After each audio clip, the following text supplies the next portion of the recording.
The Lord said to Moses, "Take vengeance on the Midianites for the Israelites. After that you will be gathered to your people." So Moses said to the people, "Arm some of your men to go to war against the Midianites, so that they may carry out the Lord's vengeance on them.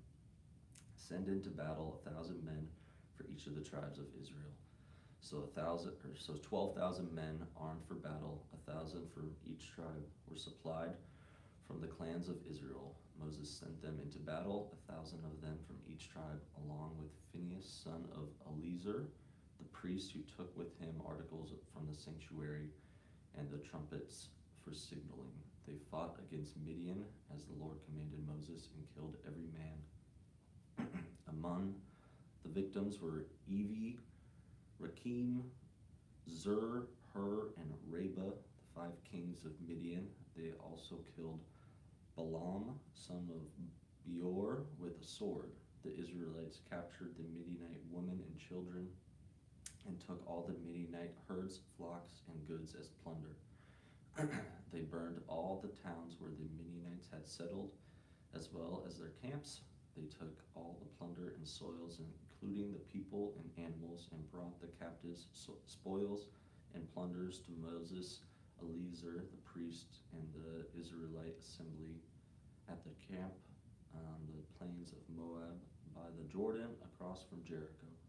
Moses, Eleazar the priest, and all the leaders of the community went to meet them outside the camp. Moses was angry with the officers of the army, the commanders of thousands and commanders of hundreds, when they returned from war. "Have you not allowed all the women to live?" he asked them. They were the ones who followed Balaam's advice and enticed the Israelites to be unfaithful to the Lord in the Peor incident, so that a plague struck the Lord's people. Now kill all the boys and kill every woman who has slept with a man, but save yourselves every girl who has never slept with a man. Anyone who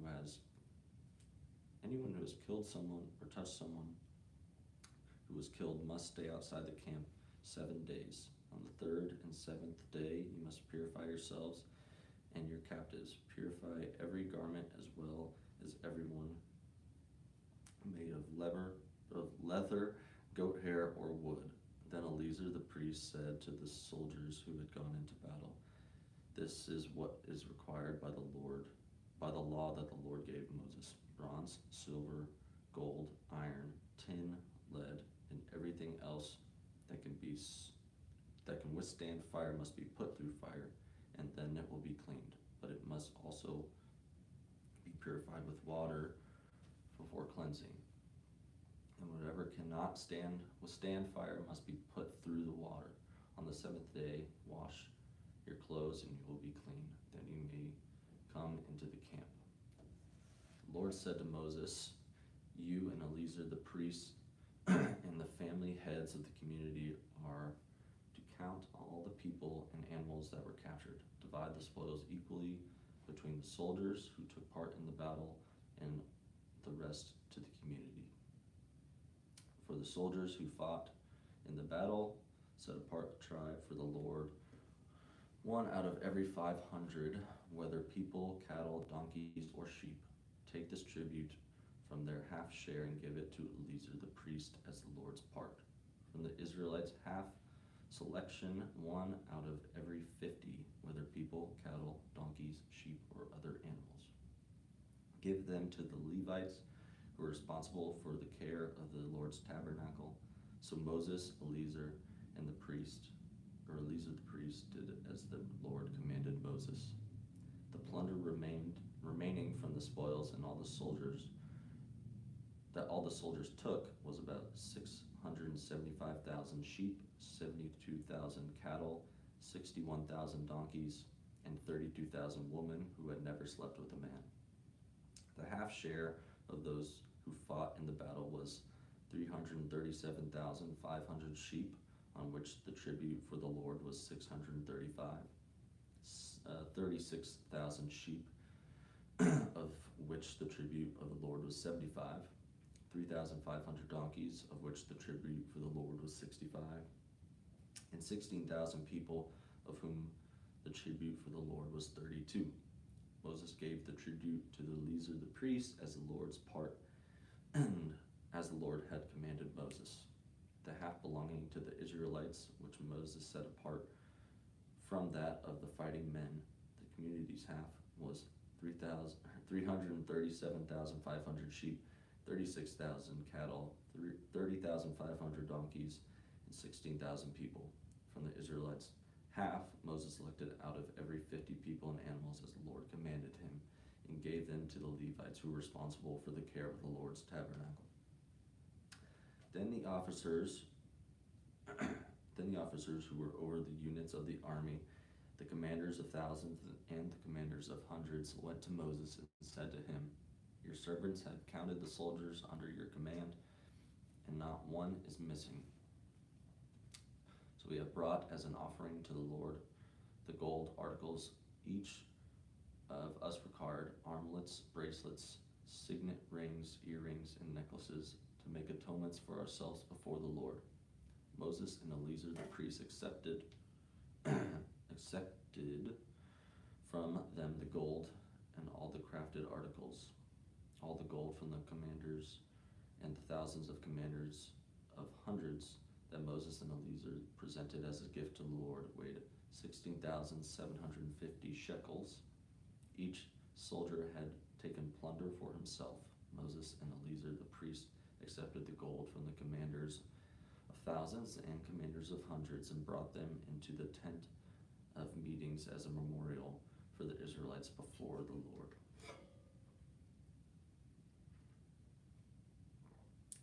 Chapter 32, the Transjordan tribes. The Reubenites and Gadites, who had very large herds and flocks, saw that the lands of Jazer and Gilead were suitable for livestock. So they came to Moses and Eleazar the priest and to the leaders of the community and said, Atroth, Dibon, Jazer,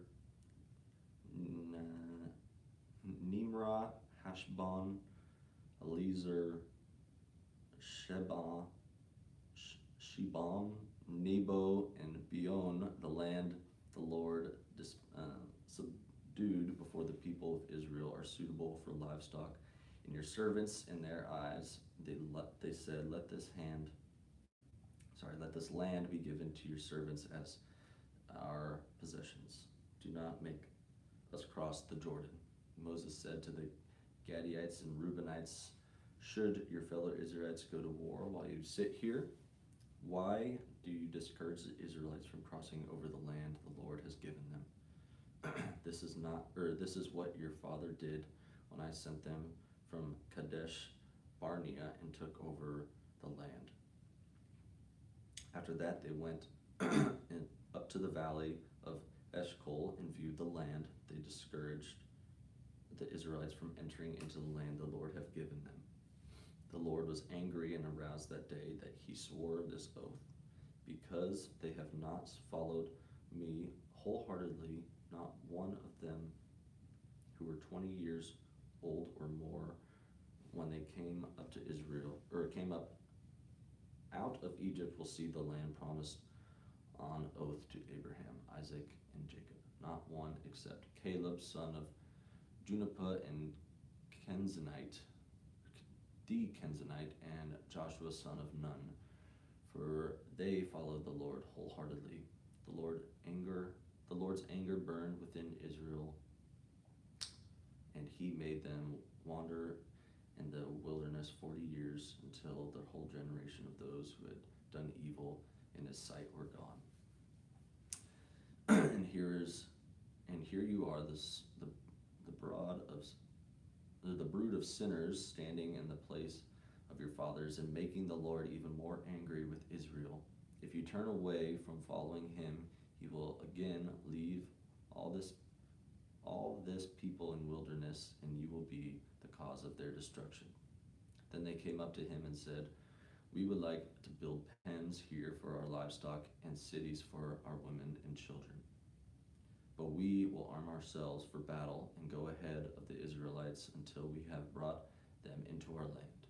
Meanwhile, our women and children will live in fortified cities from protection against the inhabitants of the land. We will not return to our homes until each of the Israelites has received their inheritance. We will not receive any inheritance with them on the other side of the Jordan, because our inheritance has come to us on the east side of the Jordan.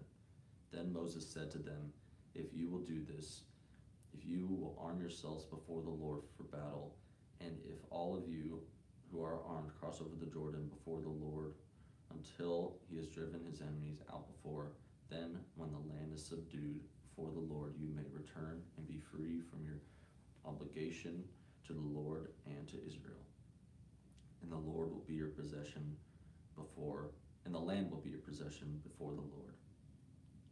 But if you fail to do this, you will be sinning against the Lord, and you may be sure that your sin will find you out. Build cities for your children and women, and pens for your flock, but do what you have been promised. The Gadites and Reubenites said to Moses, we, your servants, will do as our Lord commands. Our children, wives, our flock, and herds will remain here in the city of Gilead. But your servants, every man who is armed for battle, will cross over to fight before the Lord, just as your Lord said. Then Moses gave orders about them to Eleazar the priest and Joshua son of Nun, and to the family heads of Israelite tribes. He said to them, if the Gadites and Reubenites, every man armed for battle, cross over the Jordan with you before the Lord, then when the land is subdued before you, you must give them the land of Gilead as their possession. But if they do not cross over with you armed, they must accept their possession with you in Canaan. The Gadites and Reubenites answered the Lord's servants. The Gadites and Reubenites answered, your servants will do what the Lord has said. We will cross over before the Lord into Canaan armed, but the property we inherit will be on the side of the Jordan. Then Moses gave to the Gadites, the Reubenites, and the half-tribe of Manasseh, son of Joseph, the kingdom of Zion, king of the Ammonites, and the kingdom of Og, king of Bashan, the whole land with its cities and the territories around them. The Gadites built up Dibon, Ataroth,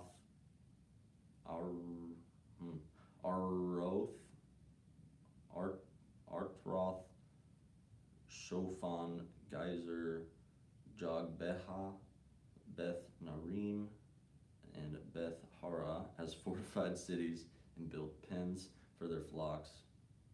The Reubenites rebuilt Heshbon, Elehe, and Kirathaim, as well as Nebo and Baal Meon. These names were changed, and Sidmon.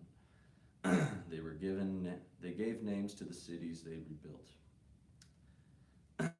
The descendants of Machir, son of Manasseh, went to Gideon, captured it, and drove the Ammonites out who were there. So Moses gave Gideon to the Machirites, the descendants of Manasseh, and they settled there. Jair, the descendant of Manasseh, captured their settlements and called them Havoth Jair, and Noba captured Kenath and its surrounding settlements and called it Nobar after himself. Chapter 33, Stages of Israel's Journey. Here, at the stages of the journey of the Israelites, when they came out of Egypt by divisions under the leadership of Moses and Aaron, the Lord commanded Moses record the stages in their journey. This is the journey by stages. The Israelites sent out from Ramesses on the 15th day over the first month, and after the Passover, they marched out defiantly in full view of the Egyptians who were burying all their firstborn, whom the Lord had struck down among them. For the Lord had brought judgment to their gods. The Israelites left Ramesses and camped at Succoth. They left Succoth and camped in Etham, on the city of the desert. They left Etham, turned back to Pi Hiroth to the city of Baal Zephon. The camped near Migdal. They left Pi Hahiroth and passed through the sea into the desert, where they had traveled for 3 days in the desert of Etham. They camped at Mara. They left Mara and went to Elim, where there were 12 springs and 70 palm trees, and they camped there. They left Elim and camped by the Red Sea. They left the Red Sea and camped in the desert of Sin. They left the desert of Sin and camped at Dophkah. They left Dophkah and camped at Alush. They left Alush and camped at Rephidim, where there was no water or for the people to drink. They left Rephidim and camped in the desert of Sinai. They left the desert of Sinai and built at Kibroth Hattava. They left Kibroth Hattava and camped at Hazeroth. They left Hazeroth and camped at Rithmah. They left Rithmah and camped at Ramon Perez. They left Ramon Perez and camped at Libnah. They left Libnah and camped at Risha. They left Risha and camped at Kehelatha. They left Kehelatha and camped at Mount Sephir.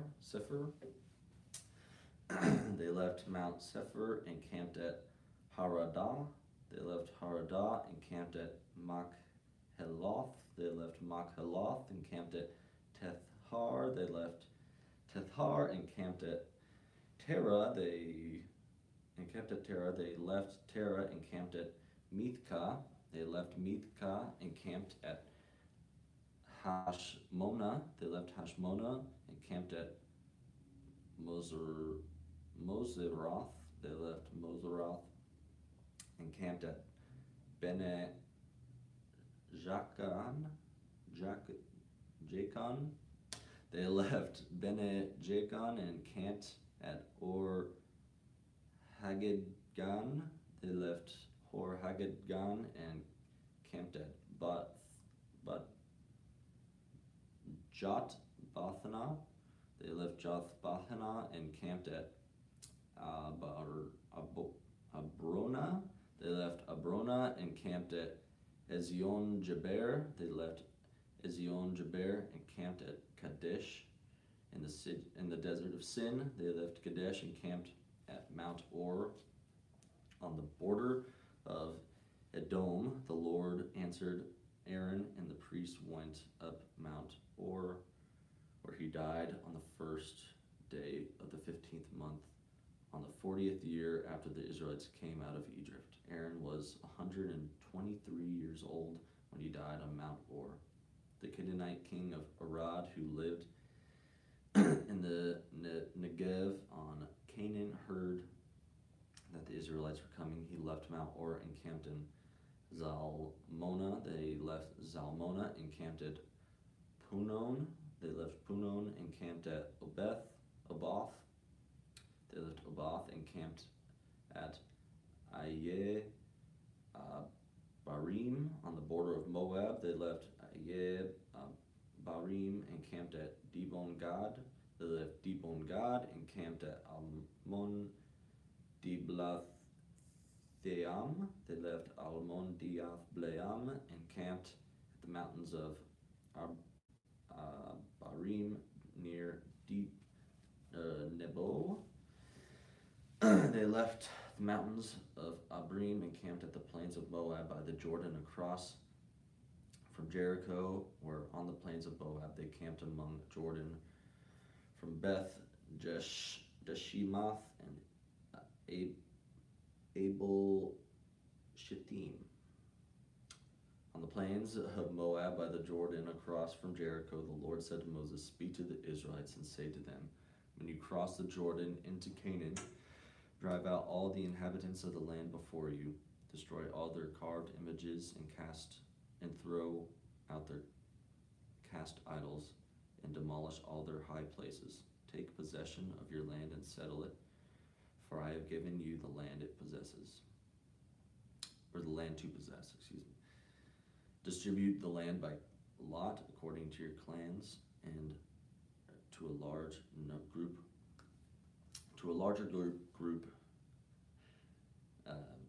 give a large inheritance to the smaller group, a smaller one. Whatever falls to them by the lot will be theirs. Distribute it according to your ancestors' tribes. But if you do not drive out the inhabitants of the land, those who you allow to remain will become barbs in your eyes and thorns to your sides. They will give you your trouble in the land where you will live, and then I will do what I plan to do to them. Chapter 34.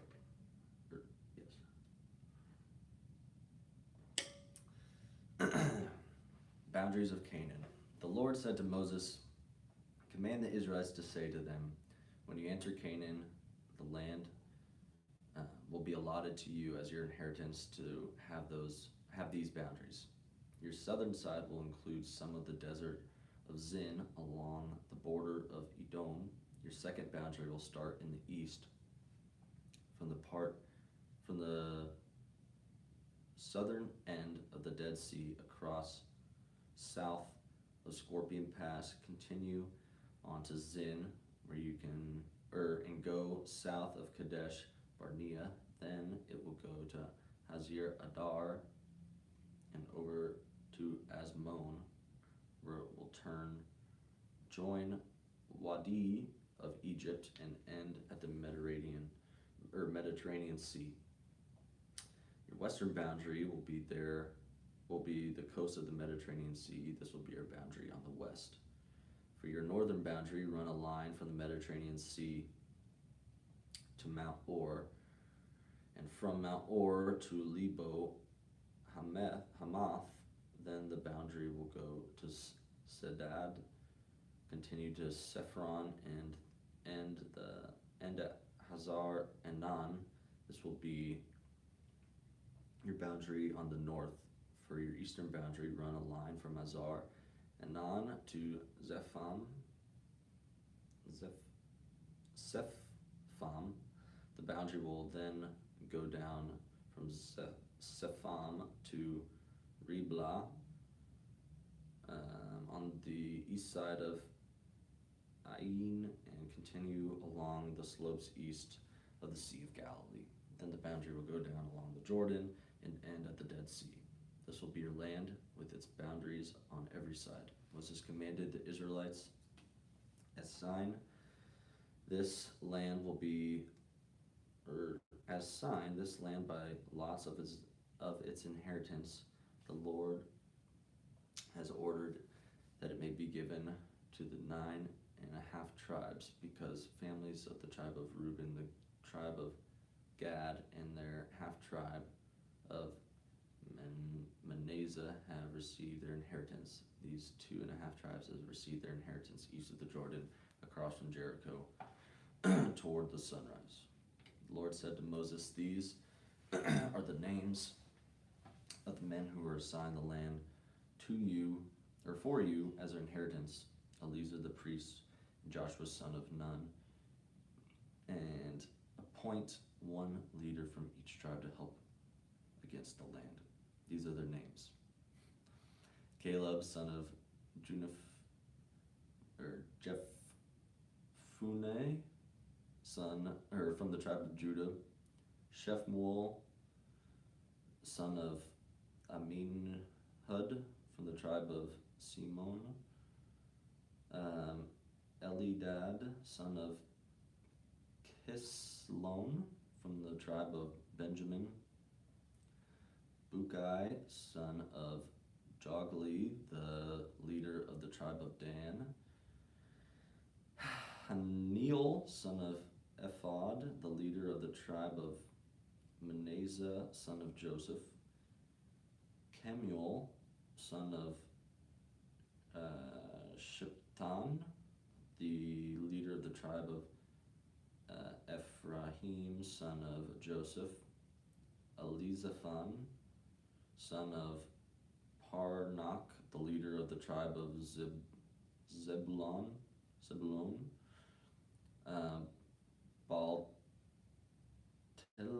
Patel, son of Azan, the leader of the tribe of Issachar, Ahud, son of Sheloim, the leader of the tribe of Asher, Pedahal, son of Amihud, the leader of the tribe of Naphtali. These are the men the Lord commanded to assign their inheritance to the Israelites to the land of Canaan. Chapter 35. Towns for the Levites.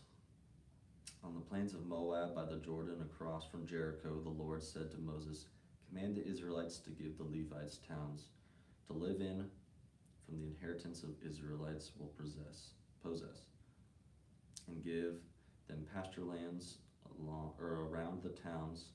Then they will have towns to live in and pasture lands for the cattle, their own, and all of the other animals. The pasture lands around the towns that that you give the Levites will extend thousands cubits from the town wall. Outside the town, measure 2,000 cubits on the east side, 2,000 to the south side, 2,000 to the west, and 2,000 on the north, with the town in the center. They will have this area as pasture lands for the town. 6 of these towns you give to the Levites will be cities of refuge to which a person who has killed someone may flee. In addition, give them 42 other towns. In all, you must give the Levites 48 towns together with their pasture lands. The town you give the Levites from the land of Israelites possesses are to be given in proportion to the inheritance of each tribe. Take many towns from the tribe that has many, and few from one that has few." Then the Lord said to Moses, "Speak to the Israelites and say to them, when you cross the Jordan into Canaan, select some towns to be your cities of refuge, to which a person who has killed someone accidentally may flee. They will be places of refuge from the avenger, and that someone accused of murder may not die before they stand trial before the assembly. These 6 towns will be your cities of refuge. Give 3 of these sides of the Jordan and 3 sides of Canaan as cities of refuge. These 6 towns will be a place of refuge for Israelites and foreigners residing among them, so that anyone who has killed another accidentally can flee there. If anyone strikes someone on fatal blow with an iron object, that person is a murderer. The murderer is to be put to death. Or if anyone holding a stone and strikes someone a fatal blow with it, that person is a murderer. The murderer is to be put to death. Or if anyone is holding a wooden object and strikes a fatal blow with it, that person is a murderer, and the murderer is to be put to death.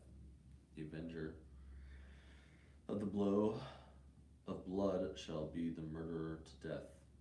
When the avenger comes among the murderer, the avenger shall put the murderer to death. If anyone with malice shoves another through or throws something at them intentionally so that they die, or if an enmity of a person hits another with their fist so that the other dies, that person is to be put to death. That person is a murderer. The avenger of the blood shall put the murderer to death where they met.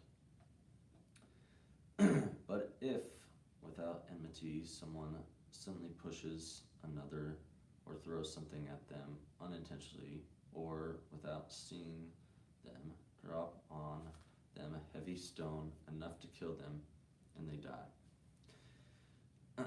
Then, since the other person was not in enmity and no harm is intended, the assembly must judge between the accused and the avenger of the blood according to these regulations.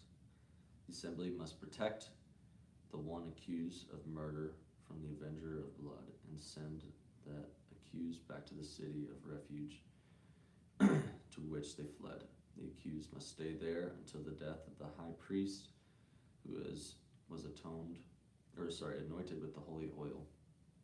But if the accused ever goes outside the city limits of the city or of refuge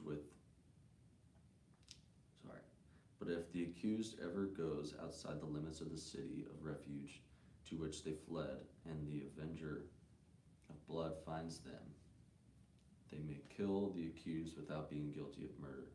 The accused must stay in the city of refuge until the death of the high priest. Only after the death of the high priest may they return to their own property. This is to have a force of law for you throughout the generations to come where you live. Anyone who kills a person is to be put to death as a murderer only on the testimony of witnesses, but no one is to be put to death on the testimony of only one witness. Do not accept a ransom for the life of the murderer who deserves to die. They are to be put to death. No one accept a ransom for anyone who has fled to a city of refuge and allow them to go back and live their own lives on their own land before the death of the high priest. Do not pollute the land where you are. Bloodshed pollutes the land, and atonement cannot be made by the land on which the blood has been shed, except by the blood of the only one who shed it. Do not defile the land where you live and where I dwell, for I, the Lord, dwell among the Israelites. Chapter 36.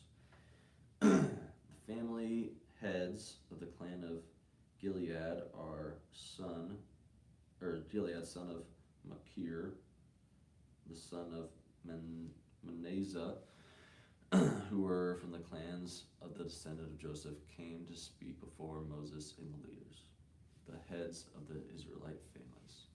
They said, when the Lord commanded my Lord to give the land as an inheritance to the Israelites by lot, he offered you to give the inheritance of our brother Zelophehad to his daughters. Now suppose they married men from other Israelite tribes, then their inheritance would be taken from our ancestral inheritance and added to that of the tribe they married into. And so, part of inheritance allotted to us will be taken away. When the year of Jubilee and the Israelites come, their inheritance will be added to that of the tribe into which they marry, and their properties will be taken from the tribal inheritance of our ancestors. Then the Lord commanded Moses, give this order to the Israelites.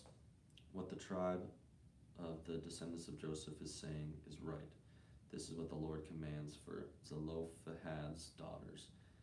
They may marry anyone they please as long as they marry within their father's tribal clan. No inheritance in Israel is to pass from tribe to another, for every Israelite shall keep the tribal inheritance on their ancestors. Every daughter who inherits the land and in any Israelite tribe must marry someone her father's tribal clan, so that every Israelite will possess the inheritance of their ancestors. No inheritance may pass from one tribe to another, for each Israelite tribe is to keep the land inherits. So Zelophehad's daughters did as the Lord commanded Moses. Zelophehad's daughters Mahlah, Tirzah, Haglah, Milcah, and Noah married their cousins on their father's side. They married within their clans on the descendants of Manasseh, son of Joseph, and their inheritance remained on their father's side and clans. These were the commands of the regulations the Lord gave to Moses to the Israelites on the plains of Moab by the Jordan across from Jericho. All right, Deuteronomy chapter 1. These are the words Moses spoke to all Israel in the wilderness east of the Jordan, that is in the Arabah, opposite surf between Paran and Tophel, Laban, Hazeroth, and Dizahab. It takes 11 days to go from Horeb to Kadesh Barnea by the South Zaire Road, by the Mount Zaire Road, excuse me. In the 14th year, on the first day of the 11th month, Moses proclaimed to the Israelites all that the Lord commanded him concerning them. This was after he had defeated Sihon, king of the Amorites, who reigned in Heshbon at the Edrei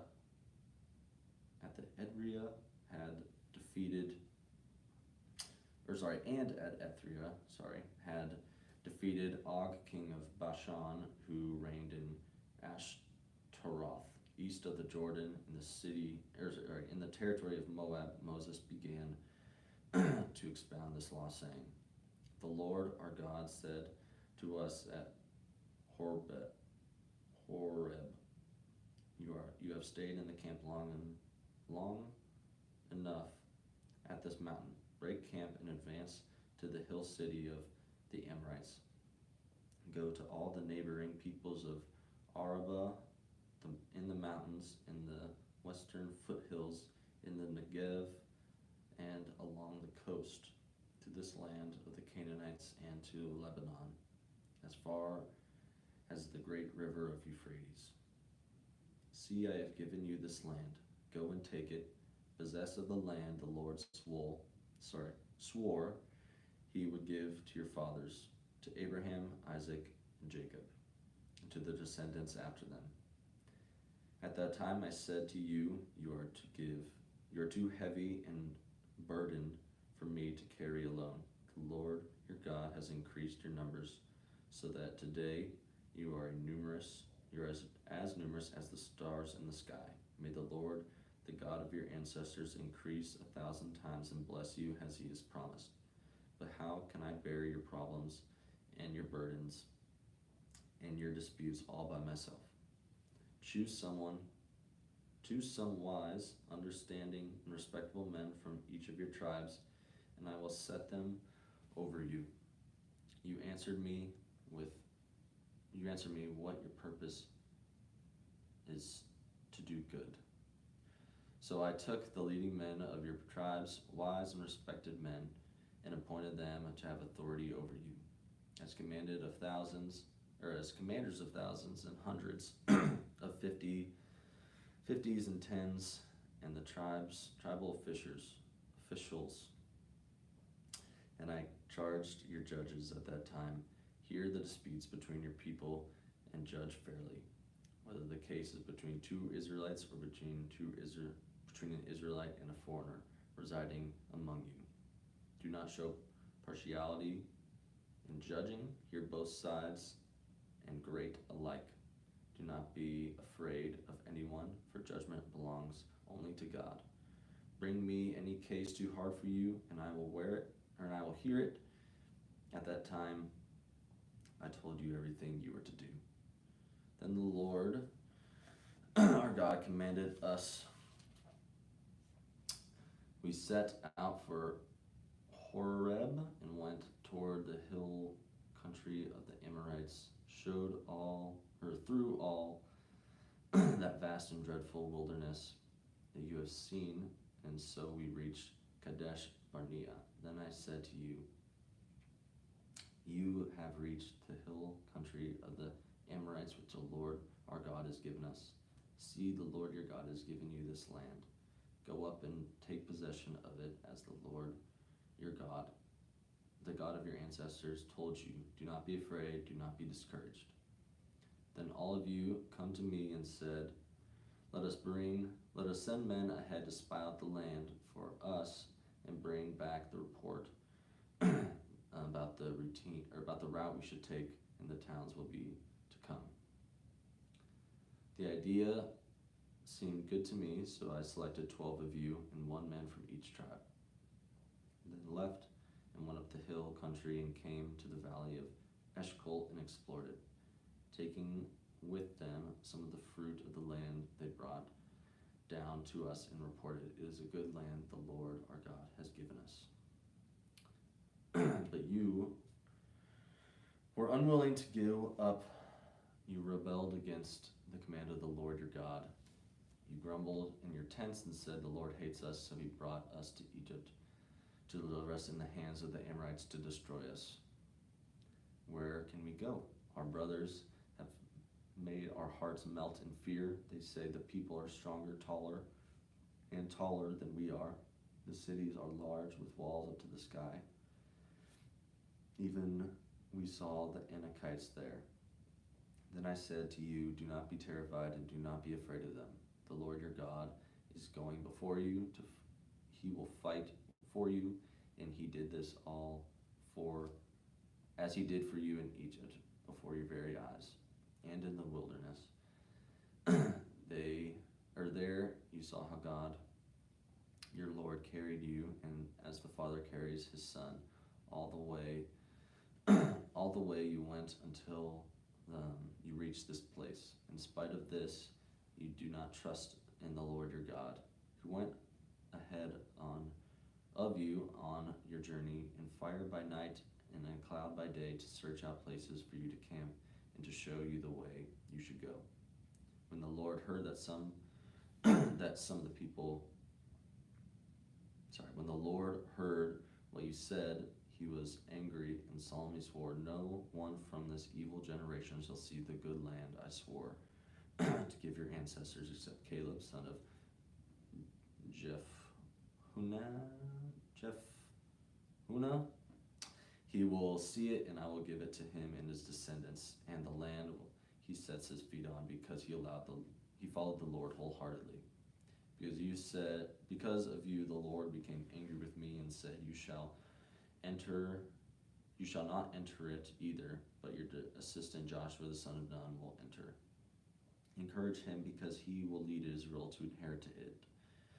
And to the little ones that you said would be taken captive, your children will not yet know good from bad. They will enter the land. I will give it to them, and they will take possession of it. But as for you, turn around and set out toward the desert along the route to the Red Sea. Then you replied, I have sinned against the Lord. We will go up and fight as the Lord our God commanded. So every one of you put on his weapons, thinking it is too easy to go into the hill country. But the Lord said to me, Tell them, do not go up and fight, because I will not be with you. You will be defeated by your enemies. So I told you, but you would not listen. You rebelled against the Lord's command, and in your arrogance you marched into the hill country. The Amorites who lived in those hill cities came out against you. They chased you like a swarm of bees and beat you down from Zair all the way to Hormah. You came back and wept before the Lord, but he paid no attention to your weeping and turned a deaf ear to you. So you stayed at Kadesh more days, all the time you spent there. Chapter 2. Then we turned back and set out toward the wilderness along the route of the Red Sea, as the Lord directed me.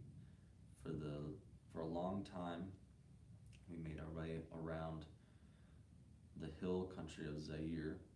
Then the Lord said to me, "You have made your way around this hill country for long enough. Now turn north, give the people these orders. You are about to pass through the territory of your relatives, the descendants of Esau, who live in Zaire.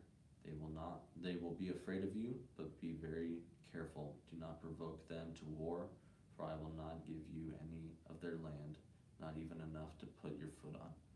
I have given Esau the hill country of Zaire as his own. You are to pay them in silver for food, for the food you eat and water you drink. The Lord your God has blessed you with all the works. The Lord God has blessed you for all the works in your land. He has watched over your journey through this vast wilderness. For 40 years your Lord God has been with you. You have not lacked anything." So we went on past our relatives and descendants of Esau who lived in Zaire. We turned from the Araba road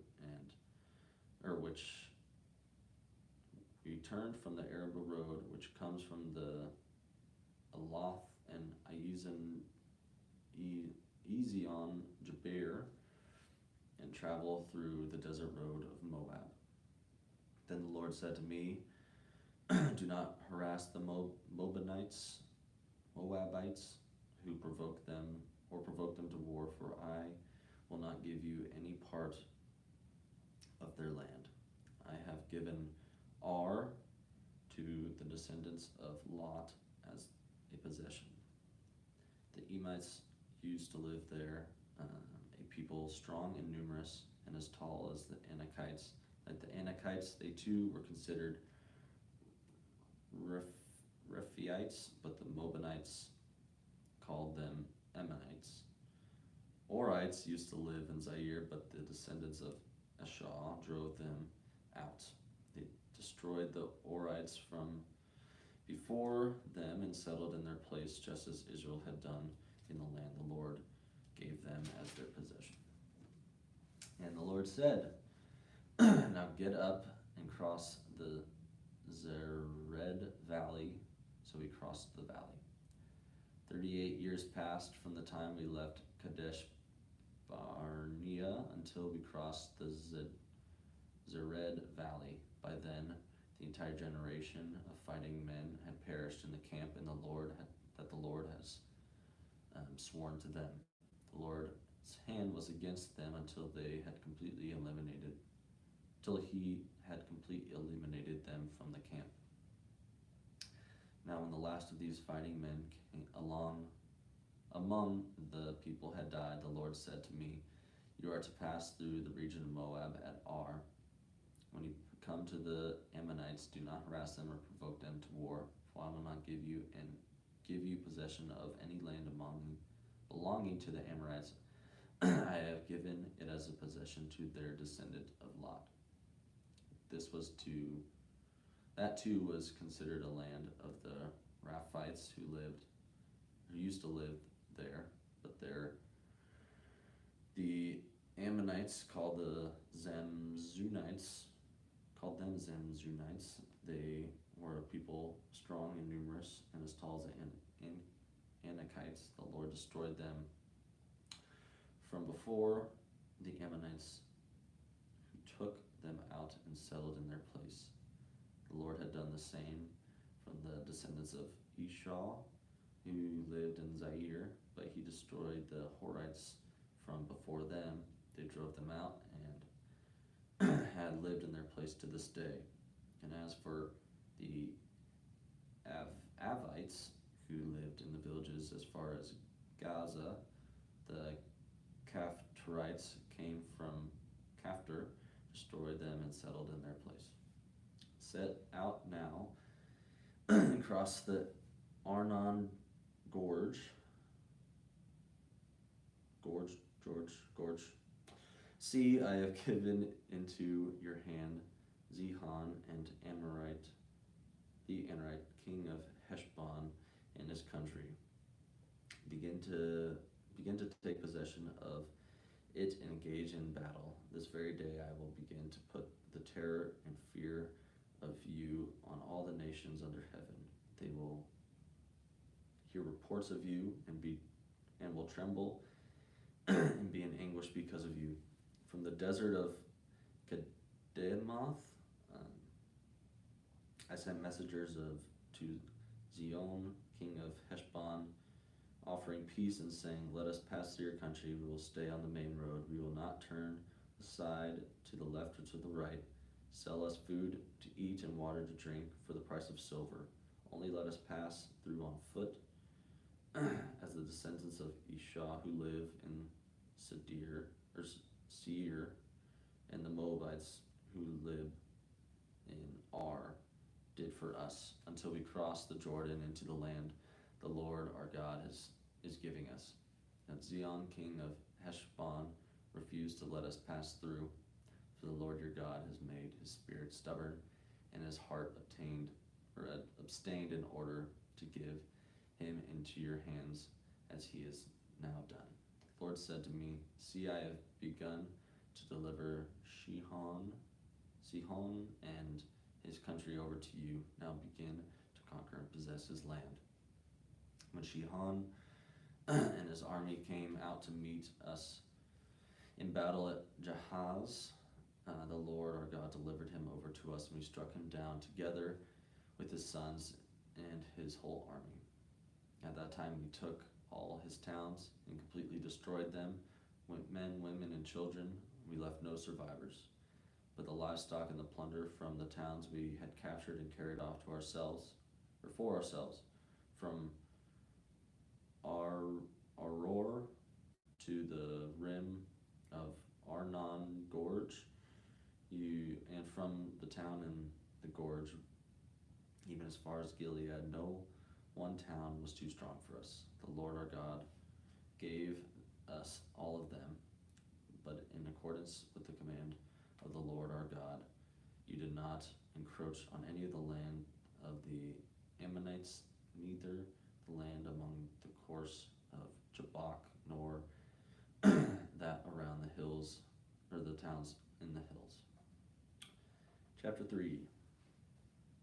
Next we turned and went up along the road toward Bashan, and Og, king of Bashan, with his whole army marched out to meet us in the battle of Edrei. The Lord said to me, do not be afraid of him, for I have delivered him into your hands among with his whole army and his land. Do to him as you would do to Sihon, king of the Ammonites, who reigned in Heshbon. So the Lord our God also gave into our hands Og, king of Bashan, and all his armies. We struck them down, leaving no survivors. At that time we took all the cities. There was not one of the 60 cities that we did not take from them. The whole region of Argob, Og's kingdom in Bashan, and these cities were fortified with high walls and with gates and bars. There were also a great many unwalled villages. We completely destroyed them, and as we had done with Sihon, king of Heshbon, destroying every city, men and women and children. But we kept the livestock and plunder from the cities we carried off for ourselves. So at that time we left from these two kings of the Amorites the territory east of the Jordan, from the Arnon Gorge as far as Mount Haran. Mount Haran is called Seiron by the Sidonites, and the Ammonites call Sinir.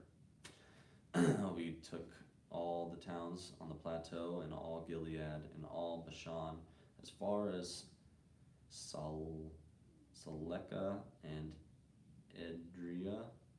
Edrei, towns of Og's kingdom in Bashan. Og, king of Bashan, was the last of the Rephanites. His bed was decorated with iron and was more than 9 cubits long and 4 cubits wide, and is still in It is still in Rabbah and of the Amorites. Ready? And that's where we'll stop for Miss Erica.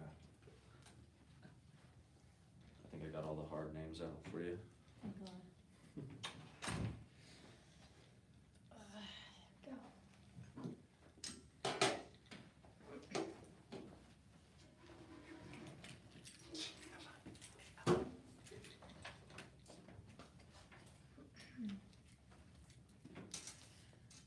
Let's start with this.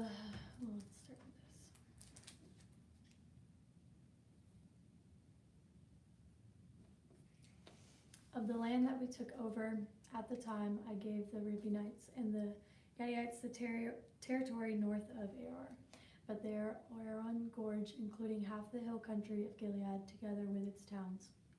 The rest of Gilead and also all of Bashan, the kingdom of Og, I gave to the half tribe of Manasseh. The whole region of Argob and Bashan used to be known as the land of the Rephites. Jair, a descendant of Manasseh, took the whole region of Argob as far as the border of the Geshurites and the Megathites. It was named after him, so that to this day Bashan is called Havoth Jair. And I gave Gilead to Machar, but to the Reubenites and the Gadites I gave to the territory extending from Gilead down to the Arnon Gorge, the middle of the gorge being the border, and out to the Jabbok River, where is the border of the Ammonites. Its western border was the Jordan and the Arabah, from the Kinnereth to the sea of the Arabah, that is the Dead Sea, below the slopes of Pisgah. I commanded you at this time, the Lord your God has given you this land to take possession of it, but all your able-bodied men armed for the battle must cross over ahead of the other Israelites. However, your wives, your children, and your livestock, I know you have much livestock, may stay in the towns I have given you, until the Lord gives rest to your fellow Israelites, as he has to you. And they too have taken over the land that the Lord your God is giving them across the Jordan.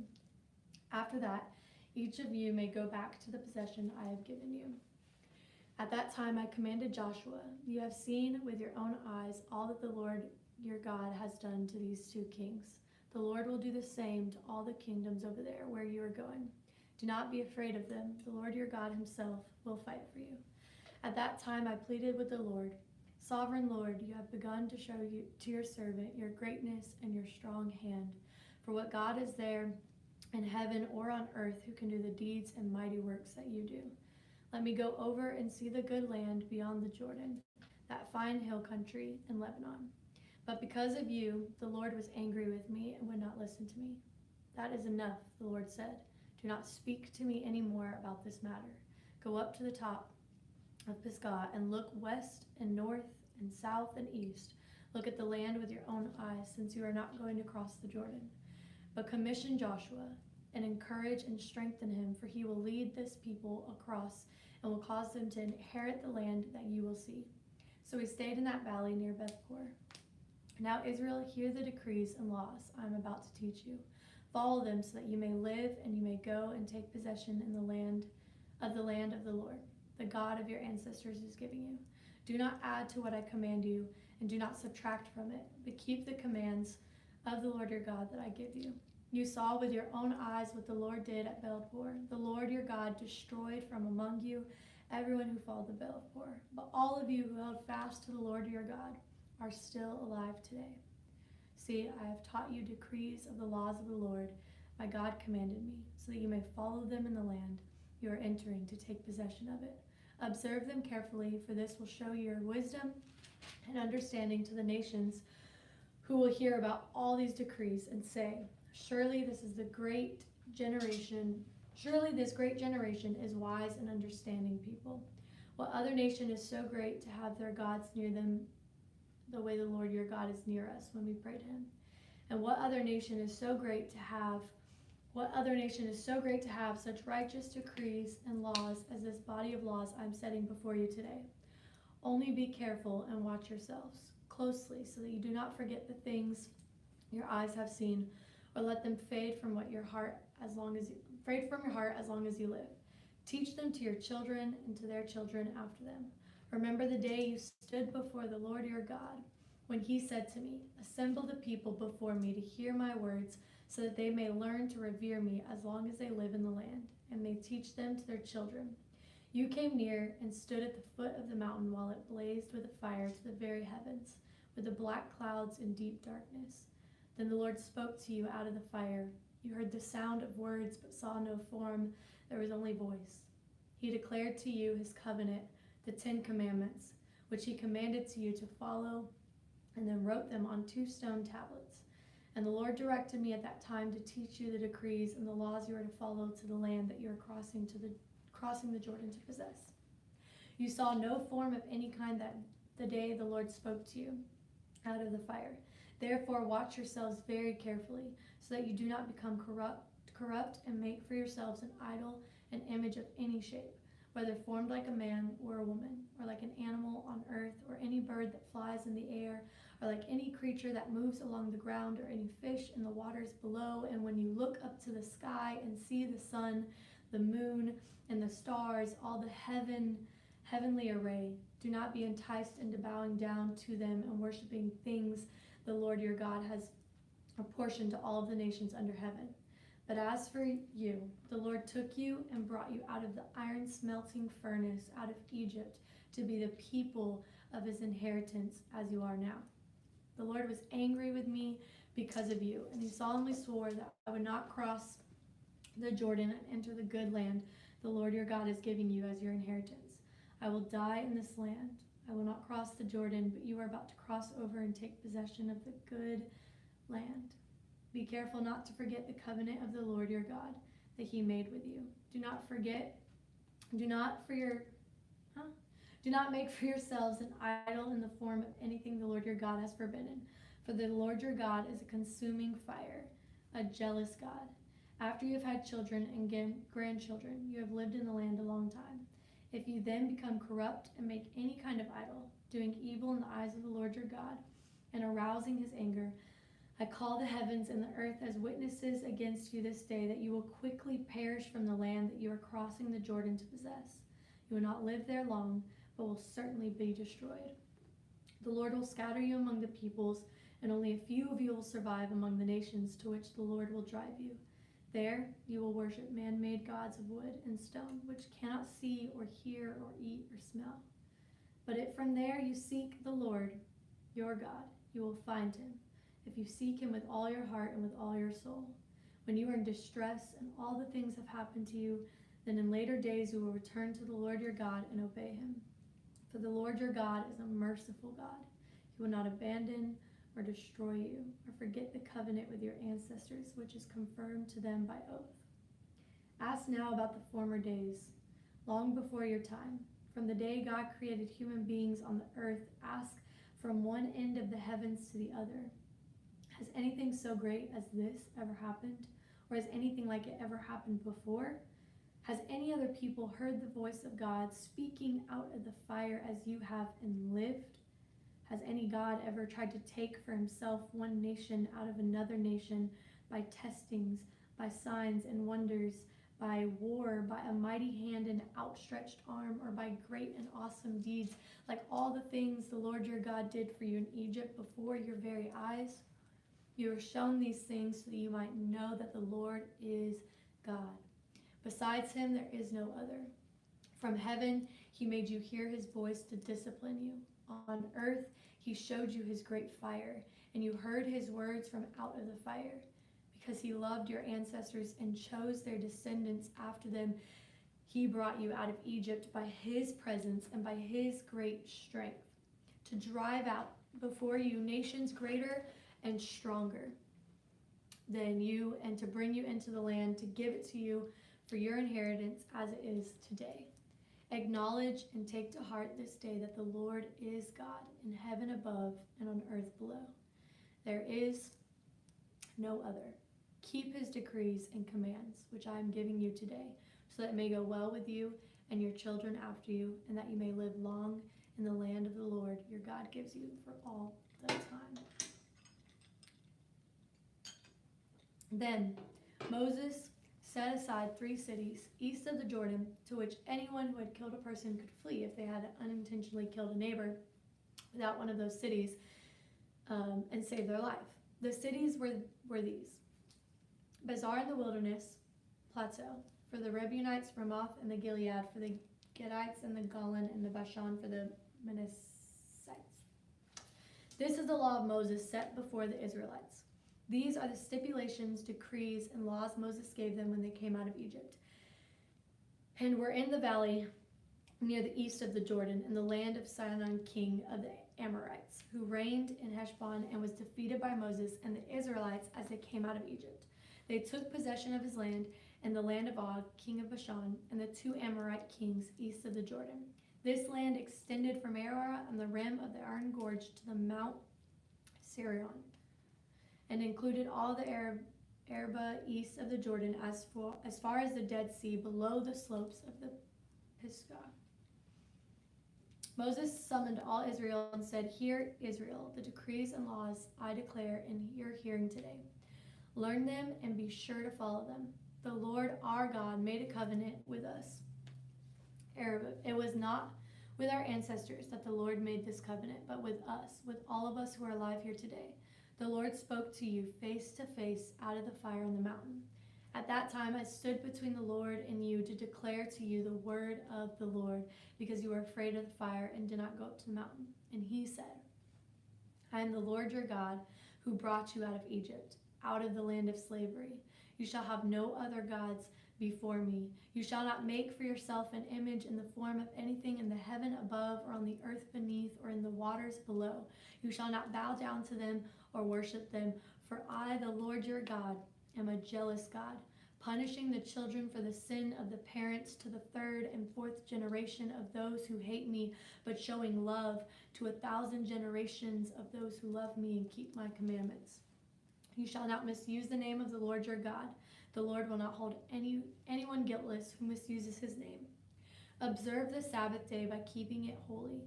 The Lord your God has commanded you. 6 days you shall labor and do all your work, but the 7th day is a Sabbath to the Lord your God.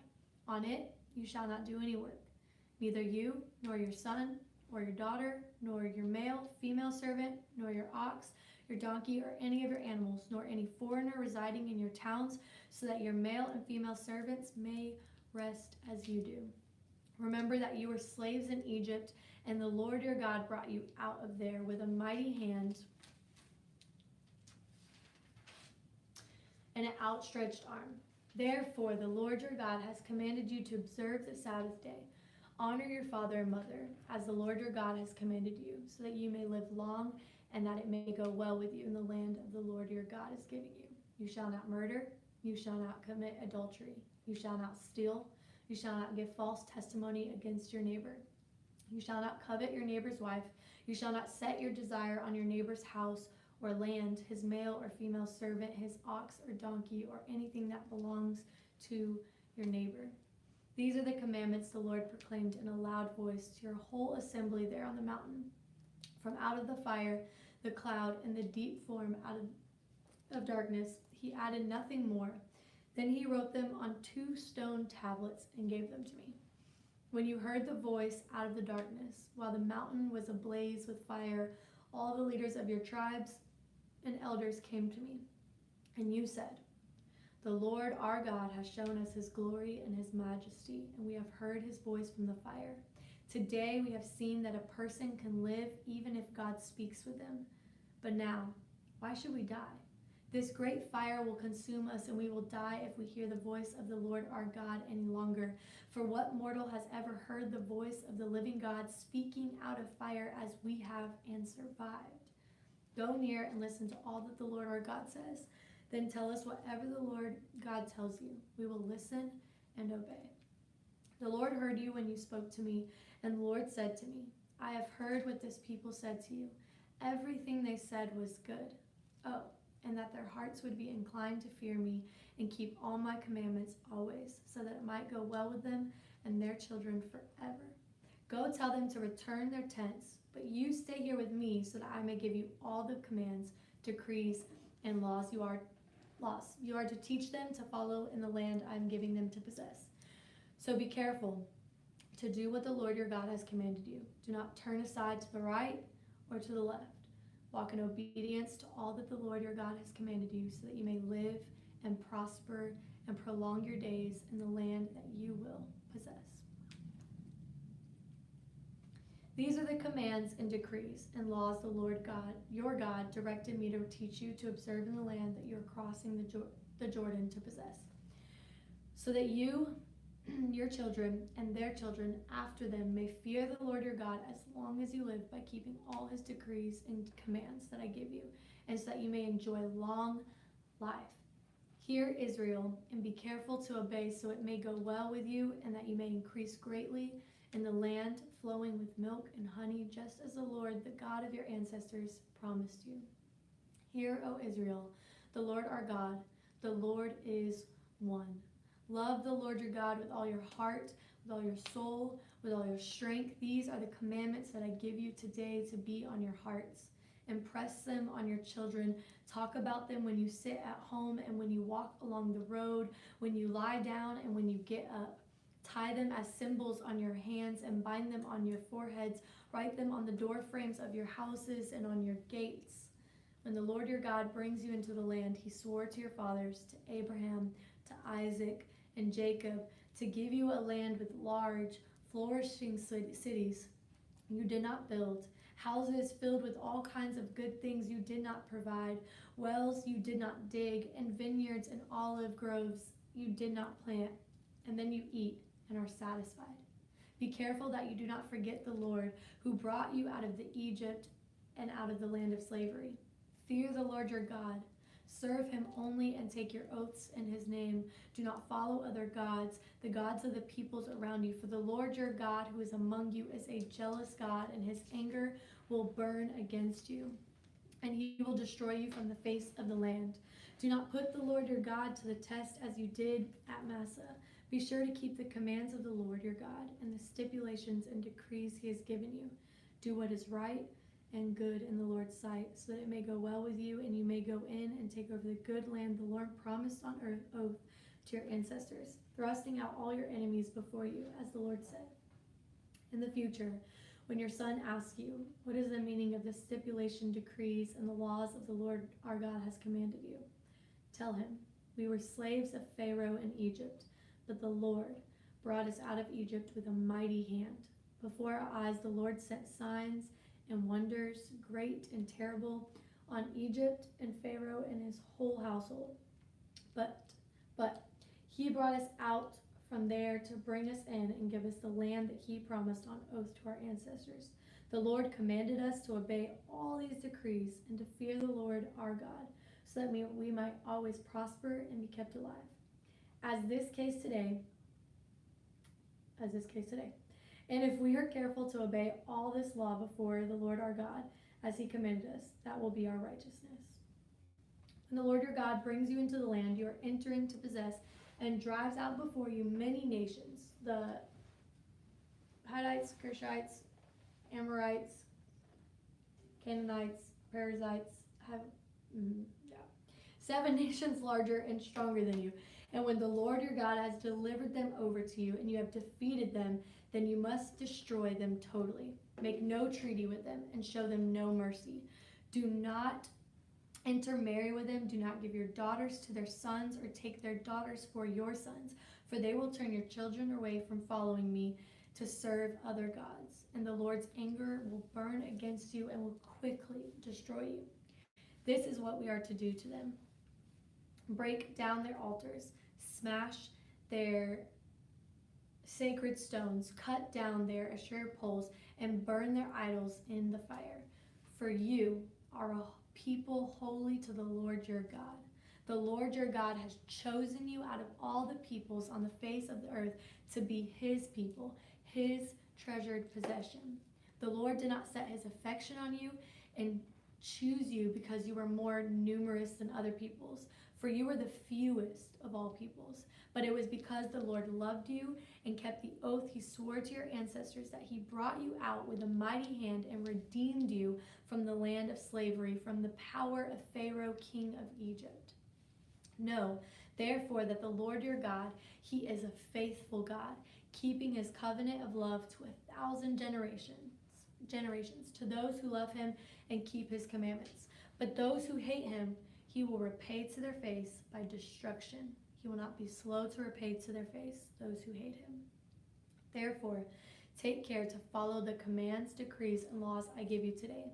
If you pay attention to these laws and are careful to follow them, then the Lord your God will keep his covenant of love with you. As he swore to your ancestors, he will love you and bless you and increase your numbers. He will bless the fruit of your womb, the crops of your land, your grain, new wine, olive oil, the calves of your herds, and the lambs of your flocks in the land he swore to your ancestors to give you. You will be blessed more than any other people. None of your men or women will be childless, nor will any of your livestock be without young. The Lord will keep you free from every disease. He will not inflict on you the horrible diseases you knew in Egypt, but he will inflict on them, on all who hate you. But you must destroy all the peoples the Lord your God gives over to you. Do not look on them with pity. Do not serve their gods, for that will be a snare to you. You may say to yourselves, these nations are stronger than we are. How can we drive them out? But do not be afraid of them. Remember well what the Lord your God did to Pharaoh and to Egypt. You saw with your own eyes the great trials and signs and wonders, the mighty hand and outstretched arm with which the Lord your God brought you out. The Lord your God will do the same to all the peoples you now fear. Moreover, the Lord your God will send the hornet among them until even the survivors who hide from you have perished. Do not be terrified by them, for the Lord your God who is among you is a great and awesome God. The Lord your God will drive out those nations before you, little by little. You will not be allowed to eliminate them all at once, or the wild animals will multiply around you. But the Lord your God will deliver them over to you, throwing them into great confusion until they are destroyed. He will give their kings into your hand, and you will wipe out their names from under heaven. No one will be able to stand up against you. You will destroy them. The images of their God you are to burn in the fire. Do not covet the silver and gold on them, and do not take it for yourselves, or you will be ensnared by it. For it is detestable to the Lord your God. Do not bring a detestable thing into your house, or you, like it, will be set apart for destruction.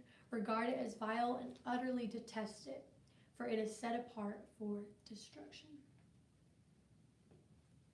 Be careful to follow every command I am giving you today, so that you may live and increase and may enter and possess the land the Lord promised an oath to your ancestors. Remember how the Lord your God led you all the way in the wilderness these 40 years to humble and test you in order to know what was in your heart, whether or not you would keep his commands.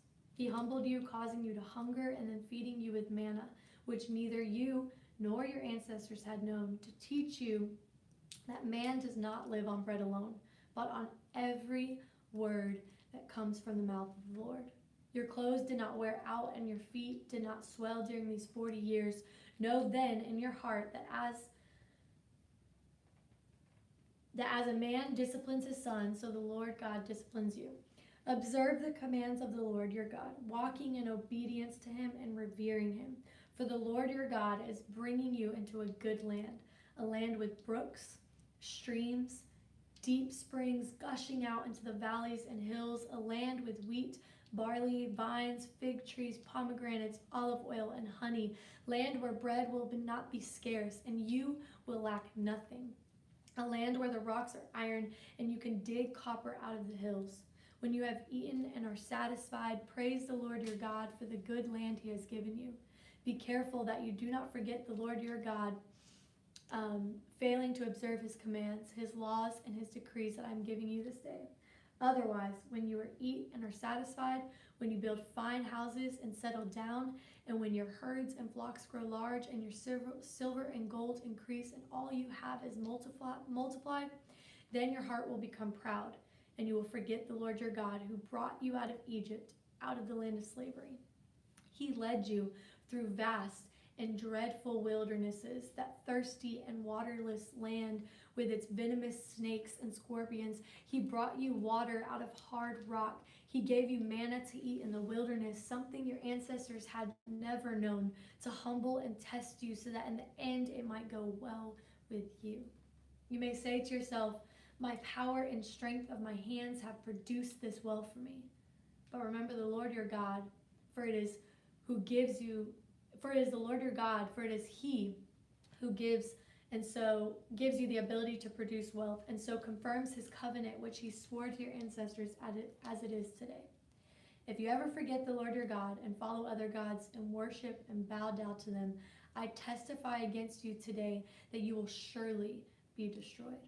Like the nations the Lord destroyed before you, so you will be destroyed for not obeying the Lord your God. Hear, O Israel, you are now about to cross the Jordan to go in and dispossess nations greater and stronger than you, with large cities that have walls up to the sky. The people are strong and tall. The Anakites. You know about them and you have heard. You have heard it said, who can stand up against the Anakites? Be assured today that the Lord your God is the one who goes across ahead of you like a devouring fire. He will destroy them, he will subdue them before you, and you will drive them out and annihilate them quickly as the Lord promised you. After the Lord your God has driven them out before you, do not say to yourself, the Lord has brought me here to take possession of this land because of my righteousness. No.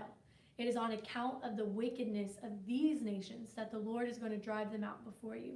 It is not because of your righteousness or your integrity that you are going to take possession of their land, but on the account of the wickedness of these nations, the Lord your God will drive them out before you to accomplish what He swore to your fathers, to Abraham, Isaac, and Jacob.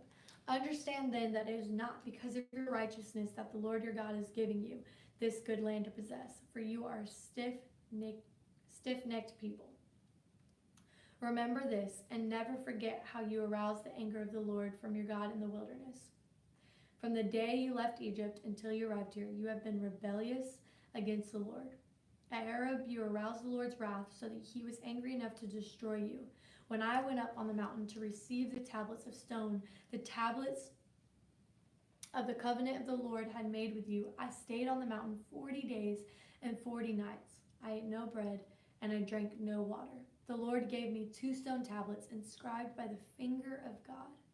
On them were all the commandments the Lord proclaimed to you on the mountain out of the fire on the day of the assembly. At the end of the 40 days and 40 nights, the Lord gave me 2 stone tablets, the tablets of the covenant. Then the Lord told me, go down from there at once, because your people whom you brought out of Egypt have become corrupt. They have turned away quickly from what I commanded and have made an idol for themselves. And the Lord said to me, I have seen the people and they are stiff-necked. These people indeed. Let me alone so that I may destroy them and blot out their name from under the heaven. And I will make you into a nation stronger and more numerous than they. So they turned and went from the mountain while it was ablaze with fire. And the 2 tablets of the covenant were in my hands.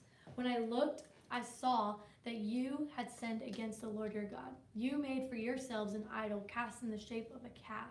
You had turned aside quickly from the way that the Lord had commanded you. So I took the 2 tablets and threw them out of my hands, breaking them into pieces before your eyes. And once again, I fell prostrate before the Lord for 40 days and 40 nights. I ate no bread and drank no water because of the sin you had committed, doing what was evil in the Lord's sight, and so arousing his anger. I feared the anger and wrath of the Lord, for he was angry enough with you to destroy you. But again, the Lord listened to me with Aaron to destroy him. Again, the Lord listened to me, and the Lord was angry enough with Aaron to destroy him. But at that time, I prayed for Aaron too. Also, I took the sinful thing of yours, the calf you had made, and burned it with fire. Then I crushed it and ground it to powder as fine dust, and threw the dust into a stream that flowed down the mountain. You also made the Lord angry at Taberah and the Massa at the Kibroth Hattaavah. And when the Lord sent you out, He said, "Go up and take possession of the land I have given you." But you rebelled against the command of the Lord your God. You did not trust him or obey him. You have been rebellious against the Lord ever since I have known you. I lay before the Lord those 40 days and 40 nights, because your Lord had said he would destroy you. I prayed to the Lord and said, "Sovereign Lord, do not trust your people, your own inheritance that you redeemed by your great power and brought out of Egypt with a mighty hand. Remember your servants, Abraham, Isaac, and Jacob. Overlook the stubbornness of the people, their wickedness, and their sin. Otherwise, the country from which you brought us will say, because the Lord was not able to take them into the land he promised them, and because he hated them, he brought them out, put them to death in the wilderness. But they are your people, your inheritance, that you brought out by the great power in your outstretched arm." At that time the Lord said to me, "Chisel out 2 stone tablets like the first ones and come up to me on the mountain. Also make a wooden ark. I will write on the tablets the words that were on the first tablets which you broke. Then you are to put them in the ark." So I made the ark out of acacia wood and chiseled out 2 stone tablets like the first ones. I went up on the mountain with the 2 tablets in my hands. The Lord wrote on these tablets what he commanded and written before, the 10 commandments he had proclaimed to you on the mountain, out of the fire on the day of the assembly. The Lord gave them to me. Then I came back down to the mountain and put the tablets in the ark I had made as the Lord commanded me, as they are there now. The Israelites traveled from the wells of Benin Jaakan and Basara. These Aaron died and was buried, and Eleazar his son succeeded him as a priest. From there they traveled to Gudgoda and on to Judapatha, as a land with streams of water. At that time the Lord set apart the tribe of Levi to carry the ark of the covenant of the Lord, to stand before the Lord and to minister and to pronounce blessings in his name, as they still do today. That is why the Levites have no share or inheritance among their fellow Israelites. The Lord is their inheritance, as the Lord your God told them. Now I have stayed on the mountain 40 days and 40 nights, as I did the first time, and the Lord listened to me at this time also. It was not his will to destroy you. Go, the Lord said to me, and lead the people on their way so that they may enter and possess the land I swore to their ancestors to give them. And now, Israel, what does the Lord your God ask of you but to fear the Lord for your God, to walk in obedience to him, to love him, to serve the Lord your God with all your heart, with all your soul, and to observe the Lord's commands and decrees that I am giving you today for your own good. To the Lord your God belong the heavens, even the highest heavens, the earth, and everything in it. Yet the Lord set his affection on your ancestors and loved them, and he chose you, their descendants, above all nations, as it is today. Circumcise your hearts, therefore, and do not be stiff-necked any longer. For the Lord your God is the God of gods and the Lord of lords, the great God, mighty and awesome, who shows no partiality and accepts no bribes. He defends the cause of the fatherless and the widow and loves the foreigner residing among you, giving them food and clothing. And you are to love those who are foreigners, for you yourselves were foreigners in Egypt. Fear the Lord your God and serve him. Hold fast to him and take your oaths in his name. He is the one to praise. He is the one you praise. He is your God, who performed for you those great and awesome wonders you saw with your own eyes. Your ancestors who all went down into Egypt were 70 in all, and now the Lord your God has made you as numerous as the stars in the sky. Love the Lord your God and keep his requirements, his decrees, his laws, and his commands always. Remember today that your children were not the ones who saw and experienced the discipline of the Lord your God, his majesty, his mighty hand, his outstretched arm, the signs he performed and the things he did in the heart of Egypt, both to Pharaoh, king of Egypt, and to his whole country. What he did to the Egyptian army, to its horses and chariots, how he overwhelmed them with the waters of the Red Sea as they were pursuing you, and how the Lord brought lasting ruin on them. It was not your children who saw what he did for you in the wilderness until you arrived at the place, and what he did to Dathan and Abiram, sons of Elab, the Reubenite, when the earth opened as its mouth right in the middle of all of Israel and swallowed them up.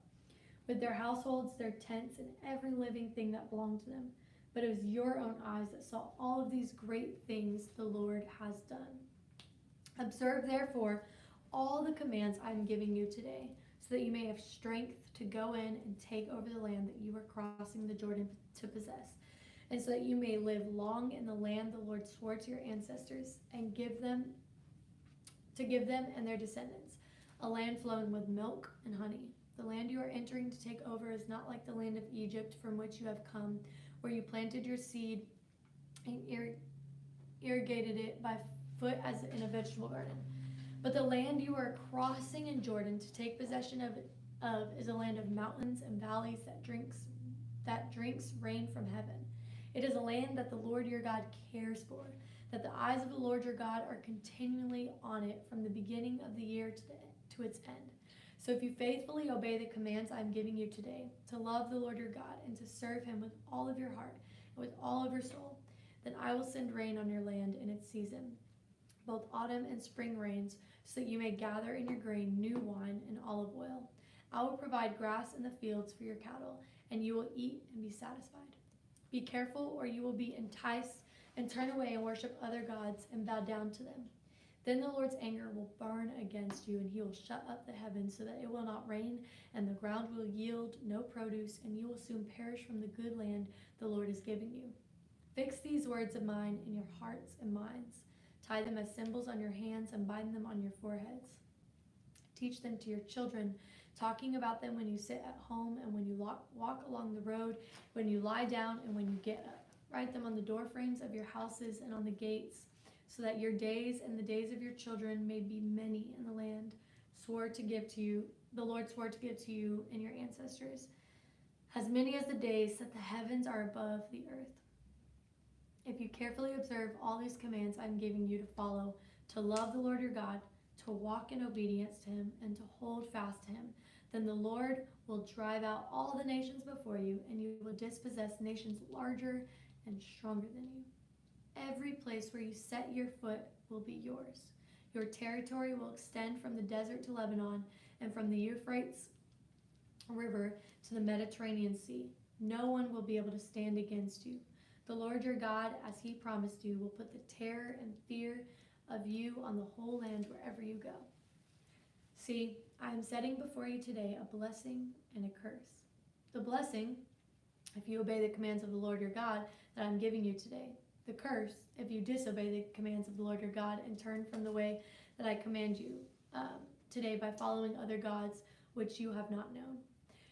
When the Lord your God has brought you into the land you are entering to possess, you are able to proclaim on Mount Gerizim the blessings and on Mount Ebal the curses.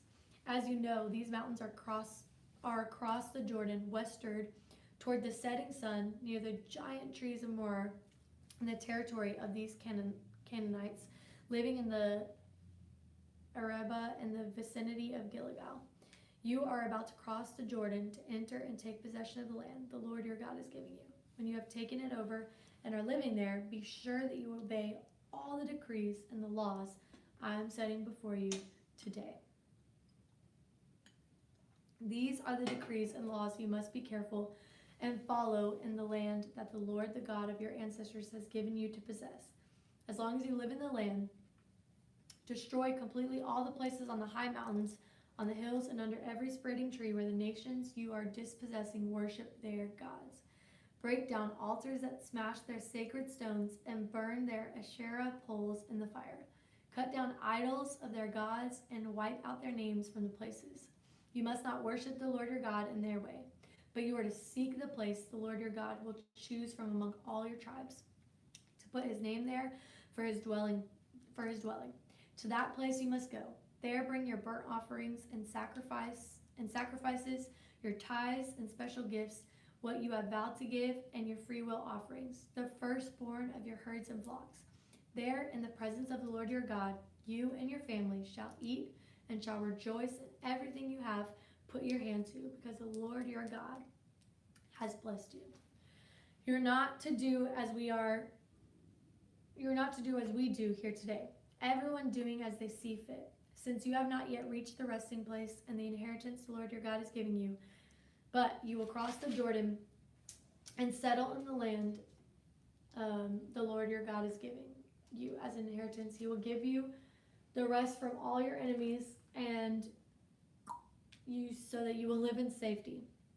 Then, to the place the Lord God will choose as a dwelling for his name, there you are to bring everything I command you, your burnt offerings and sacrifices, your tithes and special gifts, and all the choice possessions you have vowed to the Lord. And there rejoice before the Lord your God, your sons and daughters, your male and female servants, and the Levites from your towns. You have no allotment or inheritance of their own. Be careful not to sacrifice your burnt offerings anywhere you please. Offer them only at the place the Lord will choose in one of your tribes, and there observe everything I command you. Nevertheless, you may slaughter your animals in any of your towns and eat as much of the meat as you want, as if it were a gazelle or deer, according to the blessing the Lord your God gives you. Both the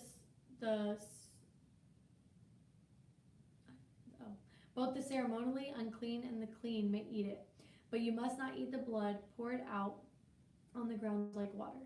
You must not eat in your own towns the tithe of your grain and new wine and olive oil of the firstborn of your herds and flocks, or whatever you have vowed to give, or your freewill offerings or special gifts. Instead, you are to eat them in the presence of the Lord your God at the place the Lord your God will choose. You, your sons and daughters, your male and female servants, and the Levites from your towns, and you are to rejoice before the Lord your God in everything you put your hand to. Be careful not to neglect the Levites as long as you live in the land. When the Lord your God has enlarged your territory as he promised you, and you crave meat and say, I would like some meat, then you may eat as much of it as you want. If the place where the Lord and your God chooses to put his name is too far away from you, you may slaughter animals from the herds and flocks the Lord has given you. As I have commanded you, and in your own towns, you may eat as much as them as you want. Eat them as you would gazelle or deer.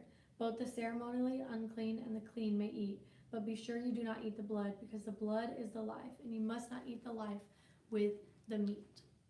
You must not eat the blood. Pour it out on the ground like water. Do not eat it, so that it may go well with you and your children after, because you will be doing what is right in the eyes of the Lord. But take your consecrated things and whatever you have vowed to give, and go to the place the Lord will choose. Present your burnt offerings on the altar of the Lord your God, both meat and the blood.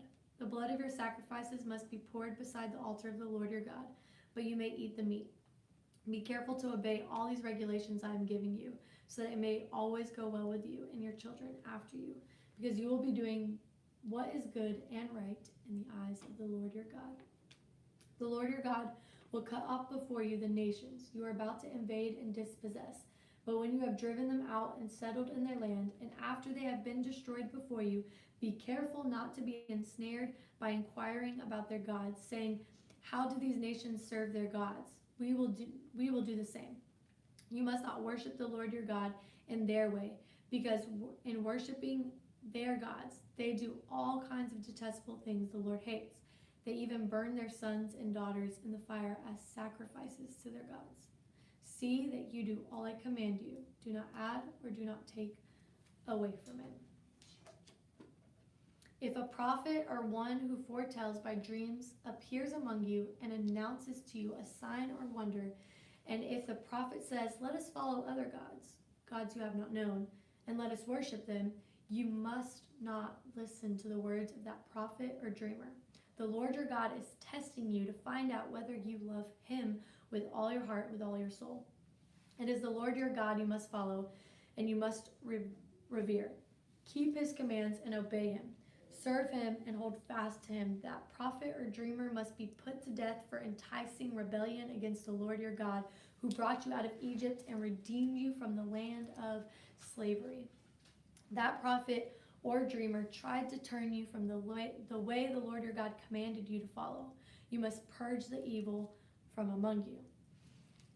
If your very own brother or son or daughter or wife you love, or your closest friend secretly entices you, saying, let us go and worship other gods that neither you nor your ancestors have known, gods of the peoples around you, whether near or far, from one end of the land to the other.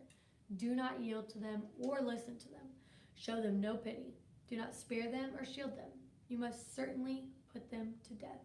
Your hand must be the first in putting them to death, and then the hands of all the people. Stone them to death, because they tried to turn you away from the Lord your God, who brought you out of Egypt, out of the land of slavery. Then all Israel will hear and be afraid, and no one among you will do such an evil thing again. If you hear it said about one of the towns the Lord your God is giving you to live in, that the troublemakers have arisen among you, have led the people of their town astray, saying, "Let us go and worship other gods, gods you have not known," then you must inquire, probe, and investigate it thoroughly. And it is true, and it has been proved that this detestable thing has been done among you. You must certainly put the sword to all that live in that town. You must destroy it completely, both its people and its livestock. You are to gather all the plunder of the town into the middle of the public square and completely burn the town and all its plunder as a whole burnt offering to the Lord your God. That town is to remain a ruin forever, never to be rebuilt, and none of the condemned things are to be found in your hands. Then the Lord will turn from his fierce anger and will show you mercy. You will have compassion, and will have compassion on you. He will increase your numbers as he promised on the oath to your ancestors, because you obey the Lord your God, keeping all his commands that I am giving you today, and am doing what is right in the eyes. You are the children of the Lord your God. Do not cut yourselves or shave the front of your heads for the dead, for you are a people holy to the Lord your God. Out of all the peoples on the face of the earth, the Lord has chosen you to be his treasured possession. Do not eat any detestable thing. These are the animals you may eat: the ox, the sheep, the goat, the deer, the gazelle, the roe deer, the wild goat, the ibex, the antelope, and the mountain sheep.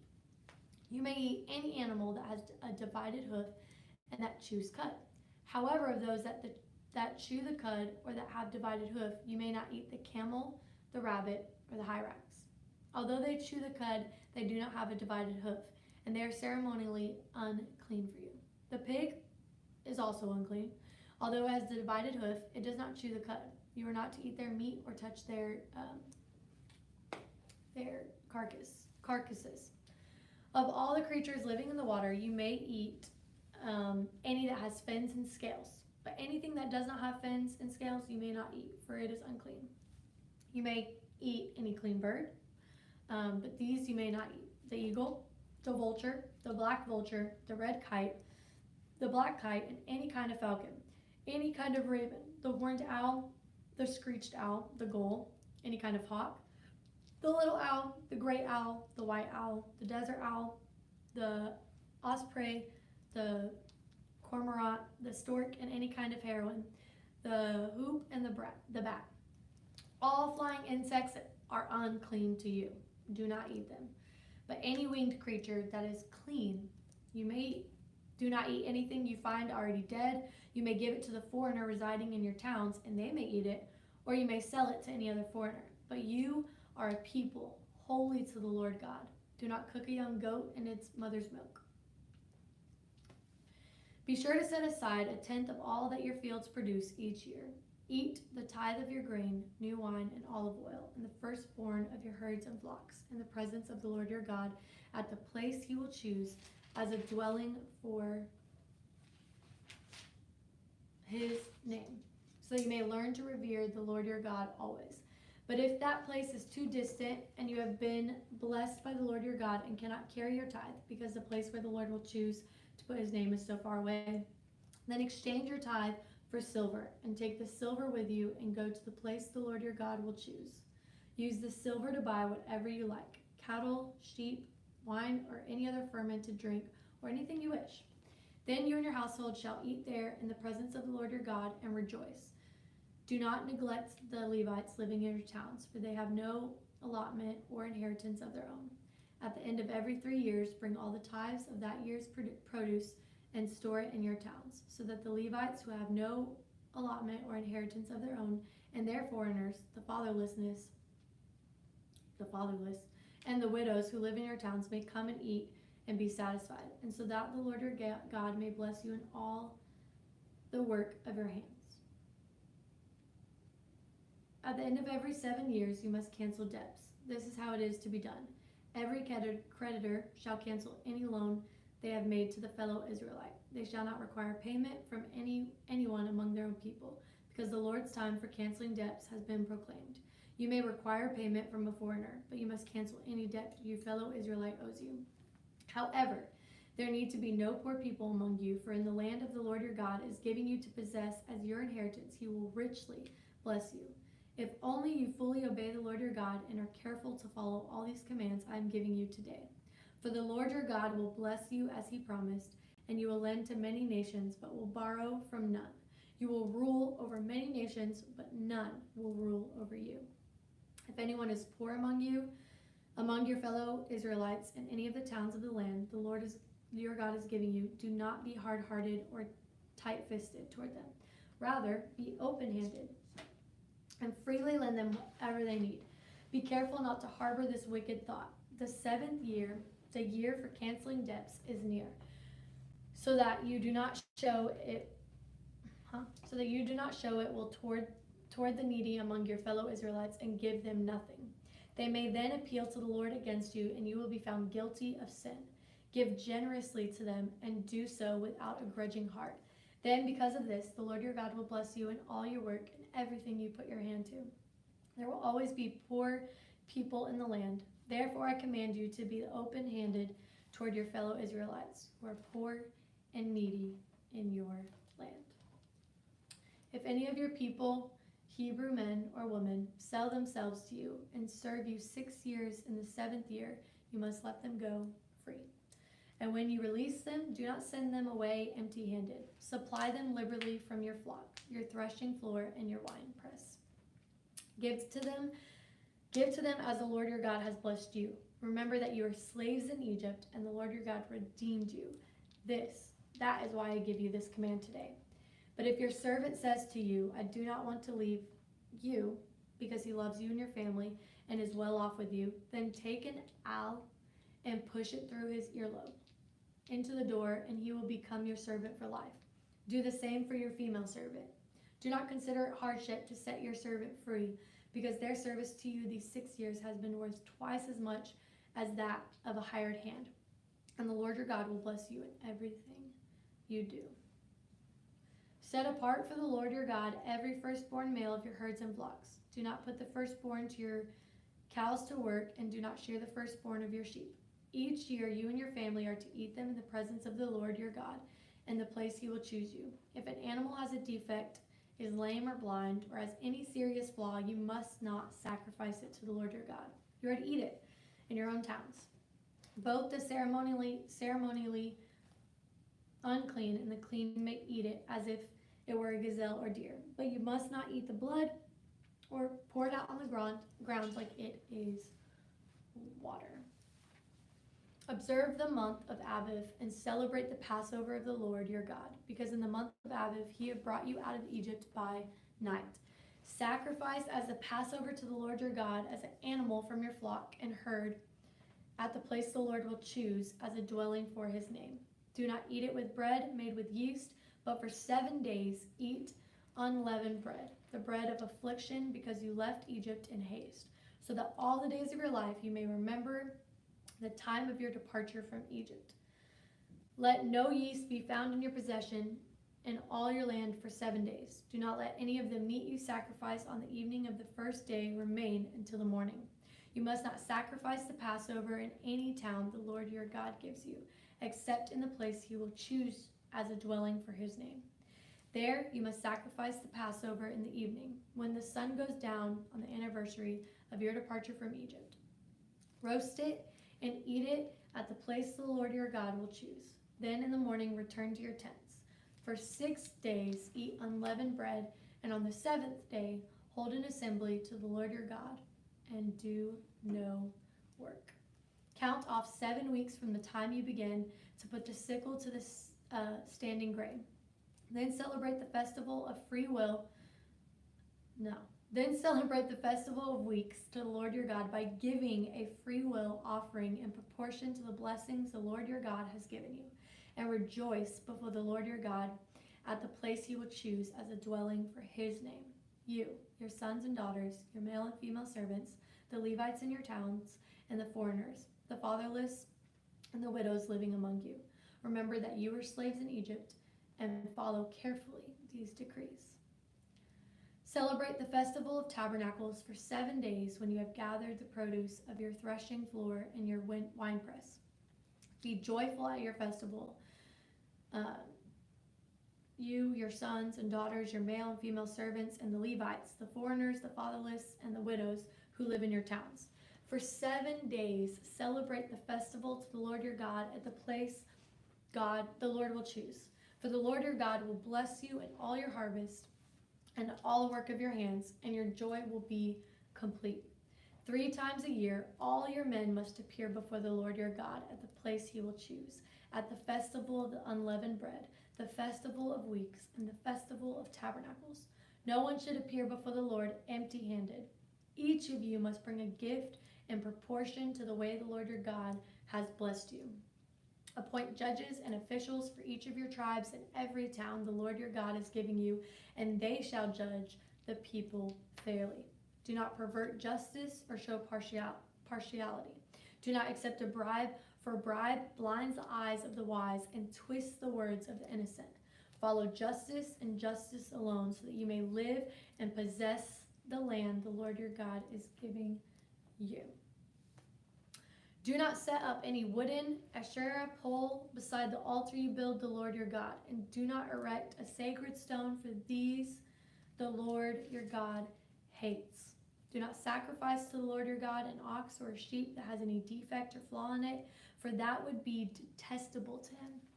If a man or woman living among you in one of the towns the Lord gives you is found doing it evil in the eyes of the Lord your God, in violation of his covenant and contrary to my command, has worshipped other gods, bowing down to them, or the sun, or the moon, or the stars in the sky, and this has been brought to your attention, then you must investigate it thoroughly. If it is true, and it has been proved that this detestable thing has been done in Israel, take the man or woman who has done this evil deed to your city. Gate, and stone that person to death. On the testimony of 2 or 3 witnesses, a person is to be put to death, but no one is to put to death on the testimony of only 1 witness. The hands of the witnesses must be the first in putting a person to death, and then the hands of the law of all the people, and then the hands of all the people. You must purge the evil from among you. If cases come before your courts that are too difficult for you to judge, whether bloodshed, lawsuits, or assaults, take them to the place the Lord your God will choose. Go to the Levitical priest and to the judge who is the office at the time. Inquire of them, and they will give you the verdict. You must act according to the decisions you give you at the place the Lord will choose. Be careful to do everything they instruct you to do. Act accordingly to whatever they teach you and the decisions they give you. Do not turn aside from what they will tell you, to the right or to the left. Anyone who shows contempt for the judge or for the priest who stands ministering there to the Lord your God is to be put to death. You must purge the evil from Israel. All the people will hear and be afraid and will not be contemptuous again. Next up is Jess.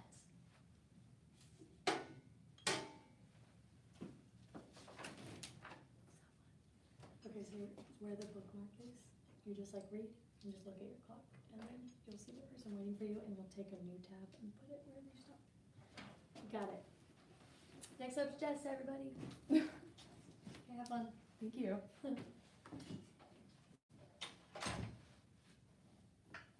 When you enter the land of the Lord your God is giving you, and have taken possession of it and settled in it, and you say, "Let us set a king over us like all the nations around us." Be sure to appoint over you a king the Lord your God chooses. He must be from among your fellow Israelites. Do not place a foreigner over you. one who is not an Israelite. The king, moreover, must not acquire great numbers of horses for himself, or make the people return to Egypt to get more of them. But for the Lord has told you, you are not to go back that way again. He must not take many wives, or his heart will be led astray. He must not accumulate large amounts of silver and gold. When he takes the throne of his kingdom, he is to write for himself on a scroll a copy of this law, taken from that the Levitical priests. It is to be with him, and he is to read it all the days of his life, so that he may learn to revere the Lord his God, and follow carefully all the words of this law and these decrees, and do not consider himself better than his fellow Israelites, and turn from the law to the right or the left. Then he and his descendants will reign a long time over his kingdom in Israel. The Levitical priests, indeed, the whole tribe of Levi, are to have no allotment or inheritance with Israel. They shall live on the food offerings presented to the Lord, for that is their inheritance. They shall have no inheritance among their fellow Israelites. The Lord is inheritance. The Lord is their inheritance, as he promised them. This is the share due to the priests from the people who sacrificed a bull or a sheep, the shoulder, the internal organs, and the meat from the head. You are to give them the first fruits of your grain, new wine and olive oil, and the first wool from your shearing of your sheep. For the Lord your God has chosen them and their descendants out of all your tribes to stand and minister in the Lord's name always. If a Levite moves from one of your towns anywhere in Israel where he is living, and comes in the earnestness to the place that the Lord will choose, he may minister in the name of the Lord his God, like all the fellow Levites who serve the Lord in the presence of the Lord. He is to share the equality of their benefits, even though he has received money from the sale of family possessions. When you enter the land of the Lord your God he is giving you, do not learn to imitate the detestable ways of the nations there. Let no one be found among you that has sacrificed their sons or daughters in the fire, who practices divination or sorcery, interprets omens, engages in witchcraft, or casts spells in the medium or spirits, who consult the dead. Anyone who does these things is detestable to the Lord. Because of the same detestable practices, the Lord your God will drive out those nations before you. You must be blameless before the Lord your God. The nations you'll dispossess listen to those who practice sorcery or divination, but as you, the Lord your God, has not permitted us to do so. The Lord your God will raise up for your prophet like me from among you and the fellow Israelites. You must listen to him.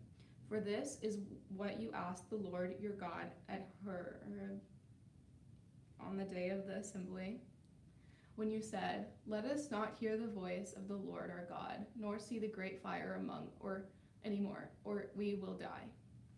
The Lord said to me, "What they say is good. I will raise up for them a prophet like you will among their fellow Israelites, and I will put my words in the mouth. He will tell them everything I command him. I myself will call to account anyone who does not listen to my words, but that the prophet speaks in my name. But a prophet who presumes to speak in my name anything I have not commanded, or a prophet who speaks in the name of other gods, is to put to death.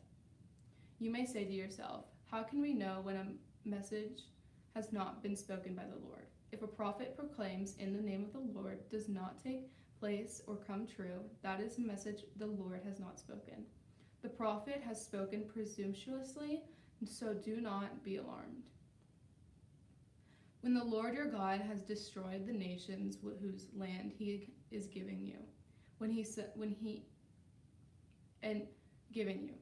and when you have driven them out and settled in their towns and houses, then set aside yourselves 3 cities in the land of the Lord your God, and is giving you to possess. Determine 3 distances involved to divide into 3 parts of the land the Lord your God is giving you as an inheritance, so that a person who kills someone may flee or refuge to one of these cities.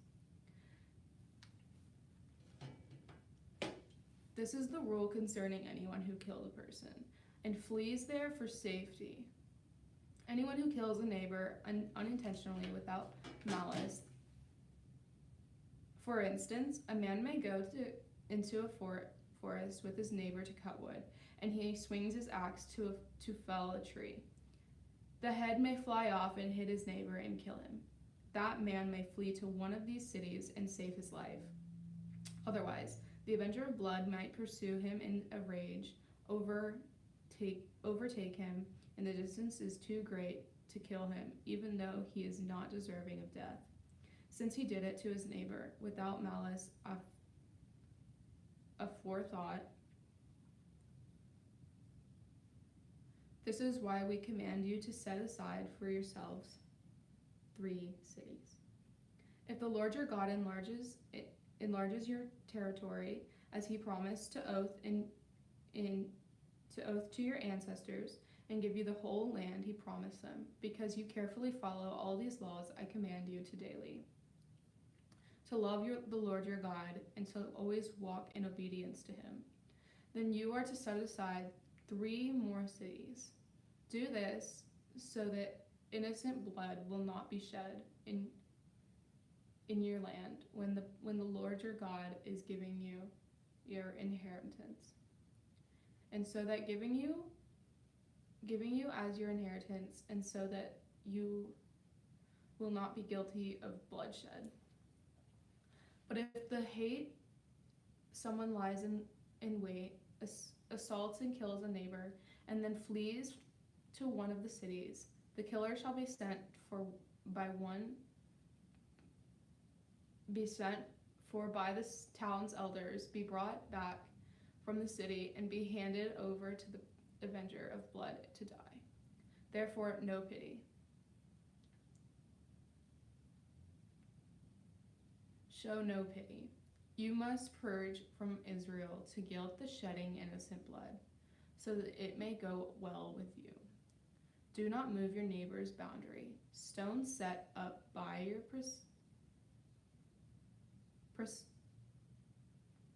in the inheritance you receive in the land, and the Lord your God is giving you to possess. 1 witness is not enough to convict anyone who accused of any crime to offense they may have committed.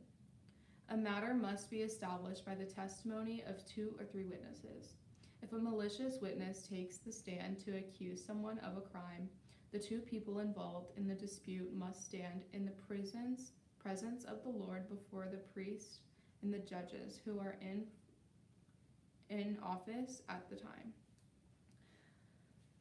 The judges must make a thorough investigation, and if the witness proves to be a liar, given false testimony against a fellow Israelite, then to do the false witness as the witness intended to do any other party.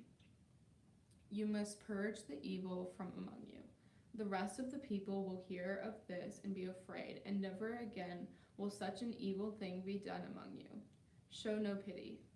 Life for life, eye for eye, tooth for tooth, hand for hand, foot for foot. When you go to war against your enemies and see horses and chariots, and the army is greater than yours, do not be afraid of them, because the Lord your God, who brought you up from out of Egypt, will be with you. When you are about to go into battle, the priest shall come forward and address the army. He shall say, "Hear, Israel, today you are going to battle against your enemies. Do not be faint-hearted or Do not be faint-hearted or afraid. Do not panic or be terrified of them. For the Lord your God is the one who goes with you to fight for you against the enemies to save your victory, to give you victory. The officers shall say to the army, has anyone built a new house and not yet begun to live in it? Let him go home, or he may die in battle, and someone else may begin to live in it. Has anyone planted a vineyard and not begun to enjoy it? Let him go home, or he may die in battle, and someone else enjoy it. Has anyone become pledged to a woman and not married her? Let him go home, or he may die in battle, and someone else marry her. Then the officials add, is anyone afraid or faint-hearted? Let him go home so that his fellow soldiers will not become disheartened too. When the officers have finished speaking to the army, they shall appoint commanders over it. When you march up to attack the city, make its people an offer of peace. If they accept and open the gates, all the people in it shall be subject to forced labor and shall work for you. If they refuse to make peace and they engage you in the battle, lay siege to the city. When the Lord your God delivers it into your hand, put to the sword all the men in it. As for the women, the children, the livestock, and everything else in the city, you take these as plunder for yourselves. And you may give the plunder to the Lord your God gives you from your enemies. This is how you are to treat all the cities that are at the distance from you, and do not belong to the nations nearby. However, in the cities of the nations the Lord your God is giving you as an inheritance, do not leave alive anything that breathes. Completely destroy them, as the Lord your God has commanded you. Otherwise, they will teach you to follow all the detestable things they do and worship the Lord, in worshiping the gods, and you will sin against the Lord your God. When you lay siege to a city for a long time, fighting against it to capture it, do not destroy its trees by putting an axe to them, because you can eat their fruit. Do not cut them down. Are the trees people that should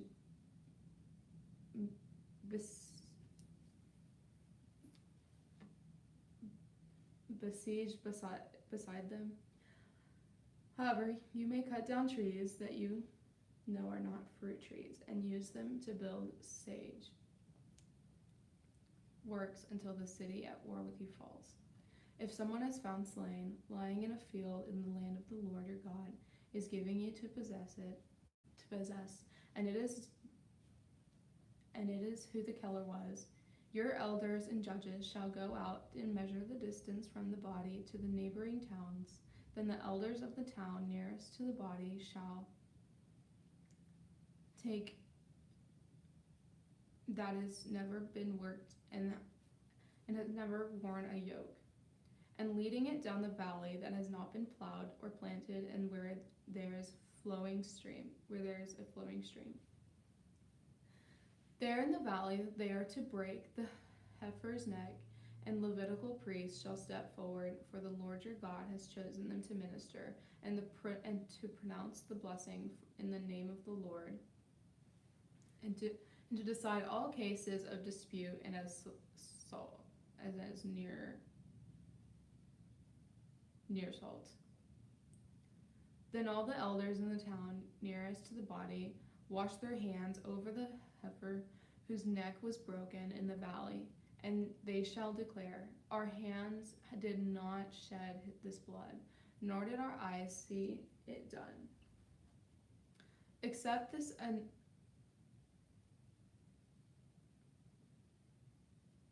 for your people Israel, whom you have redeemed, Lord, and do not hold your people guilty of the blood of an innocent person. Then the blood shed will be atoned for, and you will have purged from yourselves the guilt, the shedding, the innocent blood, since you have done what is right in the eyes of the Lord. When you go to war against your enemies, and the Lord your God delivers them into your hands, and you take captives, if you noticed among these captives a beautiful woman that are attached to her, you may take her as your wife. Bring her into your home and have her shave her head, trim her nails, and put aside the clothes she was wearing when captured. After she has lived in your house and mourned her father and mother for a full month, then you may go to her and be her husband, and she shall be your wife. If you are not pleased with her, let her go wherever she wishes. You must not sell her or treat her as a slave, since you have dishonored her. If a man has 2 wives, and he loves one but not the other, and both bear him sons, but the firstborn is the son of the wife he does not love, when he wills his property to his sons, he must not give the rights of the firstborn to the son of the wife he loves, in preference to his actual firstborn, the son of the wife he does not love. He must acknowledge the son of his unloved wife, and the firstborn, by giving him a double share of all he has. That son is the right sign of his father's strength. The right of the firstborn belongs to him. If someone has a stubborn and rebellious son who does not obey his father and mother, and will not listen to them when they discipline him, his father and mother shall take hold of him and bring him to the elders at the gate of his town. They shall say to the elders, "This son of ours is stubborn and rebellious. He will not obey us. He is a glutton and a drunkard." Then all the men of his town are to stone him to death. You must purge the evil from among you, and all Israel will hear it and be afraid. If someone guilty of a capital offense is put to death, and their body is exposed on a pole, you must not leave the body hanging on the pole overnight. Be sure to bury it that same day, because anyone who is hung on a pole under God's curse, you must not desecrate the land the Lord your God is giving you as an inheritance. If you see your fellow Israelites' ox or sheep straying, do not ignore it, but be sure to take it back to its owner. If they do not live near you, or if you do not know who owns it, take it home with you, then give it back.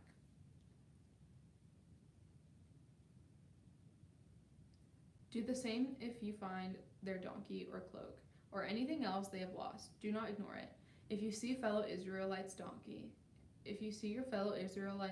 or ox fallen on the road, do not ignore it. Help the owner get it to its feet. A woman must not wear men's clothing, or a man wear women's clothing, for the Lord your God detests anyone who does this. If you come across a bird's nest beside the road, either in a tree or in the ground, and the mother is sitting on the young or on the eggs, do not take the mother with the young. You may take the young, but be sure to let the mother go, so that it may go well with you and you may have a long life. When you build a new house, make a parapet around your roof, so that you may not bring the guilt of bloodshed on your house. If someone falls from the roof, do not plant 2 kinds of seeds in your vineyard. If you do, not only the crops you planted,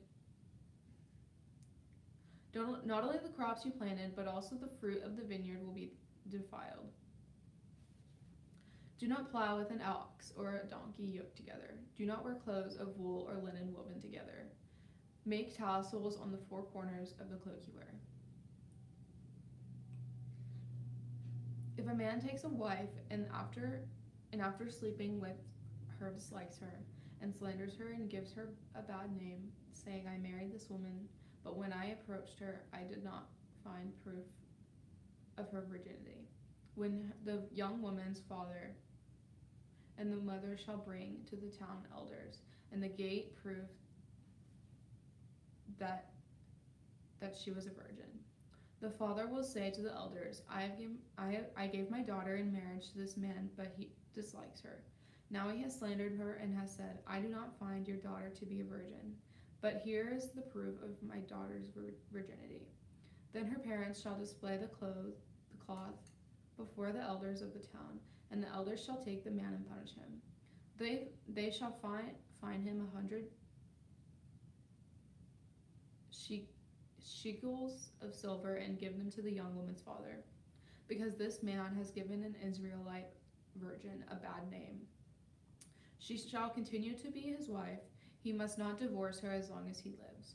If, however, the charge is true and no proof of the young woman's virginity can be found, she shall be brought to the door of the father's house, and there the men of her town shall stone her to death. She has done an outrageous thing in Israel by being promiscuous while still in her father's house. You must purge the evil from among you. If a man is found sleeping with another man's wife, both the man who slept with her and the woman must die. You must purge the evil from Israel. If the man happens to meet in a town a virgin pledged to be married, and he sleeps with her, you shall take both of them to the gate of that town and stone them to death. The young woman, because she was in a town and did not scream for help, and the man, because he violated another woman's wife. You must purge the evil from among you. But if out in the country a man happens to meet a young woman pledged to be married and rapes her, not only the man who has done this shall die. Do nothing to the woman; she has committed no sin deserving death. This case is like that for someone who attacks and murders a neighbor. For the man who found the young woman out in the country, and though the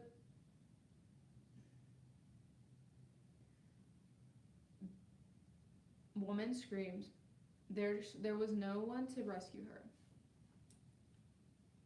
If a man happens to meet a virgin who is not pledged to be married and rapes her, and they are discovered, they shall pay her father 50 shekels of silver. He must marry the young woman, for he has violated her, and he can never divorce her as long as he lives.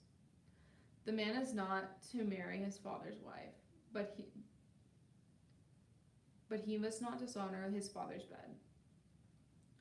No one has been emasculated or crushing or cutting.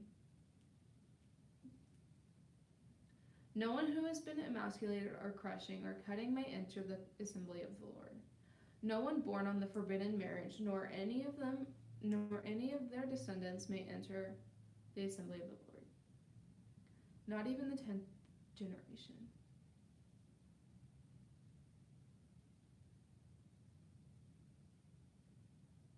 For they did not come to meet you with the bread and water on your way. When you came out to Egypt, they hired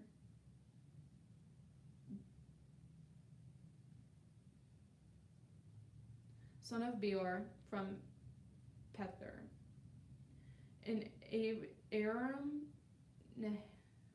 to pronounce the curse on you. However, the Lord your God would not listen to Balaam, but turned the curse into a blessing for you, because the Lord your God loves you. Do not seek a treaty of friendship with them as long as you live. Do not despise an Edomite, for the Edomites are related to you. Do not despise an Egyptian, because they are resided as foreigners in their country. The third generation of children born to them may enter the assembly of the Lord. When you are encamped against your enemies, keep away from anything impure. If one of the men is unclean because of a nocturnal emission, he is to go outside the camp and stay there. But as evening approaches, he is to wash himself, and in the sunset he may return to the camp. Designate the place outside the camp where you can go to relieve yourselves. As part of your equipment, you have something to dig with.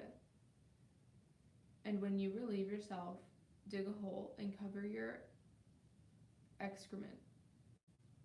For the Lord your God moves about in your camp and to protect you and to deliver your enemies to you. Your camp must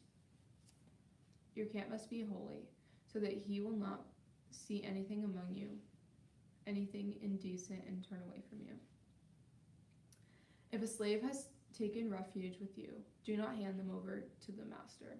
Let them live among you wherever they like and in whatever town they choose. Do not oppress them. No Israelite man or woman is to become a shrine prostitute. You must not bring the earnings of the female prostitute or of a male prostitute to the house of the Lord or your God to pay any vow, because the Lord your God detests them both. Do not charge a fellow Israelite interest, whether the money or food or anything else that may earn interest. You may charge a foreigner interest, but not a fellow Israelite, so that the Lord your God may bless you in everything you put your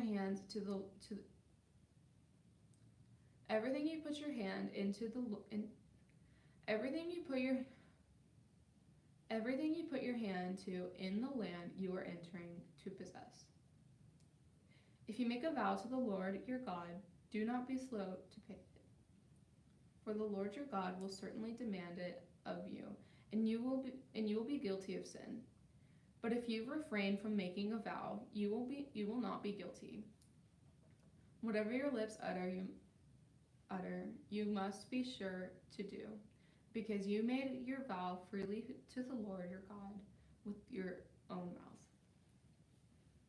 If you enter your neighbor's vineyard, you must eat all the grapes you want, but do not put any in your basket. If you enter your neighbor's grain field, you may pick kernels with your hands, but you must not put a sickle to the standing grain. If a man marries a woman who becomes displeasing to him because he finds something indecent about her, and he writes her a certificate about divorce, gives it to her, and sends her from his house. And if after she leaves his house she becomes the wife another man, and her second husband dislikes her and writes her a certificate about divorce, gives it to her, and sends her from his house, or if he dies, then her first husband who divorced her is not allowed to marry her again. After she has been defiled, that would be detestable in the eyes of the Lord. Do not bring sin upon the land of the Lord your God is giving you as an inheritance. If a man has recently married, he must not be sent to war or have any other duty laid on him. For 1 year he is to be free to stay at home and to bring happiness to the wife he has married. Do not take part in millstones, not even the upper one, the security for a debt, because that would be taking a person's livelihood as security. If someone is caught kidnapping a fellow Israelite and treating or selling them as a slave, the kidnapper must die. You must purge the evil from among you. In the case of defiling skin diseases, be very careful to do exactly what the Levitical priest instructs you. You must follow carefully what I have commanded you. Remember what the Lord your God did to Miriam along the way after you came out of Egypt. When you make a loan of any kind to your neighbor, do not go into their house to get what is offered to you as a pledge. Stay outside and let the neighbor whom you are making the loan bring the pledge out to you. If the neighbor is poor, do not go to sleep with the pledge in your possession. Return the cloak by sunset so that your neighbor may sleep in it. Then they will thank you, and it will be regarded as a righteous act in the sight of the Lord your God. Do not take advantage of a hired worker who is poor and needy, whether that worker is a fellow Israelite or a foreigner, residing in one of your towns.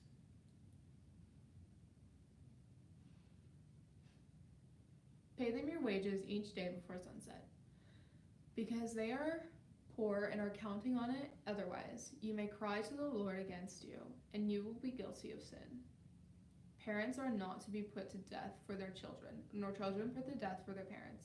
Each will die for their own sin. Do not deprive the foreigner as the fatherless or justice, or take the cloak of the window as a pledge. Remember that you were slaves in Egypt, and that the Lord your God redeemed you from there. That is why I command you to do this. When you are harvesting in your fields and you overlook a sheaf, do not go back to get it.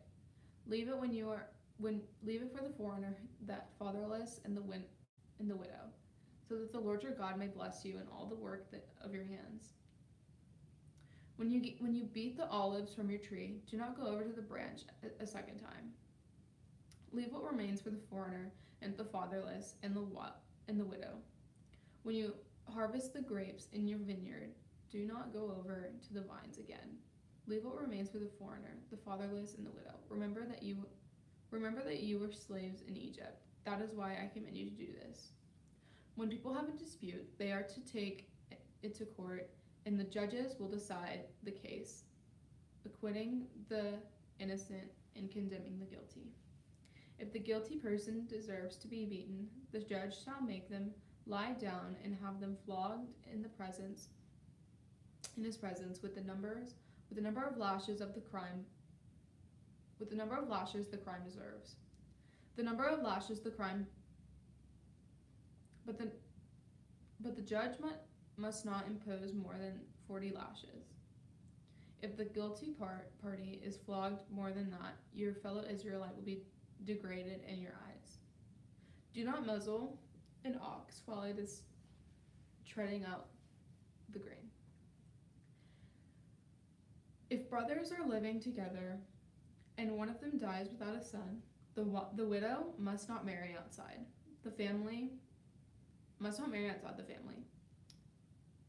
Her husband's brother shall take her and marry her and fulfill the duty of a brother-in-law to her.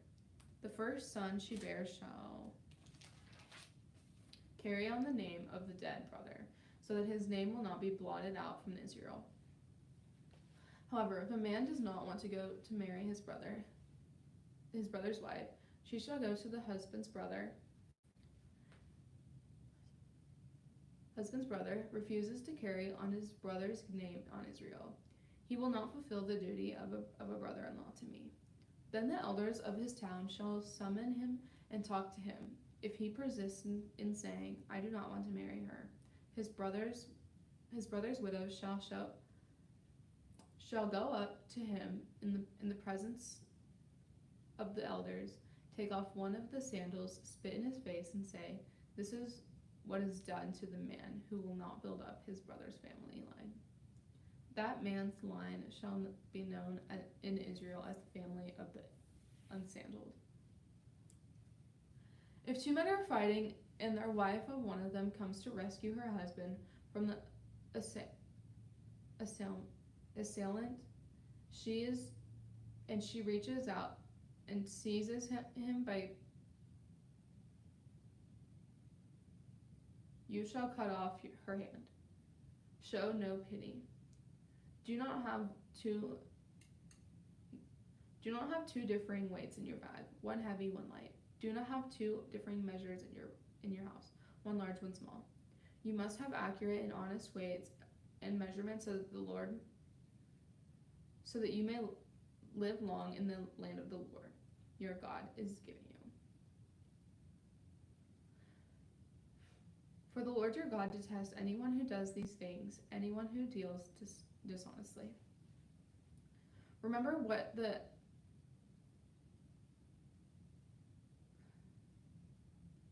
Amalekites did to you along the way when you came out of Egypt.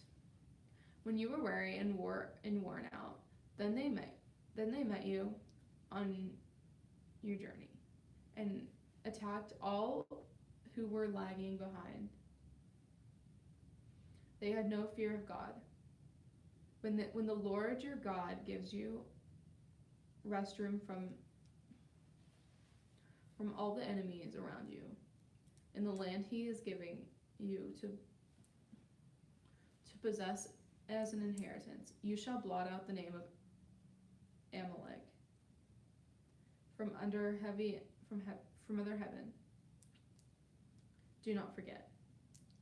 When you have entered the land of the Lord your God, when you have entered the land the Lord your God is giving you as an inheritance, and you have taken the possession of it and settled in it, take some of the first fruits of all that you've produced from the soil of the land the Lord your God is giving you, and put them in a basket. Then go to the place the Lord your God will choose as a dwelling for his name. And say to the priest in office at the time, I declare today that the Lord your God, that I have come to the land, swore to our ancestors to give us. The priest shall take the basket from your hands and set it down in front of the altar of the Lord your God. Then you shall declare before the Lord your God, my father was a wandering Adamim, and he went down to Egypt with a few people and lived there, and became a great nation, powerful and numerous. But the Egyptians mistreated us and made us suffer, subjecting to the harsh labor. Then we cried out to the Lord, the God of our ancestors, and the Lord heard our voice and saw our misery, toil, and oppression. So the Lord brought us out of Egypt with a mighty hand, and outstretched arm, with great terror and with signs of wonders. He brought us to this place and gave us the land flowing with milk and honey. And now I bring the first fruits of the soil that you, Lord, have given me.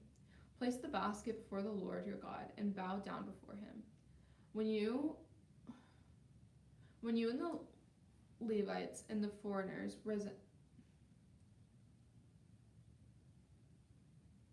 residing among you shall rejoice in all the good things that the Lord your God has given to you and your household.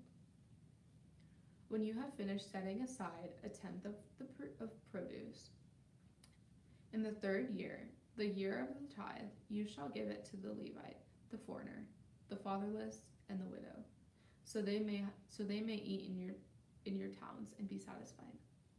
Then say to the Lord your God, I have removed from my house this sacred portion, and have given it to the Levite, the foreigner, the fatherless, the widow, according to all you commanded.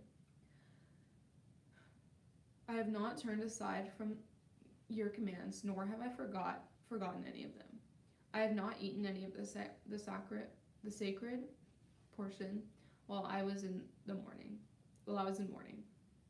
nor have I removed any of it while I was unclean, nor have I offered any of it to the dead. I have obeyed the Lord my God.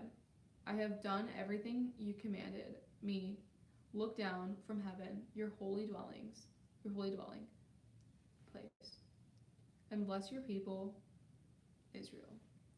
And the land you have given us, you promised an oath to our ancestors, a land flowing with milk and honey. The Lord your God commands you this day to follow these decrees and laws, carefully observe them with all your heart and with all your soul, You have declared this day that the Lord is your God, and that you will walk in obedience to him, that you will keep his decrees, commands, and laws, that you will listen to him. And the Lord has declared this day that you are his people, and treasured possession as he promised, and that you are to keep his commands.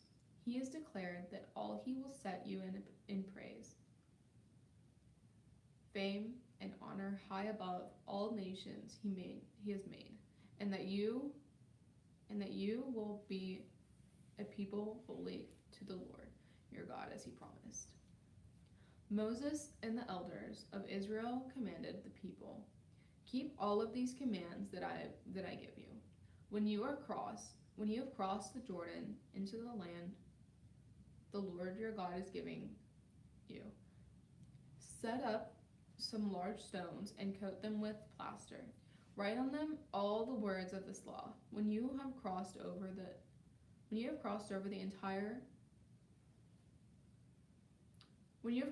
to enter the land the Lord your God is giving you, a land flowing with milk and honey, just as the Lord, the God of your ancestors, promised you. And when you have crossed the Jordan, set up these stones in Mount Ebal, as I commanded you today, and coat them with the plaster. Build them an altar to the Lord your God, an altar of stones. Do not use any iron tool on them. Build the altar of the Lord your God with field stones, and offer burnt offerings on it to the Lord your God. Sacrifice fellowship offerings, or eating them and rejoicing to the presence of the Lord your God. And you shall write very clearly all the words of this law that you on these stones you have set up. Then Moses and the Levitical priests said to all Israel, be silent, Israel, and listen. You have now become the people of the Lord your God. Obey the Lord your God, and follow his commands and decrees that I give you today. On the same day Moses commanded the people, when you have crossed the Jordan, these tribes shall stand on Mount Gerizim to bless the people: Simon, Levi, Judah, Joseph, and Benjamin. And these tribes shall stand on Mount Ebal and pronounce curses: Reuben, Gad, Asher, Zebulun, Dan, and Naphtali. If you fully obey the Lord your God and carefully follow his commands, I will give you today the Lord your God will set you high above the nations and the earth. All these blessings will come on you and accompany you if you obey the Lord your God. You will be blessed in the city and blessed in the country. The fruit of your womb will be blessed, and the crops of your land and the young of your livestock, the calves of your herds and the lambs of your flocks. Your basket and your kneading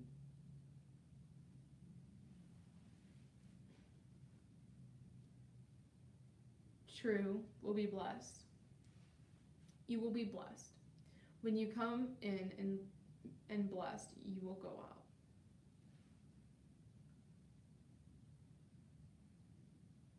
The Lord will grant that the enemies who rise up against you will be defeated before you. They will come at you from one direction, but flee from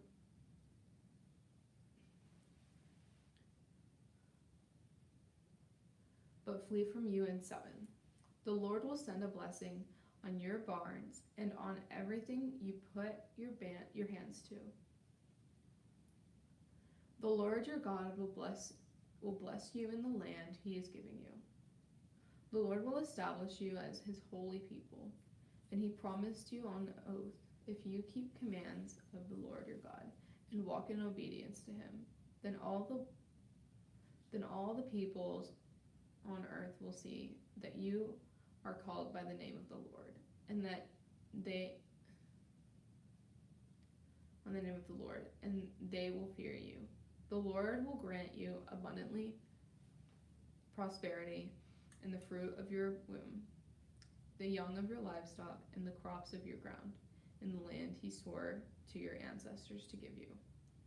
The Lord will open the heavens, the storehouse of his bounty, and send rain on your land in season, and to bless all the work of your hands. You will lend to many nations, but will borrow from none. The Lord will make you the head, not the tail. If you pay attention to the commands of the Lord your God, I give you this day, and carefully follow them, you will always be the top, never at the bottom. Do not turn aside from any of the commands I give you today, to the right or to the left, following other gods and serving them. However,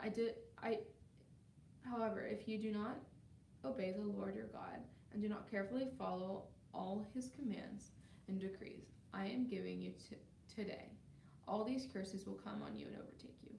You will be cursed in the city and cursed in the country. Your basket and your kneading trough will be cursed. The fruit in your womb will be cursed, and the crops of your land, and the calves of your herds, and the lambs of your flocks. You will be cursed when you come in, and cursed when you go out.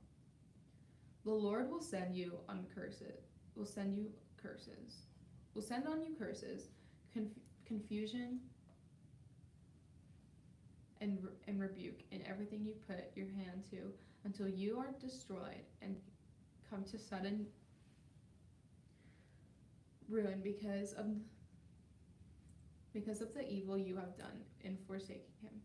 The Lord will plague you with diseases until he has destroyed you from the Lord, and you are entering to possess.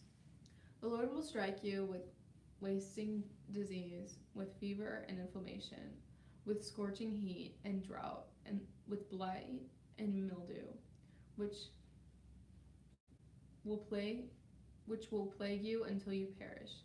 The sky over your head will be bronze. The ground over your head the ground beneath you iron. The Lord will turn the rain to your country into dust, and powder it will come down from the skies until you are destroyed. The Lord will cause you to be defeated before your enemies. You will come at them from one direction, but flee from them in seven. You will become a thing of horror to all the kingdoms on the earth. Your carcasses will be food for all the birds and the wild animals, and there will be no one to frighten them away. The Lord will afflict you with the boils of Egypt, and the tumors, festering sores, and the itch from which you cannot be cursed. The Lord will afflict you with madness, blinding, and confusion of mind. At midday you are to grope about like a blind midday. You will grope about like a blind person in the dark. You will be unsuccessful in everything you do. Day after day, you will be oppressed and robbed, and with no one to rescue you. You will be pledged to be married to a woman, but another will take her and rape her. You will build a house, but you will not live in it. You will plant a vineyard, but you will not even begin to enjoy its fruits. Your ox will be slaughtered before your eyes, but you will eat none of it. Your donkey will be forcibly taken from you and will not be returned. Your sheep will be given to your enemies, and no one will rescue them. The sons and daughters will be given to another nation, and you will wear out your eyes watching for them, day after day, powerless to lift a hand. A people that you do not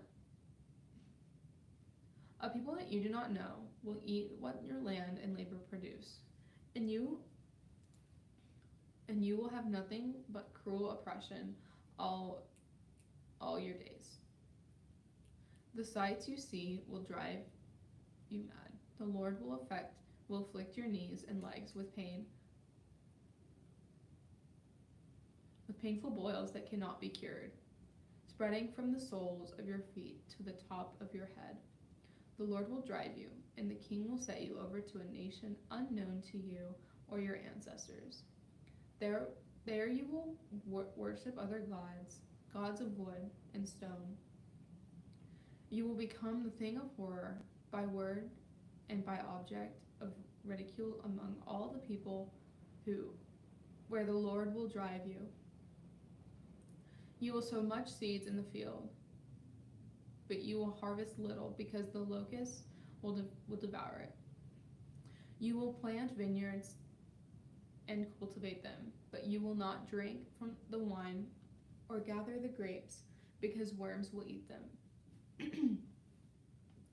You will have olive trees throughout your country, but you will not use the oil because the olives will drop off. You will have sons and daughters, but will not keep them because they will go into captivity. Swarms of locusts will take over all your trees and crops of your land. The foreigners who reside among you will rise above you higher and higher, but you will sink lower and lower. Then will lend to you, but you will not lend to them. They will be the head, but they will be the head, but you will be the tail. All these curses will come on you, and will pursue you and overtake you until you are destroyed, because you did not obey the Lord your God and observe the commands and decrees he gave you. They will be a sign and wonder to you and your descendants forever, because you did not serve the Lord your God joyfully and gladly in the time of prosperity. Therefore, in hunger and thirst, in nakedness and dire poverty, you will serve the enemies of the Lord. You will serve the enemies of the Lord sends against you.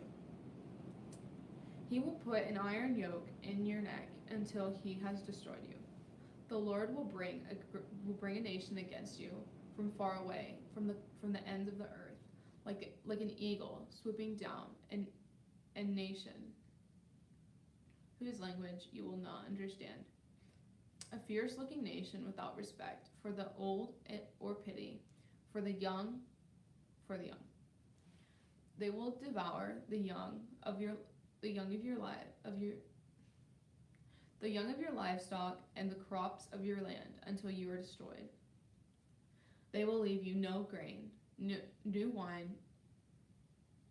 They will leave you no grain, new wine, or olive oil, nor any calves of your herd or lambs of your flocks, until you are ruined. They will lay siege to all the cities throughout your land until the highest fortified walls in which you trust fall down. They will besiege all the cities throughout the land throughout the land your God is giving you, because of the suffering your enemy will inflict on you during the siege. You will eat the fruit of the womb and flesh of the son and daughters the Lord your God has given you. Even the most gentle and sensitive men among you will have no compassion to his own brother or the wife. He loves his surviving children, and he will not give to one of them any of the flesh of his children that he is eating. It will be all he has left, because of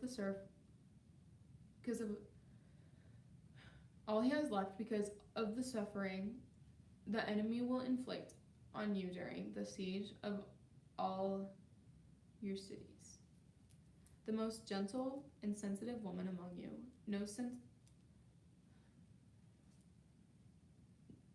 so sensitive and gentle that she would not venture to touch the ground with the sole of her foot,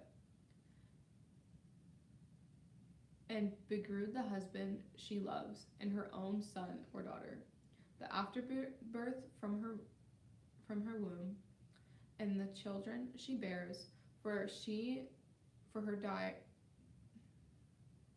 her dire needs, she intends to eat them secretly because of the suffering your enemy will inflict on you during the siege of your cities. If you do not carefully follow all the words of this law, which are written in this book, and do not revere this glorious and awesome name, the Lord your God, the Lord will send fearful plagues on you and descendants, harsh and prolonged disasters, and severe lingering illnesses. He will bring on you all the diseases of Egypt that you dreaded, and they will cling to you. The Lord will also bring on you every kind of sickness and disaster, not recorded in this book of the law, but until you are destroyed, you who were as numerous as the stars in the sky will not be left, but few in the numbers, because you did not obey the Lord your God, just as it pleased the Lord to make you prosper and increase in number, so it will please him to ruin and destroy you. You will be uprooted from the land you are entering to possess. Then the Lord will scatter you among the nations, from one end of the earth to the other. You will worship other gods of wood and stone, which neither nor your ancestors have known. Among those nations you will find no response, the resting place for the sole of your foot. The Lord will give you an anxious mind, eyes weary with longing, and despairing heart. You will not live in constant suspense, living with your dread in both night and day, never sure on your life. In the morning you will say, if only it were evening, and in the evening, if only it were morning. Because of the terror that will fill your hearts and the sights that your eyes will see, the Lord will send you back into ships to Egypt on a journey I said you should never make again. There you will offer yourselves for sale to your enemies as male and female slaves, but no one will buy you. These are the terms of the covenant the Lord commands Moses to make with the Israelites in Moab. In addition to the covenant he made with him at Horeb, Moses summoned all the Israelites and said to them, your eyes have seen that the Lord did in Egypt to Pharaoh, to all his officials in the land. With your own eyes you saw the great trials, those signs, and what great wonders. But to this day the Lord has not given you a mind that understands, or eyes that see, or eyes that hear, or ears that hear. Yet the Lord says, during the 40 years that I led you through the wilderness, your clothes did not wear out, nor did the sandals on your feet. You ate no bread and drank no wine. For other fermented drinks I did this, so that you might know that I am the Lord your God.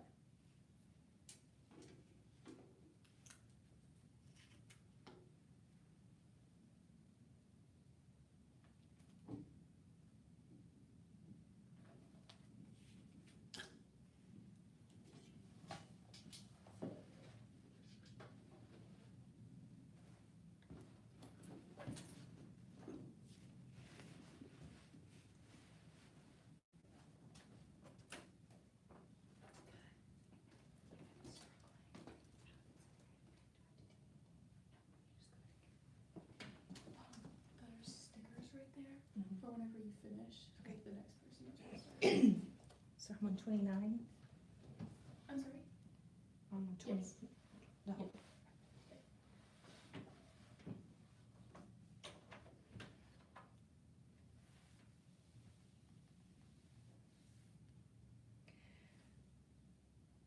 When you reach this place, Sihon king of Heshbon and Og king of Bashan came out to fight against us, but we defeated them. We took their land and gave it as an inheritance to the Reubenites, the Gadites, and the half-tribe of Manasseh. Carefully follow the terms of this covenant, so that you may prosper in everything you do. All of you are standing today in the presence of the Lord your God, your leaders and chief men, your elders and officials, and all the other men of Israel, together with your children and your wives, and the foreigners living in your camps, who chop your wood and carry your water. You are standing here in order to enter into a covenant with the Lord your God, a covenant the Lord is making with you this day and sealing with an oath to confirm you this day as his people, that he may be your God as he promised you and as he swore to your fathers, Abraham, Isaac, and Jacob. I am making this covenant with its oath, not only with you, who are standing here with us today in the presence of the Lord our God, but also with those who are not here today. You yourselves know how we lived in Egypt and how we passed through the countries on the way here. You saw among them their detestable images and idols of wood and stone, of silver and gold. Make sure there is no man or woman, clan or tribe among you today whose heart turns away from the Lord our God to go and worship the gods of those nations. And make sure there is no root among you that produces such bitter poison. When such a person hears the words of this oath and they invoke a blessing on themselves, thinking, I will be safe even though I persist in going my own way, they will bring disaster on the watered land as well as the dry. The Lord will never be willing to forgive them. His wrath and zeal will burn against them. All the curses written in this book will fall on them, and the Lord will blot out their names from under heaven. The Lord will single them out from the tribes of Israel for disaster according to all the curses of the covenant written in this book of the law. Your children who follow you in later generations and foreigners who come from distant lands will see the calamities that have fallen on the land and the diseases with which the Lord has afflicted it. The whole land will be a burning waste of salt and sulfur, nothing planted, nothing sprouting, no vegetation growing on it. It will be like the destruction of Sodom and Gomorrah, Admah and Zeboiim, which the Lord overthrew in fierce anger. All the nations will ask, why has the Lord done this to this land? Why this fierce burning anger? And the answer will be, it is because the Lord abandoned the covenant of the Lord, the God of their ancestors, the covenant he made with them when he brought them out of Egypt. They went off and worshipped other gods and bowed down to them, gods they did not know, gods he had not given them. Therefore the Lord's anger burned against this land, so he brought on it all the curses written in this book. In furious anger and in great wrath the Lord uprooted them from their land and thrust them into another land as it is now. The secret things belong to the Lord our God, but the things revealed belong to us and to our children forever, that we may follow all the words of this law. Deuteronomy chapter 30. When these blessings and curses I have set before you come on you, and you take them to heart, wherever the Lord your God disperses you among the nations, and when you and your children return to the Lord your God, and obey him with all your heart and with all your soul, according to everything I commanded you today, then the Lord your God will restore your fortunes, and have compassion on you, and gather you again from all the nations where he scattered you. Even if you have been banished to the most distant land under the heavens, from there the Lord your God will gather you and bring you back. He will bring you to the land that belonged to your ancestors, and you will take possession of it. He will make you more prosperous and numerous than your ancestors. The Lord your God will circumcise your hearts and the hearts of your descendants, so that you may love him with all your heart and with all your soul, and live. The Lord your God will put all these curses on your enemies who hate and persecute you. You will again obey the Lord and follow all his commands I have given you today. Then the Lord your God will make you most prosperous in all the work of your hands and in the fruit of your womb, the young of your livestock and the crops of your land. The Lord again will delight in you and make you prosperous, just as he's delighted in your ancestors, if you obey the Lord your God and keep his commands and decrees that are written in this book of the law, and turn to the Lord your God with all your heart and with all your soul. Now, what I am commanding you today is not too difficult for you or beyond your reach. It is not up in heaven so that you have to ask, who will descend into heaven to get it and proclaim it to us so we may obey it? Nor is it beyond the sea so that you have to ask, who will cross the sea to get it and proclaim it to us so we may obey it? No, the word is very near you. It is in your mouth and in your heart so you may obey it. See, I set before you today life and prosperity, death and destruction. For I command you today to love the Lord your God, to walk in obedience to him, and to keep his commands, decrees, and laws. Then you will live and increase, and the Lord your God will bless you in the land you are entering to possess. But if your heart turns away and you are not obedient, and if you are drawn away to bow down to other gods and worship them, I declare to you this day that you will certainly be destroyed. You will not live long in the land you're crossing the Jordan to enter and possess. This day I call the heavens and the earth as witnesses against you, that I have set before you life and death, blessings and curses.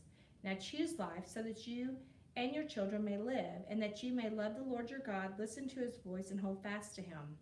For the Lord is your life, and he will give you many years in the land he swore to give to your fathers, Abraham, Isaac, and Jacob. Deuteronomy chapter 31.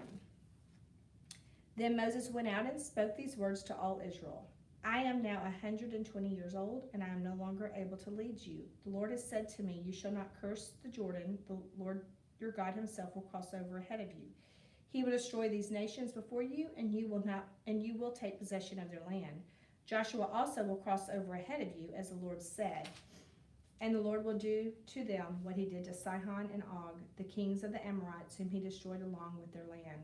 The Lord will deliver them to you, and you must do to them all that I have commanded you. Be strong and courageous. Do not be afraid or terrified because of them, for the Lord your God goes with you. He will never leave you nor forsake you. Then Moses summoned Joshua and said to him in the presence of all Israel, be strong and courageous, for you must go with this people into the land that the Lord swore to their ancestors to give them, and you must divide it among them as their inheritance. The Lord himself goes before you, and he will be with you. He will never leave you nor forsake you. Do not be afraid. Do not be discouraged. So Moses wrote down this law and gave it to the Levitical priest who carried the ark of the covenant to the Lord, and to all the elders of Israel. Then Moses commanded them, at the end of every 7 years, in the year for canceling debts, during the festival of tabernacles, when all Israel comes to appear before the Lord your God at the place he will choose, you shall read this law before them in their hearing. Assemble the people, men, women, and children, and the foreigners residing in your towns, so they can listen and learn to fear the Lord your God, and follow carefully all the words of this law.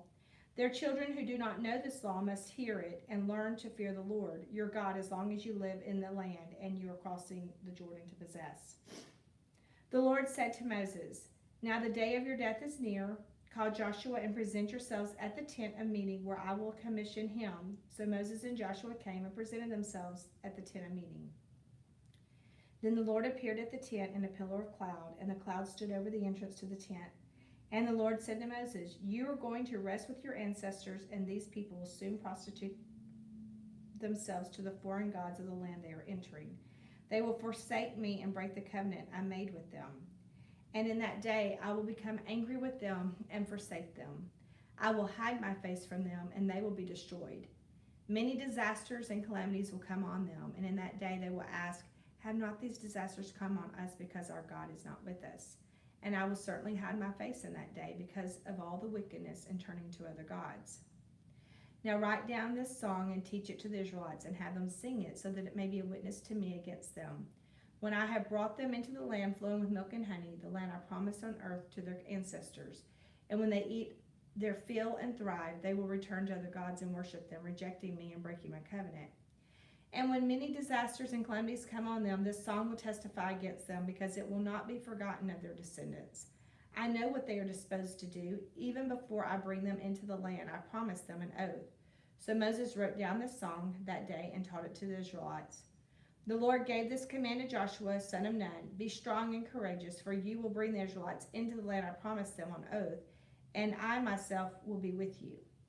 After Moses finished writing in the book the words of this law from beginning to end, he gave this command to the Levites who carried the ark of the covenant of the Lord.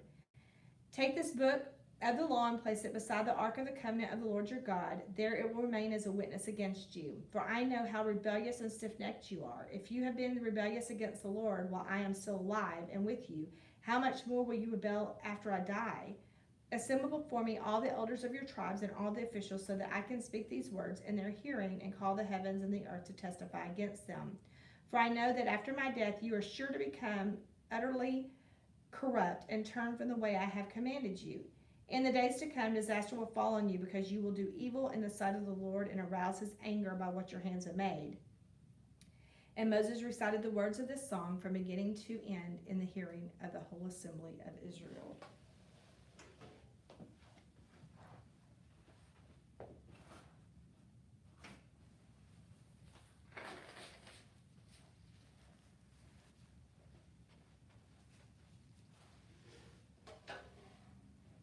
Deuteronomy chapter 32.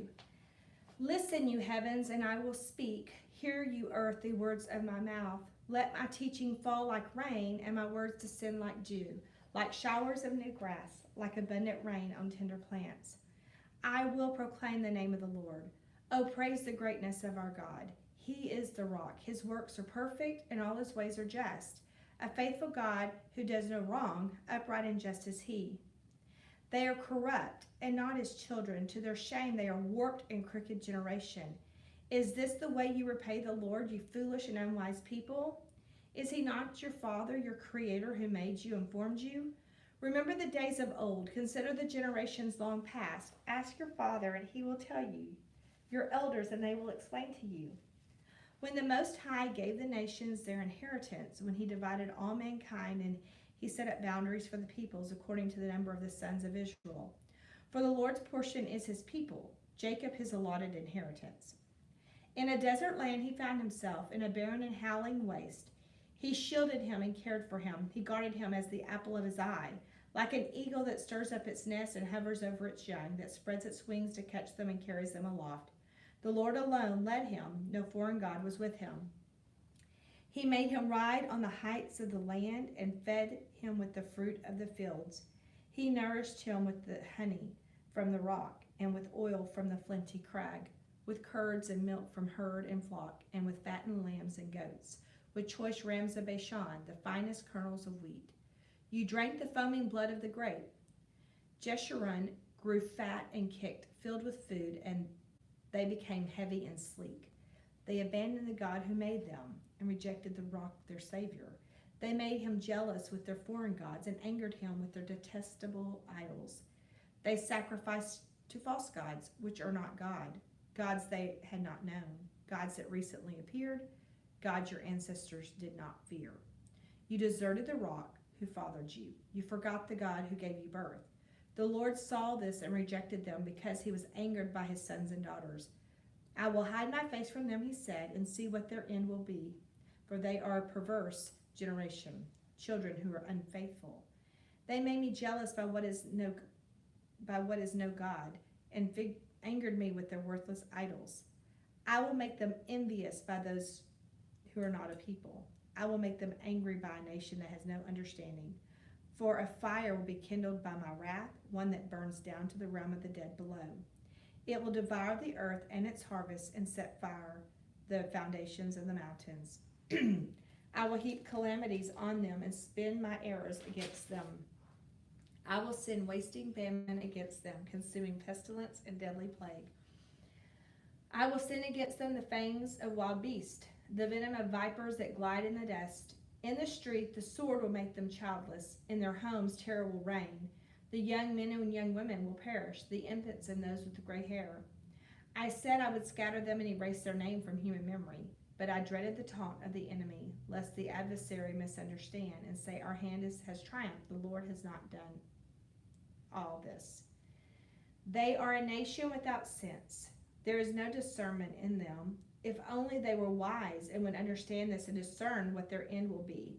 How could one man chase 1,000 or two put 10,000 to flight unless their rock had sold them, unless the Lord had given them up? For their rock is not like our rock, as even our enemies concede. Their vines come from the vine of Sodom and from the fields of Gomorrah. Their grapes are filled with poison and their clusters with bitterness. Their wine is the venom of serpents, the deadly poison of cobras. Have I not kept this in reserve and sealed it in my vaults? It is mine to avenge. I will repay. In due time their foot will slip. Their day of disaster is near, and their doom rushes upon them. The Lord will vindicate his people and relent concerning his servants when he sees their strength is gone, and no one is left, slave or free. He will say now, where are their gods? The rock they took refuge in, the gods who ate at the fat of their sacrifices and drank the wine of their drink and offerings. Let them rise up to help you. Let them give you shelter. See now that I myself am he. There is no God besides me. I put to death and bring to life. I have wounded and I will heal, and no one can deliver out of my hand. I lift my hand to heaven and solemnly swear, as surely as I live forever, when I sharpen my flashing sword and my hands grasp it in judgment, I will take vengeance on my adversaries and repay those who hate me. I will make my arrows drunk with blood while my sword devours flesh, the blood of the slain and the captives, the heads of the enemy leaders. Rejoice, you nations, with his people, for he will avenge the blood of his servants. He will take vengeance on his enemies and make atonement for his land and people. Moses came with Joshua son of Nun and spoke all these words of this song in the hearing of the people. When Moses finished reciting all these words to all Israel, he said to them, Take to heart all the words I have solemnly declared to you this day, so that you may command your children to obey carefully all the words of this law. They are not just idle words for you, they are your life. By them you will live long in the land you are crossing the Jordan to possess. On that same day, the Lord told Moses, Go into the Abiram range to Mount Nebo in Moab, across from Jericho, and view Canaan, the land I'm giving the Israelites as their possession. There on the mountain that you have climbed, you will die and be gathered to your people, just as your brother Aaron died on Mount Hor and was gathered to his people. This is because both of you broke faith with me in the presence of the Israelites at the waters of Meribah Kadesh in the desert of Zin, because you did not uphold my holiness among the Israelites. Therefore you will see the land only from a distance. You will not enter the land I'm giving to the people of Israel. Deuteronomy chapter 33. This is the blessing that Moses, the man of God, pronounced on the Israelites before his death. He said, The Lord came from Sinai and dawned over them from Seir. He shone forth from Mount Paran. He came with myriads of holy ones from the south, from his mountain slopes. Surely it is you who love the people. All the holy ones are in your hand. At your feet they bow down, and from you receive instruction. The law that Moses gave us, the possession of the assembly of Jacob. He was king over Jeshurun when the leaders of the people assembled, along with the tribes of Israel. Let Reuben live and not die, nor his people be few. And this he said about Judah. Hear, Lord, the cry of Judah. Bring him to his people. With his own hands he defends his cause, or be his help against his foes. About Levi he said, Your Thummim and Urim belong to your faithful servant. You tested him as Massa. You contended with him in the waters of Meribah. He said of his father and mother, I have no regard for them. He did not recognize his brothers or acknowledge his own children, but he watched over your word and guarded your covenant. He teaches your precepts to Jacob and your law to Israel. He offers incense before you and whole burnt offerings on your altar. Bless all his skills, Lord, and be pleased with the work of his hands. Strike down those who rise against him, his foes, till they rise no more. About Benjamin he said, Let the beloved of the Lord rest secure in him, for he shields him all day long, and the one the Lord loves rests between his shoulders. About Joseph he said, May the Lord bless his land with the precious dew from heaven and above, and with the deep waters that lie below. With the best the sun brings forth, and the finest the moon can yield. With the choicest gifts of the ancient mountains, and the fruitfulness of the everlasting hills. With the best gifts of the earth and its fullness, and the favor of him who dwelt in the burning bush. Let all these rest on the people of Joseph, on the brow of the prince among his brothers. In majesty he is like a firstborn bull. His horns are the horns of a wild ox. With them he will gore the nations, even those at the ends of the earth. Such are the 10,000s of Ephraim, such are the thousands of Manasseh.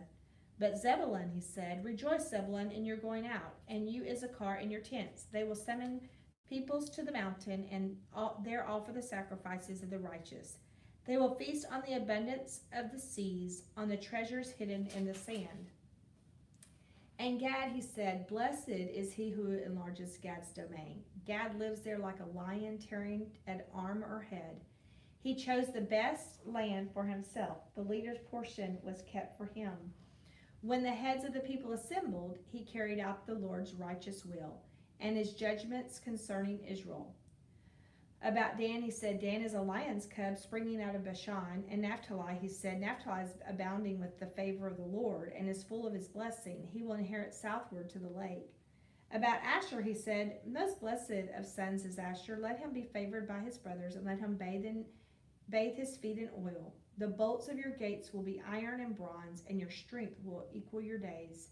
There is no one like the God of Jeshurun, who rides across the heavens to help you, and on the clouds in his majesty. The eternal God is your refuge, and underneath are the everlasting arms. He will drive out your enemies before you, saying, destroy them. Israel will live in safety. Jacob will dwell secure in a land of grain and new wine, where the heavens drop dew. Blessed are you, Israel, who is like you, a people saved by the Lord. He is your shield and your helper and your glorious sword. Your enemies will cower before you, and you will tread on their heights. Deuteronomy chapter 34.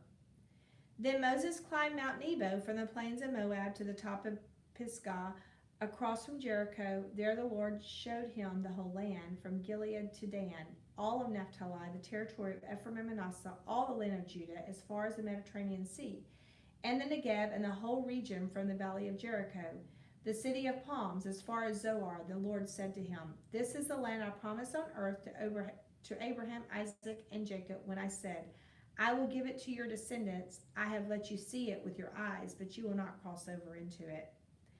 And Moses, the servant of the Lord, died there in Moab, as the Lord had said. He buried him in Moab in the valley opposite Beth Peor, but to this day no one knows where his grave is. Moses was 120 years old when he died, yet his eyes were not weak, nor his strength gone. The Israelites grieved for Moses in the plains of Moab 30 days, until the time of weeping and mourning was over. Now Joshua son of Nun was filled with the spirit of wisdom, because Moses had laid his hands on him. So the Israelites listened to him and did what the Lord had commanded Moses.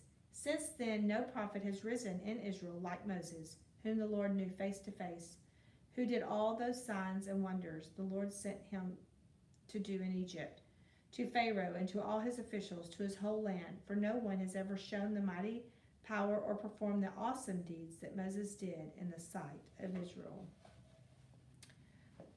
Joshua chapter 1. After the death of Moses, the servant of the Lord said to Joshua son of Nun, Moses' aide, Moses, my servant, is dead. Now then, you and all these people get ready to cross the Jordan River into the land I am about to give to them, to the Israelites. I will give you every place where you set your foot. As I promised Moses, your territory will extend from the desert to Lebanon, and from the great river, the Euphrates, all the Hittites' country, to the Mediterranean Sea in the west. No one will be able to stand against you all the days of your life. As I was with Moses, so I will be with you. I will never leave you nor forsake you. Be strong and courageous, because you will lead these people to inherit the land I swore to their ancestors to give them. Be strong and very courageous. Be careful to obey the law my servant Moses gave you. Do not turn from it to the right or to the left, that you may be successful wherever you go. Keep this book of the law always on your lips. Meditate on it day and night, so that you may be careful to do everything written in it. Then you will be prosperous and successful. I have not commanded you. Have I not commanded you? Be strong and courageous. Do not be afraid. Do not be discouraged, for the Lord your God will be with you wherever you go. So Joshua ordered the officers of the people, go to the camp and tell the people, get your provisions ready. 3 days from now you will cross the Jordan here to go in and take possession of the land the Lord your God has given you for your own. But to the Reubenites, the Gadites, and the half-tribe of Manasseh, Joshua said, remember the command that Moses, the servant of the Lord, gave you after he said, the Lord your God will give you rest by giving you this land. Your wives, your children, and your livestock may stay in the land that Moses gave you, east of the Jordan. But all your fighting men ready for battle must cross over ahead of your fellow Israelites. You are to help them until the Lord gives them rest, as he has done for you, and until they too have taken possession of the land the Lord your God is giving them. After that, you may go back and occupy your own land, which Moses the servant of the Lord gave you east of the Jordan toward the sunrise. Then they answered Joshua, whatever you have commanded us we will do, and wherever you send us we will go. Just as we fully obeyed Moses, we will obey you. Only may the Lord your God be with you, as he was with Moses.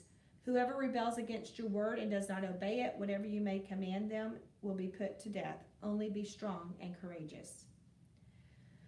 Joshua chapter 2. Then Joshua son of Nun secretly sent 2 spies from Shittim.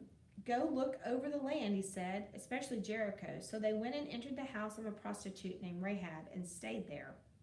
The king of Jericho was told, look, some of the Israelites have come here tonight to spy out the land. So the king of Jericho sent this message to Rahab. Bring out the men who came to you and entered your house, because they have come to spy out the whole land. But the woman had taken the 2 men and hidden them. She said, yes, the men came to me, but I do not know where they had come from. At dusk, when it was time to close the city gate, they left. I don't know which way they went. Go after them quickly. You may catch up with them. But she had taken them to the roof and hidden them under the stalks of flax she had laid out on the roof. So the men set out in pursuit of the spies on the road that leads to the fords of the Jordan. As soon as the pursuers had gone out, the gate was shut. Before the spies lay down for the night, she went up to the roof and said to them, I know that the Lord has given you this land, and that a great fear of you has fallen on us, so that all who live in this country are melting in fear because of you. We have heard how the Lord dried up the water of the Red Sea for when you came out of Egypt, and what you did to Sihon and Og, the 2 kings of the Amorites east of the Jordan, whom you completely destroyed. When we heard of it, our hearts melted in fear, and everyone's courage failed because of you. The Lord your God is God in heaven above and on earth below. Now then, please swear to me by the Lord that you will show kindness to my family, because I have shown kindness to you. Give me a sure sign that you will spare the lives of my father and mother, my brothers and sisters, and all who belong to them, and that you will save us from death. Our lives for your lives, the men assured her. If you don't tell what we are doing, we will treat you kindly and faithfully when the Lord gives us the land. So she let them down by a rope through the window, for the house she lived in was part of the city wall.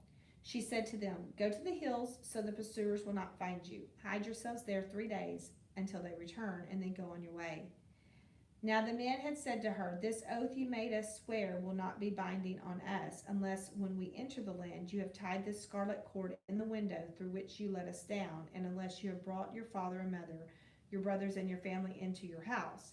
If any of them go outside your house into the street, their blood will be on their own heads. We will not be responsible. As for those who are in the house with you, your blood will be on your head if a hand is laid on them.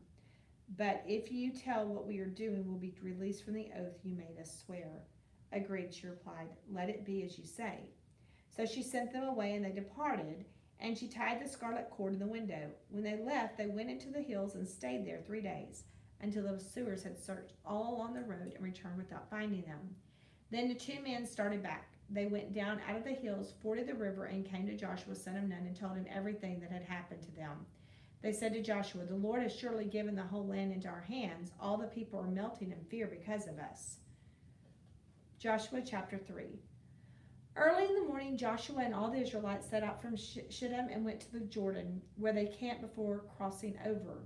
After 3 days, the officers went throughout the camp, giving orders to the people. When you see the ark of the covenant of the Lord your God and the Levitical priests carrying it, you are to move out of your positions and follow it. Then you will know which way to go, since you have never been this way before. But keep a distance of about 2,000 cubits between you and the ark. Do not go near it. Joshua told the people, consecrate yourselves, for tomorrow the Lord will do amazing things among you. Joshua said to the priests, take up the ark of the covenant and pass on ahead of the people. So they took it up and went ahead of them. And the Lord said to Joshua, today I will begin to exalt you in the eyes of all Israel, so they may know that I am with you, as I was with Moses. Tell the priests to carry the ark of the covenant when you reach the edge of the Jordan's waters. Go and stand in the river. Joshua said to the Israelites, come in here and listen to the words of the Lord your God. This is how you will know that the living God is among you, and that he will certainly drive out before you the Canaanites, Hittites, Hivites, Perizzites, Girgashites, Amorites, and Jebusites. See, the ark of the covenant of the Lord of all the earth will go into the Jordan ahead of you. Now then, choose 12 men from the tribes of Israel, 1 from each tribe, and as soon as the priests who carry the ark of the Lord of all the earth, set foot in the Jordan, its waters flowing downstream will be cut off and stand in rope camp to cross the Jordan. The priests carrying the Ark of the Covenant went ahead of them. Now the Jordan is at flood stage all during harvest, yet as soon as the priests who carried the Ark reached the Jordan and their feet touched the water's edge, the water from the upstream stopped flowing. It piled up in a heap great distance away at a town called Adam in the vicinity of Zarethan, where the water flowing down to the Sea of Arabah, that is the Dead Sea, was completely cut off. So the people who carried the Ark of the Covenant of the Lord stopped in the middle of the Jordan and stood on dry ground, while all Israel passed by until the whole nation had completed the crossing on dry ground. Joshua chapter 4. Then the whole nation had finished crossing the Jordan. The Lord said to Joshua, "Choose 12 men from among them to make up the 12 stones from the middle of the Jordan, from right where the priests are standing, and carry them over with you and put them down at the place where you stay tonight." So Joshua called together the 12 men he had appointed from the Israelites, one from each tribe, and said to them, "Go into the middle of the Jordan. Each of you is to take up a stone on his shoulder according to the number of the tribes of the Israelites, to serve as a sign among you. In the future, when your children ask you, 'What do these stones mean?' tell them that the flow of the Jordan was cut off before the ark and of the Ark of the Covenant of the Lord. When it crossed the Jordan, the waters of the Jordan were cut off. These stones are to be a memorial to the people of Israel forever." So the Israelites did as Joshua commanded them. They took 12 stones from the middle of the Jordan, according to the number of the tribes of Israelites, as the Lord had told Joshua, and they carried them over with them to their camp, where they put them down. Joshua set up the 12 stones that had been in the middle of the Jordan at the spot where the priest who carried the Ark of the Covenant had stood, and they are there to this day. Now the priest who carried the ark remained standing in the middle of the Jordan until everything the Lord had commanded Joshua was done by the people, just as Moses had directed Joshua. The people hurried over, and as soon as all of them had crossed, the ark of the Lord and the priests came to the other side while the people watched. The men of Reuben, Gad, and the half-tribe of Manasseh crossed over ready for battle in front of the Israelites, as Moses had directed them. About 40,000 armed for battle crossed over before the Lord to the plains of Jericho for war. That day the Lord exalted Joshua in the sight of all Israel, and they stood in awe of him all the days of his life, just as they had stood in awe of Moses. Then the Lord said to Joshua, "Command the priests carrying the ark of the covenant law to come up out of the Jordan." So Joshua commanded the priests, "Come up out of the Jordan." And the priests came up out of the river, carrying the ark of the covenant of the Lord. No sooner had they set their feet on dry ground than the waters of the Jordan returned to their place and ran flood stage as before. On the 10th day of the first month, people went up from the Jordan and camped at Gilgal on the eastern border of Jericho. And Joshua set up at Gilgal the 12 stones they had taken out of the Jordan. He said to the Israelites, "In the future, when your descendants ask their parents, 'What do these stones mean?' tell them, 'Israel crossed the Jordan on dry ground. For the Lord your God dried up the Jordan before you until you had crossed over. The Lord your God did to the Jordan what he had done to the Red Sea when he dried it up before us until we have crossed over. He did this so that all the peoples of the earth might know that the hand of the Lord is powerful, and so that you might always fear the Lord your God." Joshua chapter 5. Now when all the Amorite kings west of the Jordan and all the Canaanite kings along the coast heard how the Lord had dried up the Jordan before the Israelites until they had crossed over, their hearts melted in fear, and they no longer had the courage to face the Israelites. At that time, the Lord said to Joshua, "Make flint knives and circumcise the Israelites again." So Joshua made flint knives and circumcised Israelites at Gibeath Haraloth. Now this is why he did so. All those who came out of Egypt, all the men of military age, died in the wilderness on the way after leaving Egypt. All the people that came out had been circumcised, but all the people born in the wilderness during the journey of Egypt had not. The Israelites had moved about in the wilderness 40 days until all the men who were of military age when they left Egypt had died, since they had not obeyed the Lord. For the Lord had sworn to them that they would not see the land he had solemnly promised their ancestors to give us, a land flowing with milk and honey. So he raised up their sons in their place, and these were the ones Joshua circumcised. They were still uncircumcised because they had not been circumcised on the way. And after the whole nation had been circumcised, they remained where they were in camp until they were healed. Then the Lord said to Joshua, "Today I have rolled away the reproach of Egypt from you." So the place has been called Gilgal to this day. On the evening of the 14th day of the month, while camped at Gilgal on the plains of Jericho, the Israelites celebrated the Passover. The day after the Passover, that very day, they ate some of the produce of the land, unleavened bread and roasted grain. The manna stopped the day after. They ate this food from the land where there was no longer any manna for the Israelites, but that year they ate the produce of Canaan. Now when Joshua was near Jericho, he looked up and saw a man standing in front of him with a drawn sword in his hand. Joshua went up to him and asked, "Are you for us or for our enemies?"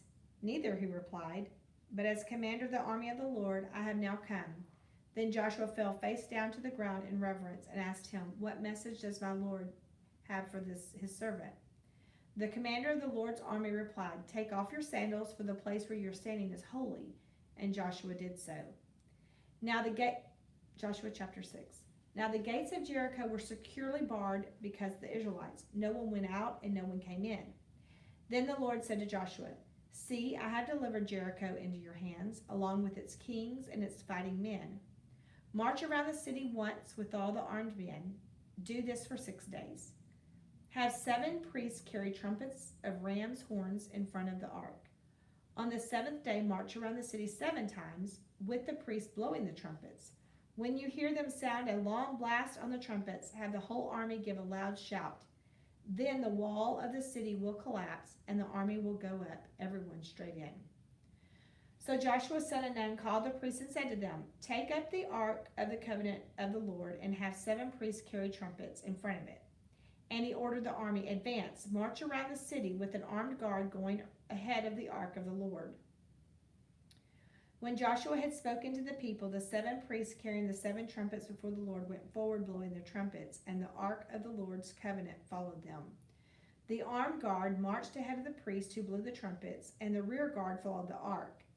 All this time the trumpets were sounding, but Joshua had commanded the army, "Do not give a war cry. Do not raise your voices. Do not say a word until the day I tell you to shout. Then shout." So he had the ark of the Lord carried around the city, circling it once. Then the army returned to camp and spent the night there. Joshua got up early the next morning, and the priests took up the ark of the Lord. The 7 priests carrying the 7 trumpets went forward, marching before the ark of the Lord, blowing the trumpets. The armed men went ahead of them, and the rear guard allowed the ark of the Lord, while the trumpets kept sounding. So on the 2nd day they marched around the city once and returned to the camp. They did this for 6 days. On the 7th day they got up at daybreak and marched around the city 7 times in the same manner, except that on that day they circled the city 7 times. The 7th time around, when the priest sounded the trumpet blast, Joshua commanded the army, "Shout, for the Lord has given you the city. The city and all that is in it are to be devoted to the Lord. Only Rahab the prostitute and all who are with her in her house shall be spared, because she hid the spies we sent. But keep away from the devoted things, so that you will not bring about your own destruction by taking any of them. Otherwise you will make the camp of Israel liable to destruction and bring trouble on it. All the silver and gold and the articles of the bronze and iron are sacred to the Lord and must go into his treasury." When the trumpet sounded, the army shouted, and at the sound of the trumpet, when the men gave a loud shout, the wall collapsed. So everyone charged straight in, and they took the city. They devoted the city to the Lord and destroyed with the sword every living thing in it, men and women, young and old, cattle, sheep, and donkeys. Joshua said to the 2 men who had spied out the land, "Go into the prostitute's house and bring her out and all who belong to her, in accordance with your oath to her." So the young man who had done the spying went in and brought out Rahab, her father and mother, her brothers and sisters, and all who belonged to her. They brought out all her entire family and put them in a place outside the camp of Israel.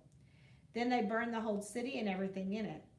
But they put the silver and gold and the articles of bronze and iron into the treasury of the Lord's house. But Joshua spared Rahab the prostitute with her family and all who belonged to her, because she hid the men Joshua had sent as spies to Jericho, and she lives among the Israelites to this day. At At that time, Joshua pronounced this solemn oath. Cursed before the Lord is the one who undertakes to rebuild this city Jericho. At the cost of his firstborn son, he will lay its foundations. At the cost of his youngest, he will set up its gates. So the Lord was with Joshua, and his fame spread throughout the land. Joshua chapter 7. But the Israelites were unfaithful in regard to the devoted things. Achan, son of Carmi, the son of Zimri, the son of Zerah, and the tribe of Judah took some of them. So the Lord's anger burned against Israel. Now Joshua sent men from Jericho to Ai, which is near Beth Aven, to the east of Bethel, and told them, "Go up and spy out the region." So the men went up and spied out Ai. When they returned to Joshua, they said, "Not all the army will have to go up against Ai. Send 2,000 or 3,000 men to take it, and do not weary the whole army, for only a few people live there." So about 3,000 went up, and they were routed by the men of Ai, who killed about 36 of them. They chased the Israelites from the city as far as the stone quarries and struck them down on the slopes. At this, the hearts of the people melted in fear and became like water. Then Joshua tore his clothes and fell face down to the ground before the ark of the Lord, remaining there till evening. The elders of Israel did the same and sprinkled dust on their heads. And Joshua said, "Alas, sovereign Lord, why did you ever bring this people across the Jordan to deliver us into the hands of the Amorites, to destroy us? If only we had been content to stay on the other side of the Jordan. Pardon your servant, Lord. What can I say now that Israel has been routed by its enemies? The Canaanites and the other people of the country will hear about this, and they will surround us and wipe out our name from the earth. What then will you do for your own great name?" The Lord said to Joshua, "Stand up. What are you doing down on your face? Israel has sinned. They have violated my covenant, which I commanded them to keep. They have taken some of the devoted things. They have stolen. They have lied. They have put them with their own possessions. That is why the Israelites cannot stand against the enemies. They turn their backs and run because they have been made liable to destruction. I will not be with you anymore unless you destroy whatever among you is devoted to destruction. Go, consecrate the people. Tell them, consecrate yourselves in preparation for tomorrow. For this is what the Lord, the God of Israel, says. There are devoted things among you, Israel. You cannot stand against your enemies until you remove them. In the morning, present yourselves tribe by tribe. The tribe the Lord chooses shall come forward, clan by clan. The clan the Lord chooses shall come forward, family by family. And the family the Lord chooses will come forward, man by man. Whoever is caught with the devoted things shall be destroyed by fire, along with all that belongs to him. He has violated the covenant of the Lord and has done an outrageous thing in Israel." Early the next morning, Joshua had Israel come forward by tribes, and Judah was chosen. The clans of Judah came forward, and the Zerahites were chosen. He had the clan of the Zerahites come forward by families, and Zimri was chosen. Joshua and his family come forward man by man, and Achan, son of Camri, the son of Zimri, the son of Zerah, of the tribe of Judah, was chosen. Then Joshua said to Achan, "My son, give glory to the Lord, the God of Israel, and honor him. Tell me what you have done. Do not hide it from me." Achan replied, "It is true. I have sinned against the Lord, the God of Israel. This is what I have done. When I saw the plunder, a beautiful robe from Babylonia, 200 shekels of silver, and a bar of gold weighing 50 shekels, I coveted them and took them. They are hidden in the ground inside my tent with the silver underneath." So Joshua sent messengers and ran to the tent, and there it was, hidden in his tent with the silver underneath. They took the things from the tent, brought them to Joshua, and all the Israelites had spread them out before the Lord. Then Joshua, together with all the Israel, took Achan, son of Zerah, the silver, the robe, the gold bar, his sons and daughters, his cattle, donkeys, and sheep, his tent, and all that he had to the valley of Achor. Joshua said, "Why have you brought this trouble on us? The Lord will bring trouble on you today." Then all Israel stoned him, and after they had stoned the rest, they burned them. Over Achan they heaped up the large pile of rocks which remains to this day. Then the Lord turned from his fierce anger. Therefore that place has been called the Valley of Achor ever since. Then the Lord said to Joshua, "Do not be afraid. Do not be destroyed. Take the whole army with you and go up and attack Ai. For I have delivered into your hands the king of Ai, his people, his city, and his land." You shall do it to Ai and its king as you did to Jericho and its king, except that you may carry off their plunder and livestock for yourselves. Set an ambush behind the city." So Joshua and the whole army moved out to attack Ai. He chose 30,000 of his best fighting men and sent them out at night with these orders: "Listen carefully. You are to set an ambush behind the city. Don't go very far from it. All of you be on the alert. I and all those with me will advance on the city, and when the men come out against us, as they did before, we will flee from them, and they will pursue us until we have lured them away from the city, for they will say they are running away from us as they did before. So when we flee them, you are to rise up. Your God will give it in your hand. When you have taken the city, set it on fire. Do what the Lord has commanded. See to it. You have my orders." Then Joshua sent them off, and they went to the place of ambush and lay wait between Bethel and Ai to the west of Ai. But Joshua spent that night with the people. Early the next morning, Joshua mustered his army, and he and the leaders of Israel marched before them to Ai. The entire force that was with him marched up and approached the city and arrived in front of it. They set up camp north of Ai. With the valley between them and the city, Joshua had taken about 5,000 men and set them in ambush between Bethel and Ai to the west of the city. So the soldiers took up their positions with the main camp to the north of the city and the ambush to the west of it. That night Joshua went into the valley. When the king of Ai saw this, he and all the men of the city hurried out early in the morning to meet Israel in battle at a certain place overlooking the Arabah. But he did not know that an ambush had been set against him behind the city. Joshua and all Israel let themselves be driven back before them, and they fled forward toward the wilderness. All the men of Ai were called to pursue them, and they pursued Joshua and were lured away from the city. Not a man remained in Ai or Bethel who did not go after Israel. They left the city open and went in pursuit of Israel. Then the Lord said to Joshua, "Hold out toward Ai the javelin that is in your hand, for into your hand I will deliver the city." So Joshua held out toward the city the javelin that was in his hand, and as soon as he did this, the men in the ambush rose quickly from their position and rushed forward. They entered the city and captured it quickly, set it on fire. The men of Ai looked back and saw the smoke of the city rising up into the sky, but they had no chance to escape in any direction. The Israelites who had been fleeing toward the wilderness had turned back against their pursuers. For when Joshua and all Israel saw that the ambush had taken the city and that smoke was going up from it, they turned around and attacked the men of Ai.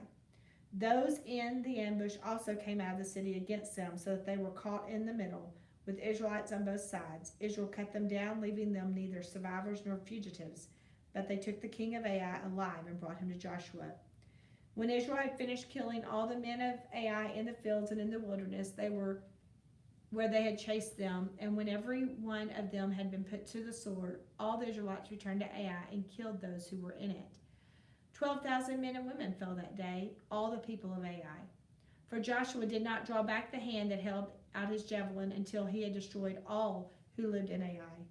But Israel did carry off for themselves the livestock and plunder of this city, as the Lord had instructed Joshua. So Joshua burned Ai and made it a permanent heap of ruins, a desolate place to this day. He impaled the body of the king of Ai on a pole and left it there until evening.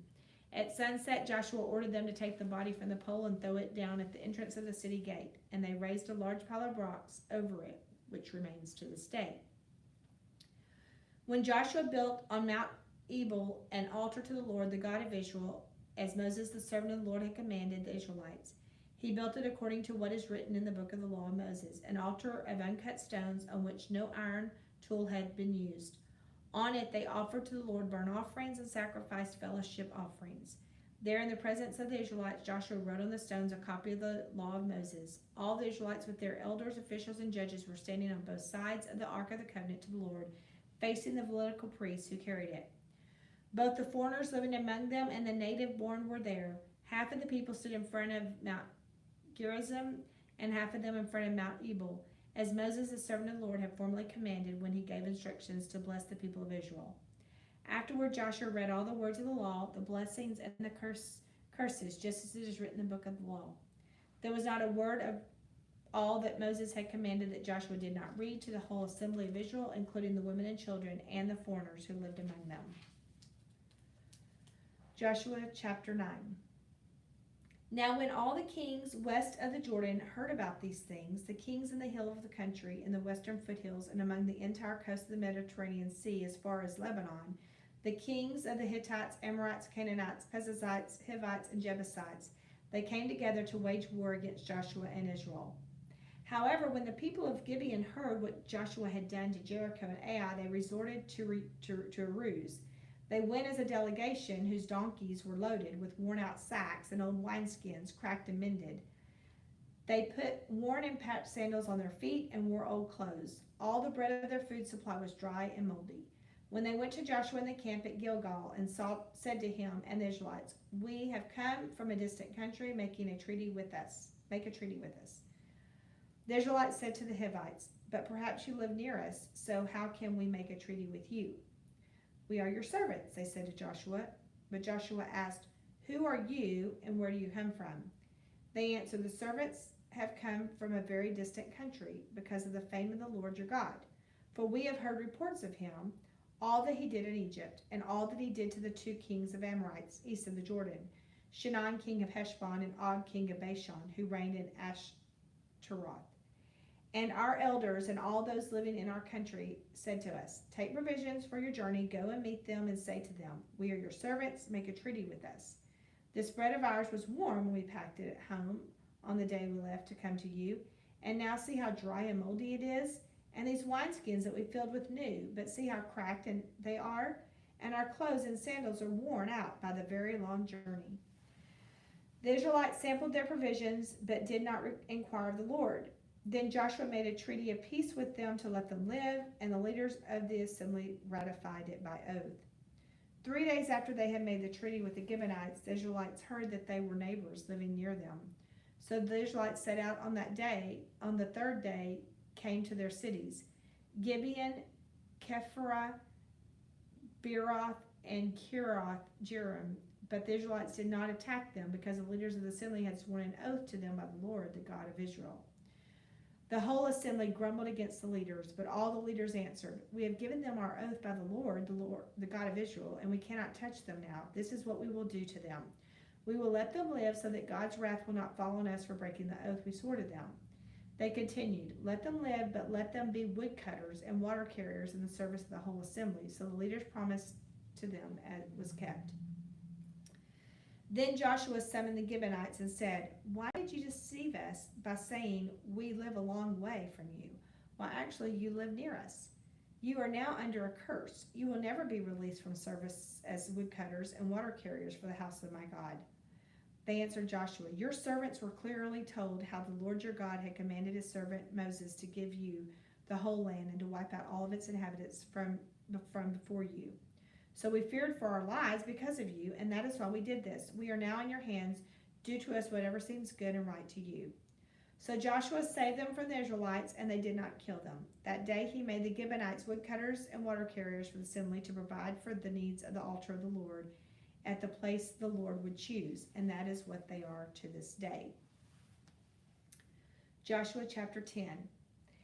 Now Adonizedek, king of Jerusalem, heard that Joshua had taken Ai and totally destroyed it, doing to Ai and its king as he had done to Jericho and its king, and the people of Gibeon had made a treaty of peace with Israel and had become their allies. He and his people were very much alarmed at this because Gibeon was an important city, like one of the royal cities. It was larger than Ai, and all its men were good fighters. So Adonizedek, king of Jerusalem, appealed to Hoham, king of Hebron, Piriam, king of Jarmuth, Jephthah, king of Lachish, and Debir, king of Eglon. "Come up and help me attack Gibeon," he said, "because it has made peace with Joshua and the Israelites." Then the 5 kings of the Amorites, the kings of Jerusalem, Hebron, Jarmuth, Lachish, and Eglon, joined forces. They moved up with all their troops and took up their positions against Gibeon and attacked it. The Gibeonites then sent word to Joshua in the camp of Gilgal, "Do not abandon your servants. Come up to us quickly and save us. Help us because all the Amorite kings from the hill country have joined forces against us." So Joshua marched up from Gilgal with his entire army, including the best fighting men, The Lord said to Joshua, "Do not be afraid of them. I have given them into your hand. Not one of them will be able to withstand you."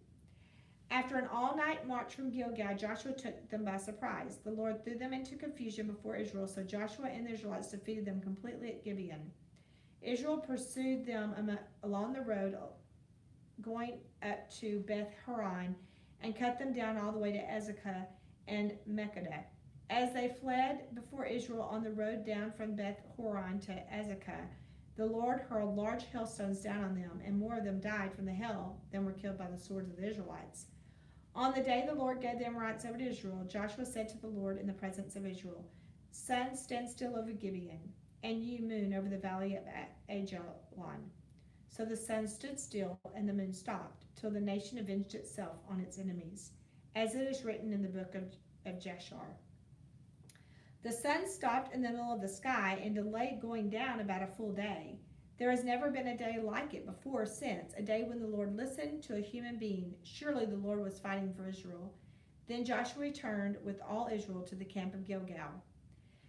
Now the 5 kings had fled and hidden in the cave at Makkedah. When Joshua was told that the 5 kings had been found hiding in the cave at Makkedah, he said, "Roll large rocks up to the mouth of the cave and post some men there to guard it. But don't stop. Pursue your enemies, attack them from rear, and don't let them reach their cities, for the Lord your God has given them into your hand." So Joshua and the Israelites defeated them completely, but a few survivors managed to reach their fortified cities. The whole army then returned safely to Joshua in the camp of Makkedah, and no one uttered a word against the Israelites. Joshua said, "Open the mouth of the cave and bring those 5 kings out to me." So they brought the 5 kings out of the cave, the kings of Jerusalem, Hebron, Jarmuth, Lachish, and Eglon. When they had brought these kings to Joshua, he summoned all the men of Israel and said to the army commanders who had come with him, "Come here and put your feet on the necks of these kings." So they came forward and placed their feet on their necks. Joshua said to them, "Do not be afraid, do not be discouraged. Be strong and courageous. This is what the Lord will do to all the enemies you are going to fight." Then Joshua put the kings to death, exposed their bodies on 5 poles, and they were left hanging on the poles until evening. At sunset, Joshua gave the order, and they took them down from the poles and threw them into the cave where they had been hiding. At the mouth of the cave, they placed large rocks, which are there to this day. That day, Joshua took Makkedah, he put the city and its kings to the sword and totally destroyed everyone in it. He left no survivors, and he did to the king of Makkedah as he had done to the king of Jericho.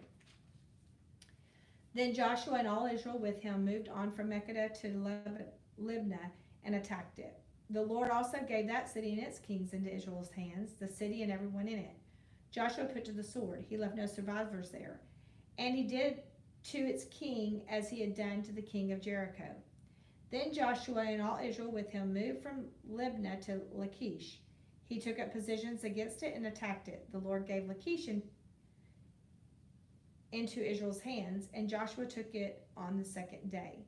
The city and everyone in it he put to the sword, just as he had done to Libnah. Meanwhile, Horam, king of Gezer, had come up to help Lachish, but Joshua defeated him and his army until no survivors were left. Then Joshua and all Israel with him moved on from Lachish to Eglon. They took up positions against it and attacked it. They captured it that same day and put it to the sword and totally destroyed everyone in it, just as they had done to Lachish. Then Joshua and all of Israel with him went up from Eglon to Hebron and attacked it. They took the city and put it to the sword, together with its kings, its villages, and everyone in it. They left no survivors, just as Eglon, they totally destroyed it and everyone in it. Then Joshua and all of Israel with him turned around and attacked Debir. They took the city, its kings, its villages, and put them to the sword. Everyone in it they totally destroyed. They left no survivors. They did to Debir as its king, as they had done to the Libnah and its king, and to Hebron. So Joshua subdued the whole region, including the hill country, the Negev, the western foothills, the mountain slopes, together with all their kings. He left no survivors. He totally destroyed all who breathed, just as the Lord, the God of Israel, had commanded. Joshua subdued them from Kadesh, Barnea to Gaza, and from the whole region to Goshen to Gibeon. And these kings and their lands Joshua conquered in one campaign, because the Lord, the God of Israel, fought for Israel. Then Joshua returned with all Israel to the camp at Gilgal. When Jabin, king of Hazor, heard of this, he sent word to Jobab, king of Madon, to the kings of Shimron and Ashaph, and to the northern kingdoms who were in the mountains in the Arabah south of Kinnereth, in the western foothills, and in Naphoth Dor on the west, to the Canaanites in the east and west, to the Amorites, Hittites, Perizzites, and Jebusites in the hill country, and to the Hivites below Hermon in the region of Mizpah. They came out with all their troops and a large number of horses and chariots, a huge army as numerous as the sand on the seashore. All these kings joined forces and made camp together at the waters of Merom to fight against Israel. The Lord said to Joshua, "Do not be afraid of them, because by this time tomorrow I will hand them slain over to Israel. You are to hamstring their horses and burn their chariots." So Joshua and his whole army came against them suddenly at the waters of Merom and attacked them, and the Lord gave them into the hand of Israel. They defeated them and pursued them all the way to Greater Sidon, to Misrephoth Maim, and to the valley of Mizpah on the east, until no survivors were left. Joshua did to them as the Lord had directed. He hamstrung their horses and burned their chariots. At that time Joshua turned back and captured Hazor and put its king to the sword. Hazor had been the head of all these kingdoms. Everyone in it they had put to the sword. They totally destroyed them, not sparing anyone that breathed. And he burned Hazor itself.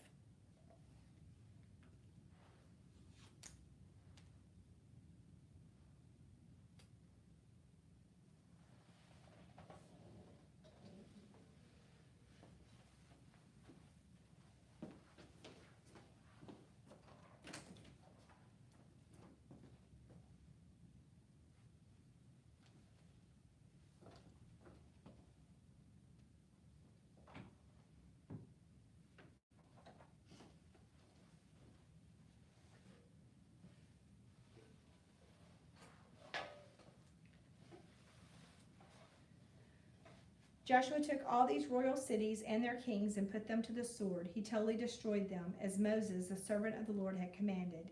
Yet Israel did not burn any of the cities built on their mounds, except Hazor, which Joshua burned. The Israelites carried off for themselves all the plunder and livestock of these cities, but all the people they put to the sword until they completely destroyed them, not sparing anyone that breathed. As the Lord commanded his servant Moses, so Moses commanded Joshua, and Joshua did it. He left nothing undone of all that the Lord commanded Moses. So Joshua took this entire land, the hill country, all the Negev, and the whole region of Goshen, the western foothills, the Arabah, and the mountains of Israel with their foothills, from Mount Halak, which rises towards Seir, to Baal Gad in the valley of Lebanon below Mount Hermon. He captured all their kings and put them to death. Joshua waged war against all the kings for a long time, except for the Hivites living in Gibeon. Not one city made a treaty of peace with the Israelites, who took them in battle. For it was the Lord himself who hardened their hearts to wage war against Israel, so that he might destroy them totally, exterminating them without mercy, as the Lord had commanded Moses. At that time Joshua went and destroyed the Anakites from the hill country, from Hebron, Nabir, Anab, from all the hill country of Judah, and from all the hill country of Israel. Joshua totally destroyed them and their towns. No Anakites were left in Israel territory, only Gaza. Gath and Ashdod did any survive. So Joshua took the entire land, just as the Lord had directed Moses, and he gave it as an inheritance to Israel, according to their tribal divisions. Then the land had rest from war. These are the kings of the land whom the Israelites had defeated, and whose territory they took over east of the Jordan, from the Arnon Gorge to Mount Hermon, including all the eastern side of Arabah. Sihon, king of the Amorites, who reigned in Heshbon, he ruled from Aroer of the rim of the Arnon Gorge, from the middle of the gorge to the Jabbok River, which is the border of the Ammonites. This included half of the Gilead. He also ruled over the eastern Arabah, from the Sea of Galilee to the Sea of Arabah, that is the Dead Sea, to Beth Jeshimoth, and then southward below the slopes of Pisgah. And the territory of Og, king of Bashan, one of the last of the Rephaites, who reigned in Ashtaroth and Edrei. He ruled over Mount Hermon, Salcah, all of Bashan to the border of the people of Geshur and Maacah, and half of Gilead to the border of Sihon, king of Heshbon. Moses, the servant of the Lord, and the Israelites conquered them, and Moses, the servant of the Lord, gave their land to the Reubenites, the Gadites, and the half-tribe of Manasseh to be their possession. Here is a list of the kings of the land that Joshua and the Israelites conquered on the west side of the Jordan. From Baal Gad in the valley of Lebanon to Mount Halak, which rises towards Seir. Joshua gave their lands as an inheritance to the tribes of Israel according to the tribal divisions.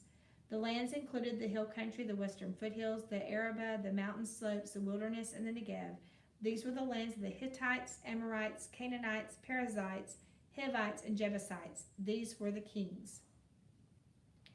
The king of Jericho won, the king of Ai near Bethel won, the king of Jerusalem won, the king of Hebron won, the king of Jarmuth won, the king of Lachish won, the king of Eglon won, the king of Gezer won, the king of Debir won, the king of Gedera won, the king of Hormah won, the king of Arad won, the king of Libnah won, the king of Adullam won, the king of Makkedah won, the king of Bethel won, the king of Tappuah won, the king of Hepher won, the king of Aphek won, the king of Lasharon won, the king of Madon won, the king of Hazar won, the king of Shimron Meron won, the king of Akshaph won, the king of Tanakh won, the king of Megiddo won, the king of Kadesh won, the king of Jokneam and Carmel won, the king of Dor and Naphath Dor won, the king of Goyim and Gilgal won, the king of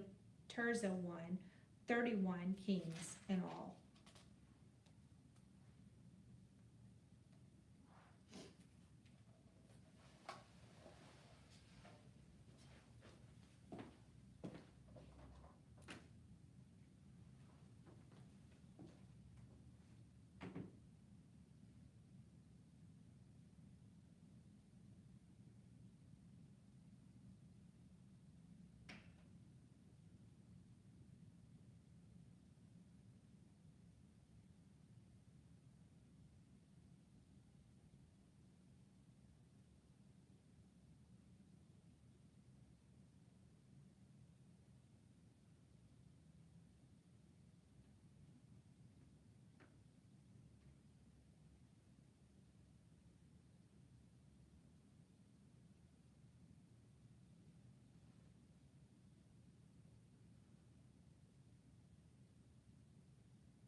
When Joshua had grown old, the Lord said to him, "You are now very old, and there are still very large areas of land to be taken over. This is the land that remains: all the regions of the Philistines and Geshurites, from the Shihor River of the east of Egypt to the territory of Ekron on the north. All of it counted as Canaanite, though held by the 5 Philistine rulers of Gaza, Ashdod, Ashkelon, Gath, and Ekron. The territory of the Avivites on the south, all the land of the Canaanites, from Ar of the Sidonians as far as Aphek and the border of the Amorites, the area of Byblos, and all Lebanon to the east, from Balgad below Mount Hermon to Lebo Hamath. As for all the inhabitants of the mountain regions from Lebanon to Misreph, Maim, that is, all the Sidonians, I myself will drive them out before the Israelites. Be sure to allocate this land to Israel for an inheritance, as I have instructed you, and divide it as an inheritance among the 9 tribes and half the tribe of Manasseh. The other half of Manasseh, the Reubenites and the Gadites had received the inheritance that Moses had given them east of the Jordan, as he, the servant of the Lord, had assigned it to them. It extended from Aroer on the rim of the Arnon Gorge, and from the town in the middle of the gorge, and included the whole plateau of Medeba as far as Dibon, and the towns of Sihon, king of the Amorites, who ruled in Heshbon out to the border of the Ammonites. It also included Gilead, the territory of the people of Geshur, and Maacah, all of Mount Hermon, and all of Bashan, as far as Solikah. That is the whole kingdom of Og and Bashan, who had reigned in Ashtaroth and Edrei. He was the last of the Rephites. Moses had defeated them and taken over their land, but the Israelites did not drive out the people of Geshur and Maacah, and so they continue to live among the Israelites to this day. But to the tribe of Levi he gave no inheritance, since the food offerings presented to the Lord, the God of Israel, are their inheritance, as he promised them. This is what Moses had given to the tribe of Reuben, according to its clans. The territory from Aroer on the rim of the Arnon Gorge, from the town in the middle of the gorge and the whole plateau past Medeba, to Heshbon and all its towns on the plateau, including Dibon, Bamoth, Baal, Beth-Baal-Meon, Jahaz, Kedemoth, Mephaath, Kiriathom, Sibmah, Zereth, Shahar, on the hill and the valley, Beth Peor, the slopes of Pisgah, and Beth Jeshemoth, all the towns on the plateau, and the entire realm of Sihon, kings of the Amorites, who ruled at Heshbon. Moses had defeated him, and the Midianite chiefs Evi, Rechem, Zer, Hur, and Reba, princes allied with Sihon, who lived in that country, in addition to those slain in battle. The Israelites had put to the sword Balaam, son of Beor, who practiced divination. The boundary of the Reubenites was the bank of the Jordan. These towns and their villages were inheritance of the Reubenites, according to their clans. This is what Moses had given to the tribe of Gad, according to its clans: the territory of Jazer, all the towns of Gilead, and half the Ammonite country, as far as Aorah, near Rabbath, and from Heshbon to Ramoth Mizpah and Betonim, and from Mahanaim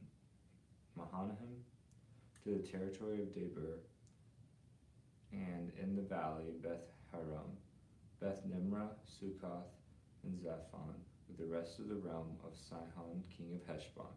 The east side of the Jordan, the territory up to the end of the Sea of Galilee. These towns and their villages were the inheritance of the Gadites, according to their clans.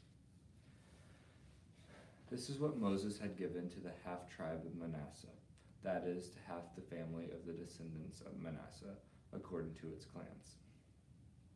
The territory extending from Mahanaim, including all of Bashan, the entire realm of Og, king of Bashan, all the settlements of Jair and Bashan, 60 towns, half of Gilead, and Ashtaroth and Edrei, the royal cities of Og in Bashan. This was for the descendants of Machir, son of Manasseh, for half the sons of Machir according to their clans.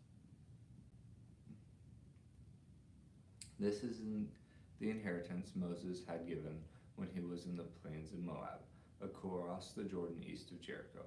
But to the tribe of Levi Moses had given no inheritance. The Lord, the God of Israel, is their inheritance, as he promised them.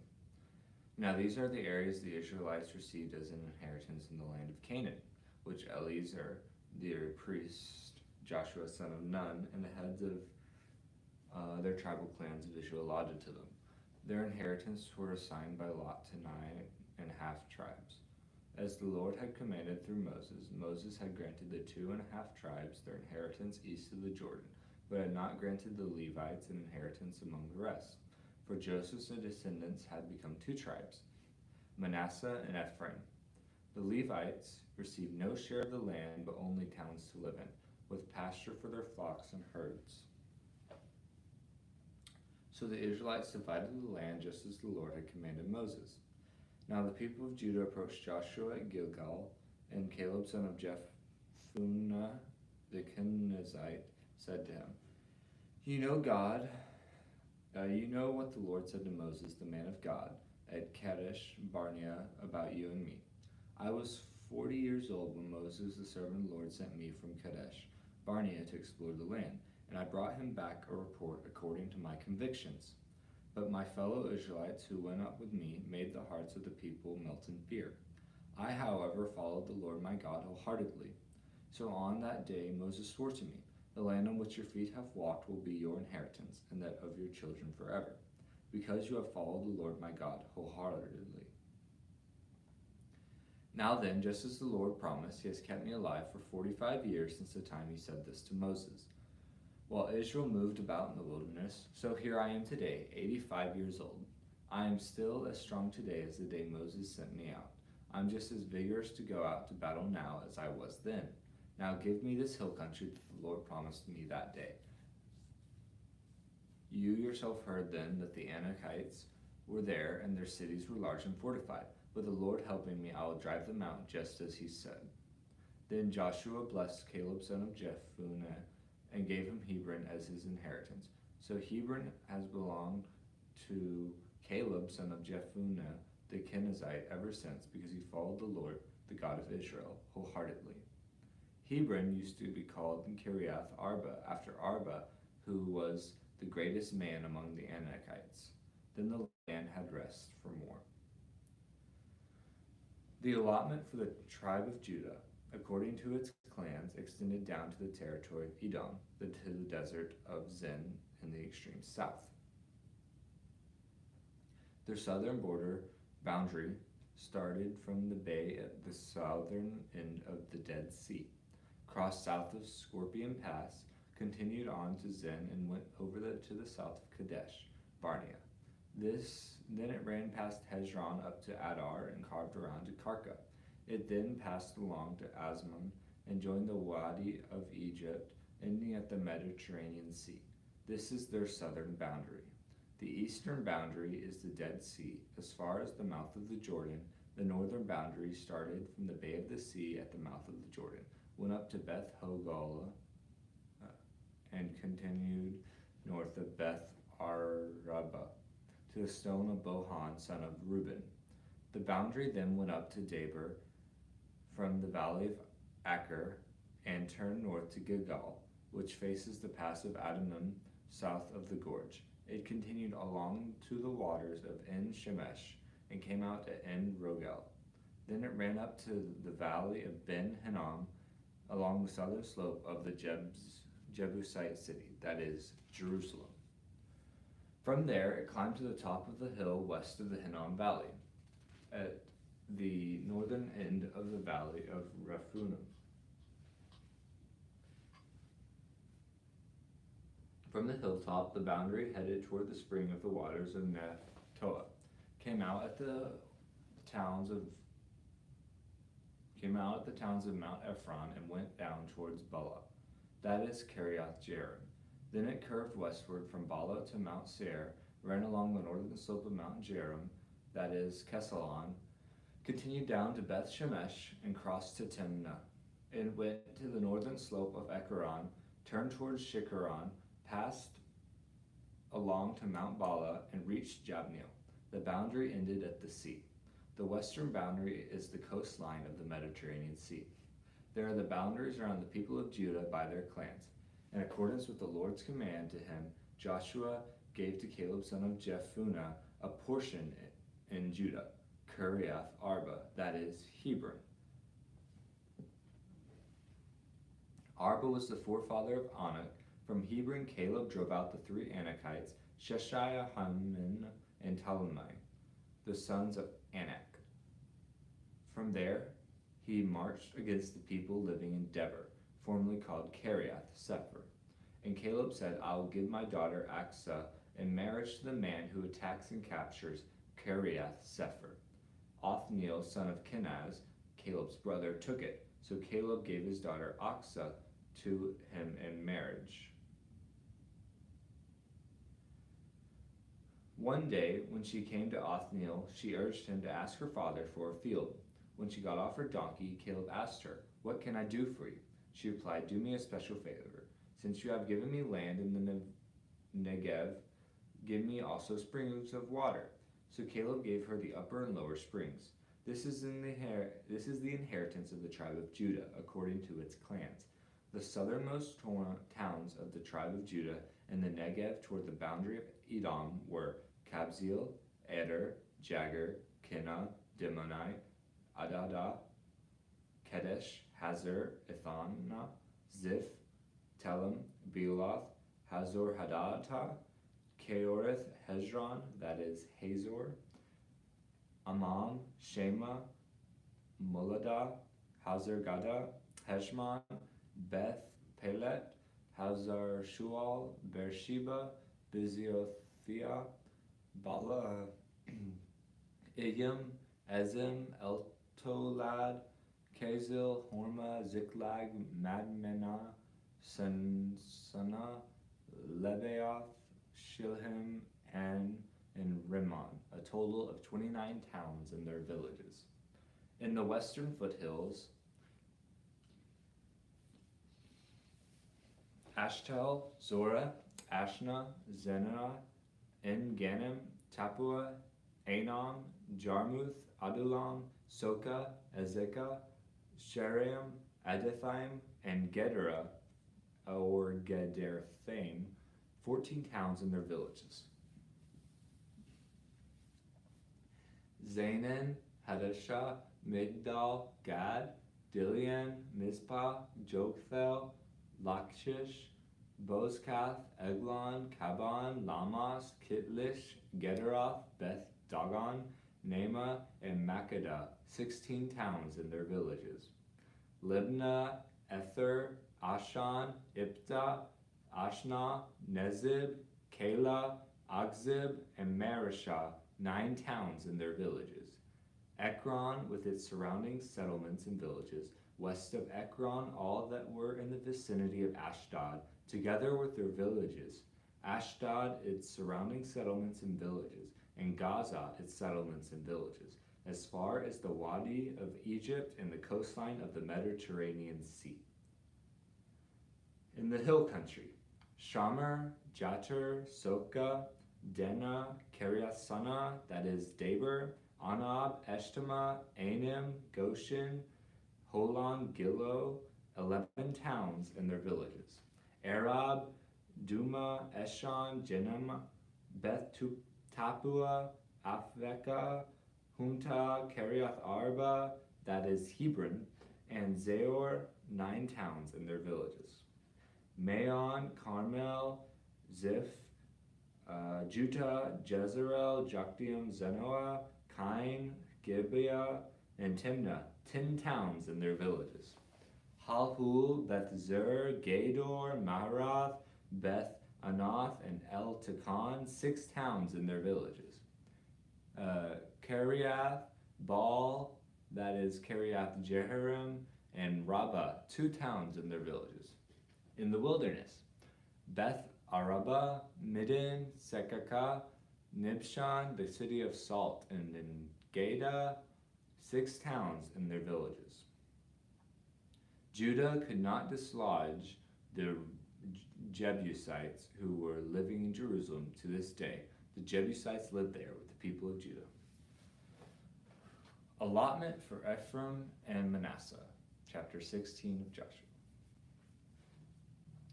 The allotment for Joseph began at the Jordan, east of the springs of Jericho, and went up from there through the desert into the hill country of Bethel.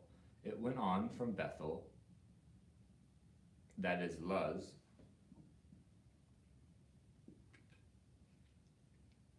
crossed over to the territory of the Arkites and Ataroth, descended westward to the territory of Japhletites, as far as the region of Lower Beth Horon, and on to Gezer, ending at the Mediterranean Sea. So Manasseh and Ephraim, the descendants of Joseph, received their inheritance. This was the territory of Ephraim, according to its clans. The boundary of their inheritance went from Ataroth Adar in the east to Upper Beth Horon and continued to the Mediterranean Sea. From Mikmethath on the north, it curved eastward to Tanas Shiloh, passing by it to Genoa on the east. Then it went down from Genoa to Ataroth and Nara, touched Jericho, and came out at the Jordan. From Tapua, the border went west to the Cana ravine and ended at the Mediterranean Sea. This was the inheritance of the tribe of Ephraimites, according to its clans. It also included all the towns and their villages that were set aside for the Ephraimites within the inheritance of the Manassites. They did not dislodge the Canaanites living in Gezer. To this day, the Canaanites live among the people of Ephraim, but are required to do forced labor. Chapter 17, Joshua. This was the allotment for the tribe of Manasseh as Joseph's firstborn, that is, for Machir, Manasseh's firstborn. Machir was the ancestor of the Gileadites, who had received Gilead and Bashan because the Machirites were great soldiers. So this allotment was for the rest of the people of Manasseh, the clans of Abiezer, Helik, Asriel, Shechem, Hefer, and Shemida. These are the other male descendants of Manasseh, son of Joseph, by their clans. Now Zelophehad, son of Hepher, the son of Gilead, the son of Machir, the son of Manasseh, and had no sons but only daughters, whose names were Mahlah, Noah, Haglah, Milcah, and Tirzah. They went to Eliezer the priest, Joshua son of Nun, and the leaders, and said, "The Lord commanded Moses to give us an inheritance among our relatives." So Joshua gave them an inheritance along with the brothers of their father, according to the Lord's command. Manasseh's share consisted of 10 tracts of land besides Gilead and Bashan east of the Jordan, because the daughters of the tribe of Manasseh received an inheritance among the sons. The land of Gilead belonged to the rest of the descendants of Manasseh. The territory of Manasseh extended from Asher to Mikmethath, east of Shechem. The boundary ran southward from there to include the people living in Tapua. Manasseh had the land of Tapua, but Tapua itself, on the boundary of Manasseh, belonged to the Ephraimites. Then the boundary continued south to the Kenah ravine. There were towns belonging to Ephraim, lying among the towns of Manasseh, but the boundary of Manasseh was the northern side of the ravine and ended at the Mediterranean Sea. On the south of the land belonged to Ephraim, on the north to Manasseh. This territory of Manasseh reached the Mediterranean Sea and bordered Asher on the north and Issachar on the east.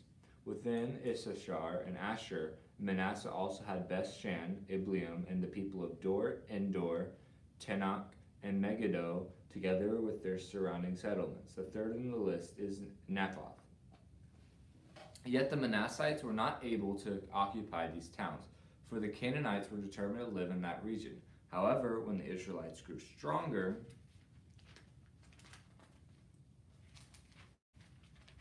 they subjected the Canaanites to forced labor, but did not drive them out completely. The people of Joseph said to Joshua, "Why have you given us only one allotment and one portion for an inheritance? We are a numerous people, and the Lord has blessed us abundantly." "If you are so numerous," Joshua answered, And if the hill country of Ephraim is too small for you, go up into the forest and clear the land for yourselves. There in the land of the Perizzites and Rephites.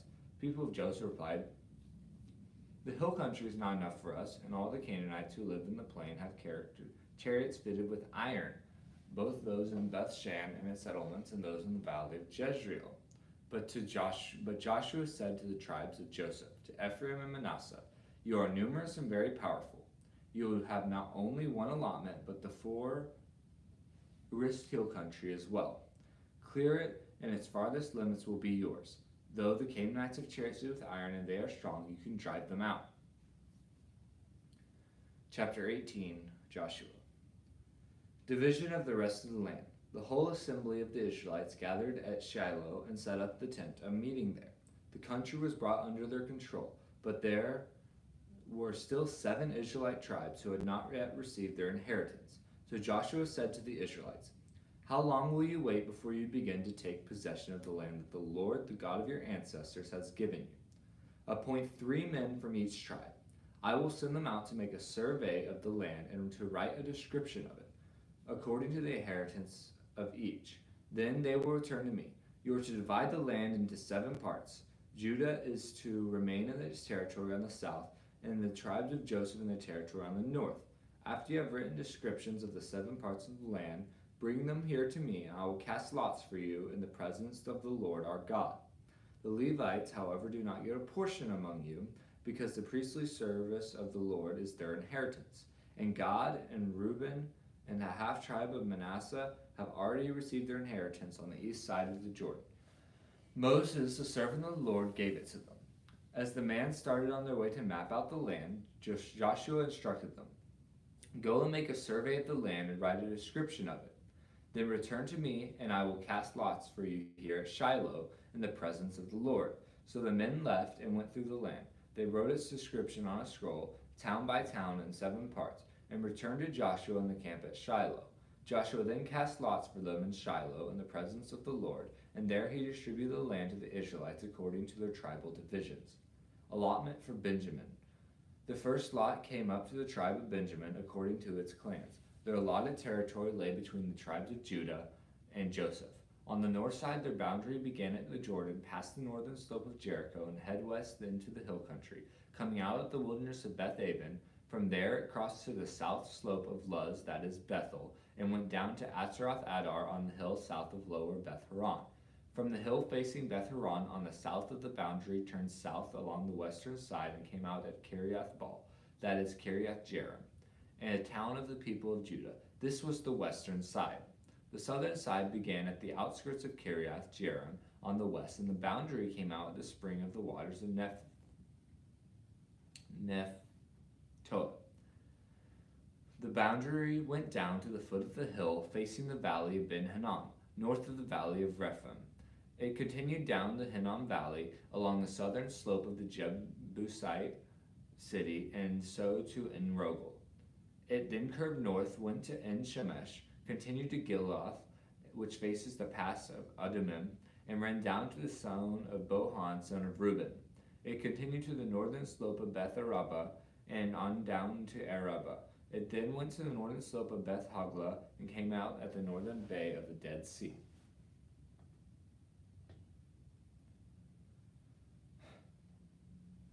The third lot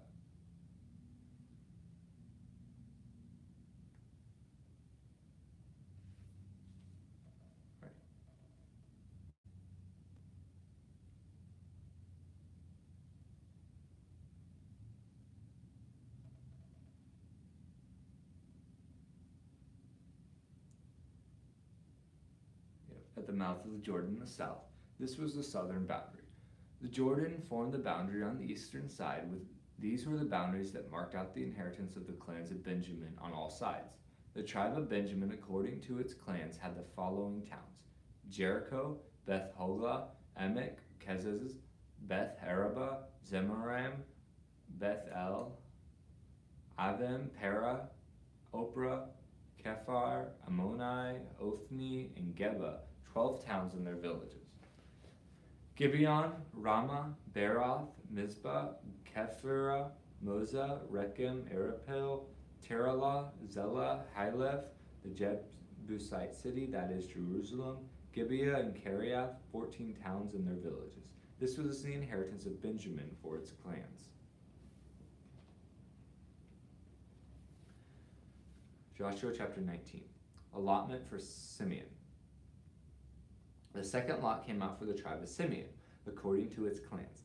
Their inheritance lay within the territory of Judah, and it included Beersheba, or Sheba, Moladah, Hazar Shual, Bala, Ezem, Eltolad, Bethel Hormah, Ziklag, Beth Markaboth, Hazar Susa, Beth Lebaoth, and Sharon, 13 towns and their villages. Ain Rimmon, Ether, and Ashan, 4 towns and their villages. And all the villages around these towns as far as Belath, Beer, Ramoth, and the Negev. This was the inheritance of the tribe of the Simeonites. According to its clans, the inheritance of the Simeonites was taken from the share of Judah, because Judah's portion was more than they needed. So the Simeonites received their inheritance within the territory of Judah. Allotment for Zebulun. The third lot came up for Zebulun according to its clans. The boundary of the inheritance went as far as Sarid, going west. It ran to Maralah, touched Dabasheth, and extended to the ravine near Jokneam. It turned east from Sarid to the word of the sunrise to the territory of Kisloth Tabor, and went on to Daberath and up to Japhia. Then it continued eastward to Gath, Hefer, and Eth-Kazin. It came out at Rimmon and turned toward Neah. There the boundary went around on the north to Hanathon and ended at the valley of Ibtha and El. Included were Kata, Nahala, Shimron, Idalah, and Bethlehem. There were 12 towns and their villages. These towns and their villages were the inheritance of Zebulun, according to its clans. Allotment for Issachar. The fourth lot came out for Issachar according to its clans. Their territory included Jezreel, Kesaloth, Shunem, Hapharim, Shion, Anarath, Rabbath, Kishion-Ebez, Rameth, En-Ganem, En-Hadah, and Beth-Pezez. The boundary touched Tabor, Shahazuma, and Beth-Shemesh, and ended at the Jordan. There were 16 towns and their villages. These towns and their villages were the inheritance of the tribe of Issachar, according to its clans. The fifth lot came out for the tribe of Asher, according to its clans. Their territory included Helkath, Haley, Beten, Akshaph, Hal, Lamelech, Amad, and Mishal. On the west, the boundary touched Carmel and Shihor-Libnath. It then turned east towards Beth Dagon, touched Zebulun and the valley of Ibtah and El, and went north to Beth Emek and Neel.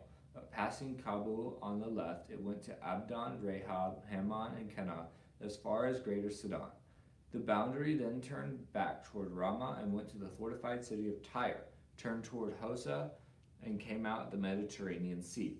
In the region of Akzib, Umah, Ephek, and Rehob, there were 22 towns and their villages. These towns and their villages were the inheritance of the tribe of Asher, according to its clans. Allotment for Naphtali. The sixth lot came out for Naphtali, according to its clans. The boundary went from Heleph and the large tree and Zananim, passing Adami, Nekeb, and Jabneel to Lakum, ending at the Jordan.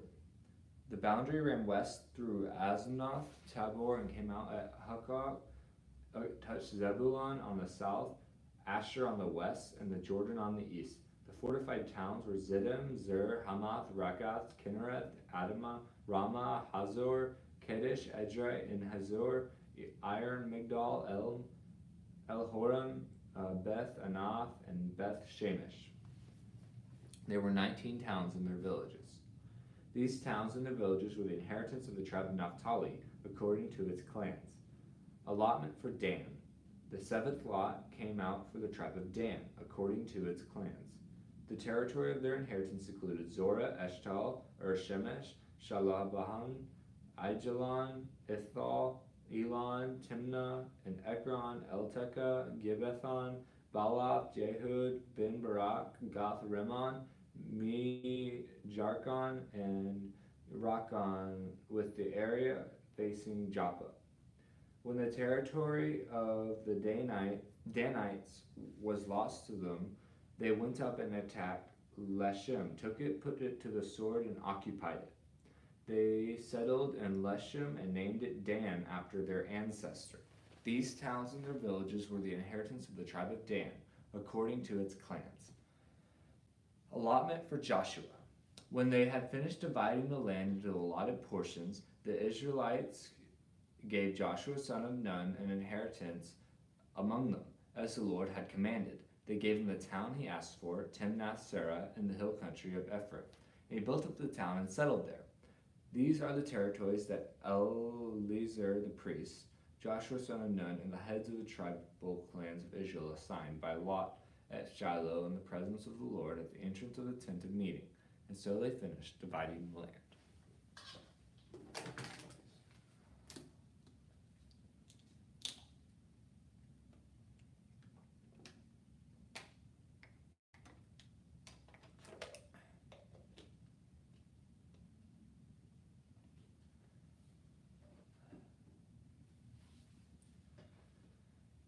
When the Lord said to Joshua, tell the Israelites to designate the cities of refuge, Joshua chapter 20, city of refuge, as I instructed you through Moses, so that anyone who kills a person accidentally, unintentionally, may flee there in protection from the avenger of blood.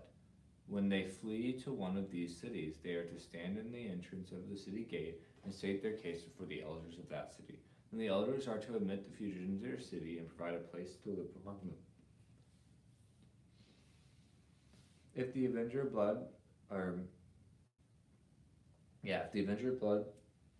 comes in pursuit, the elders must not surrender the fugitive, because the fugitive killed their neighbor unintentionally and without malice aforethought. They are to stay in that city until they have stood trial before the assembly and until the death of the high priest who is serving at that time. Then they may go back to their own home in the town from which they fled. So they set apart Kedesh, Galilee, in the hill country of Naphtali, Shechem in the hill country of Ephraim, and Kiriath Arba, that is Hebron, in the hill country of Judah, east of the Jordan, on the other side from Jericho, the designated Bezer, in the wilderness on the plateau in the tribe of Reuben, Ramoth and Gilead in the tribe of Gad, and Golan and Bashan, the tribe of Manasseh. Any of the Israelites or any foreigner residing among them who killed someone accidentally could flee to these designated cities and not be killed by the avenger of blood prior to standing trial before the assembly.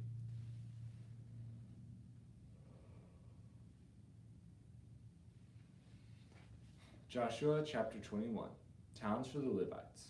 Now the family heads up the Levites approached Eleazar the priest, Joshua son of Nun, and the heads of the other tribal families of Israel, at Shiloh in Canaan, and said to them, the Lord commanded through Moses that you give us towns to live in, with pasture lands for our livestock. So as the Lord had commanded, the Israelites gave the Levites the following towns and pasture lands out of their own inheritance. The first lot came out for the Kohathites according to their clan. The Levites, who were descendants of Aaron, the priests, were allotted 13 towns from the tribes of Judah, Simeon, and Benjamin. The rest of Kohath's descendants were allotted 10 towns from the clans of the tribes of Ephraim, Dan, and half Manasseh.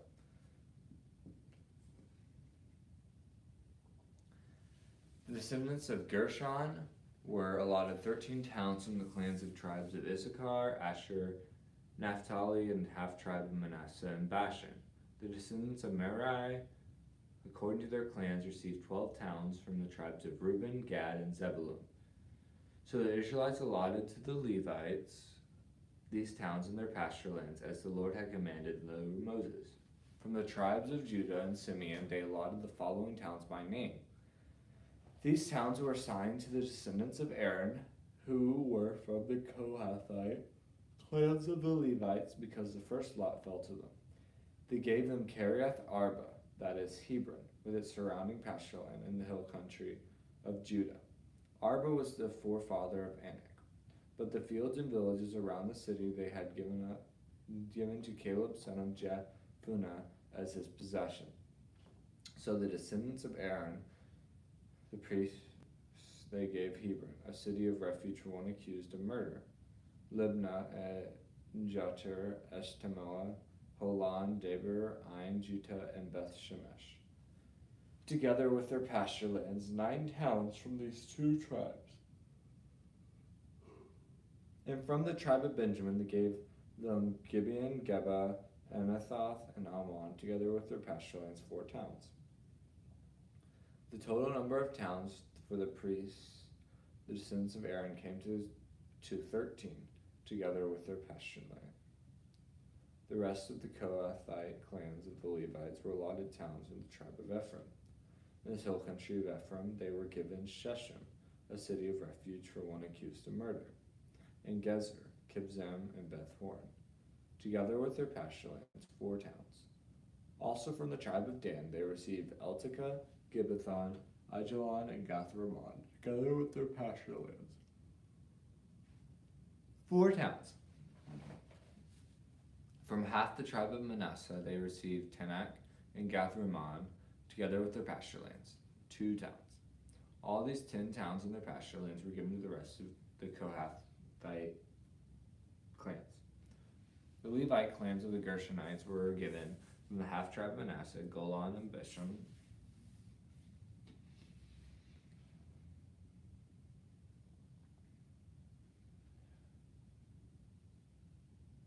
a city of refuge for one accused of murder, and Beeshterah, together with their pasture lands, 2 towns. From the tribe of Issachar, Kishion, Daberath, Jarmuth, and En-Ganim, together with their pasture lands, 4 towns. And from the tribe of Asher, Mishal, Abdon, Helkath, and Rehob, together with their pasture lands, 4 towns. From the tribe of Naphtali, Kadesh, and Galilee, a city of refuge for one accused of murder. Hamath, Dor, and Gartan, together with their pasture lands, 3 towns. The total number of towns of the Gershonite clans came to 13, together with their pasture lands. The Merarite clans, the rest of the Levites, were given from the tribe of Zebulun, Jokneam, Karta, Dimnah, and Nahalah, together with their pasture lands, 4 towns. From the tribe of Reuben, Bezer, Jahaz, Kedemoth, and Mephathah, together with their pasture lands, 4 towns. From the tribe of Gad, Ramoth, and Gilead, a city of refuge for one accused of murder, Mahanaim, Heshbon, and Jazer, together with their pasture lands, 4 towns in all. Total number of towns allotted to the Merarite clans with the rest of the Levites came to 12. Towns of the Levites in the territory held by the Israelites were 48, in all, together with their pasture lands. Each of these towns had pasture lands surrounding it. This was true for all of these towns. So the Lord gave Israel all the land he had sworn to give their ancestors, and they took possession of it and settled there. The Lord gave them the rest on every side, just as he had sworn to their ancestors. Not one of their enemies withstood them. The Lord gave all their enemies into their hands. Not one of all the Lord's good promises to Israel failed. Every one was fulfilled. Joshua chapter 22. Eastern tribes returned home. Then Joshua summoned the Reubenites and the Gadites and the half-tribe of Manasseh, and said to them, "You have done all that Moses, the servant of the Lord, commanded, and you have obeyed me in everything I commanded. For a long time now, to this very day, you have not deserted your fellow Israelites, but have carried out the mission of the Lord your God had gave you. Now that the Lord your God has given them rest as he promised, return to your homes in the land that Moses, the servant of the Lord, gave you on the other side of the Jordan. But be careful to keep the commandment and the law that Moses, servant of the Lord, gave you, to love the Lord your God, to walk in obedience to him, to keep his commands, to keep his commands, to hold fast to him, and to serve him with all your heart and with all your soul. Then Joshua blessed them and sent them away, and they went to their homes. To the half-tribe of Manasseh, Moses had given land in Bashan. The other half-tribe of Joshua gave land on the west side of the Jordan along with their fellow Israelites. When Joshua sent them home, he blessed them, saying, "Return to your homes with great wealth, with large herds of livestock, with silver, gold, bronze, and iron, and a great quantity of clothing, and divide the plunder from your enemies with your fellow Israelites." So the Reubenites, the Gadites, and the half-tribe of Manasseh left the Israelites at Shiloh and Canaan to return to Gilead, their own land which they had acquired in accordance with the command of the Lord through Moses. When they came to Gilead, near the Jordan in the land of Canaan, the Reubenites, the Gadites, and the half-tribe of Manasseh built an imposing altar there by the Jordan. And when the Israelites heard that they had built the altar on the border of Canaan and Gilead, near the Jordan on the Israelite side, the whole assembly of Israel gathered at Shiloh to go to war against them. So the Israelites sent Phinehas, son of Eleazar, the priest, to the land of Gilead, to Reuben, Gad, and the half-tribe of Manasseh. With him they sent 10 of the chief men, one from each of the tribes of Israel, even the head of a family division among the Israelite clans.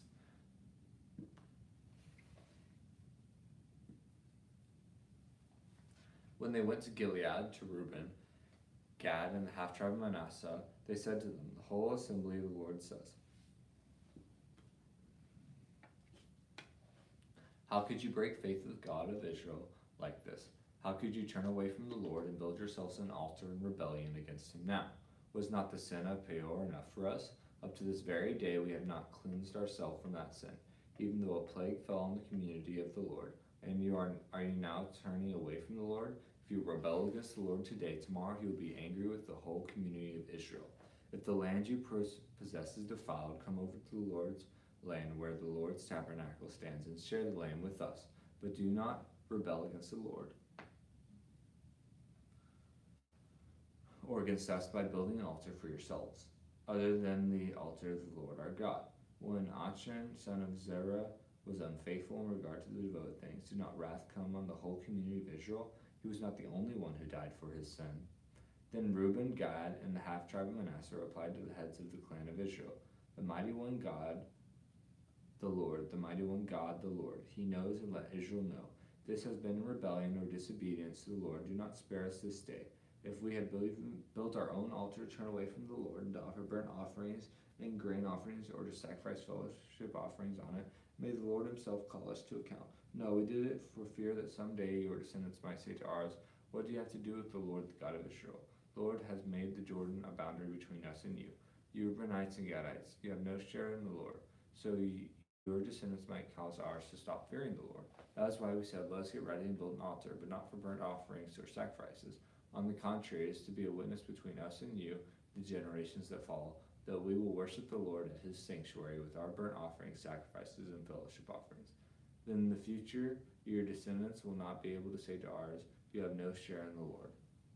Then we said, "If they ever say this to us, or to our descendants, we will answer, 'Look at the replica of the Lord's altar, which our ancestors built, not for burnt offerings and sacrifice, but as a witness between us and you.'"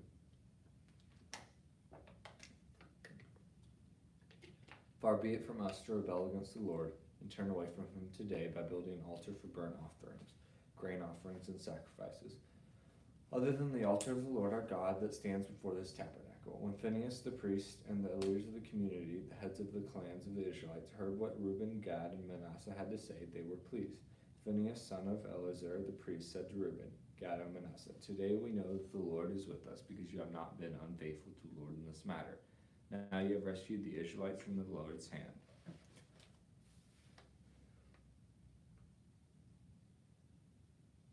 Then Phinehas, son of Eleazar the priest, and the leaders returned to Canaan from their meeting with the Reubenites and Gadites in Gilead, and reported to the Israelites. They were glad to hear the report and praised God, and they talked no more about going to war against them to devastate the country where the Reubenites and the Gadites lived.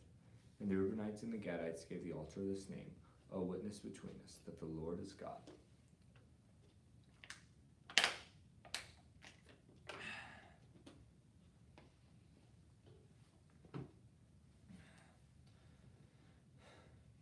Joshua chapter 23. Joshua's farewell to the leaders. After a long time had passed, and the Lord had given Israel rest from all their enemies around them, Joshua, by then a very old man, summoned all Israel, their elders, leaders, judges, and officials, and said to them, I am very old. You yourselves have seen everything the Lord your God has done to all these nations for your sake. It was the Lord your God who fought for you. Remember how I have allotted as an inheritance for you tribes all the land of the nations that remain, the nations I conquered between the Jordan and the Mediterranean Sea in the west. The Lord your God himself will push them out for your sake. He will drive them out before you, and you will take possession of their land as the Lord your God promised you. Be very strong. Be careful to obey all that is written in the book of the law of Moses, without turning aside to the right or to the left. Do not associate with these nations that remain among you. Do not invoke the names of their gods or swear by them.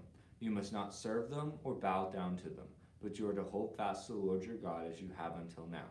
The Lord has driven out before you great and powerful nations. To this day, no one has been able to withstand you.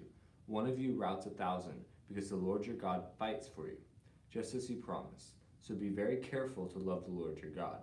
But if you turn away and ally yourselves with the survivors of these nations that remain among you, and if you intermarry with them and associate with them, then you may be sure that the Lord your God will no longer drive out these nations before you. Instead, they will become snares and traps for you, whips on your back and thorns in your eyes, until your backs and thorns, until you perish from this good land which the Lord your God has given you. Now I am about to go the way of all the earth. You know with all your heart and soul that not one of all the good promises the Lord your God gave you has failed. Every promise has been fulfilled, not one has failed. But just as all the good things the Lord your God has promised you have come to you.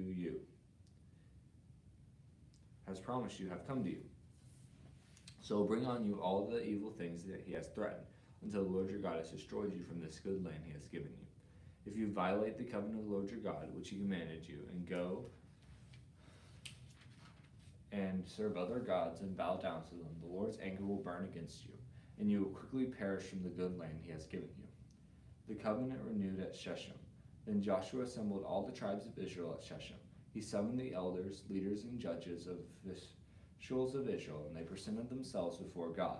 Joshua said to all the people, This is what the Lord, the God of Israel, says. Long ago, your ancestors, including Terah and the father of Abraham and Nahor, living beyond the Euphrates River and worshipped other gods. But I took your father Abraham from the land beyond the Euphrates and led him through Canaan and gave him many descendants. I gave him Isaac, and to Isaac I gave Jacob and Esau. I assigned the hill country of Seir to Esau, but Jacob and his family went down to Egypt. And I sent Moses and Aaron, and I afflicted the Egyptians by what I did there. And I brought you out. When I brought your people out of Egypt, you came to the sea, and the Egyptians pursued them with chariots and horsemen as far as the Red Sea. But they cried to the Lord for help, and he put darkness between you and the Egyptians. He brought the sea over them and covered them. You saw with your own eyes what I did to the Egyptians. Then you lived in the wilderness for a long time. I brought you to the land of the Amorites, who lived east of the Jordan. They fought against you, but I gave them into your hands. I destroyed them before you, and you took possession of their land. When Balak, son of Zippor, the king of Moab, prepared to fight against Israel, he sent for Balaam, son of Beor, to put a curse on you. But I would not listen to Balaam, so he blessed you again, and I delivered you out of his hand. Then you crossed the Jordan and came to Jericho. The cities of Jericho fought against you, as did also the Amorites, Perizzites, Canaanites, Hittites, Girgashites, Hivites, and Jebusites. But I gave them into your hands. I sent the hornet ahead of you, which drove them out before you. Also the 2 Amorite kings. You did not do it with your own sword and bow. So I gave you a land on which you did not toil, and cities you did not build, and you live in them and eat from vineyards and olive groves you did not plant. Now fear the Lord and serve him with all faithfulness. Throw away the gods your ancestors worshipped before beyond the Euphrates River and in Egypt, and serve the Lord. But if serving the Lord seems undesirable to you, then choose for yourself this day whom you will serve, whether the gods your ancestors served beyond the Euphrates or the gods of the Amorites in whose land you are living. But as for me and my household, we will serve the Lord. Then the people answered, Far be it from us to forsake the Lord to serve other gods. It was the Lord our God himself who brought us and our parents up out of Egypt from that land of slavery, and performed those great signs before our eyes. He protected us on our entire journey and among all the nations through which we were traveled. And the Lord drove out before us all the nations, including the Amorites who lived in the land. We too will serve the Lord, because he is our God. Joshua said to the people, "You are not able to serve the Lord. He is a holy God. He is a jealous God. He will not forgive your rebellion and your sins. If you forsake the Lord and serve foreign gods, he will turn and bring disaster on you and make an end of you after he has been good to you." But the people said to Joshua, "No, we will serve the Lord." Then Joshua says, "You are witnesses against yourselves that you have chosen to serve the Lord." "Yes, we are witnesses," they replied. "Now then," said Joshua, "throw away the foreign gods that are among you and yield your hearts to the Lord, the God of Israel." And the people said to Joshua, "We will serve the Lord our God and obey him." On that day, Joshua made a covenant for the people, and there at Shechem he reaffirmed for them decrees and laws. And Joshua recorded these things in the book of the law of God. Then he took a large stone and set it up there under the oak near the holy place of the Lord. "See," he said to all the people, "this stone will be a witness against us. It has heard all the words the Lord has said to us. It will be a witness against you if you are untrue to your God." And then Joshua dismissed the people, each to their own inheritance. Buried in the promised land after these things, Joshua son of Nun, the servant of the Lord, died at the age of 110. And they buried him in the land of his inheritance, at Timnath, Serah, and the hill country of Ephraim. North of Mount Gash, Israel served the Lord throughout the lifetime of Joshua and of the elders who outlived him, who had experienced everything the Lord had done for Israel. And Joseph's bones, which the Israelites had brought up from Egypt, were buried at Shechem.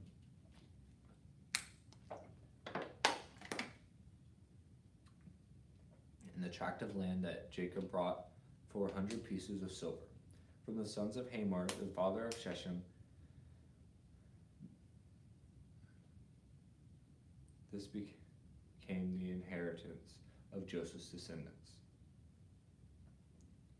And Eleazar, son of Aaron, died and was buried at Gibeah, which had been allotted to his son Phinehas in the hill country of Ephraim.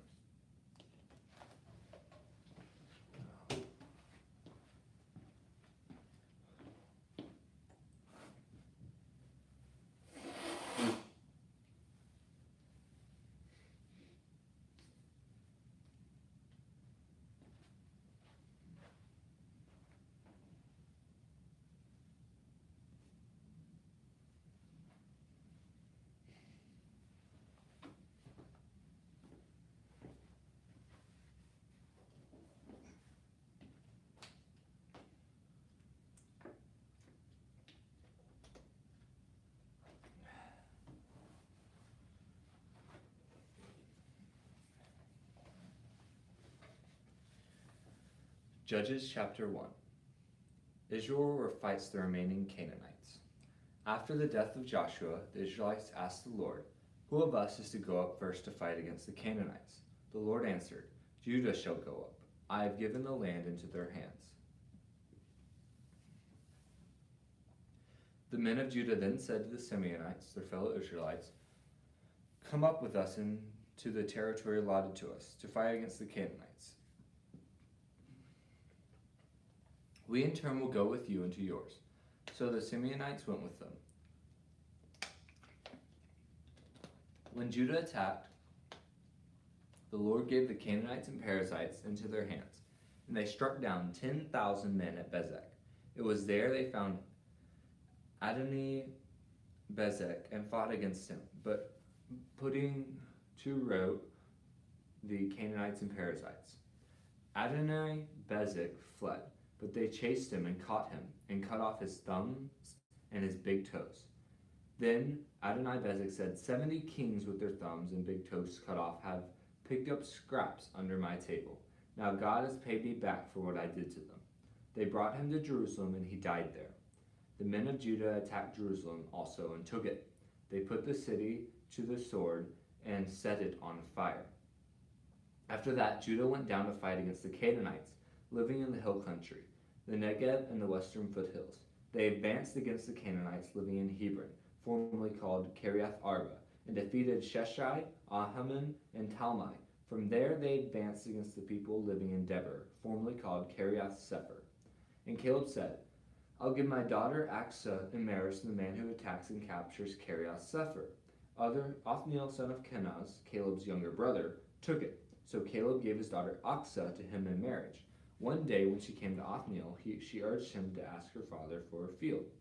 When she got off her donkey, Caleb asked her, "What can I do for you?" She replied, "Do me a special favor since you have given me land in the Negev. Give me also springs of water." So Caleb gave her the upper and lower springs. The descendants of Moses' father-in-law, the Kenite, went up from the city of Palms with the people of Judah to live among the inhabitants of the desert of Judah in the Negev near Arad. Then the men of Judah went with the Simeonites, their fellow Israelites, and attacked the Canaanites living in Zephath, and they totally destroyed the city. Therefore it was called Hormah. Judah also took Gaza, Ashkelon, and Ekron, each city with its territory. The Lord was with the men of Judah. They took possession of the hill country, but they were unable to drive the people from the plains, because they had chariots fitted with iron. As Moses had promised, Hebron was given to Caleb, who drove from it the 3 sons of Anak. The Benjamites, however, did not drive out the Jebusites, who were living in Jerusalem to this day. The Jebusites lived there with the Benjamites. Now the tribes of Joseph attacked Bethel, and the Lord was with them. When they sent men to spy out Bethel, formerly called Luz, the spies saw a man coming out of the city, and they said to him, "Show us how to get into the city, and we will see that you are treated well." So he showed them, and they put the city to the sword, but spared the man and his whole family. He then went to the land of the Hittites, where he built a city and called it Luz, which is the name to this day. But Manasseh did not drive out the people of Beth-shan, or Tanakh, or Dor, or Ibleam, or Megiddo, and their surrounding settlements, for the Canaanites were determined to live in that land. When Israel became strong, they oppressed the Canaanites into forced labor, but never drove them out completely. Nor did Ephraim drive out the Canaanites living in Gezer, but the Canaanites continued to live there among them. Neither did Zebulun drive out the Canaanites living in Kithron or Nahalal. So these Canaanites lived among them, but Zebulun did subject them to forced labor. Nor did Asher drive out those living in Akko, or Sidon, or Alab, or Agzib, or Helba, or Aphek, or Rehob. The Asherites lived among the Canaanites, inhabitants of the land, because they did not drive them out.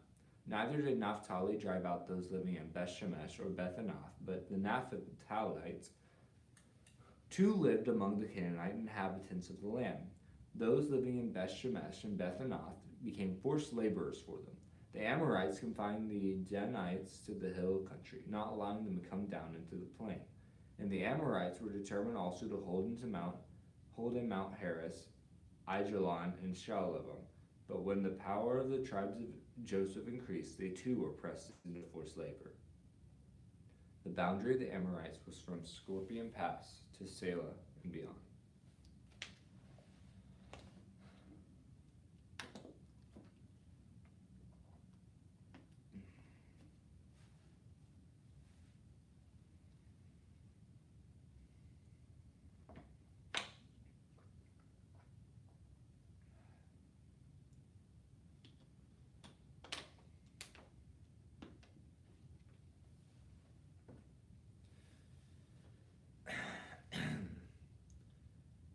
Judges chapter 2.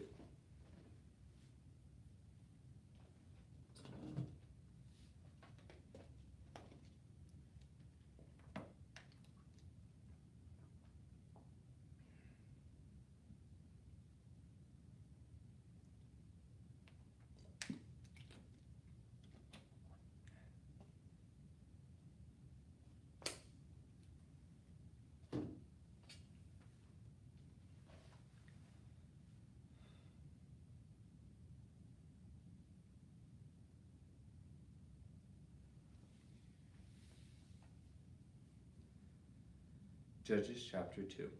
The angel of the Lord at Bochim. The angel of the Lord went up from Gilgal to Bochim and said, I brought you up out of Egypt and led you into the land I swore to give to your ancestors.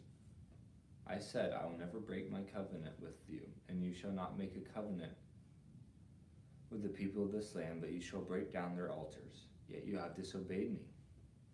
Why have you done this? And I have also said, I will not drive them out before you.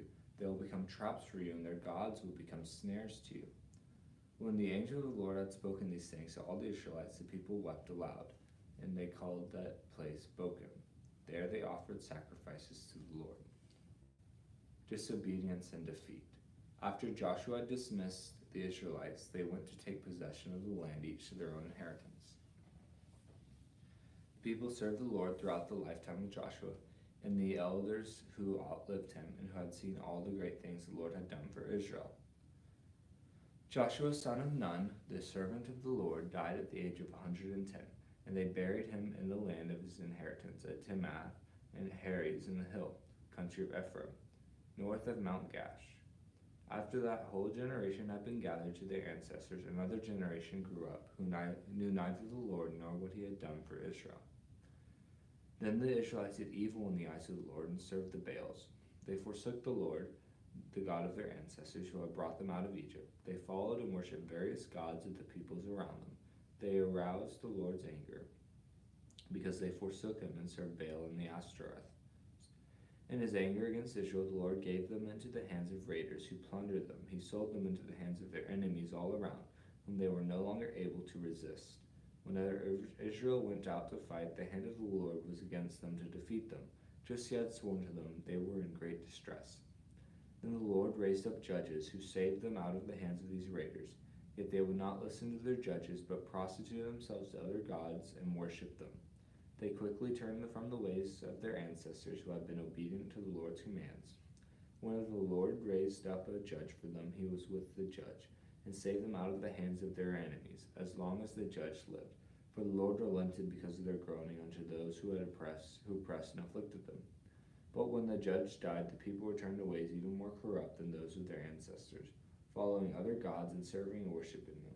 They refused to give up their evil practices and stubborn ways. Therefore the Lord was very angry with Israel and said, because this nation has violated the covenant I ordained for their ancestors and has not listened to me, I will no longer drive out before them any of the nations Joshua left when he died. I will use them to test Israel and see whether they will keep the way of the Lord and walk in it as their ancestors did. The Lord had allowed those nations to remain. He did not drive them out at once by giving them into the hands of Joshua.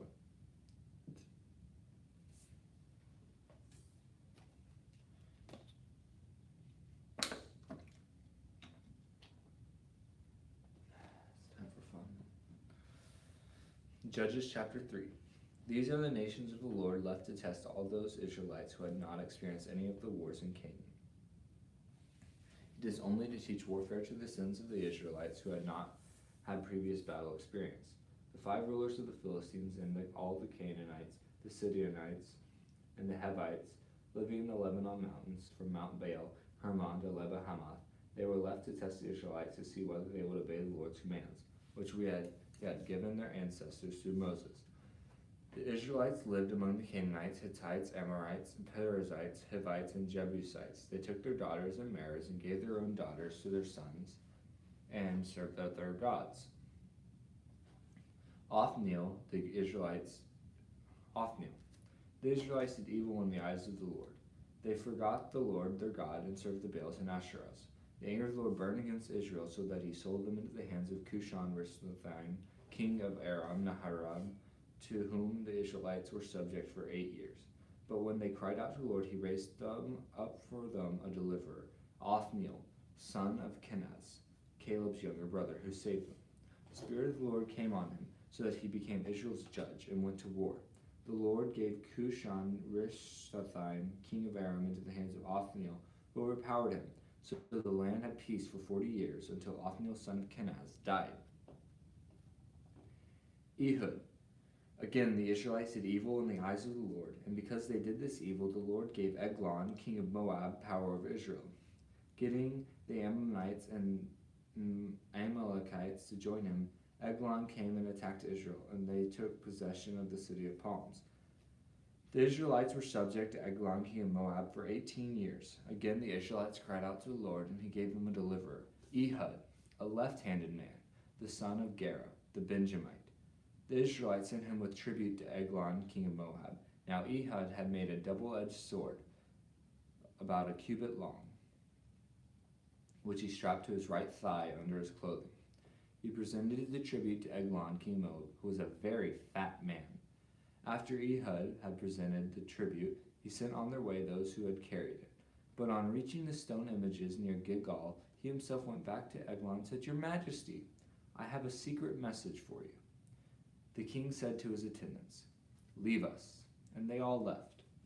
Ehud then approached him while he was sitting alone in the upper room of his palace, and said, "I have a message from God for you." As the king rose from his seat, Ehud reached with his left hand, drew the sword from his right thigh, and plunged it into the king's belly. Even the handle sank in after the blade, and his bowels discharged. Ehud did not pull the sword out, and the fat closed in over it. Then Ehud went out to the porch. He shut the doors of the upper room behind him and locked them. After he had gone, the servants came and found the doors of the upper room locked. They said, "He must be relieving himself in the inner room of the palace." They waited to the point of embarrassment, and when he did not open the doors of the room, they took a key and unlocked them. There they saw their lord fallen to the floor, dead. While they waited, Ehud got away. He passed by the stone images and escaped to Sarah. When he arrived there, he blew a trumpet in the hill country of Ephraim, and the Israelites went down with him from the hills, with him leading in them. "Follow me," he ordered, "for the Lord has given Moab, your enemy, into your hands." So they followed him down and took possession of the fords of the Jordan that led to Moab. They allowed no one to cross over. At that time they struck down about 10,000 Moabites, all vigorous and strong. Not one escaped. That day Moab was made subject to Israel, and the land had peace for 80 years. Shamgar. After Ehud came Shamgar, son of Anath, who struck down 600 Philistines with an ox goad. He too saved Israel.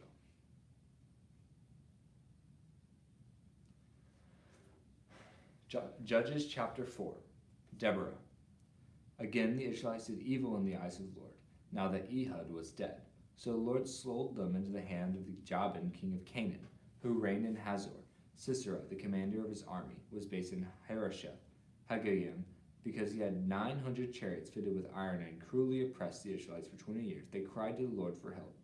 Now Deborah, a prophet, the wife of Lapidoth, was leading Israel at the time. She held court under the palm of Deborah between Ramah and Bethel in the hill country of Ephraim, and the Israelites went up to her to have their disputes decided.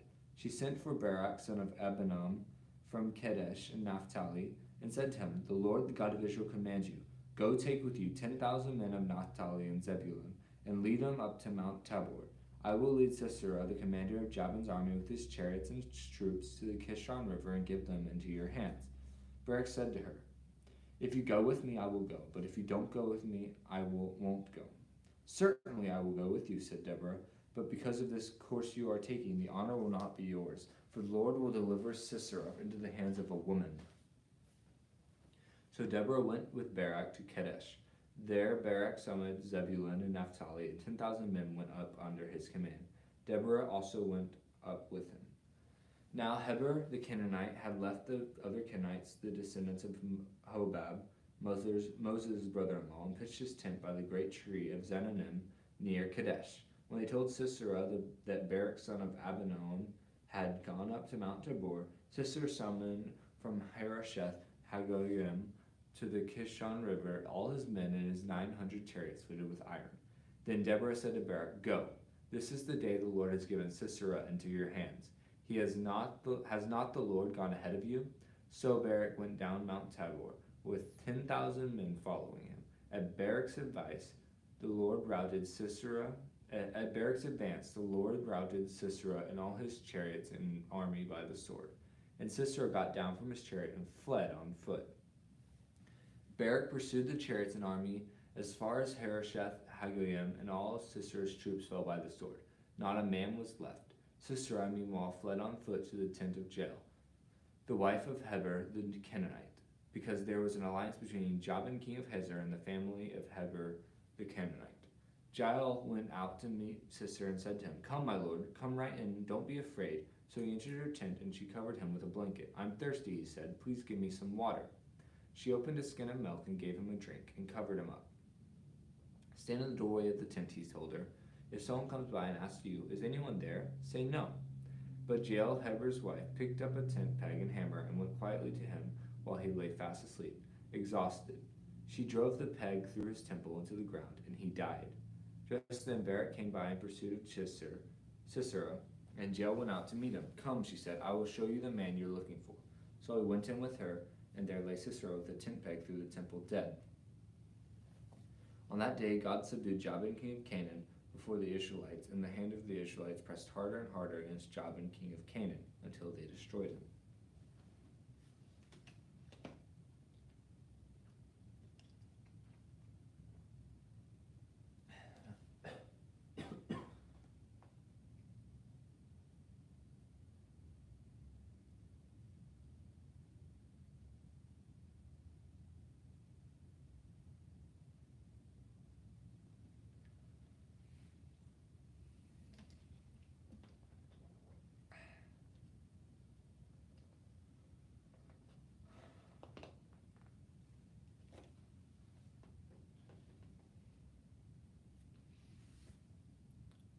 Judges chapter 5, the Song of Deborah. On that day, Deborah and Barak, son of Abinoam, sang this song. When the princes in Israel take the lead, when the people willingly offer themselves, praise the Lord. Hear you kings, listen you rulers, even I will sing to the Lord. I will praise the Lord, the God of Israel, in song. When you, the Lord, went out from Seir, when you marched from the land of Edom, the earth shook, the heavens poured, the clouds poured down water, the mountains quaked before the Lord, the one in Sinai, before the Lord, the God of Israel. In the days of Shamgar, son of Anath, in the days of Jael, the highways were abandoned. Travelers took to winding paths. Villagers in Israel would not fight. They held back until I, Deborah, arose. Until I arose, a mother in Israel, God chose new leaders. When war came to the city gates, but not a shield or spear was seen among 40,000 in Israel, my heart is with Israel's princes, with the willing volunteers among the people. Praise the Lord. You who rode on white donkeys, sitting on your saddle blankets, you who walk along the road, consider the voice of the singers at the watering places. They recite the victories of the Lord, the victories of his villagers in Israel. Then the people of the Lord went down to the city gates. Wake up, Deborah, wake up, break out in song. Arise, Barak, take captive your captive, son of Abinoam.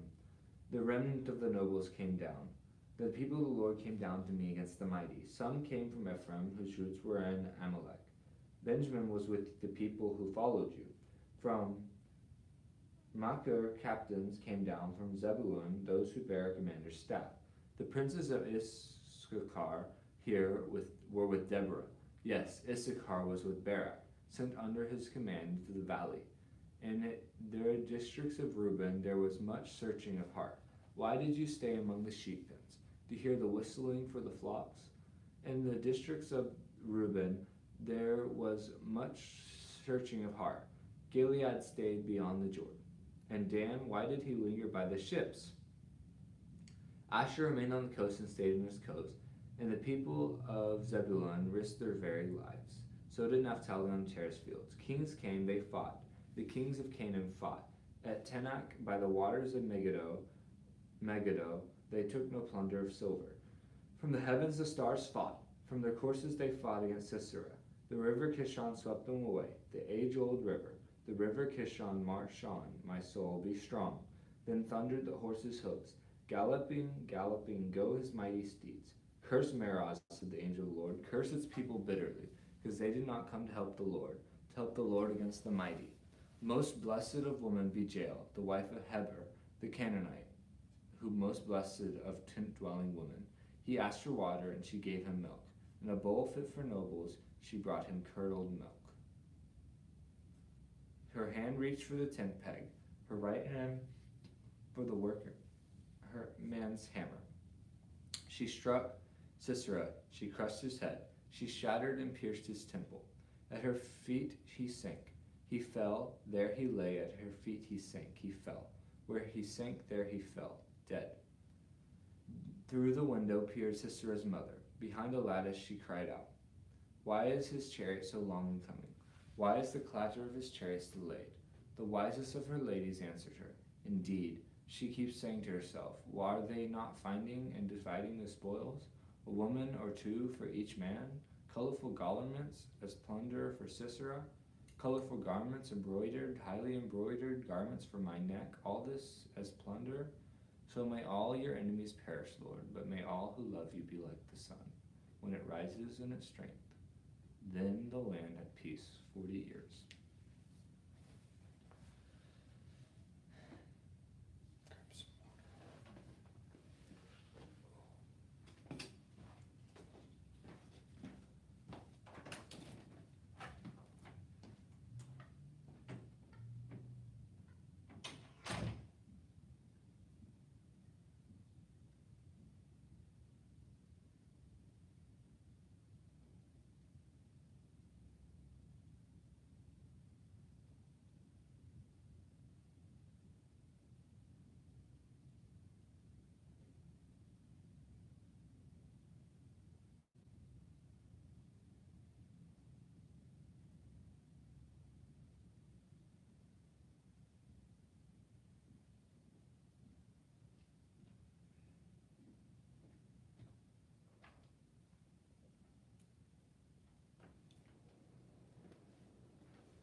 Judges chapter 6.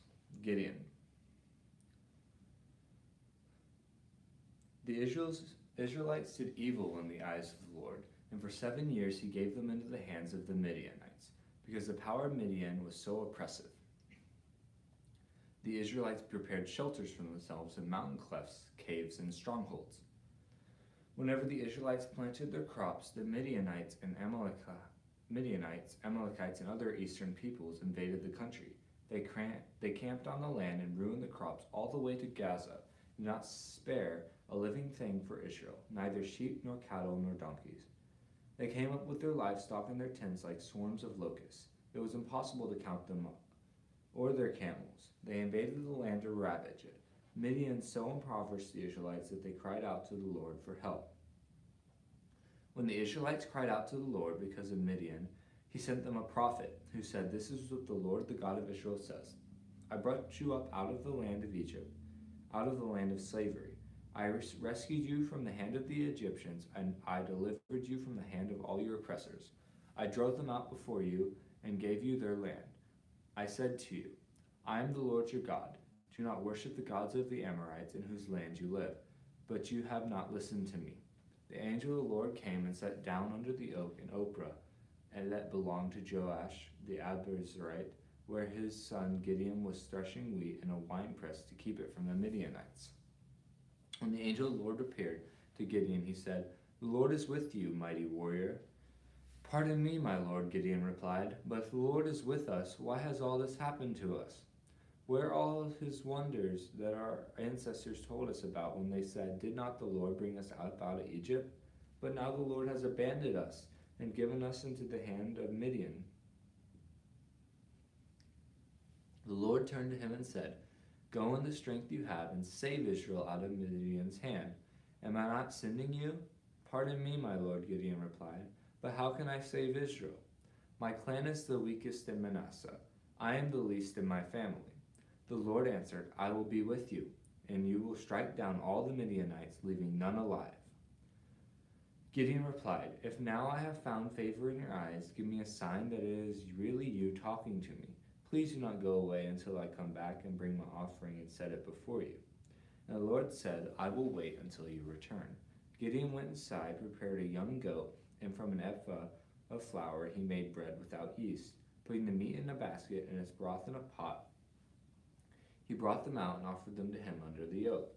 The angel of God said to him, "Take the meat and the unleavened bread, place them on this rock and pour out the broth." And Gideon did so. The angel of the Lord touched the meat and the unleavened bread, with the tip of the staff that was in his hand.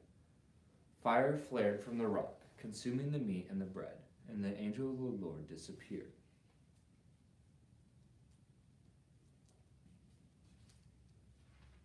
When Gideon realized that it was the angel of the Lord, he exclaimed, "Alas, sovereign Lord, I have seen the angel of the Lord face to face." But the Lord said to him, "Peace, do not be afraid, you are not going to die." So Gideon built an altar to the Lord there and called it "The Lord is Peace." To this day it stands in Ophrah of the Abiezrites. That same night the Lord said to him, "Take the second bull from your father's herd, the one 7 years old, tear down your father's altar to Baal and cut down the Asherah pole beside it. Then build a proper kind of altar to the Lord your God on the top of this height, using the wood of the Asherah pole that you cut down. Offer the second bull as a burnt offering."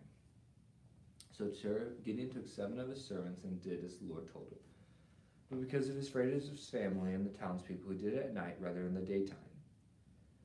In the morning, when the people of the town got up, there was Baal's altar demolished, with the Asherah pole beside it cut down, and the second bull sacrificed on the newly built altar. They asked each other, "Who did this?" When they carefully investigated, they were told, "Gideon, son of Joash, did it."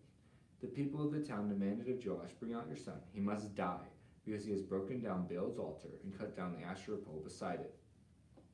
But Joash replied to the hostile crowd around him, "Are you going to plead Baal's cause? Are you trying to save him? Whoever fights for him shall be put to death by morning. If Baal really is a god, he can defend himself when someone breaks down his altar." So because Gideon broke down Baal's altar, they gave him the name Jerubbaal that day, saying that Baal contend with him. Now all the Midianites, Amalekites, and the other eastern peoples joined forces and crossed over the Jordan and camped in the valley of Jezreel. Then the Spirit of the Lord came on Gideon. He blew a trumpet, summoning the Abiezrites to follow him. He sent messengers throughout Manasseh, calling them to arms, and also into Asher, Zebulun, and Naphtali, so that they too went up to meet them. Gideon said to God, "If you will save Israel by my hand as you have promised, look, I will place a wool fleece on the threshing floor. If there is dew only on the fleece and all the ground is dry, then I will know that you will save Israel by my hand, as you said." And that is what happened. Gideon rose early the next day, squeezed the fleece, and wrung out the dew, a bowl full of water. Then Gideon said to God, "Do not be angry with me. Let me make just one more request. Allow me one more test with the fleece, but this time make the fleece dry. Let the ground be covered with dew." That night God did so. Only the fleece was dry. All the ground was covered with dew. Early in the morning, Jerubbaal, that is Gideon, and all his men camped, Judges chapter 7. Early in the morning, Jerubbaal, that is Gideon, and all his men camped at the spring of Harod.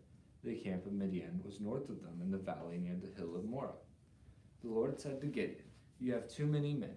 I cannot deliver Midian into their hands, or Israel would boast against me. My own strength has saved me. Now announce to the army.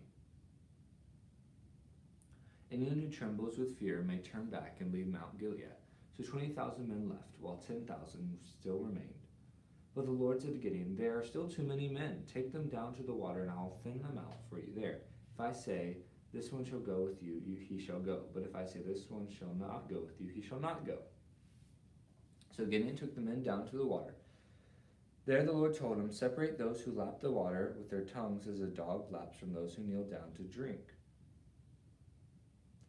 300 of them drank from cupped hands, lapping like dogs.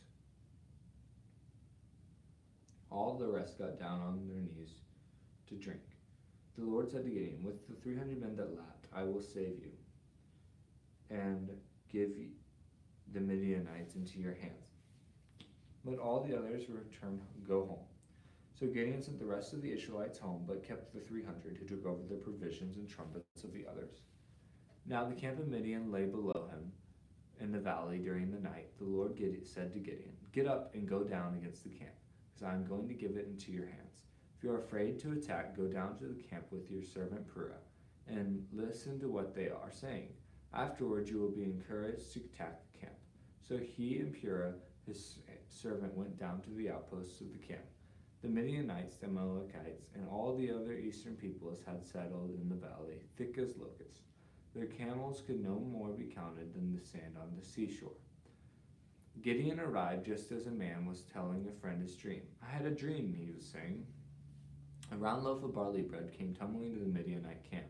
It struck the tent with such force that the tent overturned and collapsed.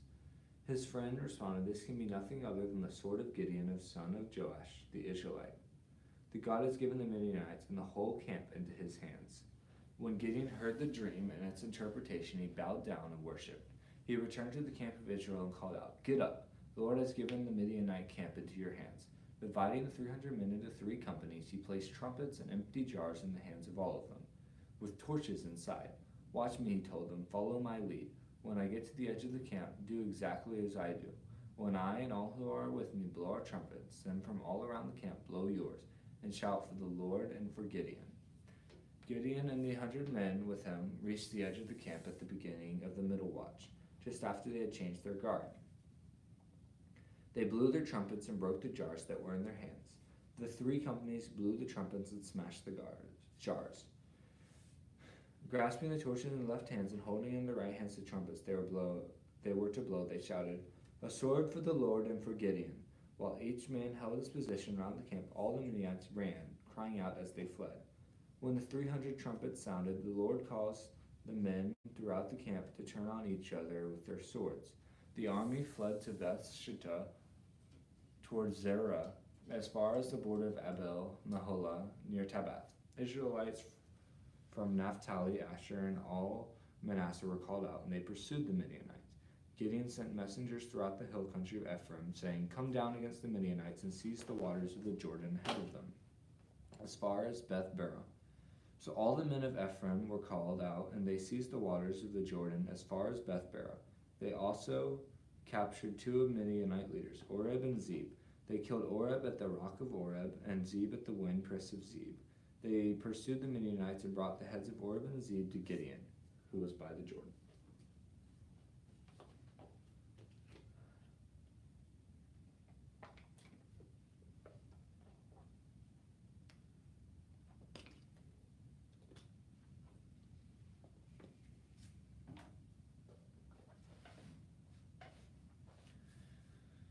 Judges chapter 8. Zebah and Zalmunna. Now the Ephraimites asked Gideon, "Why haven't you treated us like this? Why didn't you call us when you went to fight Midian?" And they challenged him vigorously. But he answered them, "What have I accomplished compared to you? Aren't the gleanings of Ephraim's grapes better than the full grape harvest of Abiezer?" God gave Oreb and Zeb, the Midianite leaders, into your hands. What was I able to do compared to you? At this, the resentment against him subsided. Gideon and his 300 men, exhausted, yet keeping up their pursuit, came to the Jordan and crossed it. He said to the men of Succoth, "Give my troops some bread. They are worn out, and I am still pursuing Zebah and Zalmunna, the kings of Midian." But the officials of Succoth said, "Do you already have the hands of Zebah and Zalmunna in your possession? Why should we give bread to your troops?" Then Gideon replied, "Just for that, when the Lord has given Zebah and Zalmunna into my hand, I will tear your flesh with desert thorns and briars." From there he went up to Peniel and made the same request of them, but they answered as the men of Succoth had. So he said to the men of Peniel, "When I return in triumph, I will tear down this tower." Now Zebah and Zalmunna were in Karkor with a force of about 15,000 men, all that were left of the armies of the eastern peoples. 120,000 swordsmen had fallen. Gideon went up by the route of the nomads east of Nobah and Jogbeha and attacked the unsuspecting army. Zebah and Zalmunna, the 2 kings of Midian, fled, but he pursued them and captured them, routing their entire army. Gideon, son of Joash, then returned from the battle by the pass of Heres. He caught a young man of Succoth and questioned him, and the young man wrote down for him the names of the 77 officials of Succoth, the elders of the town. Then Gideon came and said to the men of Succoth, "Here are Zebah and Zalmunna, about whom you taunted me by saying, 'Do you already have the hands of Zebah and Zalmunna in your possession? Why should we give bread to your exhausted men?' He took the elders of the town and taught the men of Succoth a lesson by punishing them with desert thorns and briars. He also pulled down the tower of Peniel and killed the men of the town. Then he asked Zebah and Zalmunna, 'What kind of men did you kill at Tabor?' 'Men like you,' they answered. each one with the bearings of a prince. Gideon replied, "Those are my brothers, the sons of my own mother. As surely as the Lord lives, if you had spared their lives, I would not kill you." Turning to Jether, his oldest son, he said, "Kill them." But Jether did not draw a sword because he was only a boy and was afraid. Zebah and Zalmunna said, "Come, do it yourself. As is a man, so is his strength." So Gideon stepped forward and killed them, and took the ornaments off their camels' necks. Gideon's ephod. The Israelites said to Gideon, "Rule over us, you, your son, and your grandson, because you saved us from the hands of Midian." But Gideon told them, "I will not rule over you, nor will my son rule over you. The Lord will rule over you." And he said, I do have one request, that each of you give me an earring from your share of the plunder." It was the custom of the Ishmaelites to wear gold earrings. They answered, "We'll be glad to give them." So they spread out a garment, and each of them threw a ring from his plunder onto it. The weight of the gold rings he asked for came to 1,700 shekels, not counting the ornaments, the pendants, and the purple garments worn by the kings of Midian, or the chains that were on the camels' necks. Gideon made the gold into an ephod, which he placed in Ophrah, his town. All Israel prostituted themselves by worshipping it there, and it became a snare to Gideon and his family. Gideon's death. Thus Midian was subdued before the Israelites and did not raise its head again. During Gideon's lifetime, the land had peace for 40 years. Jerubbaal, son of Joash, went back home to live. He had 70 sons of his own, for he had many wives. His concubine, who lived in Shechem, also bore him a son, whom he named Abimelech. Gideon, son of Joash, died at a good old age, and was buried in the tomb of his father Joash in Ophrah of the Abiezrites. No sooner had Gideon died than the Israelites again prostituted themselves to the Baals. They set up Baal-berith as their god, and did not remember the Lord their God, who had rescued them from the hands of all their enemies on every side. They also failed to show any loyalty to the family of Jerubbaal, that is, Gideon, in spite of all these good things he had done for them. Judges chapter 9. Abimelech. Abimelech, son of Jerubbaal, went to his mother's brothers in Shechem and said to them, to all his mother's clan, "Ask all the citizens of Shechem, which is better for you, to have all 70 of Jerubbaal's sons rule over you, or just one man? Remember, I am your flesh and blood." When the brothers repeated all this to the citizens of Shechem, they were inclined to follow Abimelech, for they said, "He is related to us." They gave him 70 shekels of silver from the temple of Baal-berith, and Abimelech used it to hire reckless scoundrels, who became his followers. He went to his father's home in Ophrah, and on one stone murdered his 70 brothers, the sons of Jerubbaal, but Jotham, the youngest son of Jerubbaal, escaped by hiding. Then all the citizens of Shechem and Beth Millo gathered beside the great tree at the pillar in Shechem to crown Abimelech king. When Jotham was told about this, he climbed up on the top of Mount Gerizim and shouted to them, "Listen to me, citizens of Shechem, so that God may listen to you." One day the trees went out to anoint a king for themselves. They said to the olive tree, "Be our king." But the olive tree answered, "Should I give up my oil, by which both gods and humans are honored, to hold sway over the trees?" Next the tree said to the fig tree, "Come and be our king." But the fig tree replied, "Should I give up my fruit, so good and sweet, to hold sway over the trees?" Then the trees said to the vine, "Come and be our king." But the vine answered, "Should I give up my wine, which cheers both gods and humans, to hold sway over the trees?" Finally, all the trees said to the thorn bush, "Come and be our king." The thorn bush said to the trees, "If you really want to anoint me king over you, come and take refuge in my shade. But if not, then let fire come out of the thorn bush and consume the cedars of Lebanon." Have you acted honorably and in good faith by making Abimelech king? Have you been fair to Jerubbaal and his family? Have you treated him as he deserves? Remember that my father fought for you and risked his life to rescue you from the hands of Midian. But today you have revolted against my father's family. You have murdered his 70 sons on a single stone, and have made Abimelech, the son of his female slave, king over the citizens of Shechem, because he is related to you. So have you acted honorably and in good faith toward Joab, Baal, and his family today? If you have, may Abimelech be your joy, and may you be his too. But if you have not, let fire come out from Abimelech and consume you, the citizens of Shechem and Beth Millo, and let fire come out from you, the citizens of Shechem and Beth Millo, and consume Abimelech. Then Jotham fled, escaping to Beer, and he lived there, because he was afraid of his brother Abimelech. After Abimelech had governed Israel 3 years, God stirred up animosity between Abimelech and the citizens of Shechem, so that they acted treacherously against Abimelech. God did this in order that the crime against Jerubbaal's 70 sons, the shedding of their blood, might be avenged on their brother Abimelech and on the citizens of Shechem, who had helped him murder his brothers. In opposition to him, these citizens of Shechem set men on the hilltops to ambush and rob everyone who passed by, and this was reported to Abimelech. Now Gaal, son of Ebed, moved with his clan into Shechem, and its citizens put their confidence in him. After they had gone out into the fields and gathered the grapes and trodden them, they held a festival in the temple of their God. While they were eating and drinking, they cursed Abimelech. Then Gaal, son of Ebed, said, "Who is Abimelech, and why should we Shechemites be subject to him?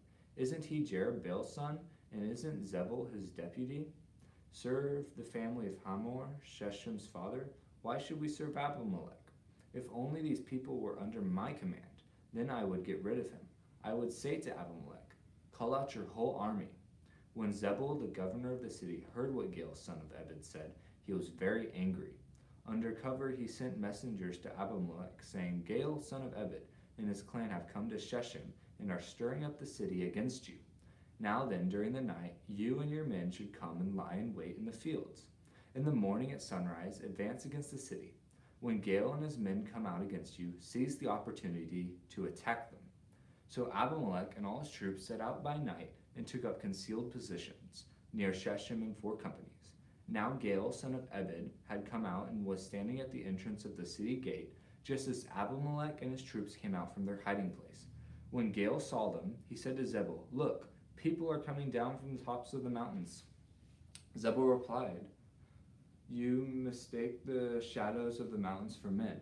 But Gaal spoke up again, "Look, people are coming down from the central hill, and a company is coming from the direction of the diviner's tree."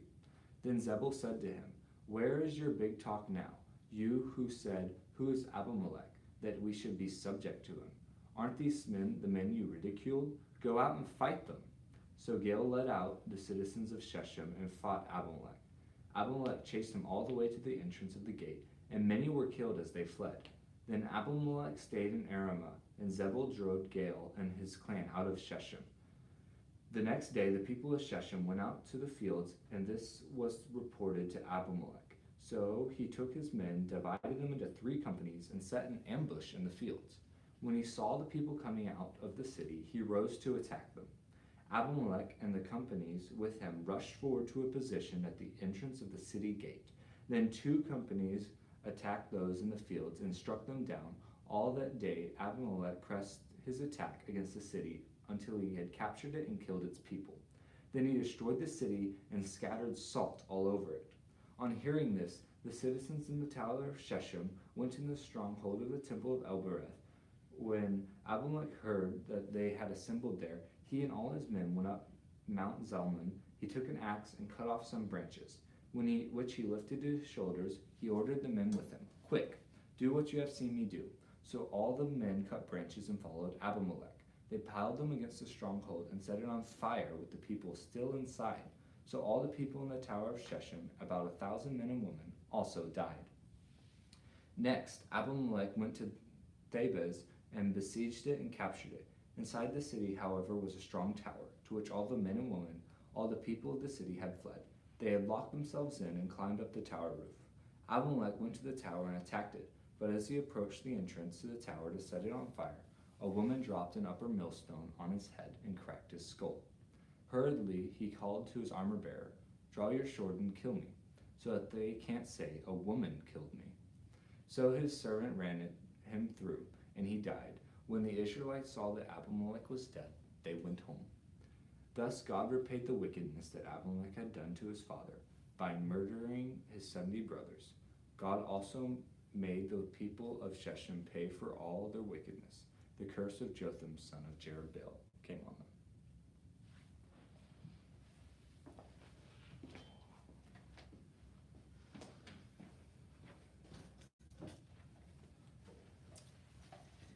Judges chapter 10.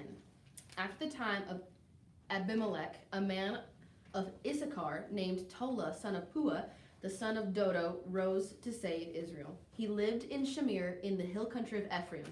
He led Israel 23 years, then he died and was buried in Shamir. He was followed by Jair of Gilead, who led Israel 22 years. He had 30 sons who rode 30 donkeys. They controlled 30 towns in Gilead, which to this day are called Havoth Jair. When Jair died, he was buried in Kamon. Again, the Israelites did evil in the eyes of the Lord. They served the Baals and the Ashtoreths and the gods of Aram, the gods of Sidon, the gods of Moab, the gods of the Ammonites, and the gods of the Philistines. And because the Israelites forsook the Lord and no longer served him, he became angry with them. He sold them into the hands of the Philistines and the Ammonites, who that year shattered and crushed them. For 18 years they oppressed all the Israelites on the east side of the Jordan in Gilead, the land of the Amorites. The Ammonites also crossed the Jordan to fight against Judah, Benjamin, and Ephraim. Israel was in great distress. And the Israelites cried out to the Lord, "We have sinned against you, forsaking our God and serving the Baals." The Lord replied, "When the Egyptians, the Amorites, the Ammonites, the Philistines, the Sidonians, the Amalekites, and the Maonites oppressed you, and you cried to me for help, did I not save you from their hands? But you have forsaken me and served other gods, so I will no longer save you. Go and cry out to the gods you have chosen. Let them save you when you are in trouble." But the Israelites said to the Lord, "We have sinned. Do with us whatever you think best, but please rescue us now." Then they got rid of the foreign gods among them and served the Lord. And he could bear Israel's misery no longer. When the Ammonites were called to arms and camped in Gilead, the Israelites assembled and camped at Mizpah. The leaders of the people of Gilead said to each other, "Whoever will take the lead in attacking the Ammonites will be head over all who live in Gilead." Jephthah, the Gileadite, was a mighty warrior. His father was Gilead. His mother was a prostitute. Gilead's wife also bore him sons, and when they were grown up, they drove Jephthah away. "You are not going to get any inheritance in our family," they said, "because you are the son of another woman." So Jephthah fled from his brothers and settled in the land of Tob, where a gang of scoundrels gathered around him and followed him. Sometime later, when the Ammonites were fighting against Israel, the elders of Gilead went to get Jephthah from the land of Tob. "Come," they said, "be our commander so we can fight the Ammonites." Jephthah said to them, "Didn't you hate me and drive me from my father's house? Why do you come to me now when you're in trouble?" The elders of Gilead said to him, "Nevertheless, we are turning to you now. Come with us to fight the Ammonites, and you will be head over all of us who live in Gilead." Jephthah answered, "Suppose you take me back to fight the Ammonites, and the Lord gives them to me. Will I really be your head?" The elders of Gilead replied, "The Lord is our witness. We will certainly do as you say." So Jephthah went to the elders of Gilead, and the people made him head and commander over them. And he repeated all his words before the Lord in Mizpah. Then Jephthah sent messengers to the Ammonite king with the question, "What do you have against me that you have attacked my country?" The king of the Ammonites answered Jephthah's messengers, "When Israel came up out of Egypt, they took away my land from the Arnon to the Jabbok, all the way to the Jordan. Now give it back peaceably." Jephthah sent back messengers to the Ammonite king, saying, "This is what Jephthah says. Israel did not take the land of Moab or the land of the Ammonites, but when they came up out of Egypt, Israel went through the wilderness to the Red Sea and on to Kadesh. When Israel sent messengers to the king of Edom, saying, 'Give us permission to go through your country,' but the king of Edom would not listen. They sent also to the king of Moab, and he refused. So Israel stayed in Kadesh.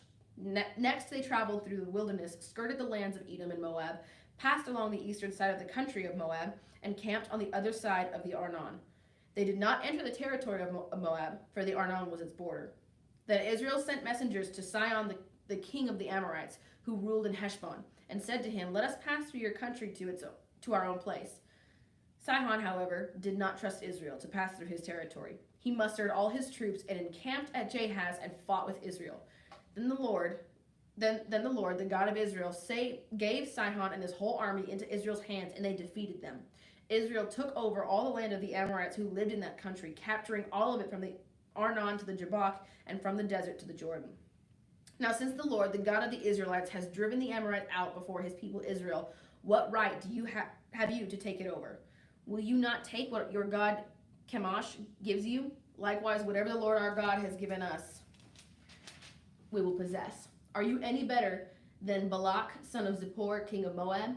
Did he ever quarrel with Israel or fight with them? For 300 years, Israel occupied Heshbon, Aroer, the surrounding settlements, and all the towns along the Arnon. Why didn't you retake them during that time? I have not wronged you, but you are doing me wrong by waging war against me. Let the Lord, the judge, decide the dispute this day between the Israelites and the Ammonites. The king of Ammon, however, paid no attention to the message Jephthah sent to him. Then the Spirit of the Lord came on Jephthah. He crossed Gilead and Manasseh, passed through Mizpah of Gilead, and from there he advanced against the Ammonites. And Jephthah made a vow to the Lord, if you give the Ammonites into my hands, whatever comes out of the door of my house to meet me when I return in triumph from the Ammonites will be the Lord's, and I will sacrifice it as a burnt offering. Then Jephthah went over to fight the Ammonites, and the Lord gave them into his hands. He devastated 20 towns from Aroer to the vicinity of Minnith, as far as Abel-keramim. Thus Israel subdued Ammon. When Jephthah returned to his home in Mizpah, who should come out to meet him but his daughter, dancing to the sound of timbrels? She was an only child. Except for her, he had neither son nor daughter. When he saw her, he tore his clothes and cried, "Oh no, my daughter. You have brought me down, and I am devastated. I have made a vow to the Lord that I cannot break." "My father," she replied, "you have given your word to the Lord. Do to me just as you promised, now that the Lord has avenged you of your enemies, the Ammonites. But grant me this one request," she said. "Give me 2 months to roam the hills and weep with my friends, because I will never marry." "You may go," he said, and he let her go for 2 months. She and her friends went into the hills and wept because she would never marry. After the 2 months, she returned to her father, and he did to her as he vowed, and she was a virgin. From this comes the Israelite tradition that each year the young women of Israel go out for 4 days to commemorate the daughter of Jephthah the Gileadite. Judges chapter 12. The Ephraimite forces were called out, and they crossed over to Zaphon. Then they said to Jephthah, "Why did you go to fight the Ammonites without calling us to go with you? We were going to burn down your house over your head." Jephthah answered, "I and my people were engaged in a great struggle with the Ammonites, and although I called, you didn't save me out of their hands. When I saw that you wouldn't help, I took my life into my hands and crossed over to fight the Ammonites, and the Lord gave me the victory over them. Now why have you come up today to fight me?" Jephthah then called together the men of Gilead and fought against Ephraim. The Gileadites struck them down because the Ephraimites had said, "You Gileadites are renegades from Ephraim and Manasseh." The Gileadites captured the fords of the Jordan leading to Ephraim, and whenever a survivor of Ephraim said, "Let me cross over," the men of Gilead asked him, "Are you an Ephraimite?" If he replied, "No," they said, "All right, say Shibboleth." If he said Shibboleth because he could not pronounce the word correctly, they seized him and killed him at the fords of the Jordan. 42,000 Ephraimites were killed at that time. Jephthah led Israel 6 years, and then Jephthah the Gileadite died and was buried in a town in Gilead. After him, Ibzan of Bethlehem led Israel. He had 30 sons and 30 daughters. He gave his daughters away in marriage to those outside his clan, and for his sons he brought in 30 young women as wives from outside his clan. Ibzan led Israel 7 years. Then Ibzan died and was buried in Bethlehem. After him, Elon the Zebulunite led Israel 10 years. Then Elon died and was buried in Ajalon in the land of Zebulun. After him, Abdon son of Hillel from Pirathon led Israel. He had 40 sons and 30 grandsons who rode on 70 donkeys. He led Israel 8 years. Then Abdon son of Hillel died and was buried at Pirathon in Ephraim in the hill country of the Amalekites. Judges 13. Again, the Israelites did evil in the eyes of the Lord, so the Lord delivered them into the hands of the Philistines for 40 years. A certain man of Zorah, named Manoah, from the clan of the Danites, had a wife who was childless, unable to give birth. The angel of the Lord appeared to her and said, "You are barren and childless, but you are going to become pregnant and give birth to a son. Now see to it that you drink no wine or other fermented drink, and that you do not eat anything unclean. You will become pregnant and have a son whose head is never to be touched by a razor, because the boy is to be a Nazirite, dedicated to God from the womb. He will take the lead in delivering Israel from the hands of the Philistines." Then the woman went to her husband and told him, "A man of God came to me. He looked like an angel of God, very awesome. I didn't ask him where he came from, and he didn't tell me his name. But he said to me, 'You will become pregnant and have a son. Now then, drink no wine or other fermented drink, and do not eat anything unclean, because the boy will be a Nazirite of God from the womb until the day of his death.'" Then Manoah prayed to the Lord, "Pardon your servant, Lord. I beg you to let the man of God you sent to us come again to teach us how to bring up the boy who is to be born." God heard Manoah, and the angel of God came again to the woman while she was out in the field, but her husband Manoah was not with her. The woman hurried to tell her husband, "He's here, the man who appeared to me the other day." Manoah got up and followed his wife. When he came to the man, he said, "Are you the man who talked to my wife?" "I am," he said. So Manoah asked him, "When your words are fulfilled, what is to be the rule that governs the boy's life and work?" The angel of the Lord answered, "Your wife must do all that I have told her. She must not eat anything that comes from the grapevine, nor drink any wine or other fermented drink, nor eat anything unclean. She must do everything I have commanded her." Manoah said to the angel of the Lord, "We would like you to stay until we prepare a young goat for you." The angel of the Lord replied, "Even though you detain me, I will not eat of any of your food. But if you prepare a burnt offering, offer it to the Lord." Manoah did not realize that it was an angel of the Lord. Then Manoah inquired of the angel of the Lord, "What is your name, so that we might honor you when your word comes true?" He replied, "Why do you ask my name? It is beyond understanding." Then Manoah took a young goat, together with the grain offering, and sacrificed it on a rock to the Lord. And the Lord did an amazing thing while Manoah and his wife watched. As a flame blazed up from the altar toward heaven, the angel of the Lord ascended in the flame. Seeing this, Manoah and his wife fell to their faces to the ground. When the angel of the Lord did not show himself again to Manoah and his wife, Manoah realized that it was the angel of the Lord. "We are doomed to die," he said to his wife. "We have seen God." But his wife answered, "If the Lord had meant to kill us, he would not have accepted a burnt offering and grain offering from our hands, nor shown us all these things, or now told us this." The woman gave birth to a boy and named him Samson. He grew, and the Lord blessed him, and the Spirit of the Lord began to stir him while he was in Mahaneh Dan, between Zorah and Eshtaol. Judges chapter 14. Samson went down to Timnah and saw there a young Philistine woman. When he returned, he said to his father and mother, "I have seen a Philistine woman in Timnah. Now get her for me as my wife." His mother and father replied, "Isn't there an acceptable woman among your relatives or among all our people? Must you go to the uncircumcised Philistines to get a wife?" But Samson said to his father, "Get her for me. She's the right one for me." His parents did not know that this was from the Lord, who was seeking an occasion to confront the Philistines, for at that time they were ruling over Israel. Samson went down to Timnah together with his father and mother. As they approached the vineyards of Timnah, suddenly a young lion came roaring toward him. The Spirit of the Lord came powerfully upon him, so that he tore the lion apart with his bare hands, as he might have torn a young goat. But he told neither his father nor his mother what he had done. Then he went down and talked with the woman, and he liked her. Sometime later, when he went back to marry her, he turned aside to look at the lion's carcass, and in it he saw a swarm of bees and some honey. He scooped up the honey with his hands and ate as he went along. When he rejoined his parents, he gave them some, and they too ate it. But he did not tell them that he had taken the honey from the lion's carcass.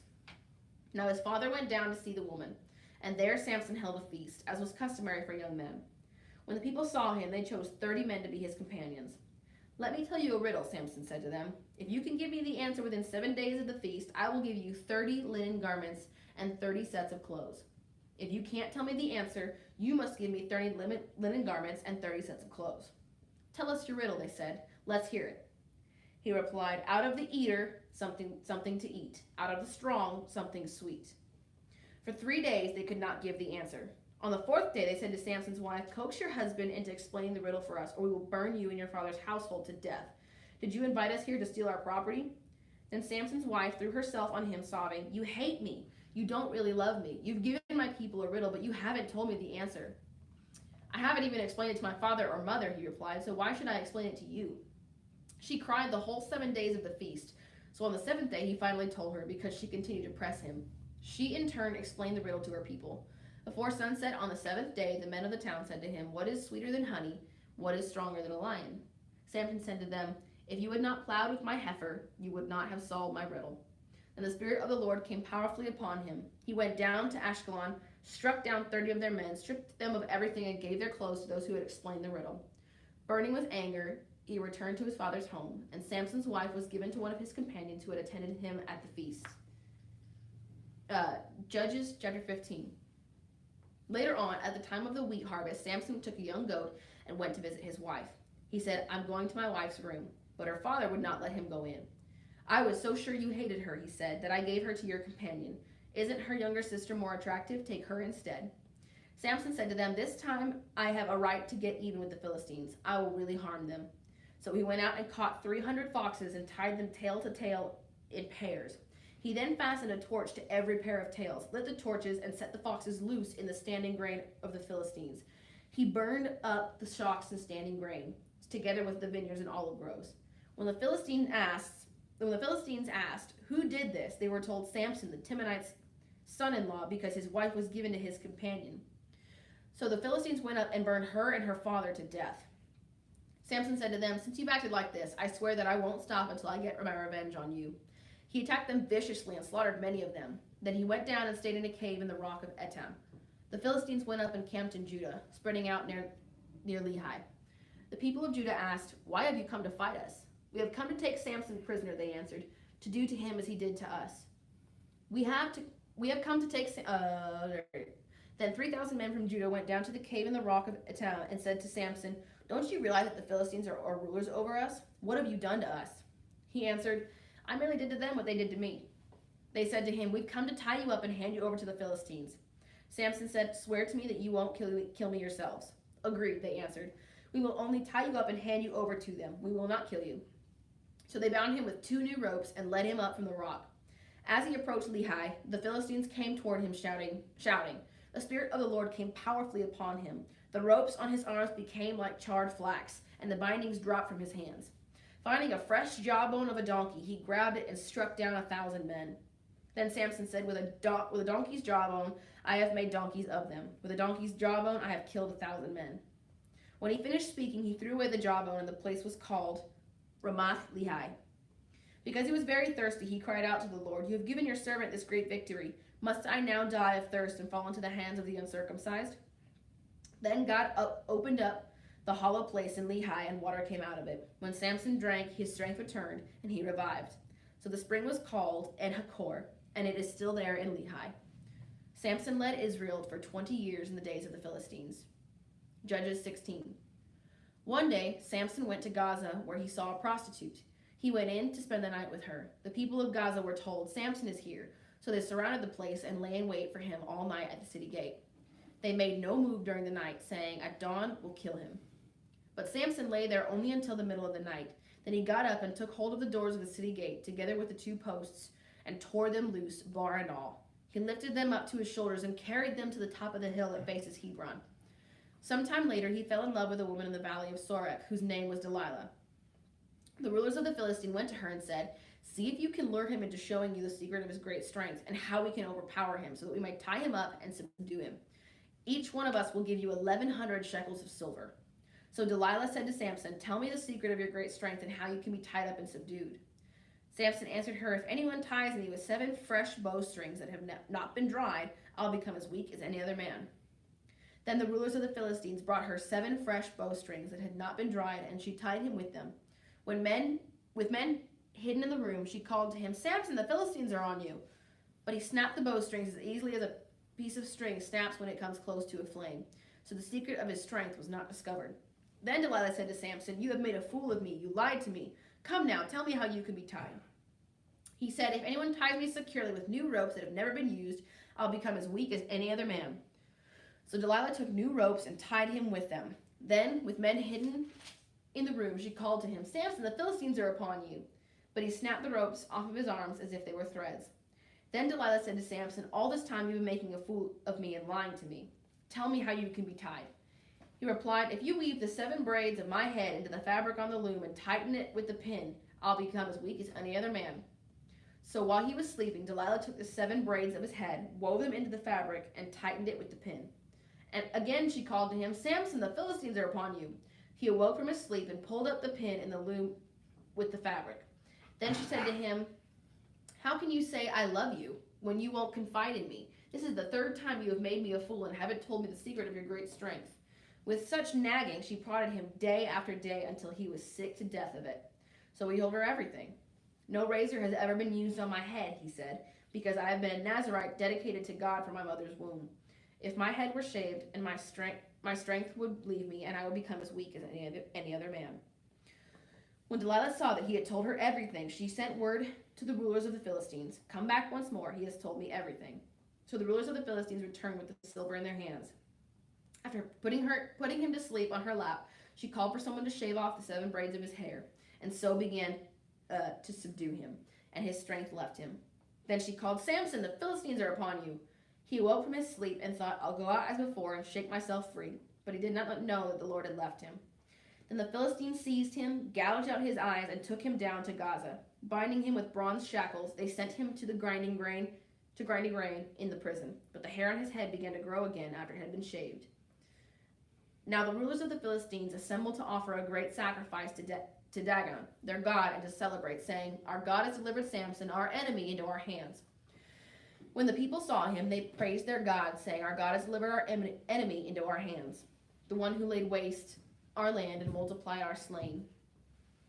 While they were in high spirits, they shouted, "Bring out Samson to entertain us." So they called Samson out of the prison, and he performed for them.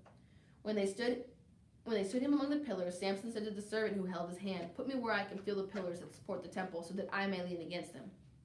Now the temple was crowded with men and women. All the rulers of the Philistines were there. And on the roof there were about 3,000 men and women watching Samson perform. Then Samson prayed to the Lord, "Sovereign Lord, remember me. Please, God, strengthen me just once more, and let me with one blow get revenge on the Philistines for my 2 eyes." Then Samson reached toward the 2 central pillars on which the temple stood. Bracing himself against them, his right hand on the one and his left hand on the other, Samson said, "Let me die with the Philistines." Then he pushed with all his might, and down came the temple on the rulers and all people in it. Thus he killed many more people when he died than when he lived. Then his brothers and his father's whole family went down to get him. They brought him back and buried him between Zorah and Eshtaol in the tomb of Manoah, his father. He had led Israel 20 years. Judges 17. Now a man named Micah from the hill country of Ephraim said to his mother, "The 1,100 shekels of silver that were taken from you, and about which I heard you utter a curse, I have that silver with me. I took it." And his mother said, "The Lord bless you, my son." When he returned the 1,100 shekels of silver to his mother, she said, I solemnly consecrate my silver to the Lord for my son to make an image overlaid with silver. I will give it back to you.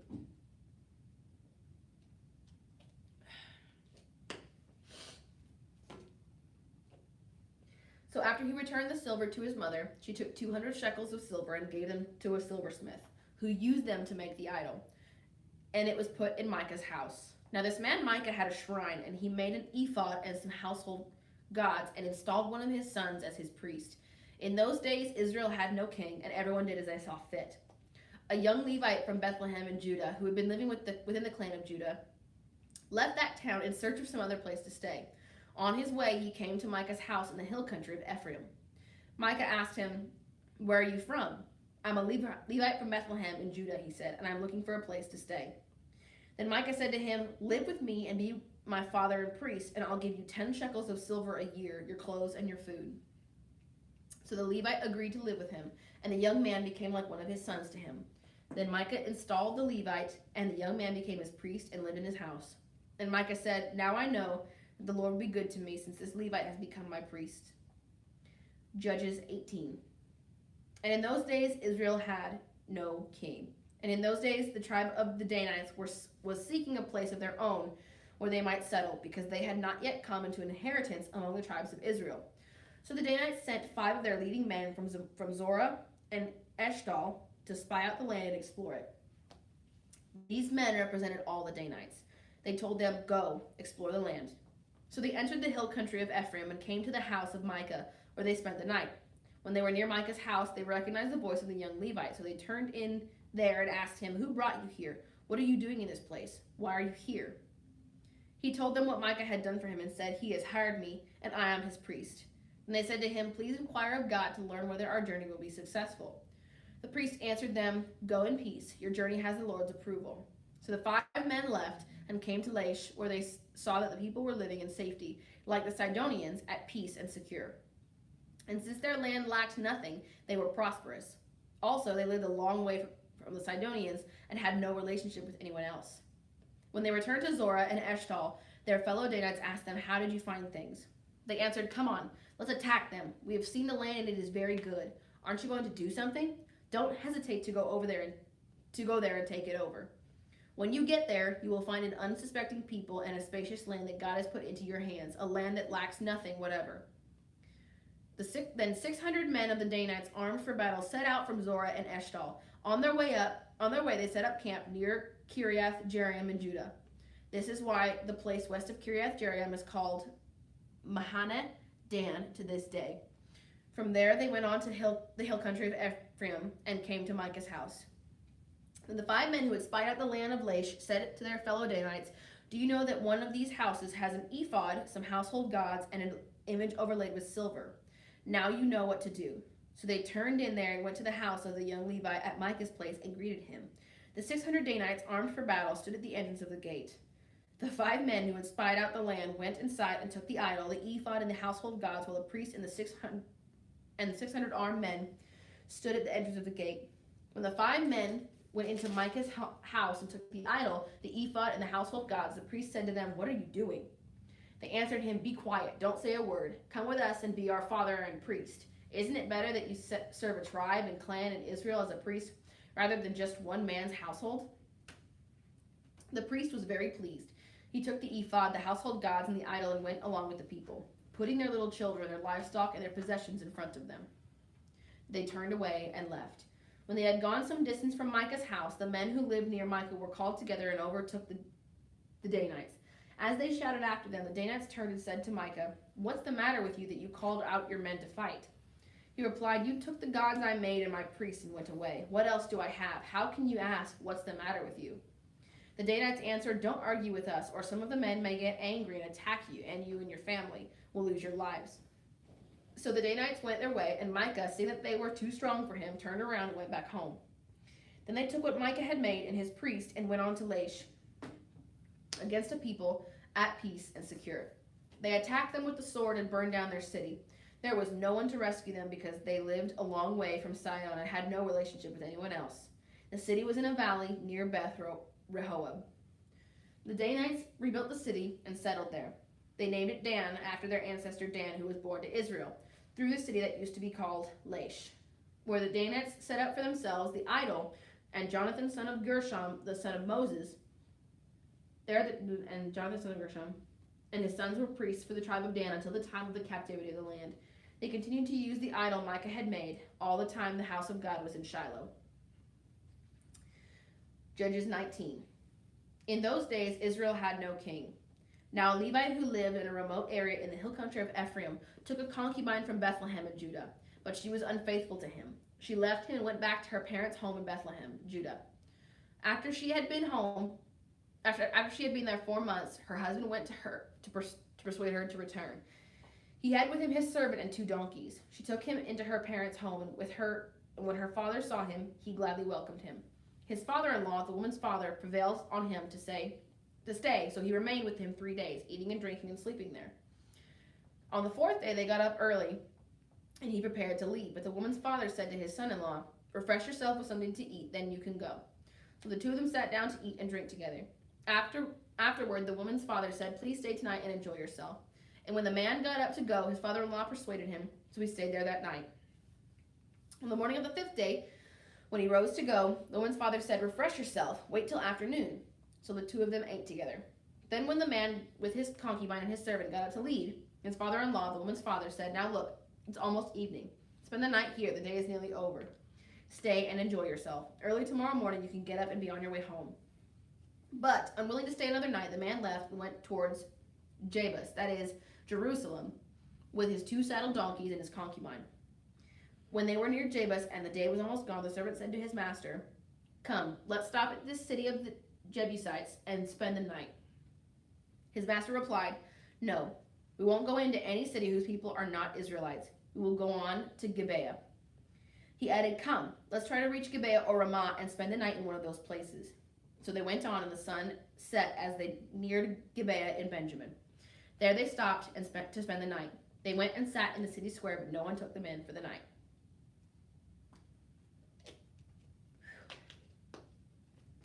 That evening, an old man from the hill country of Ephraim, who was living in Gibeah, the inhabitants of the place, or Benjamites, came in from his work in the fields. When he looked and saw the traveler in the city square, the old man asked, Where are you going? Where did you come from? He answered, We are on our way from Bethlehem in Judah to a remote area in the hill country of Ephraim where I live. I have been to Bethlehem in Judah, and now I am going to the house of the Lord. No one has taken me in for the night. We have both straw and fodder for our donkeys, and bread and wine for ourselves, your servants. Me, the woman, and the young man with us. We don't need anything. You are welcome at my house, the old man said. Let me supply whatever you need. Only don't spend the night in the square. So he took them into his house and fed his donkeys. After they had washed their feet, they had something to eat and drink. While they were enjoying themselves, some of the wicked men of the city surrounded the house. Pounding on the door, they shouted to the old man who owned the house, Bring out the man who came to your house so that we can have sex with him. The owner of the house went outside and said to them, No, my friends, don't be so vile. Since this man is my guest, don't do this outrageous thing. Look, here is my virgin daughter and his concubine. I will bring them out to you now, and you can use them and do to them whatever you wish. But as for this man, don't do such an outrageous thing. But the men would not listen to him. So the man took his concubine and sent her outside to them, and they raped her and abused her through the night, and at dawn they let her go. At daybreak, the woman went back to the house where her master was staying, fell down at the door, and lay there until daylight. When her master got up in the morning and opened the door of the house and stepped out to continue on his way, there lay his concubine, fallen in the doorway of the house with her hands on the threshold. He said to her, Get up, let's go, but there was no answer. Then the man put her on his donkey and set out for home. When he reached home, he took a knife and cut up his concubine, limb by limb, into 12 parts and sent them into all the areas of Israel. Everyone who saw it was saying to one another, Such a thing has never been seen or done, not since the day the Israelites came out of Egypt. Just imagine, we must do something, so speak up. Judges 20. Then all Israel from Dan to Beersheba and from the land of Gilead came together as one and assembled before the Lord at Mizpah. The leaders of all the people of the tribes of Israel took their places in the assembly of God's people, 400,000 men armed with swords. The Benjamites heard that the Israelites had gone up to Mizpah. And the Israelites said, Tell us how this awful thing happened. So the Levite, the husband of the murdered woman, said, I and my concubine came to Gibeah in Benjamin to spend the night. During the night, the men of Gibeah came after me and surrounded the house, intending to kill me. They raped my concubine, and she died. I took my concubine, cut her into pieces, and sent one piece to each region of Israel's inheritance, because they committed this lewd and outrageous act in Israel. Now, all you Israelites, speak up and tell me what you have decided to do. All the men rose up together as one, saying, None of us will go home. No, not one of us will return to his house. But now this is what we'll do to Gibeah. We'll go up against it in the order decided by casting lots. We'll take 10 men out of every 100 from all the tribes of Israel, and 100 from 1,000, and 1,000 from 10,000 to get provisions for the army. Then when the army arrives at Gibeah in Benjamin, it can give them what they deserve for this outrageous act done in Israel.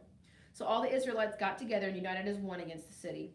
The tribes of Israel sent messengers throughout the tribe of Benjamin, saying, What about this awful crime that was committed among you? Now turn those wicked men of Gibeah over to us, so that we may put them to death and purge the evil from Israel. But the Benjamites would not listen to their fellow Israelites. From their towns they came together at Gibeah to fight against the Israelites. At once the Benjamites mobilized 26,000 swordsmen from their towns, in addition to 700 able young men from those living in Gibeah. Among all these soldiers there were 700 select troops who were left-handed, each of whom could sling a stone at a hair and not miss. Israel, apart from Benjamin, mustered 400,000 swordsmen, all of them fit for battle. The Israelites went up to Bethel and inquired of God, and they said, Who of us is to go up first to fight against the Benjamites? The Lord replied, Judah shall go first. The next morning the Israelites got up and pitched the camp near Gibeah. The Israelites went out to fight the Benjamites and took up battle positions against them at Gibeah. The Benjamites came out of Gibeah and cut down 22,000 Israelites on the battlefield that day. But the Israelites encouraged one another and again took up their positions where they had stationed themselves the first day. The Israelites went up and wept before the Lord until evening, and they inquired of the Lord. They said, "Shall we go up again to fight against the Benjamites, our fellow Israelites?" The Lord answered, "Go up against them." Then the Israelites drew near to Benjamin the second day. This time, when the Benjamites came out from Gibeah to oppose them, they cut down another 18,000 Israelites, all of them armed with swords. Then the Israelites, the whole army, went up to Bethel, and there they sat weeping before the Lord. They fasted that day until evening and presented burnt offerings and fellowship offerings to the Lord. Then the Israelites inquired of the Lord. In those days the ark of the covenant of God was there, with Phinehas, son of Eleazar, the son of Aaron, ministering before it. They asked, "Shall we go up again to fight against the Benjamites, our fellow Israelites, or not?" The Lord responded, "Go, for tomorrow I will give them into your hands." Then Israel set an ambush around Gibeah. They went up against the Benjamites on the third day and took up the positions against Gibeah as they had done before. The Benjamites came out to meet them and were drawn away from the city. They began to inflict casualties on the Israelites as before, so that about 30 men fell in the open field and on the roads, the one leading to Bethel and the other to Gibeah. While the Benjamites were saying, "We are defeating them as before," the Israelites were saying, "Let's retreat and draw them away from the city to the roads." All the men of Israel moved from their places and took up positions at Baal Tamar, and the Israelite ambush charged out of its place on the west of Gibeah. Then 10,000 of Israel's able young men made a frontal attack on Gibeah. The fighting was so heavy that the Benjamites did not realize how near disaster was. Then the Lord defeated Benjamin before Israel, and on that day the Israelites struck down 25,100 Benjamites, all armed with swords. Then the Benjamites saw that they were beaten. Now the men of Israel had given way before Benjamin because they relied on the ambush they had set near Gibeah. Those who had been in ambush made a sudden dash into Gibeah, spread out, and put the whole city to the sword. The Israelites had arranged with the ambush that they should send up a great cloud of smoke from the city, and then the Israelites would counterattack. The Benjamites had begun to inflict casualties on the Israelites, about 30, and they said, "We are defeating them as the first battle." But when the column of smoke began to rise from the city, the Benjamites turned and saw the whole city going up in smoke. Then the Israelites counterattacked, and the Benjamites were terrified because they realized that disaster had come on them. So they fled before the Israelites in the direction of the wilderness, but they could not escape the battle. And the Israelites who came out of the towns cut them down there. They surrounded the Benjamites, chased them, and easily overran them in the vicinity of Gibeah on the east. 18,000 Benjamites fell, all of them valiant fighters. As they turned and fled toward the wilderness to the rock of Ramon, the Israelites cut down 5,000 men along the roads. They kept pressing after the Benjamites as far as Gidom and struck down 2,000 more. On that day, 25,000 Benjamite swordsmen fell, and all of them valiant fighters. But 600 of them turned and fled into the wilderness to the rock of Ramon, where they stayed 4 months. The men of Israel went back to Benjamin and put all the towns to the sword, including the animals and everything else they found. All the towns they came across, they set on fire. Judges 21. The men of Israel had taken an oath at Mizpah. "Not one of us will give his daughter in marriage to a Benjamite." The people went to Bethel, where they sat before God until evening, raising their voices and weeping bitterly. "Lord God of Israel," they cried, "why has this happened to Israel? Why should one tribe be missing from Israel today?" Early the next day, the people built an altar and presented burnt offerings and fellowship offerings. Then the Israelites asked, "Who from all the tribes of Israel has failed to assemble before the Lord?" For they had taken a solemn oath that anyone who failed to assemble before the Lord at Mizpah was to be put to death. Now the Israelites grieved for the tribe of Benjamin, their fellow Israelites. "Today one tribe is cut off from Israel," they said. "How can we provide wives for those who are left, since we have taken an oath by the Lord not to give them any of our daughters in marriage?" Then they asked, which one of the tribes of Israel failed to assemble before the Lord at Mizpah? Then they discovered that no one from Jabesh Gilead had come to the camp for the assembly. When they counted the people, they found that none of the people of Jabesh Gilead were there. So the assembly sent 12,000 fighting men with instructions to go to Jabesh Gilead and put to the sword those living there, including the women and children. "This is what you are to do," they said. "Kill every male and every woman who is not a virgin." They found among the people living in Jabesh Gilead 400 young women who had never slept with a man, and they took them to the camp at Shiloh in Canaan. When the whole assembly sent an offer of peace to the Benjamites at the rock of Ramon. So the Benjamites returned at that time and were given the women of Jabesh Gilead who had been spared. but they were not enough for all of them. The people grieved for Benjamin because the Lord had made a gap in the tribes of Israel. And the elders of the assembly said, with the women of Benjamin destroyed, how should we provide wives for the men who are left? The Benjamite survivors must have heirs, they said, so that a tribe of Israel will not be wiped out. We can't give them our daughters as wives, since we Israelites have taken this oath. Cursed be anyone who gives a wife to a Benjamite. But look, there is the annual festival of the Lord in Shiloh, which lies north of Bethel, east of the road that goes from Bethel to Shechem, and south of Lebonah. Then they instructed the Benjamites, saying, go and hide in the vineyards and watch. When the young women of Shiloh come out to join in the dancing, rush from the vineyards, and each of you seize one of them to be your wife. Then return to the land of Benjamin. When their fathers or brothers complain to us, we will say to them, do us the favor of helping them, because we did not get wives for them during the war. You will not be guilty of breaking your oath, because you did not give your daughters to them. So that is what the Benjamites did. While the young women were dancing, each man caught one and carried her off to be his wife. And then they returned to their inheritance and built towns and settled in them. At that time, the Israelites left that place and went home to their tribes and clans, each to his own inheritance. In those days, Israel had no king. Everyone did as they saw fit.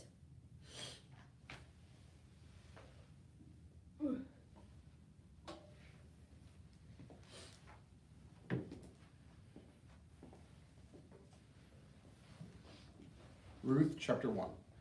In the days when the judges ruled, there was a famine in the land. So a man from Bethlehem in Judah, together with his wives and 2 sons, went to live for a while in the country of Moab. The man's name was Elimelech. His wife's name was Naomi, and the names of his 2 sons were Mahlon and Chilion. They were Epaphrites from Bethlehem, Judah, and they went to Moab and lived there. Now Elimelech, Naomi's husband, died, and she was left with her 2 sons. They married Moabite women, one of them named Orpah and the other Ruth.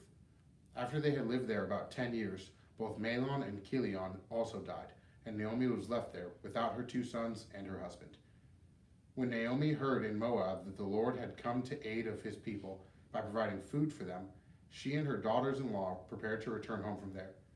When her 2 daughters-in-law saw she left the place where she had been living and set out on the road that would take them back to the land of Judah. Then Naomi said to her 2 daughters-in-law, go back, each of you, to your mother's home. May the Lord show you kindness as you've shown kindness to your dead husbands and to me. May the Lord grant that each of you will find rest in the home of another husband. Then she kissed them goodbye, and they wept aloud. And they said to her, we will go back with you to your people. But Naomi said, return home, my daughters. Why would you come with me? Am I going to have more sons who could become your husbands? Return home, my daughters. I am too old to have another husband. Even if I thought there was still hope for me, even if I had a husband tonight and then gave birth to sons, would you wait until they grew up? Would you remain unmarried for them? No, my daughters. It is more bitter for me than for you, because the Lord's hand has turned against me. At this they wept aloud again. Then Orpah kissed her mother-in-law goodbye, but Ruth clung to her. Look, said Naomi, your sister-in-law is going back to her people and her gods. Go back with her. But Ruth replied, don't urge me to leave you or turn back from you. Where you go, I will go, and where you stay, I will stay. Your people will be my people, and your God, my God. Where you die, I will die, and there I will be buried.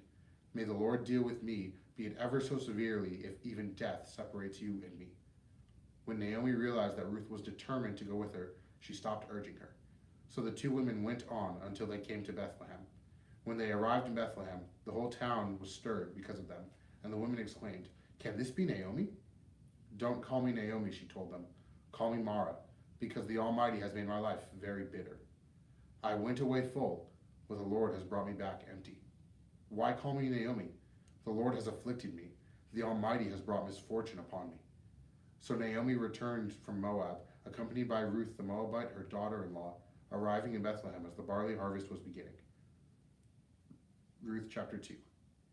Now Naomi had a relative on her husband's side, a man of standing from the clan of Elimelech, whose name was Boaz. And Ruth the Moabite said to Naomi, let me go to the fields and pick up the leftover grain behind anyone in whose eyes I find favor. Naomi said to her, go ahead, my daughter. So she went out, entered a field, and began to glean behind the harvesters. As it turned out, she was working in a field belonging to Boaz, who was the clan of Elimelech. Just then, Boaz arrived from Bethlehem and greeted the harvesters. "The Lord be with you." "The Lord bless you," they answered. Boaz asked the overseer of his harvesters, "Who does that young woman belong to?" The overseer replied, "She is the Moabite who came back from Moab with Naomi. She said, 'Please let me glean and gather among the sheaves behind the harvesters.' She came into the field and has remained here from morning till now, except for a short rest in the shelter." So Boaz said to Ruth, "My daughter, listen to me. Don't go and glean in another field, and don't go away from here. Stay here with the women who work for me. Watch the fields where the men are harvesting, and follow after along the women. I have told the men not to lay a hand on you, and whenever you are thirsty, go and get a drink from the water jars the men have filled." At this, she bowed down with her face to the ground. She asked him, "Why have I found such favor in your eyes that you notice me, a foreigner?" Boaz replied, "I have been told all about what you have done for your mother-in-law since the death of your husband, how you left your father and mother and your homeland and came to live with a people you did not know before. May the Lord repay you for what you have done. May you be richly rewarded by the Lord, the God of Israel, under whose wings you have come to take refuge." "May I continue to find favor in your eyes, my lord," she said. "You have put me at ease by speaking kindly to your servant, though I do not have the standing of one of your servants." At mealtime, Boaz said to her, "Come over here, have some bread and dip it in the wine vinegar." When she sat down with the harvesters, he offered her some roasted grain. She ate all she wanted and had some left over. As she got up to glean, Boaz gave orders to his men, "Let her gather among the sheaves, and don't reprimand her. Even pull out some stalks for her from the bundles, and leave them for her to pick up, and don't rebuke her." So Ruth gleaned in the field until evening. Then she threshed the barley she had gathered, and it amounted to about an ephah. She carried it back to town, and her mother-in-law saw how much she had gathered. Ruth also brought out and gave to her what she had left over after she had eaten enough. Her mother-in-law asked her, "Where did you glean today? Where did you work? Blessed be the man who took notice of you." Then Ruth told her mother-in-law about the one at whose place she had been working. "The name of the man I worked with today was Boaz," she said. "The Lord bless him," Naomi said to her daughter-in-law. "He has not stopped showing his kindness to the living and the dead." She added, "That man is our close relative. He is one of our guardian redeemers." Then Ruth the Moabite said, "He even said to me, 'Stay with my workers until they finish harvesting all my grain.'" Naomi said to Ruth, her daughter-in-law, "It will be good for you, my daughter, to go with the women who work for him, because in someone else's field you might be harmed." So Ruth stayed close to the women of Boaz to glean until the barley and wheat harvests were finished, and she lived with her mother-in-law. Ruth chapter 3. One day, Ruth's mother-in-law Naomi said to her, "My daughter, I must find a home for you, where you will be well provided for. Now Boaz, with whose women you have worked, is a relative of ours. Tonight he will be winnowing barley on the threshing floor.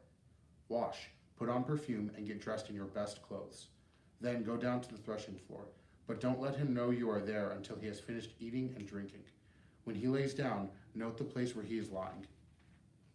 Then go and uncover his feet and lie down. He will tell you what to do." "I will do whatever you say," Ruth answered. So she went down to the threshing floor and did everything her mother-in-law told her to do. When Boaz had finished eating and drinking and was in good spirits, he went over to lie down at the far end of the grain pile. Ruth approached quietly, uncovered his feet, and lay down.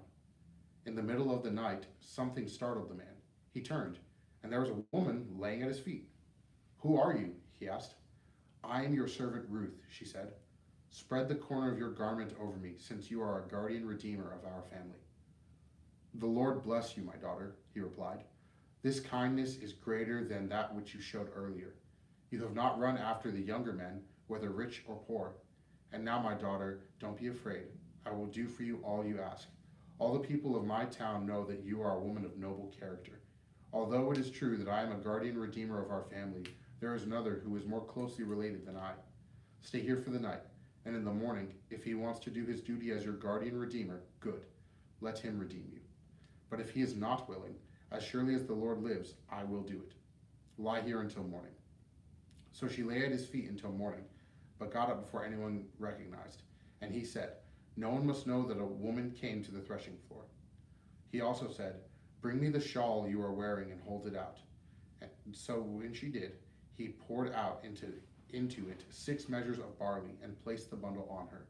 Then he went back to town. When Ruth came to her mother-in-law, Naomi asked, "How did it go, my daughter?" Then she told her everything Boaz had done for her, and added, "He gave me these 6 measures of barley, saying, 'Don't go back to your mother-in-law empty-handed.'" Then Naomi said, "Wait, my daughter, until you find out what happens, for the man will not rest until the matter is settled today." Ruth chapter 4. Meanwhile, Boaz went up to the town gate and sat there as the guardian redeemer he had mentioned came along. Boaz said, "Come over here, my friend, and sit down." So he went over and sat down. Boaz took 10 of the elders of the town and said, "Sit here," and they did so. Then he said to the guardian redeemer, "Naomi, who has come back from Moab, is selling the piece of land that belonged to our relative Elimelech. I thought I should bring the matter to your attention and suggest that you buy it in the presence of these seated here and in the presence of the elders of my people. If you will redeem it, do so. But if you will not, tell me, so I will know. For no one has the right to do it except you, and I next in line." "I will redeem it," he said.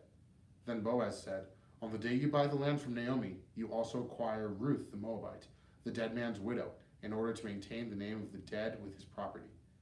At this, the guardian redeemer said, "Then I cannot redeem it, because I might endanger my own estate. You redeem it yourself. I cannot do it." Now in earlier times in Israel, for the redemption and transfer of property to become final, one party took off his sandal and gave it to the other. This was the method of legalizing transactions in Israel. So the guardian redeemer said to Boaz, "Buy it yourself," and he removed his sandal. Then Boaz announced to the elders and all the people, "Today you are witnesses that I have bought from Naomi all the property of Elimelech, Chilion, and Mahlon. I have also acquired Ruth the Moabite, Mahlon's widow, as my wife, in order to maintain the name of the dead with his property, so that his name will not disappear from among his family or from his hometown. Today you are witnesses." Then the elders and all the people at the gate said, "We are witnesses. May the Lord make the woman who is coming into your home like Rachel and Leah, who together built up the family of Israel. May you have standing in Ephrathah and be famous in Bethlehem. Through the offspring the Lord gives you by this young woman, may your family be like that of Perez, whom Tamar bore to Judah." So Boaz took Ruth, and she became his wife. When he made love to her, the Lord enabled her to conceive, and she gave birth to a son. The woman said to Naomi, "Praise be to the Lord, who this day has not left you without a guardian redeemer. May he become famous throughout Israel. He will renew your life and sustain you in your old age. For your daughter-in-law who loves you and who is better to you than 7 sons has given him birth."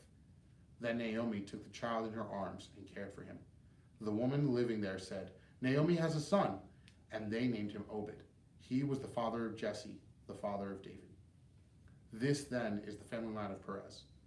Perez was the father of Hezron, Hezron the father of Ram, Ram the father of Amminadab, Amminadab the father of Nahshon, Nahshon the father of Salmon, Salmon the father of Boaz, Boaz the father of Obed, Obed the father of Jesse, and Jesse the father of David. 1 Samuel chapter 1. There was a certain man from Ramathaim, a Zuphite from the hill country of Ephraim, whose name was Elkanah, son of Jeroham, the son of Elihu, the son of Tohu, the son of Zuph, the Ephraimite. He had 2 wives. One was called Hannah, and the other Peninnah. Peninnah had children, but Hannah had none. Year after year, this man went up from his town to worship and sacrifice to the Lord Almighty at Shiloh, where Hophni and Phinehas, the 2 sons of Eli, were priests of the Lord. Whenever the day for Elkanah to sacrifice, he would give portions of the meat to his wife Peninnah and to all her sons and daughters. But to Hannah he gave a double portion, because he loved her, and the Lord had closed her womb. Because the Lord had closed Hannah's womb, her rival kept provoking her in order to irritate her. This went on year after year. Whenever Hannah went up to the house of the Lord, her rival provoked her till she wept and would not eat. Her husband Elkanah would say, "Hannah, why are you weeping? Why don't you eat? Why are you downhearted? Don't I mean more to you than 10 sons?" Once when they had finished eating and drinking in Shiloh, Hannah stood up. Now Eli the priest was sitting on his chair by the doorpost of the Lord's house. In her deep anguish, Hannah prayed to the Lord, weeping bitterly. And she made a vow, saying, "Lord Almighty, If you will only look on your servant's misery and remember me, and not forget your servant, but give her a son, then I will give him to the Lord for all the days of his life, and no razor will ever be used on his head." As she kept praying to the Lord, Eli observed her mouth. Hannah was praying in her heart, but her lips were moving, and her voice was not heard. Eli thought she was drunk, and said to her, "How long are you going to stay drunk? Put away your wine." "Not so, my lord," Hannah replied. "I am a woman who is deeply troubled. I have not been drinking wine or beer. I was pouring out my soul to the Lord. Do not take your servant for a wicked woman. I have been praying here out of my great anguish and grief." Eli answered, "Go in peace, and may the God of Israel grant you what you have asked of him." She said, "May your servant find favor in your eyes." Then she went her way and ate something, and her face was no longer downcast. Early the next morning, they arose and worshipped before the Lord, and then went back to their home at Ramah. Elkanah made love to his wife Hannah, and the Lord remembered her. So in the course of time, Hannah became pregnant and gave birth to a son. She named him Samuel, saying, "Because I asked the Lord for him." When her husband Elkanah went up with all of his family to offer the annual sacrifice to the Lord and to fulfill his vow, Hannah did not go. She said to her husband, "After the boy is weaned, I will take him and present him before the Lord, and he will live there always." "Do what seems best to you," her husband Elkanah told her. "Stay here until you have weaned him. Only may the Lord make good his word." So the woman stayed at home and nursed her son until she had weaned him. After he was weaned, she took the boy with her, young as he was, along with a 3-year-old bull, an ephah of flour, and a skin of wine, and brought him to the house of the Lord at Shiloh. When the bull had been sacrificed, they brought the boy to Eli, and she said to him, "Pardon me, my lord, as surely as you live, I am the woman who stood here beside you praying to the Lord. I prayed for this child, and the Lord has granted me what I asked of him. So now I give him to the Lord, for his whole life will be given over to the Lord." And he worshiped the Lord there. 1 Samuel chapter 2. Then Hannah prayed and said, "My heart rejoices in the Lord. In the Lord my horn is lifted high. My mouth boasts over my enemies, for I delight in your deliverance. There is no one holy like the Lord. There is no one beside you. There is no rock like our God. Do not keep talking so proudly, or let your mouth speak such arrogance. For the Lord is a God who knows, and by him deeds are weighed. The bows of the warriors are broken, and those who stumbled are armed with strength. Those who were full hire themselves out for food, and those who were hungry are hungry no more. She who was barren has borne 7 children, but she who has had many sons pines away. The Lord brings death and makes alive. He brings down to the grave and raises up. The Lord sends poverty and wealth. He humbles and exalts. He raises the poor from the dust and lifts the needy from the ash heap. He seats them with princes and has them inherit a throne of honor. For the foundations of the earth are the Lord's. On them he has set the world. He will guard the feet of his faithful servants, but the wicked will be silenced in the place of darkness. It is not by strength that one prevails. Those who oppose the Lord will be broken. The Most High will thunder from heaven. The Lord will judge the ends of the earth. He will give strength to his king and exalt the horn of his anointed. Then Elkanah went home to Ramah, but the boy ministered before the Lord under Eli the priest. Eli's sons were scoundrels. They had no regard for the Lord. Now it was the practice of the priests that whenever any of the people offered a sacrifice, the priest's servants would come with a 3-pronged fork in his hand while the meat was being boiled, and would plunge the fork into the pan or kettle or cauldron or pot. Whatever the fork brought up, the priest would take for himself. This is how they treated all the Israelites who came to Shiloh. But even before the fat was burned, the priest's servants would come and say to the person who was sacrificing, "Give the priest some meat to roast. He won't accept boiled meat from you, but only raw." If the person said to him, "Let the fat be burned first, and then take whatever you want," the servant would answer, "No, hand it over now. If you don't, I'll take it by force." This sin of the young men was very great in the Lord's sight, for they were treating the Lord's offering with contempt. But Samuel was ministering before the Lord, a boy wearing a linen ephod. Each year his mother made him a little robe and took it to him when she went up with her husband to offer the annual sacrifice. Eli would bless Elkanah and his wife, saying, "May the Lord give you children by this woman to take place of the one she prayed for and gave to the Lord." Then they would go home, and the Lord was gracious to Hannah. She gave birth to 3 sons and 2 daughters. Meanwhile, the boy Samuel grew up in the presence of the Lord. Now Eli, who was very old, heard about everything his sons were doing to all Israel, and how they slept with the women who served at the entrance to the tent of meeting. So he said to them, "Why do you do such things? I hear from all the people about these wicked deeds of yours. No, my sons, the report I hear spreading among the Lord's people is not good. If one person sins against another, God may mediate for the offender, but if anyone sins against the Lord, who will intercede for them?" His sons, however, did not listen to their father's rebuke, for it was the Lord's will to put them to death. And the boy Samuel continued to grow in stature and in favor with the Lord and with people. Now a man of God came to Eli and said to him, "This is what the Lord says. Did I not clearly reveal myself to your ancestors when they were in Egypt under Pharaoh? I chose your ancestor out of all the tribes of Israel to be my priest, to go up to my altar, to burn incense, and to wear an ephod in my presence. I also gave your ancestors' family all the food offerings presented by the Israelites. Why do you scorn my sacrifice and offering I prescribed for my dwelling? Why do you honor your sons more than me by fattening yourselves on the choice parts of every offering made by my people Israel? Therefore the Lord, the God of Israel, declares, I promised that members of your family would minister before me forever. But now the Lord declares, far be it from me. Those who honor me I will honor, but those who despise me will be disdained. The time is coming when I will cut short your strength and the strength of your priestly house, so that no one in it will reach old age, and you will see distress in my dwelling. Although good will be done to Israel, no one in your family line will ever reach old age. Every one of you that I do not cut off from serving at my altar, I will spare, only to destroy your sight and sap your strength, and all your descendants will die in the prime of life.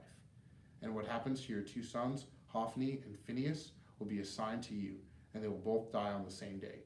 I will raise up for myself a faithful priest, who will do in accordance with what is established in my heart and mind. I will firmly establish his priestly house, and they will always minister before my anointed one always. Then everyone left in your family line will come and bow down before him for a piece of silver and a loaf of bread, and they will plead, appoint me to some priestly office so I can have food to eat.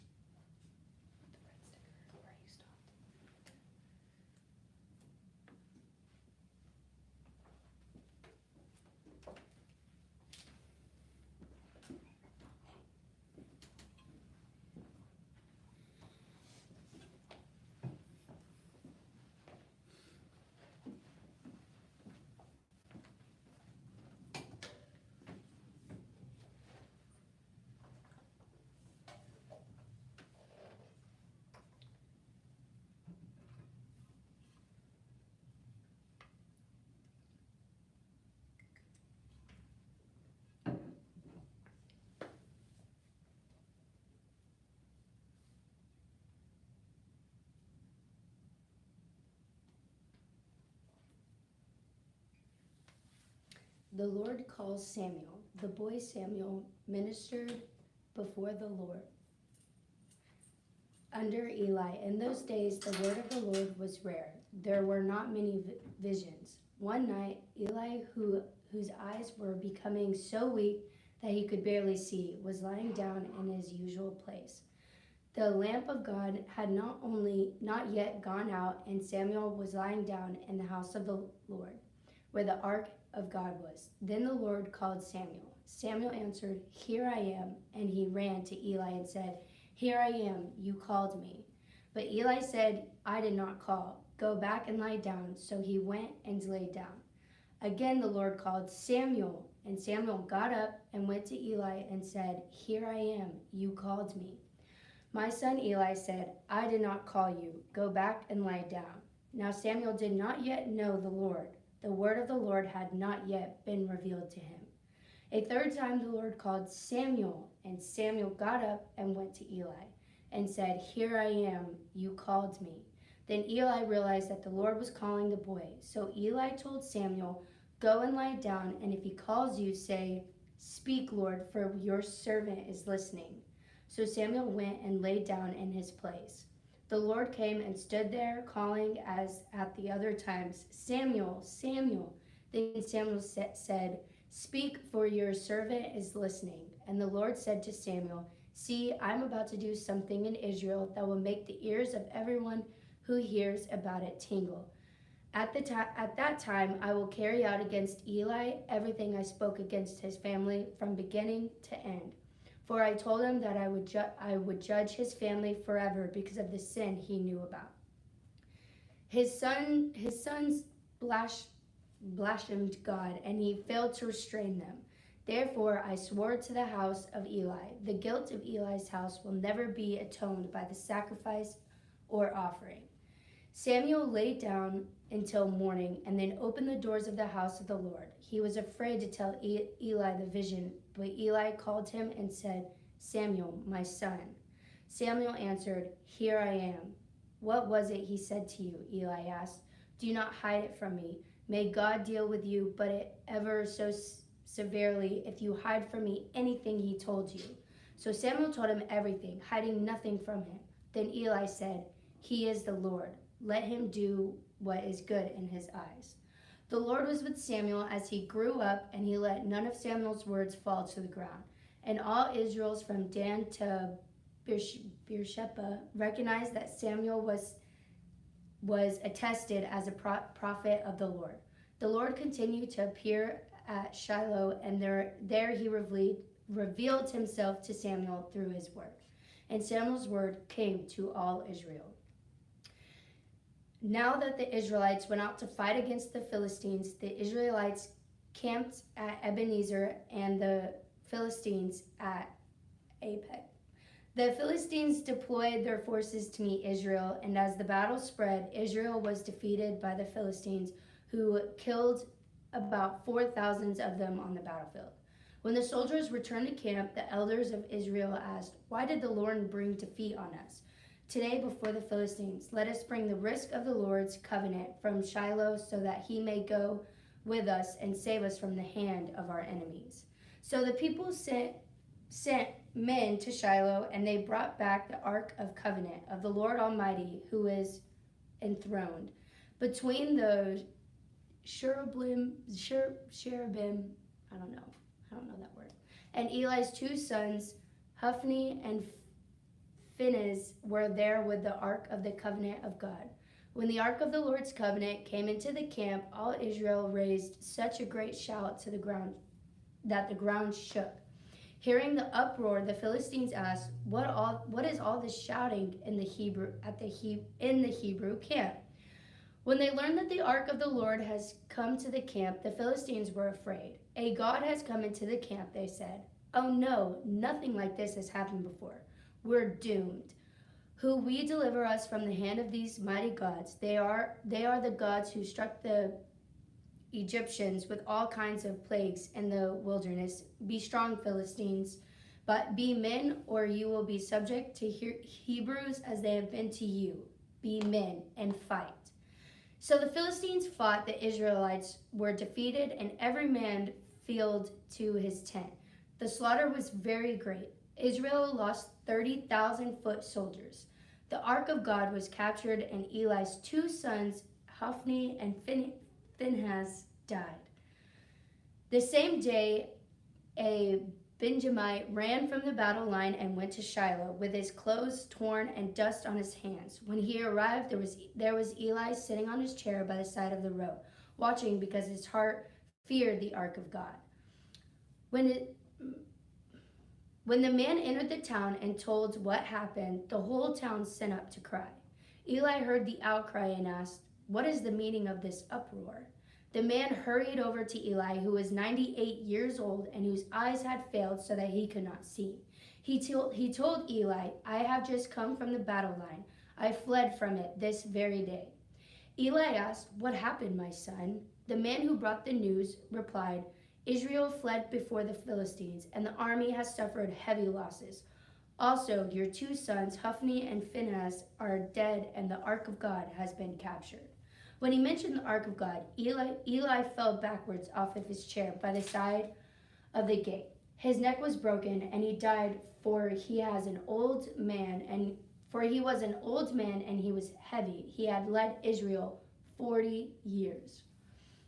His daughter-in-law, the wife of Phinehas, was pregnant, and near the time of delivery, When she heard the news that the ark of God has been captured and her father-in-law and her husband were dead, she went into labor and gave birth, but was overcome by her labor pains. As she was dying, the woman attending her said, Don't despair, you have given birth to a son.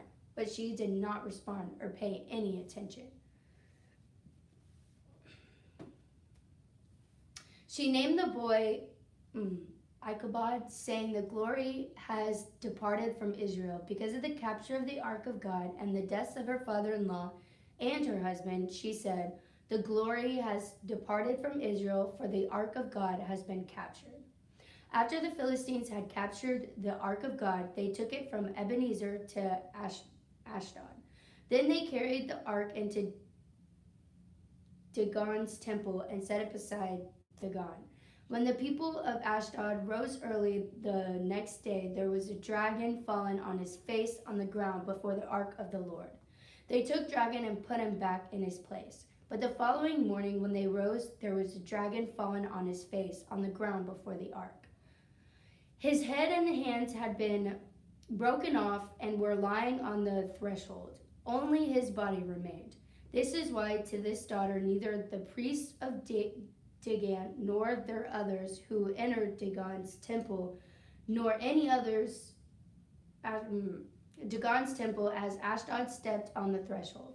The Lord's hand was heavy on the people of Ashdod and his vicinity.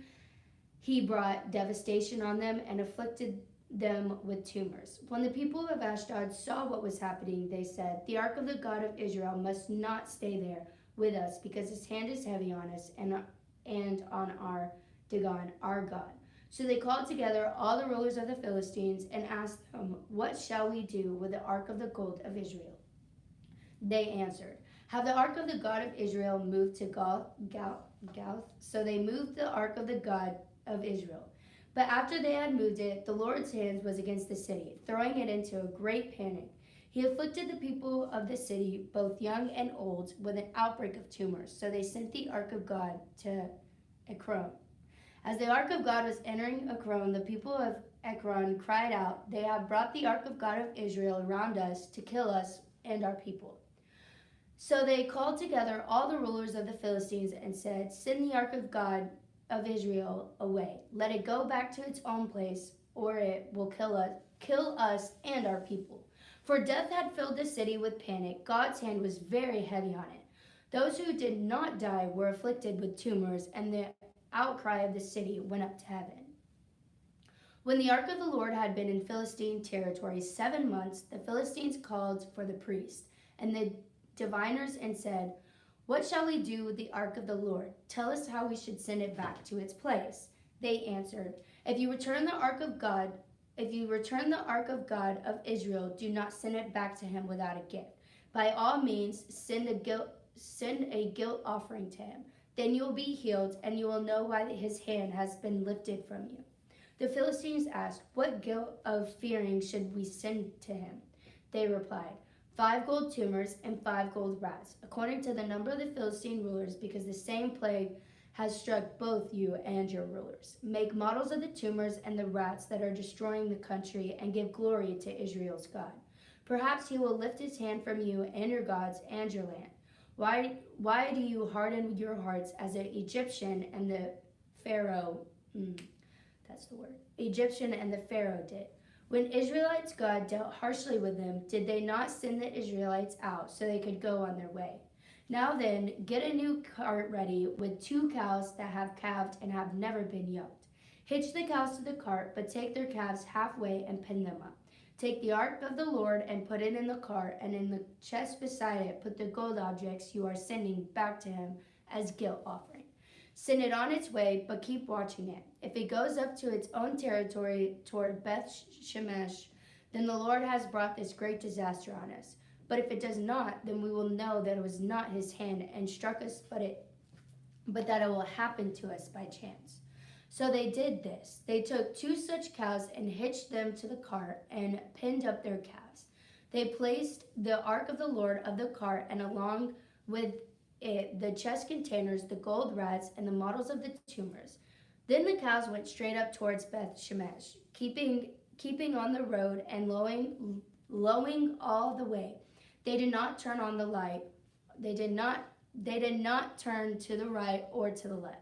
The rulers of the Philistines followed them as the border of Beth Shemesh. Now the people of Beth Shemesh were harvesting their wheat in the valley, and when they looked up and saw the ark, they rejoiced at the sight. The cart came to the fields of Joshua of Beth Shemesh, and it stopped beside a large rock. The people chopped up the wood of the cart and sacrificed the cows as a burnt offering to the Lord. The Levites took down the ark and the Lord together with the chest containing the gold objects and placed them on the large rock. On that day, the people of Beth Shemesh offered burnt offerings and made sacrifices to the Lord. The 5 rulers of the Philistines saw all this and then returned to the same day to Ekron. These are the gold tumors the Philistines sent as a guilt offering to the Lord. One of each, Ashdod, Gaza, and Ashkelon, Gathing, and Ekron, and the number of the gold rats were according to the number of the Philistines' town belonging to the 5 rulers. That the fortified towns with their countries, villages, the large rock on which the Levites set the ark of the Lord is witness to this day in the field of Joshua at Beth Shemesh. But God struck down some of the inhabitants of Beth Shemesh, putting 70 of them to death because they looked into the ark of the Lord. The people mourned because of the heavy blow the Lord has dealt them. And the people of Beth Shemesh asked, "Who can stand in the presence of the Lord, the holy God? To whom will the ark go up from here?" Then they sent messages, the people of Kiriath Jearim, saying, "The Philistines have returned to the ark of the Lord. Come down and take it upon in your town." So the men of Kiriath Jearim came and took up the ark of the Lord. They brought it to the Abinadab's house on the hill and concentrated Eliezer, his son, to guard the ark of the Lord. The ark remained for a long time, 20 years in all. Then all the people of Israel turned back to the Lord. So Samuel said to all Israelites, "If you are returning to the Lord with all your hearts, then rid yourself of the foreign gods and the Ashtoreths, and commit yourself to the Lord and serve him only, and he will deliver you out of the hand of Philistines." So the Israelites put away the Ashtoreths and served the Lord only. Then Samuel said, "Assemble all Israel in Mizpah, and I will intercede with the Lord for you." When they had been assembled at Mizpah, they drew water and poured it out before the Lord. On that day they fasted, and there they confessed, "We have sinned against the Lord." Now Samuel was served as a leader of Israel at Mizpah. When the Philistines heard that Israel had assembled in Mizpah, the rulers of the Philistines came up to attack them. When the Israelites heard of it, they were afraid because of the Philistines. They said to Samuel, "Do not stop crying out to the Lord our God for us, and he may rescue us from the hand of the Philistines." Then Samuel took a suckling lamb and sacrificed its whole burnt offered to the Lord. He cried out to the Lord on Israel's behalf, and the Lord answered him. While Samuel was sacrificing the burnt offering, the Philistines drew near to engage Israel in battle. But the day the Lord thundered with loud thunder against the Philistines and threw them into such a panic that they were routed before the Israelites. The men of Israel rushed out of Mizpah and pursued the Philistines, slaughtering them along the way to point below Bethkar. Then Samuel took a stone and set it up between Mizpah and Shen. Her name is Ebenezer, saying, "Thus far the Lord has helped us." So the Philistines were subdued, and they stopped invading Israel's territory throughout Samuel's lifetime. The hand of the Lord was against the Philistines. The town from Ekron to Gath that the Philistines had captured from Israel were restored to Israel, and Israel delivered the neighboring territory from the hand of the Philistines, and there was peace between Israel and the Amorites. Samuel continued as Israel's leader all the days of his life. From year to year, he went on a circuit from Bethel to Gilgal to Mizpah, judging Israel in all those places. But he always went back to Ramah, where his home was, and there he also held court from Israel, and he built an altar there to the Lord. When Samuel grew old, he appointed his son as Israel's leader. The name of his firstborn was Joel, and the name of his second was, I feel like I should know that word, Abijah. And they served at Beersheba. But his sons did not follow his ways. They turned aside after dishonest gain and accepted bribes and perverted justice. So all the elders of Israel gathered together and came to Samuel at Ramah. They said to him, "You are old, and your sons do not follow your ways. Now appoint a king to lead us, such as all other nations have." But when they said, "Give us a king to lead us," they displeased Samuel. So he prayed to the Lord, and the Lord told him, Listen to all that the people are saying to you. It is not you that they have rejected, but they have rejected me as their king, as they had done from the day I brought them up out of Egypt until this day, forsaking me and serving other gods. So they are doing to you. Now listen to them, but warn them solemnly and let them know what the king who will reign over them will claim as his rights. Samuel told all the words of the Lord to the people who were asking him for a king. He said, "This is what the king who will reign over you will claim as his rights. He will take your sons and make them serve with his chariot and horses, and they will run in front of his chariots. Some he will assign to be commanders of thousands and commanders of fifties, and others to plow his ground and reap his harvest, and still others to make weapons of war and equipment for his chariot. He will take your daughters to be performers and cook and bakers. He will take the best of your fields and vineyards and olive groves and give them to his attendants. He will take a tenth of your grain and of your vintage and give it to his officials and attendants. Your male and female servants are the best of your cattle and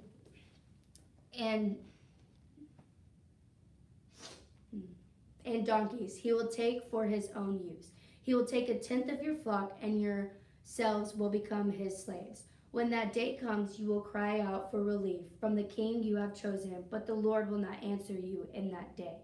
But the people refused to listen to Samuel. "No," they said, "we want a king over us. Then we will be like all the other nations, with a king to lead us and go out before us and fight our battles."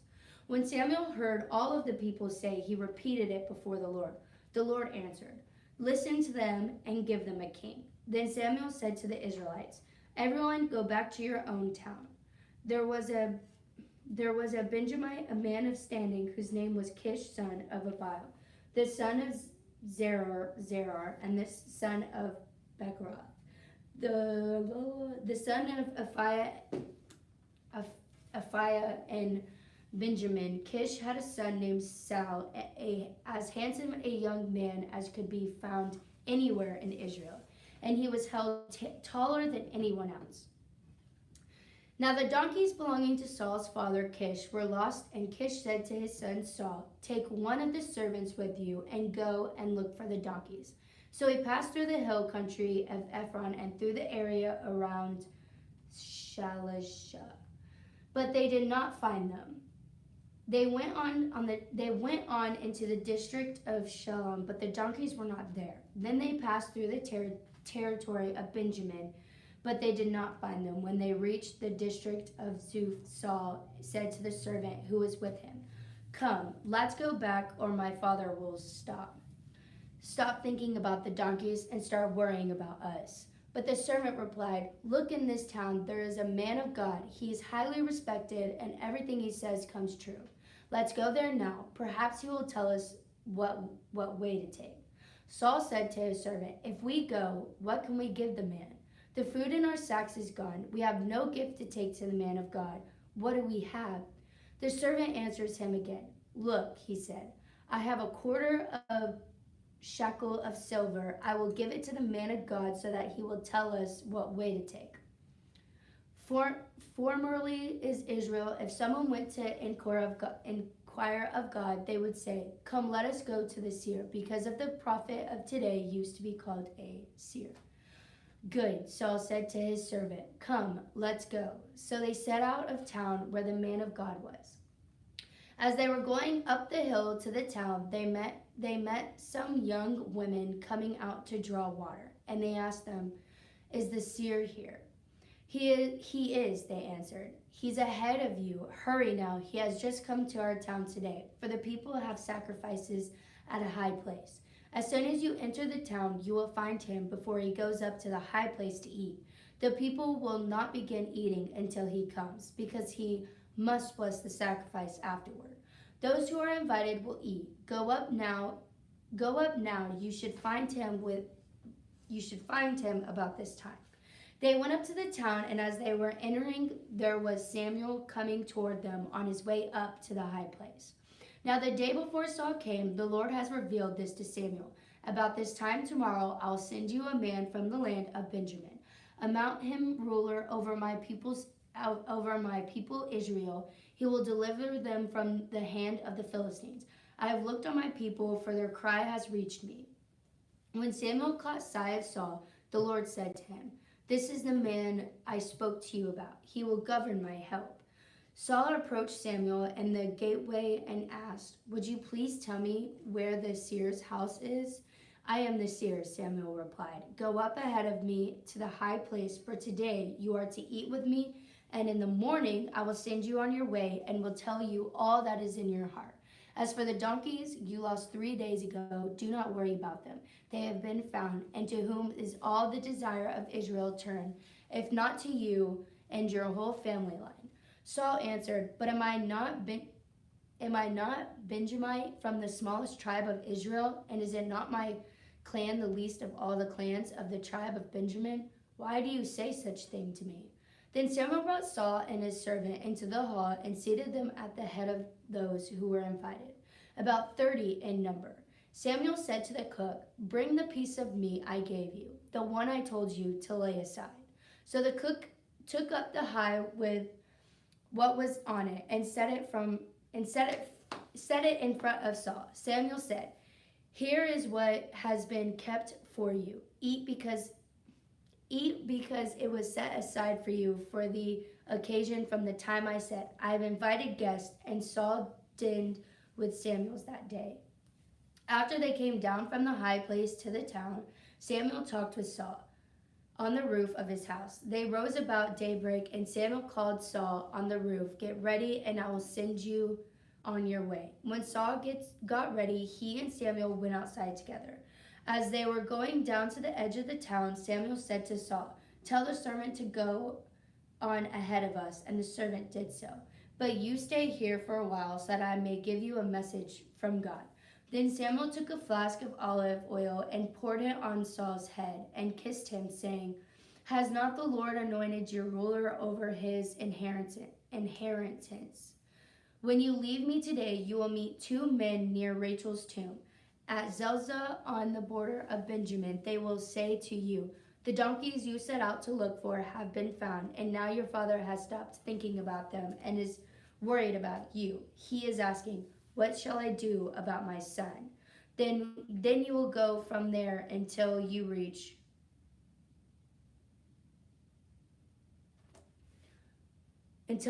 the great tree of Label.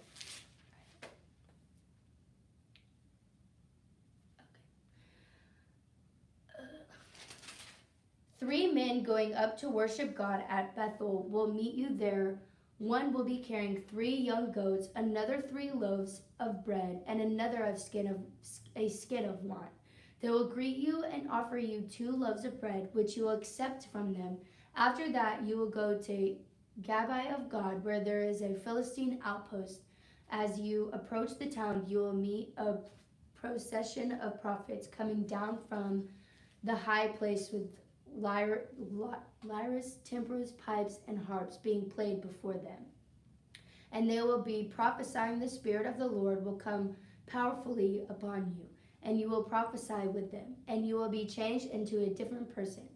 Once these signs are fulfilled, do whatever your hands finds to do, for God is with you.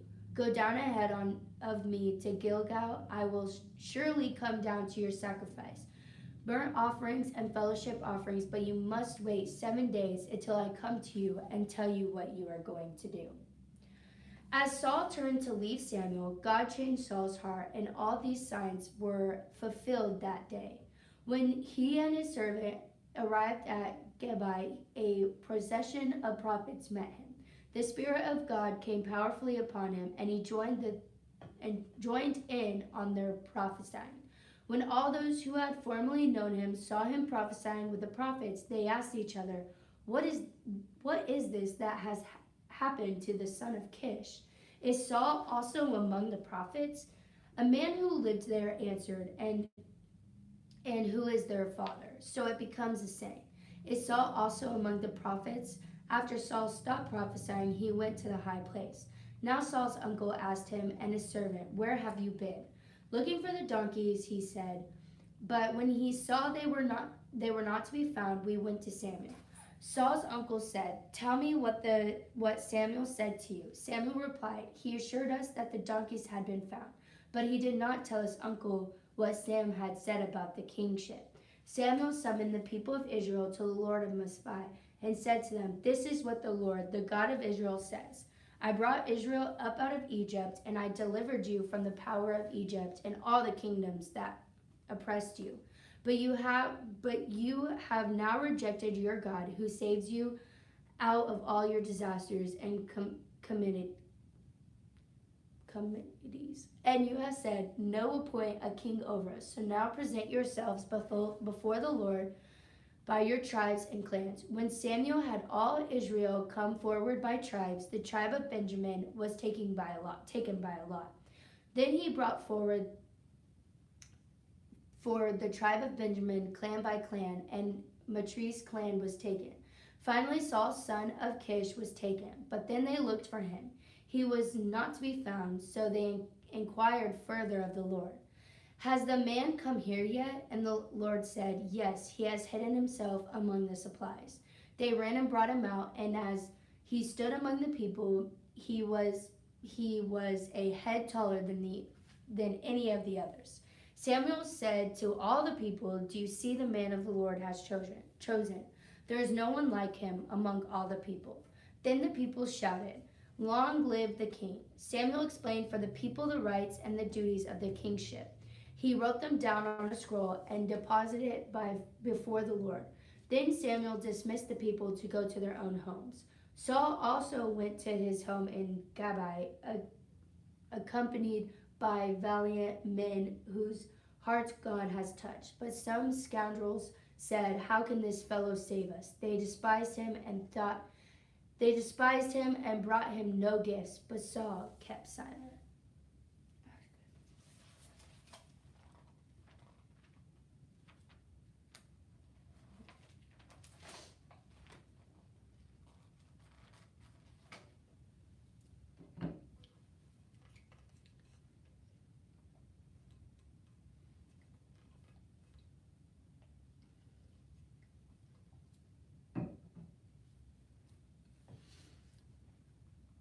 Nash the Ammonite went up and besieged Jabesh Gilead, and all the men of Jabesh said to him, Make a treaty with us, and we will be subject to you." But Nash the Ammonite replied, "I will make a treaty with you only on the condition that I gouge out to the right eye of every one of you, and so bring disgrace on all Israel." The elders of Jabesh said to him, "Give us 7 days, as we can send messengers throughout Israel. If no one comes to rescue us, we will surrender to you."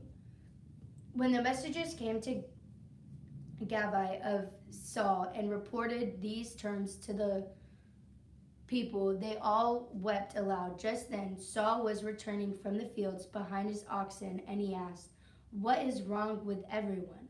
Why are you weeping?" Then they repeated to him what the man of Jabesh had said. When Saul heard their words, the Spirit of God came powerfully upon him, and he burned with anger. He took a pair of oxen and cut them into pieces, and sent the pieces by messengers throughout Israel, proclaiming, This is what will be done to the oxen of anyone who does not follow Saul and Samuel. Then the terror of the Lord fell on the people, and they came out together as one. When Saul mustered them as Bezek, the men of Israel numbered 300,000, and those of Judah 30,000. Then told the messengers who had come, Say to the men of Jabesh Gilead, by the time the sun is hot tomorrow, you will be rescued. When the messengers went and reported that the men of Jabesh, they were elated, they said to the Ammonites, Tomorrow we will surrender to you, and you can do to us whatever you like. The next day Saul separated his men into 3 divisions during the last watch of the night. They broke into the camp of the Ammonites and slaughtered them until the heat of the day. Those who survived were scattered, so that no 2 of them were left together. The people then said to Samuel, Who was it that asked, Shall Saul reign over us? Turn these men over to us, that we may put them to death. But Saul said, No one will put to death today, for this day the Lord has rescued Israel.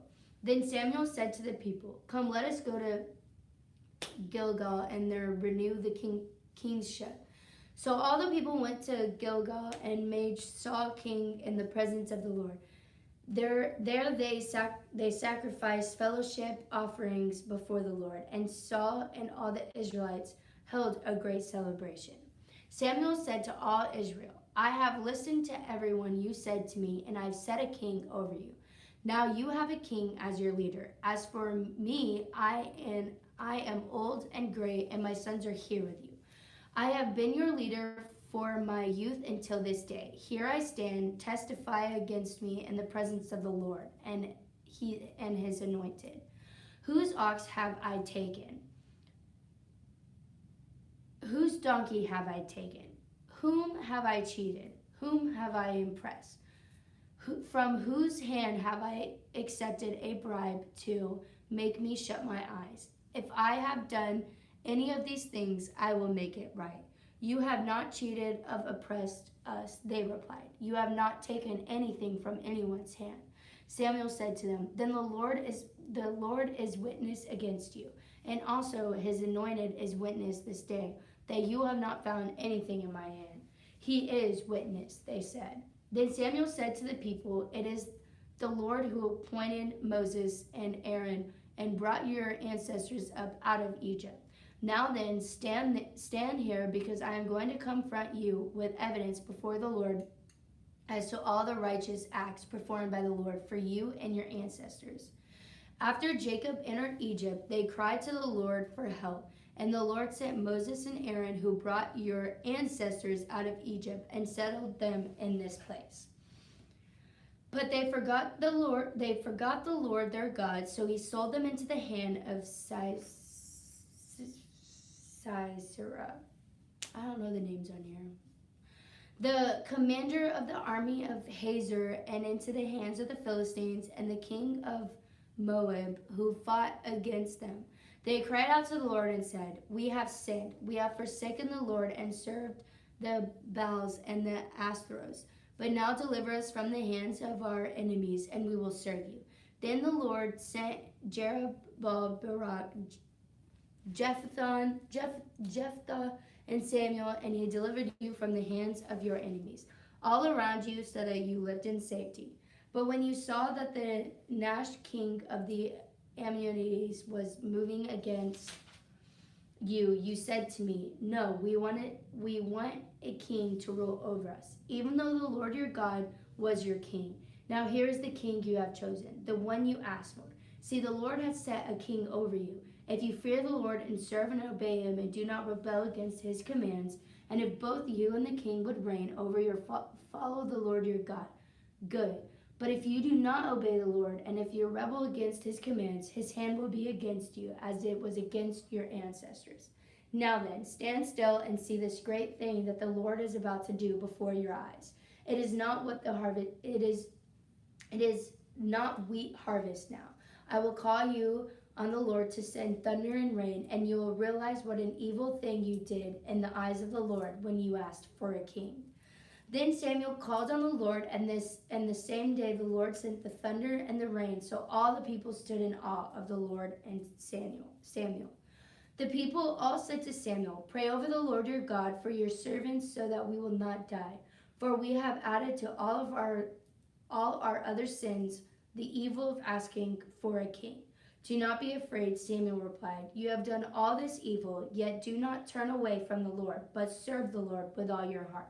Do not turn away afar useless idols. They can do you no good, nor can they rescue you, because they are useless. For the sake of his great name, the Lord will not reject his people, because the Lord was pleased to make you his own. As for me, far be it from me that I should sin against the Lord by failing to pray for you. And I will teach you the way that is good and right. But be sure to fear the Lord and serve him faithfully with all your heart. Consider what great things he has done for you. Yet if you persist in doing evil, both you and your king will perish." Saul was 30 years old when he became king, and he reigned over Israel 42 years. Saul chose 3,000 men from Israel. 2,000 were with him of Michmash and in the hill country of Bethel, and 1,000 were with Jonathan at Gibeah in Benjamin. The rest of the men he sent back to their homes. Jonathan attacked the Philistine outpost at Gibeah, and then the Philistines heard about it. Then Saul had the trumpet blown throughout the land and said, "Let the Hebrews hear." So all Israel heard the news. Saul has attacked the Philistines' outposts, and now Israel has become obnoxious to the Philistines. And the people were summoned to join Saul in Gilgal. The Philistines assembled to fight Israel with 3,000 chariots, 6,000 charioteers, and soldiers as numerous as the sand on the seashore. They went up and camped at Michmash, east of Beth Aven. When the Israelites saw that their situation was critical and that their army was hard pressed, they hid in caves and thickets among the rocks, and in pits and cisterns. Some Hebrews even crossed the Jordan to the land of Gad and Gilead. Saul remained at Gilgal, and all the troops with him were quaking with fear. He waited 7 days, the time set by Samuel. But Samuel did not come to Gilgal, and Saul's men began to scatter. So he said, "Bring me to the burnt offering and then the fellowship's offering." And Saul offered up the burnt offering. Just as he finished making the offering, Samuel arrived, and Saul went out to greet him.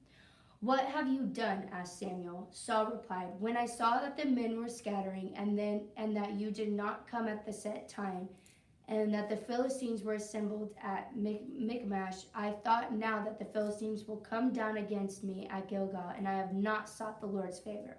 So I felt compelled to offer the burnt offering." "You have done a foolish thing," Samuel said. "You have not kept the command that the Lord your God gave you. If you had, he would have established your kingdom over Israel for all time. But now your kingdom will not endure. The Lord has sought out a man after his own heart and appointed him ruler of his people. Because you have not kept the Lord's command, the Samuel left Gilgal and went up to Gibeah in Benjamin, and Saul counted the men who were with him. Then they numbered about 600.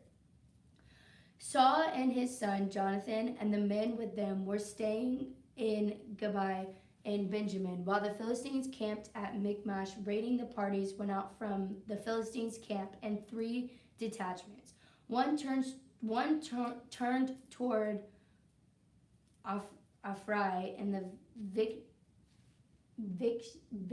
vicinity of Shau, another toward Beth Horon, and the third toward the borderland overlooking the valley of Zeboim, facing the wilderness.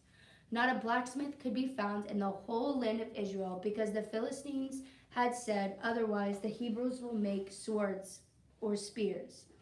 So all Israel went down to the Philistines to have their plow points, mattocks, axes, and sickles. Sharpened, the price was 2/3 of the shekel for sharpening plow points and mattocks, and 1/3 of shekel for sharpening forks and axes, and for reporting goads.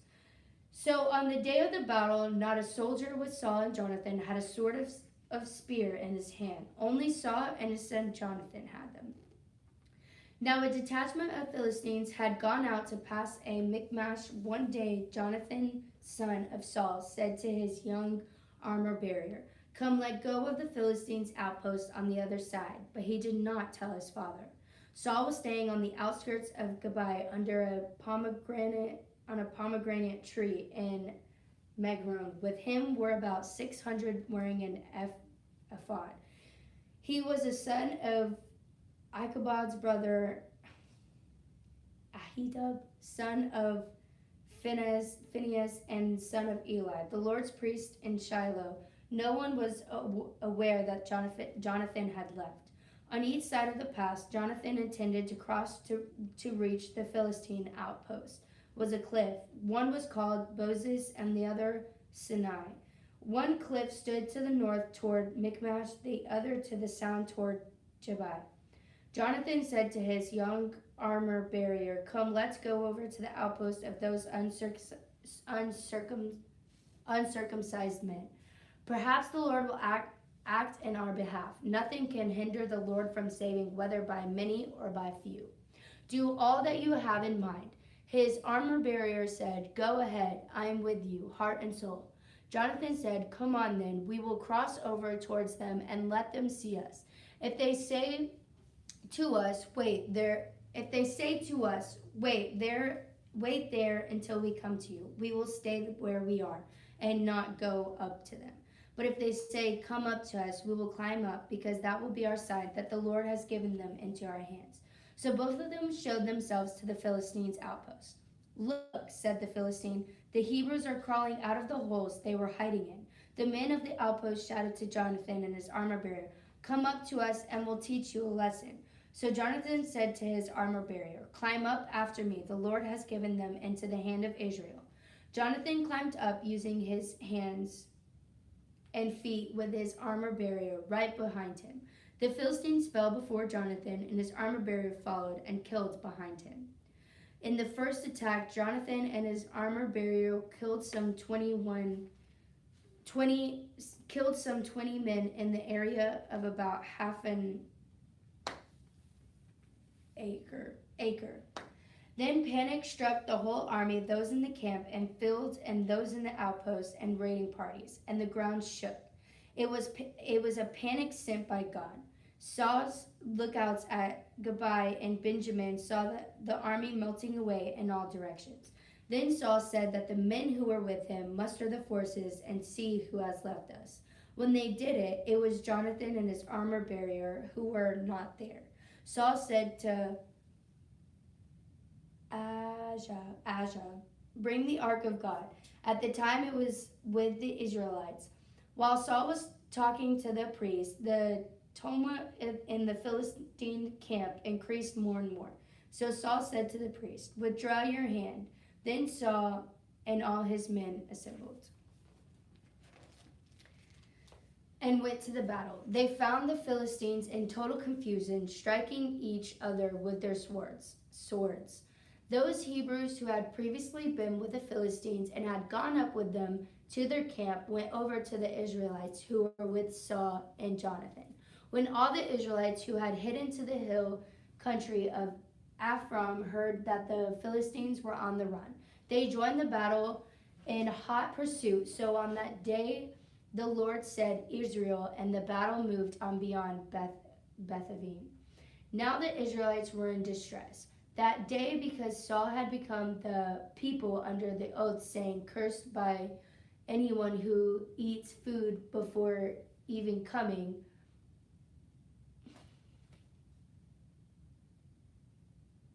evening comes before I have avenged myself on my enemies." So none of the troops tasted food. The entire army entered the woods, and there was honey on the ground. When they went into the woods they saw the honey oozing out. Yet no one put his hand to his mouth because they feared the oath.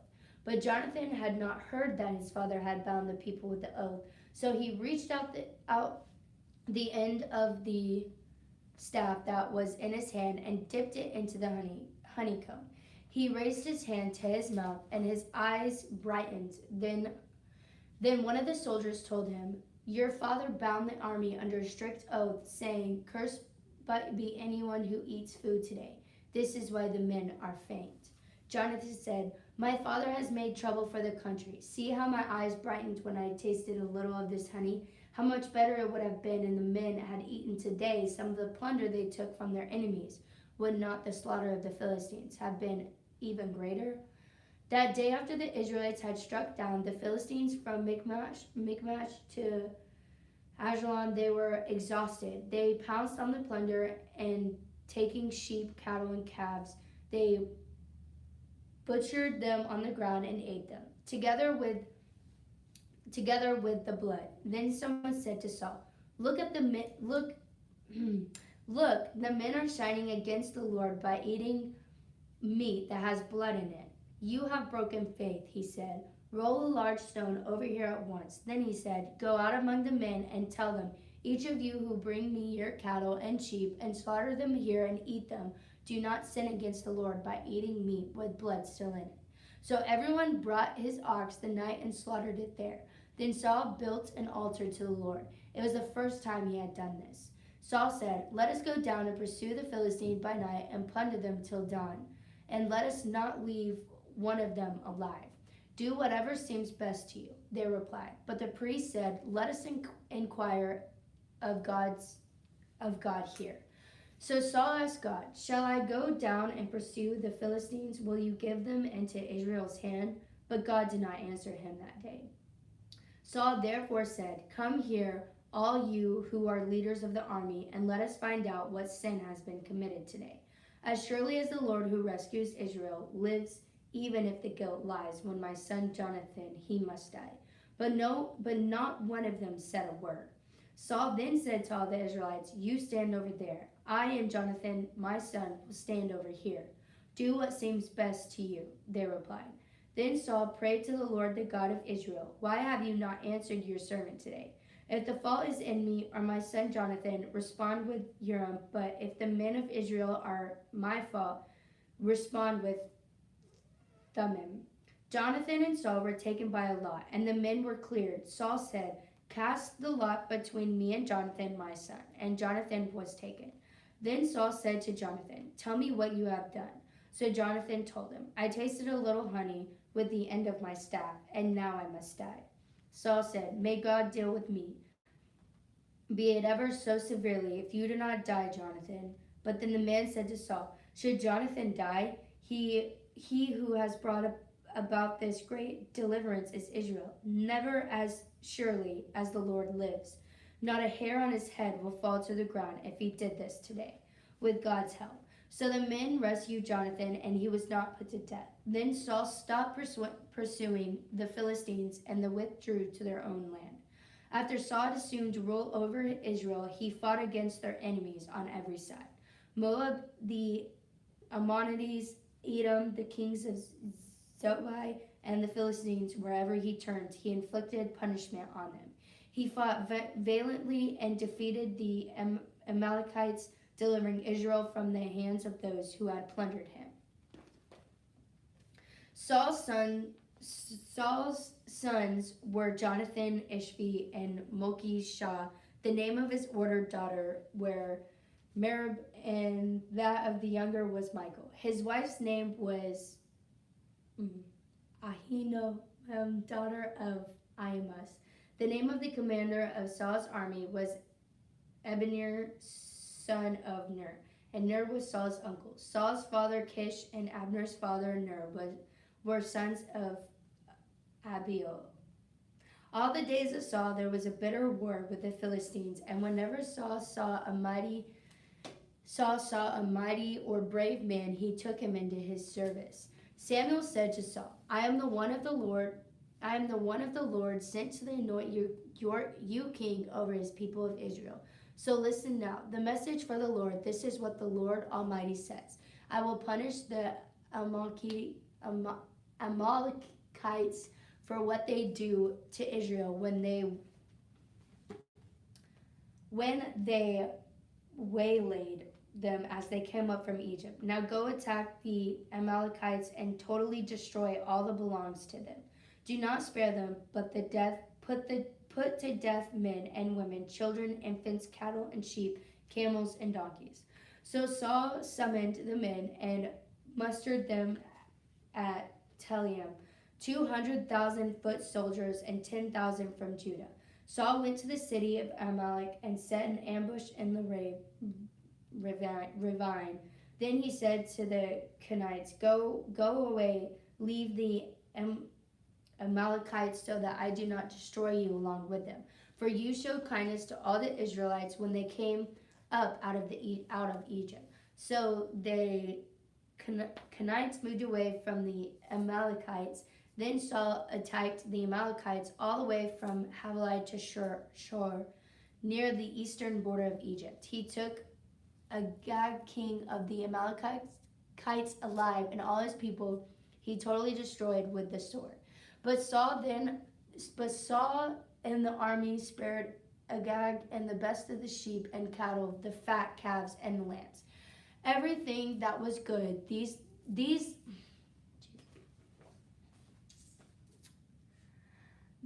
they were unwilling to destroy completely, but everything that was despised and weak they totally destroyed. Then the word of the Lord came to Samuel. I regret that I have made Saul king, because he has turned away from me and has not carried out my instructions. Samuel was angry, and he cried out to the Lord all that night. Early in the morning, Samuel got up and went to meet Saul, but he was told, Saul has gone to Carmel. There he has set up a monument in his own honor and has turned and gone on down to Gilgal. When Samuel reached him, Saul said, The Lord bless you. I have carried out the Lord's instructions. But Samuel said, What then is this bleating of sheep in my ears? What is this lowing of cattle that I hear? Saul answered the soldiers, brought them from the Amalekites. They spread the best of the sheep and cattle to sacrifice to the Lord your God, but we totally destroy the rest. Enough, Samuel said to Saul. Let me tell you what the Lord said to me last night. Tell me, Saul replied. Samuel said, Although you were once small in your own eyes, did you not become the head of the tribes of Israel? The Lord anointed you king over Israel, and he sent you on a mission, saying, Go and completely destroy those wicked people. The Amalekites wage war against them until you have wiped them out. Why did you not obey the Lord? Why did you pounce on the plunder and do evil in the eyes of the Lord? But I did obey the Lord, Saul said. I went on a mission the Lord assigned me. I completely destroyed the Amalekites and brought back Agag, their king. The soldiers took sheep and cattle from the plunder, the best of what was devoted to God, in order to sacrifice them to the Lord, your God, at Gilgal. But Samuel replied, Does the Lord delight in burnt offerings and sacrifices as much as in obeying the Lord? To obey is better than sacrifice, and to heed is better than the fat of rams. For rebellion is like the sin of divination, and arrogance like the evil of adultery. Because you have rejected the word of the Lord, he has rejected you as a king. Then Saul said to Samuel, I have sinned. I have violated the Lord's command and your instructions. I was afraid of the men, so I gave in to them. Now I beg you, forgive my sin and come back with me so that I may worship the Lord. But Samuel said to him, I will not go back with you. You have rejected the word of the Lord, and the Lord has rejected you as king over Israel. As Samuel turned to leave, Saul caught hold on him of his robe, and it tore. Samuel said to him, The Lord has torn the kingdom of Israel from you today, and has given it to one of your neighbors, to one better than you. He who is in the glory of Israel does not lie of change in mind, for he is not human being that he should change his mind. Saul replied, I have sinned, but please honor me before the elders of my people and before Israel. Come back with me so that I may worship the Lord your God. So Samuel went back with Saul, and Saul worshipped the Lord. Then Samuel said, Bring me Agag, king of Amalekites. Agag came to him in chains, and he thought, surely the bitterness of death is past. But Samuel said, as your sword has made women childless, so will your mothers be childless among women. And Samuel put Agag to death before the Lord of Gilgal. Then Samuel left the Ramah.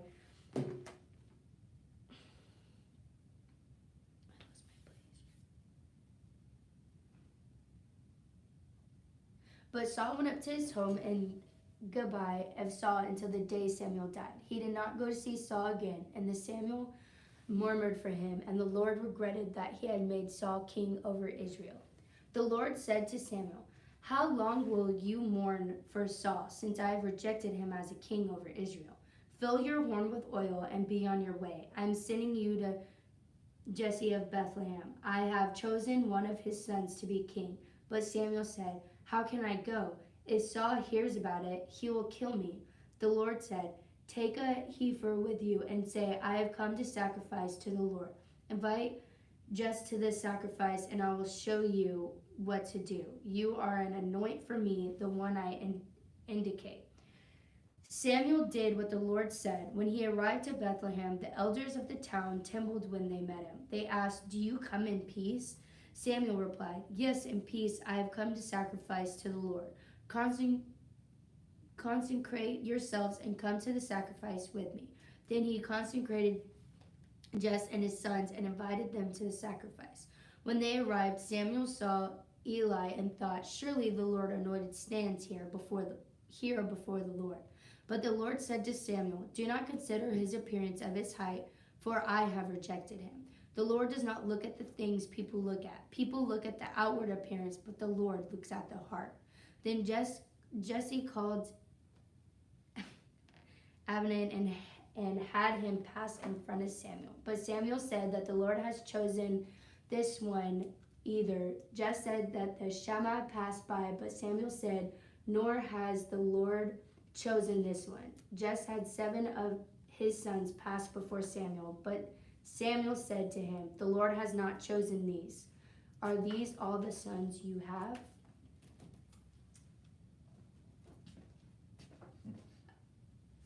Hello. Wow. I was in like the middle of a sentence. Dang, very insane. Yeah.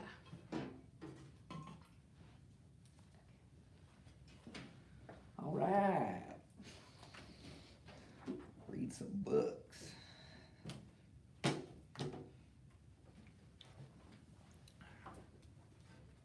You say anything? You just started reading. Yeah.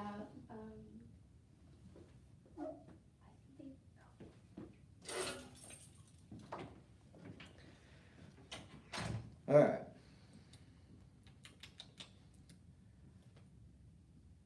So he sent for him and had him brought in. He was glowing with health and had a fine appearance and handsome features.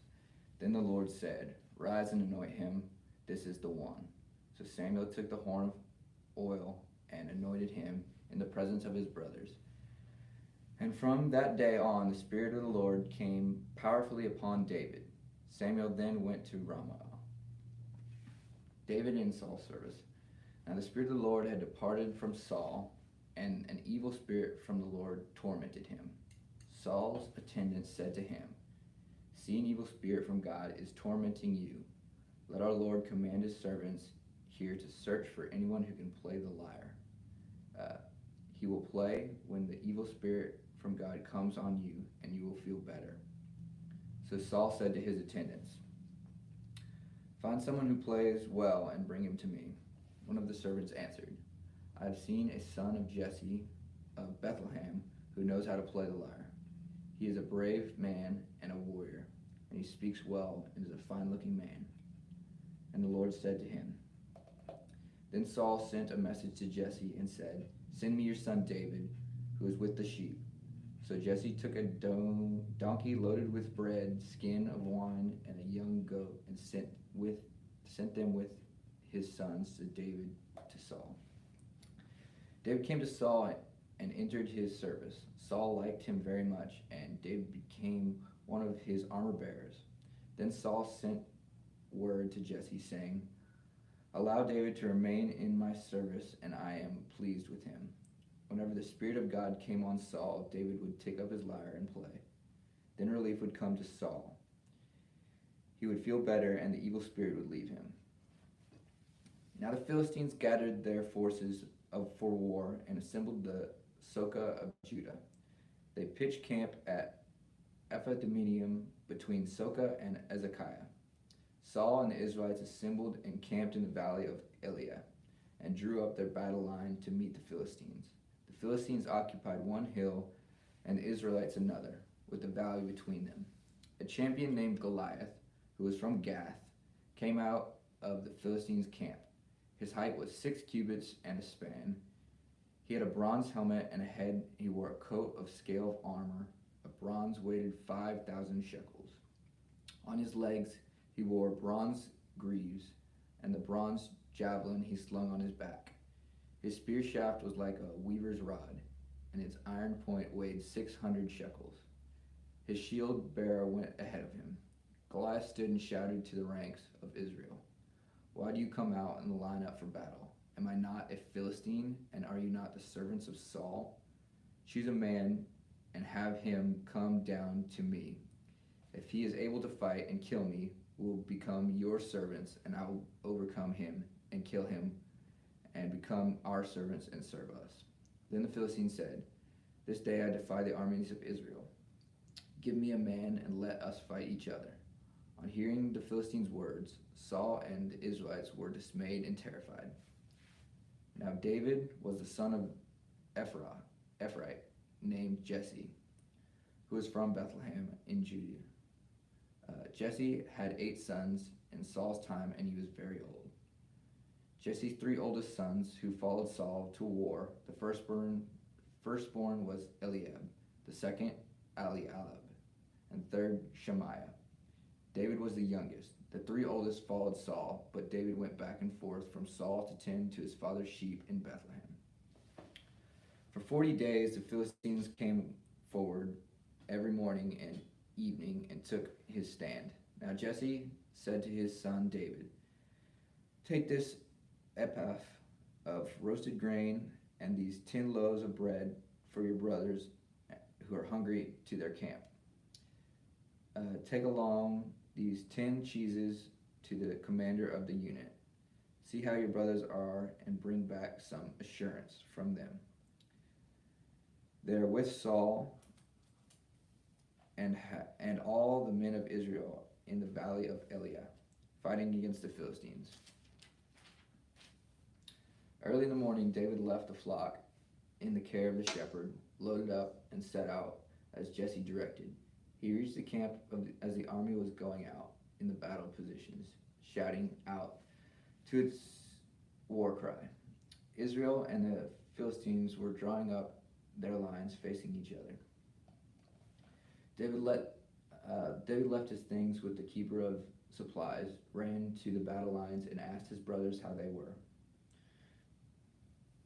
As he was talking with them, Goliath, the Philistine champion from Gath, stepped out of his lines and shouted as his usual defiance, and David heard it.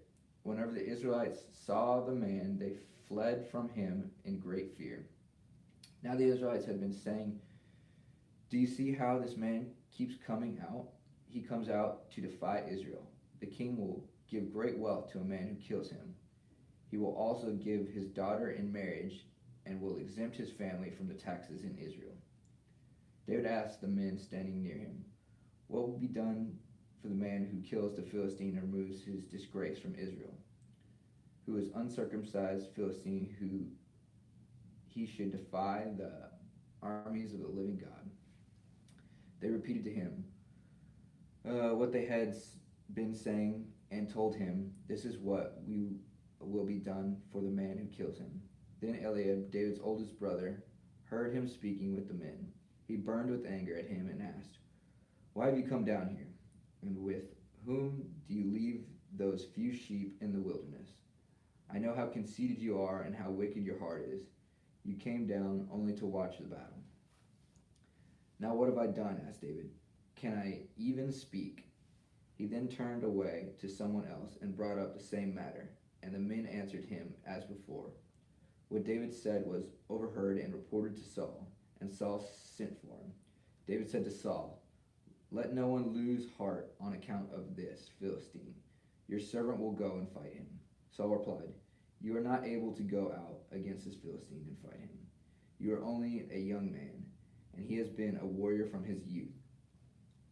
But David said to Saul, "Your servant has been keeping his father's sheep. When a lion or a bear came and carried off sheep from the flock, I went after it and struck it and rescued the sheep from its mouth.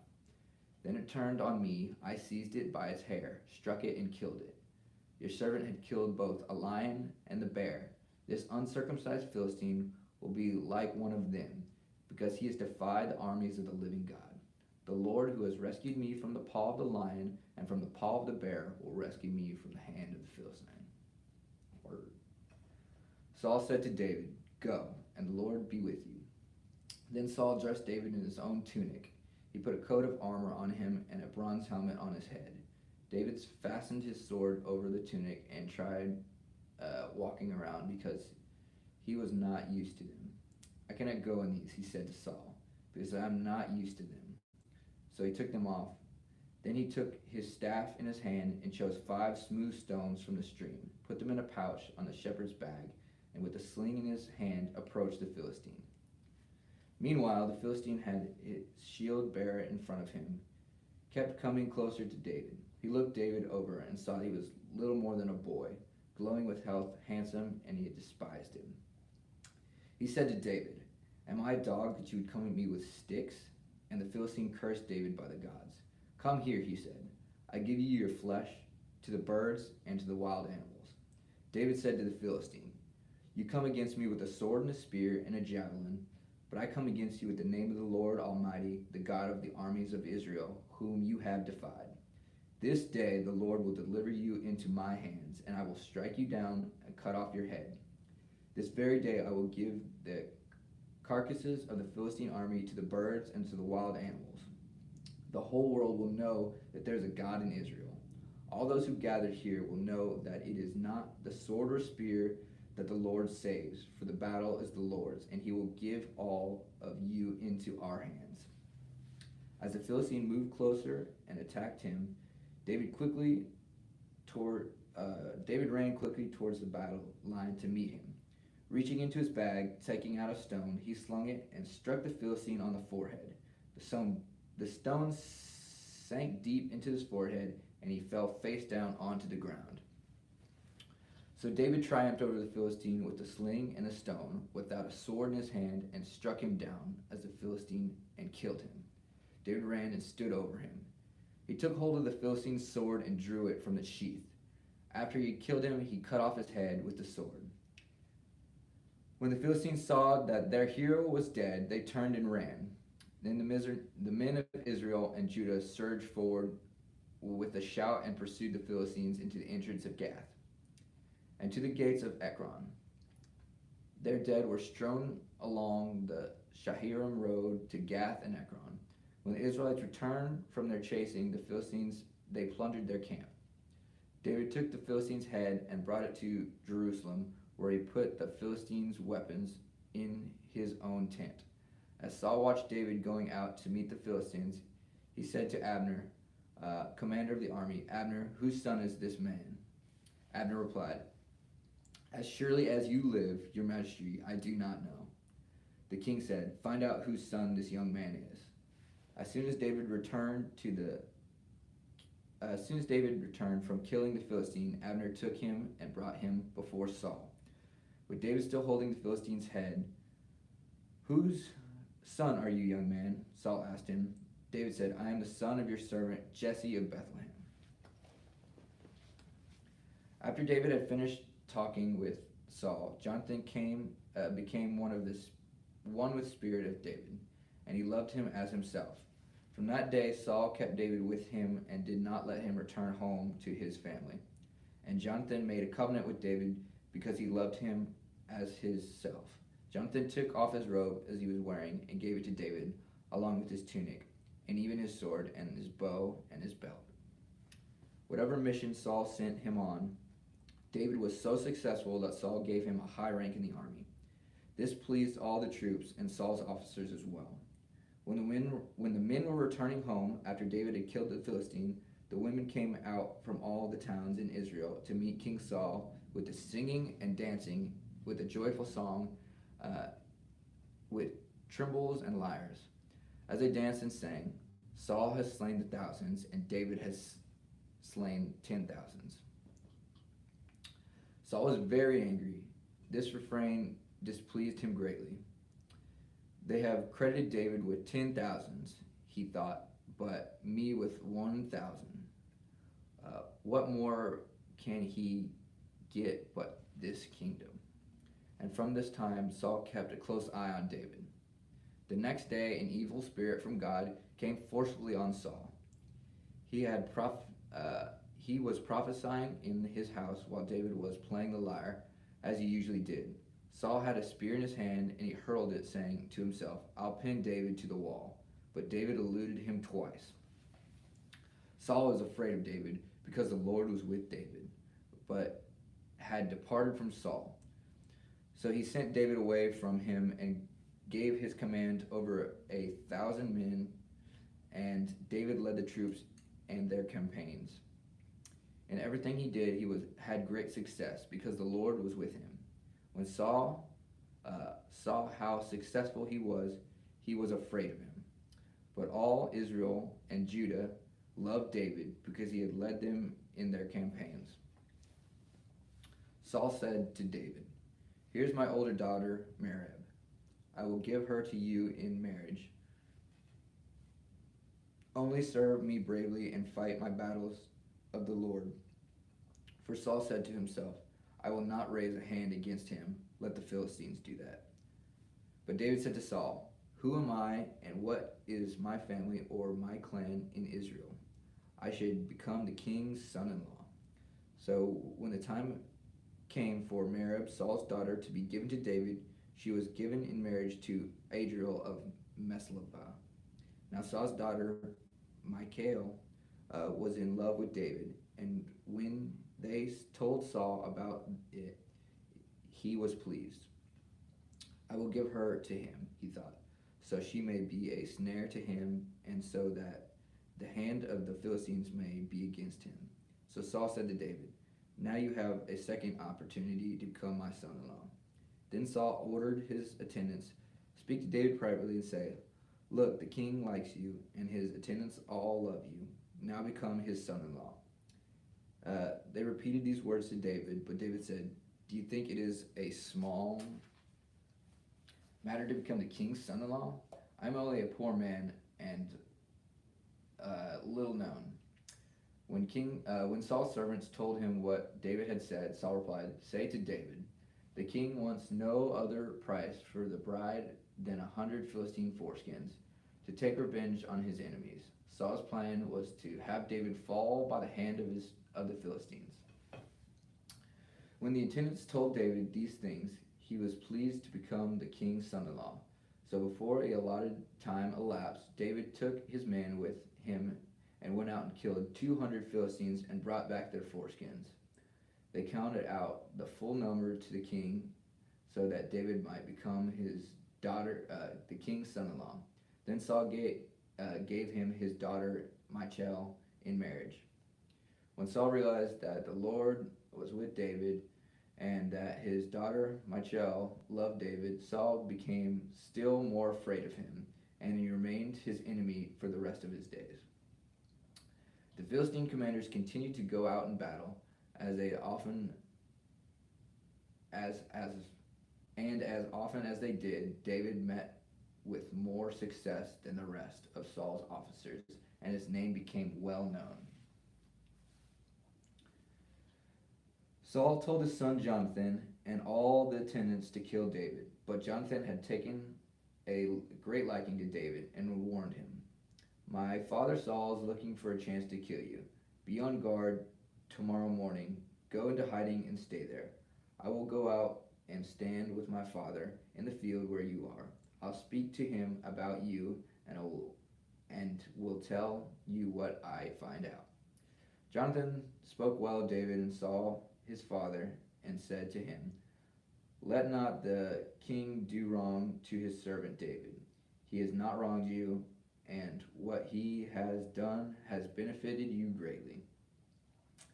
He took his life in his hands when he killed the Philistines. The Lord won a great victory for all of Israel, and you saw it, and you were glad.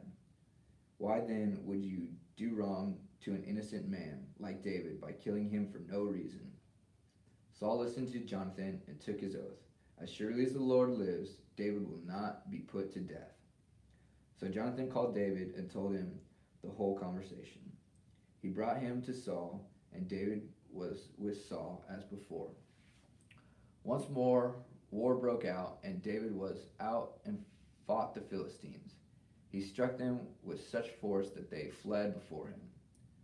But an evil spirit from the Lord came on Saul as he was sitting in his house with a spear in his hands. While David was playing the lyre, Saul tried to pin him against the wall with a spear. What?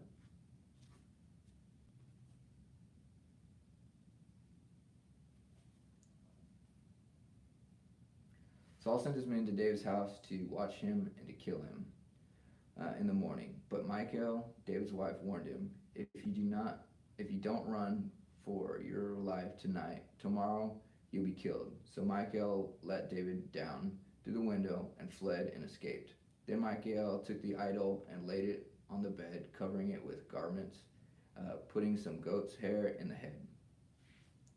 When Michal sent the men to capture David, Michal said, "He is ill."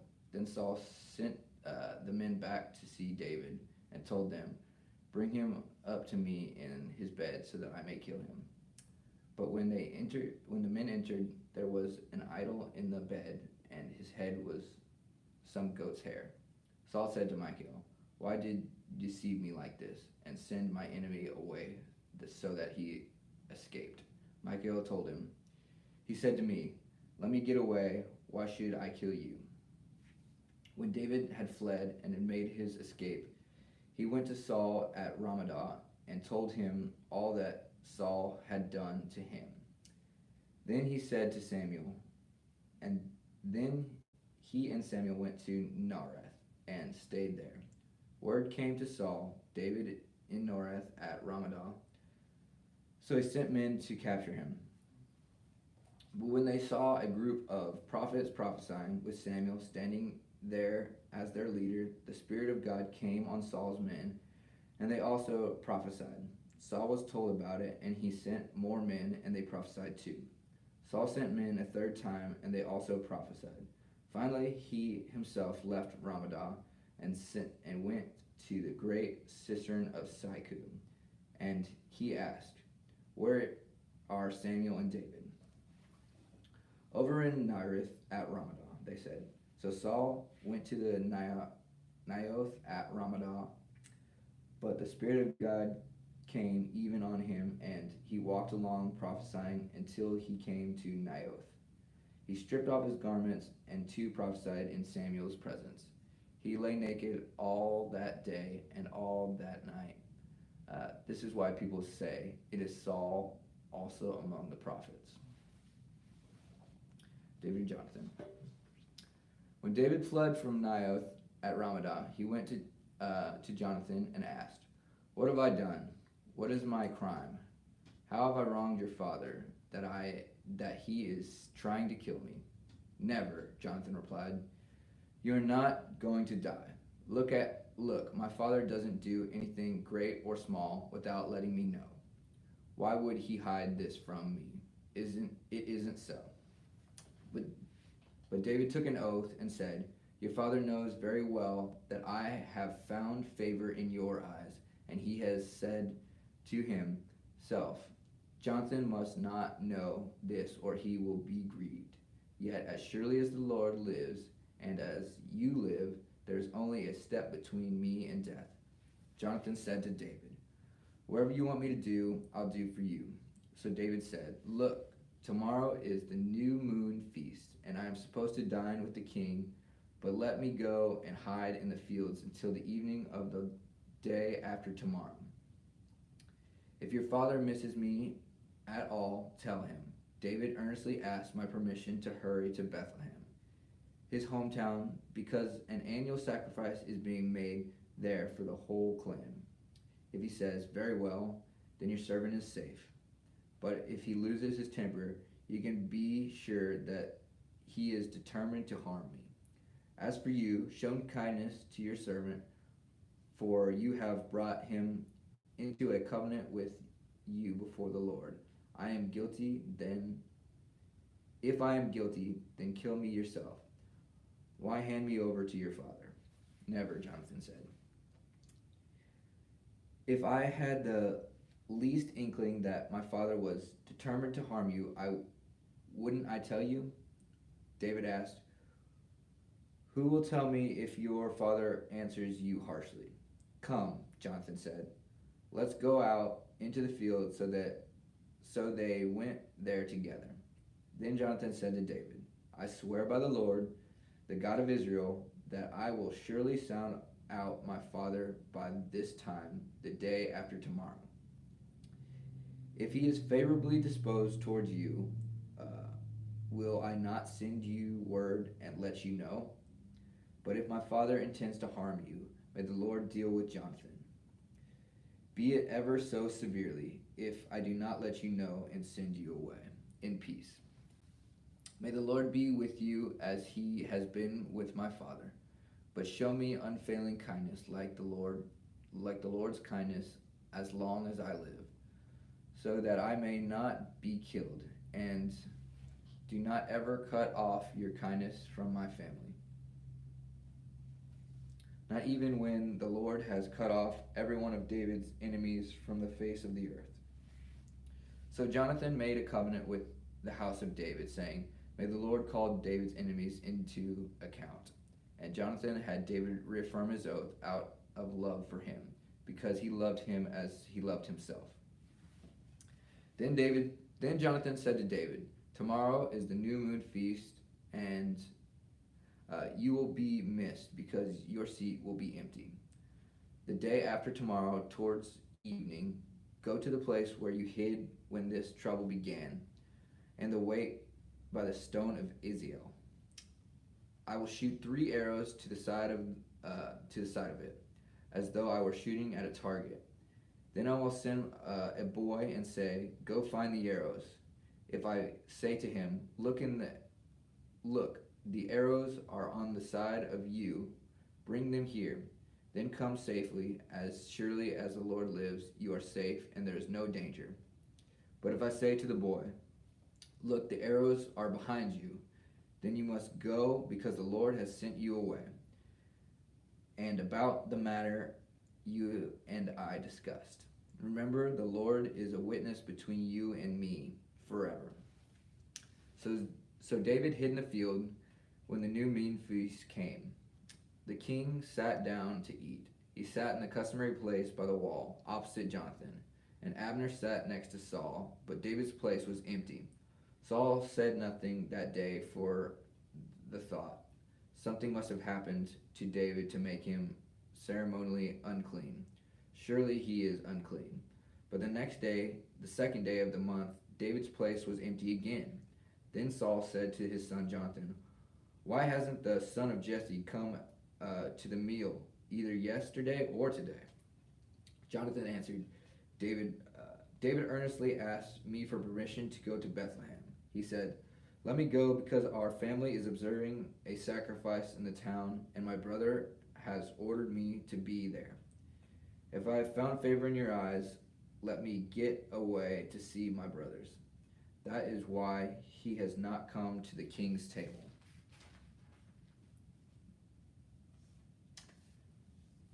Saul's anger flared up at Jonathan, and he said to him, "You son of perverse and rebellious woman, don't I know that you have sided with the son of Jesse to your own shame and the shame of your mother who bore you? As long as the son of Jesse lives on this earth, neither you nor your kingdom will be established. Now send someone to bring him to me, for he must die." "Why should you be put to death? What has he done?" Jonathan asked his father. But Saul hurled his spear at him to kill him. Then Jonathan drew his father Then Jonathan knew his father intended to kill David. Jonathan got up from the table in fierce anger. On the second day of the feast, he did not eat, because he was grieving that his father for his father's shameful treatment of David. In the morning, Jonathan went out to the field for his meeting with David. He had a small boy with him, and he said to the boy, "Run and find the arrows I shoot." As the boy ran, he shot an arrow beyond him. Where the boy came to the place where Jonathan's arrow had fallen, Jonathan called out after him, "Isn't the arrow beyond you?" Then he shouted, "Hurry, go quickly, don't stop." The boy picked up the arrow and returned to his master. The boy knew nothing about all this, only Jonathan and David knew. Then Jonathan gave his weapons to the boy and said, "Go carry them back to town." After the boy had gone, David got up from the south side of the stone and bowed down before Jonathan 3 times, with his face to the ground. Then they kissed each other and wept together, but David wept the most. Jonathan said to David, "Go in peace, for we have sworn friendship with each other in the name of the Lord, saying, 'The Lord is a witness between you and me, and between your descendants and my descendants forever.'" Then David left, and Jonathan went back to the town.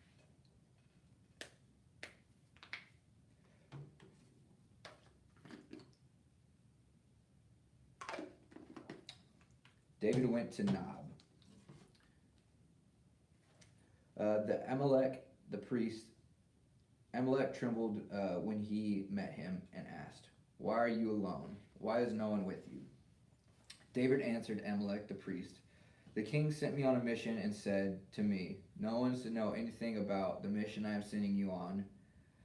As for my men, I have told them to meet me at a certain place. Now then, what do you have on hand? Give me 5 loaves of bread, or whatever you can find." But the priest answered David, "I don't have any ordinary bread on hand. However, there is some concentrated bread here, provided the men have kept themselves from women." David replies, "Indeed, women have been kept from us, as usual, whenever I set out. The men's bodies are holy even on missions that they are not holy. How much more so today?" So the priest gave him the concentrated bread, since there was no bread there except the bread of the presence that had been removed from before the Lord and replaced by hot bread the day it was taken away. Now one of Saul's servants was there that day, detained before the Lord. He was Doeg the Amalekite, Saul's chief shepherd. David asked Amalek, "Don't you have a spear or a sword here?" "I haven't brought my sword or any other weapon, because the king's mission was urgent." The priest replied, "The sword of Goliath the Philistine, whom you killed in the valley of Elah, is here. It is wrapped in a cloth behind the ephod. If you want it, take it. There is no sword here but that one." David said, "There is none like it. Give it to me." That day David fled from Saul and went to Azekah, king of Gath. But the servant of Azekah said to him, "Isn't this David, the king of the land?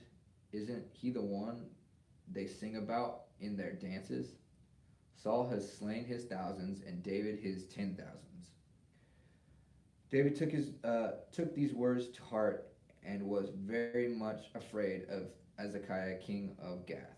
So he pretended to be insane in their presence, and while he was in their hands, he acted like a madman, making marks on the door of the gate and letting saliva run down his beard. Azekah said to his servants, "Look at the man. He is insane. Why bring him to me? Am I so short of madmen that you have to bring this fellow here to carry on like this in front of me? Must this man come into my house?" David left Gath and escaped to the cave of Adullam. When his brothers and his father's household heard about it, they went down to him there. all those who were in distress or in debt or discontented gathered around him, and he became their commander. About 400 men were with him.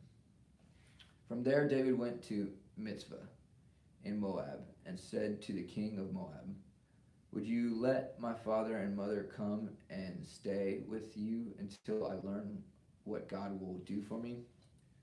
So he left them with the king of Moab, and they stayed with him as long as David was in the stronghold. But the prophet of Gad said to David, "Do not stay in the stronghold. Go into the land of Judah." So David left and went to the forest of Hazareth.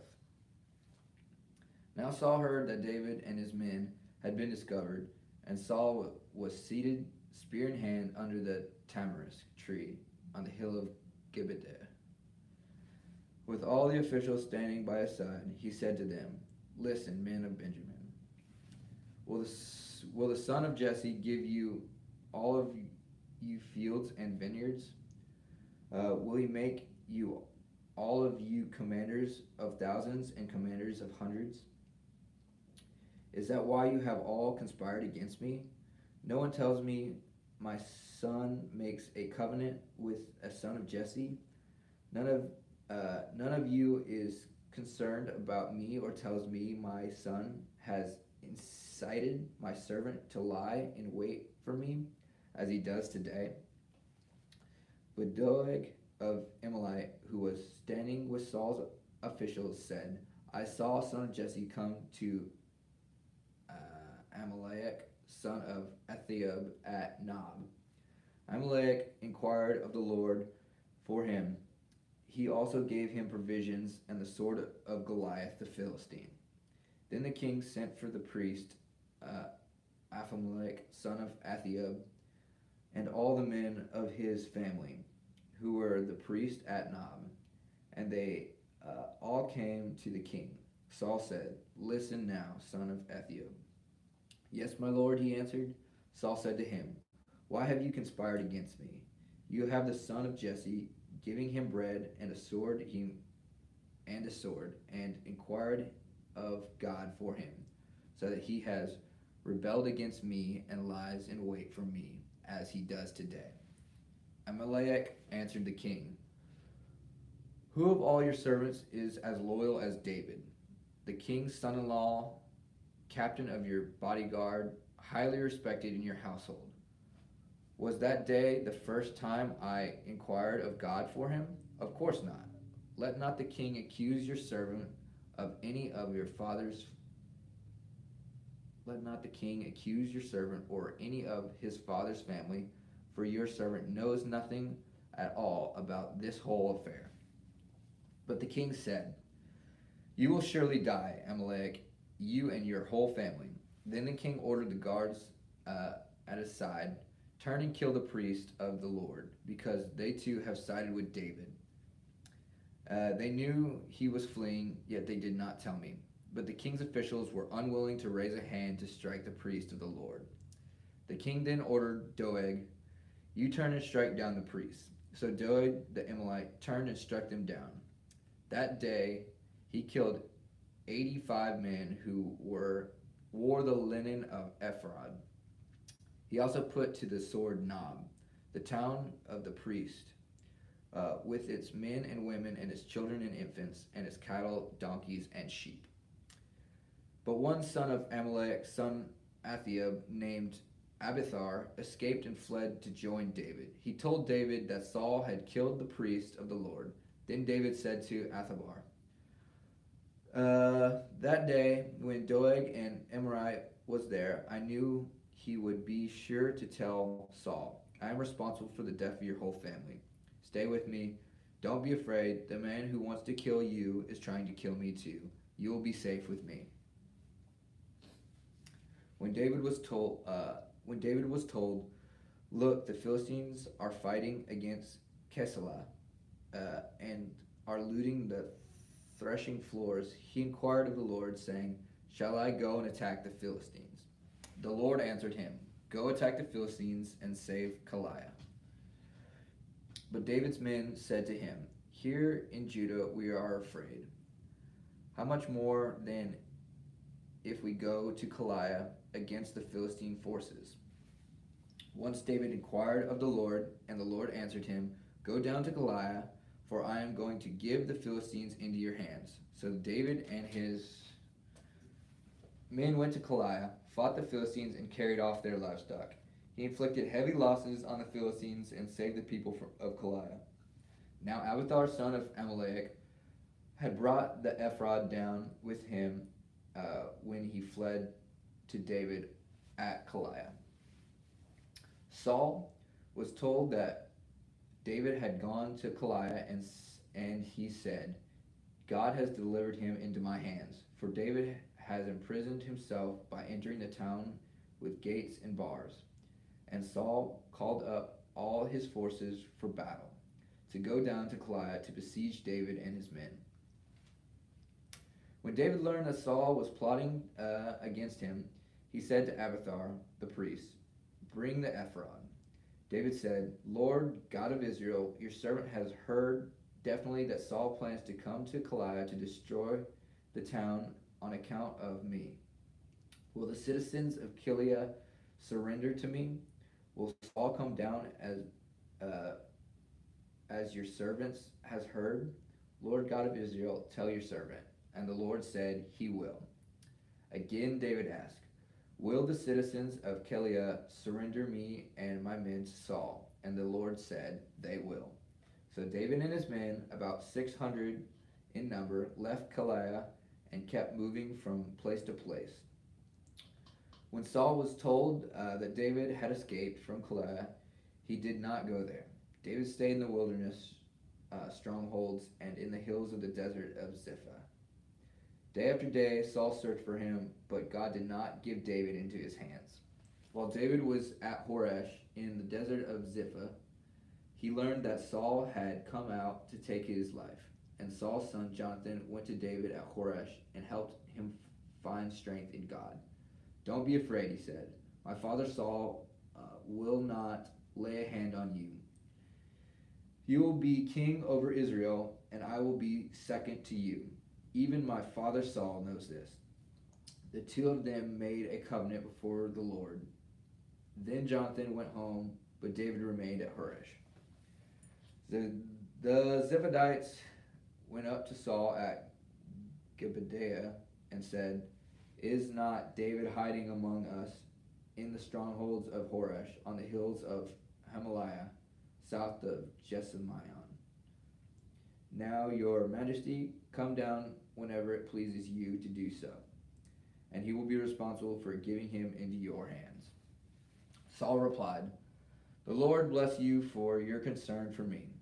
Go and get more information. Find out where David usually goes and who has seen him there. They tell me he is very crafty.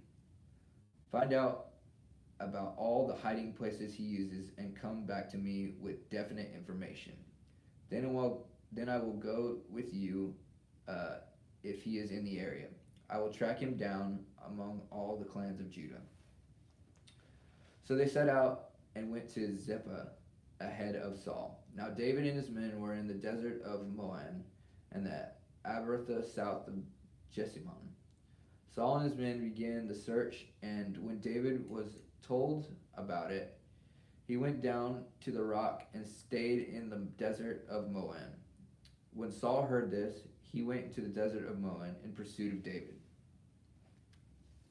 Saul was going along one side of the mountain, and David and his men were on the other side, hurrying to get away from Saul. As Saul and his forces were closing in on David and his men to capture them, a messenger came to Saul saying, Come quickly. The Philistines are raiding the land. Then Saul broke off his pursuit of David and went to meet the Philistines. That is why they call the place Selah Hamaleketh.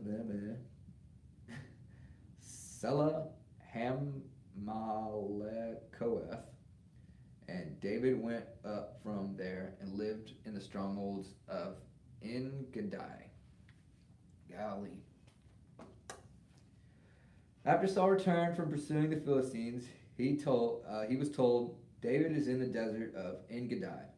So Saul took 3,000 able young men from the land of Israel and set out to look for David and his men near the crags of the wild goats. He came to the sheep pen along the way. The cave was there, and Saul went in to relieve himself. David and his men were in the far back of the cave. The men said, "This is the day the Lord spoke of when he said to you, I will give your enemy into your hands for you to deal with as you wish." Then David crept up unnoticed and cut off the corner of Saul's robe. Afterward, David was conscience-stricken for having cut the corner of the robe. He said to his men, "The Lord forbid that I should do such a thing to my master, the Lord's anointed, or lay my hand on him, for he is the anointed of the Lord." With these words, David sharply rebuked his men and did not allow them to attack Saul. And Saul left the cave and went on his way. Then David went out of the cave and called out to Saul, "My lord the king." When Saul looked behind him, David bowed down and prostrated himself with his face on the ground. He said to Saul, "Why do you listen when men say, 'David is bent on harming you'? This day you have seen with your own eyes how the Lord delivered you into my hands in the cave. Some urged me to kill you, but I spared you. I said, I will not lay a hand on my Lord, because he is the Lord's anointed. See, my father, look at the piece of your robe in my hand. I cut off the corner of your robe, but I did not kill you. See that there is nothing in my hand to indicate I am guilty of wrongdoing or rebellion. I have not wronged you, but you are hunting me down to take my life. May the Lord judge between you and me, and may the Lord avenge the wrongs you have done to me, but my hand will not touch you. As the old saying goes, from evildoers come evil deeds, so my hand will not touch you." Word. Against whom has the king of Israel come out? Who are you pursuing? A dead dog, a flea? May the Lord be our judge and decide between us. May he consider my cause and uphold it. May he vindicate me by delivering me from your hands. When David finished saying this, Saul asked, "Is that your voice, David, my son?" And he wept aloud. "You are more righteous than I." And he said, "You have treated me well, but I have treated you badly. You have just now told me about the good you did to me. The Lord delivered me into your hands, but you did not kill me. When a man finds his enemy, does he let him away unharmed? May the Lord reward you well for the way that you treated me today. I know that you will surely be king and that the kingdom of Israel will be established in your hands. Now swear to me, the Lord, that you will not kill me, my descendants, or wipe my name from my father's family." So David gave his oath to Saul. Then Saul returned home, but David and his men went up to the stronghold. Now Now Samuel died, and the Israelites dissembled and mourned for him, and they buried him in his home in Rabbadah. Then David moved down into the desert of Paran. A certain man in Moab who had property there at Carmel was very wealthy. He had 1,000 goats and 3,000 sheep, which he was shearing in Carmel. His name was Nabal, and his wife's name was Abigail. She was intelligent and a beautiful woman, but her husband was surely a mean in his dealings. He was a Calebite. While David was in the wilderness, he heard that Nabal was shearing sheep. So he sent 10 young men and said to them, Go up to Nabal at Carmel and greet him. In my name, say to him, long life to you, good health to you and your household, and good health to all that is yours. Now I hear that it is sheep shearing time. When your shepherds were with us, we did not mistreat them. and the whole time you were at Carmel, nothing of the heirs was missing. Ask your own servants, and they will tell you, therefore be favorable towards my man, since we come as at a festive time. Please give your servants and your son David whatever they can find for them. When David's men arrived, they gave Nabal this message in David's name. Then they waited. Nabal answered, David's servants, who is this David? Who is this son of Jesse? Many servants are breaking away from their masters these days. Why should I take my bread and water and meat I have slaughtered for my shears and give it to the men coming from who knows where? David's men turned around and went back. When they arrived, they reported every word. David said to his men, each of you strap on your sword.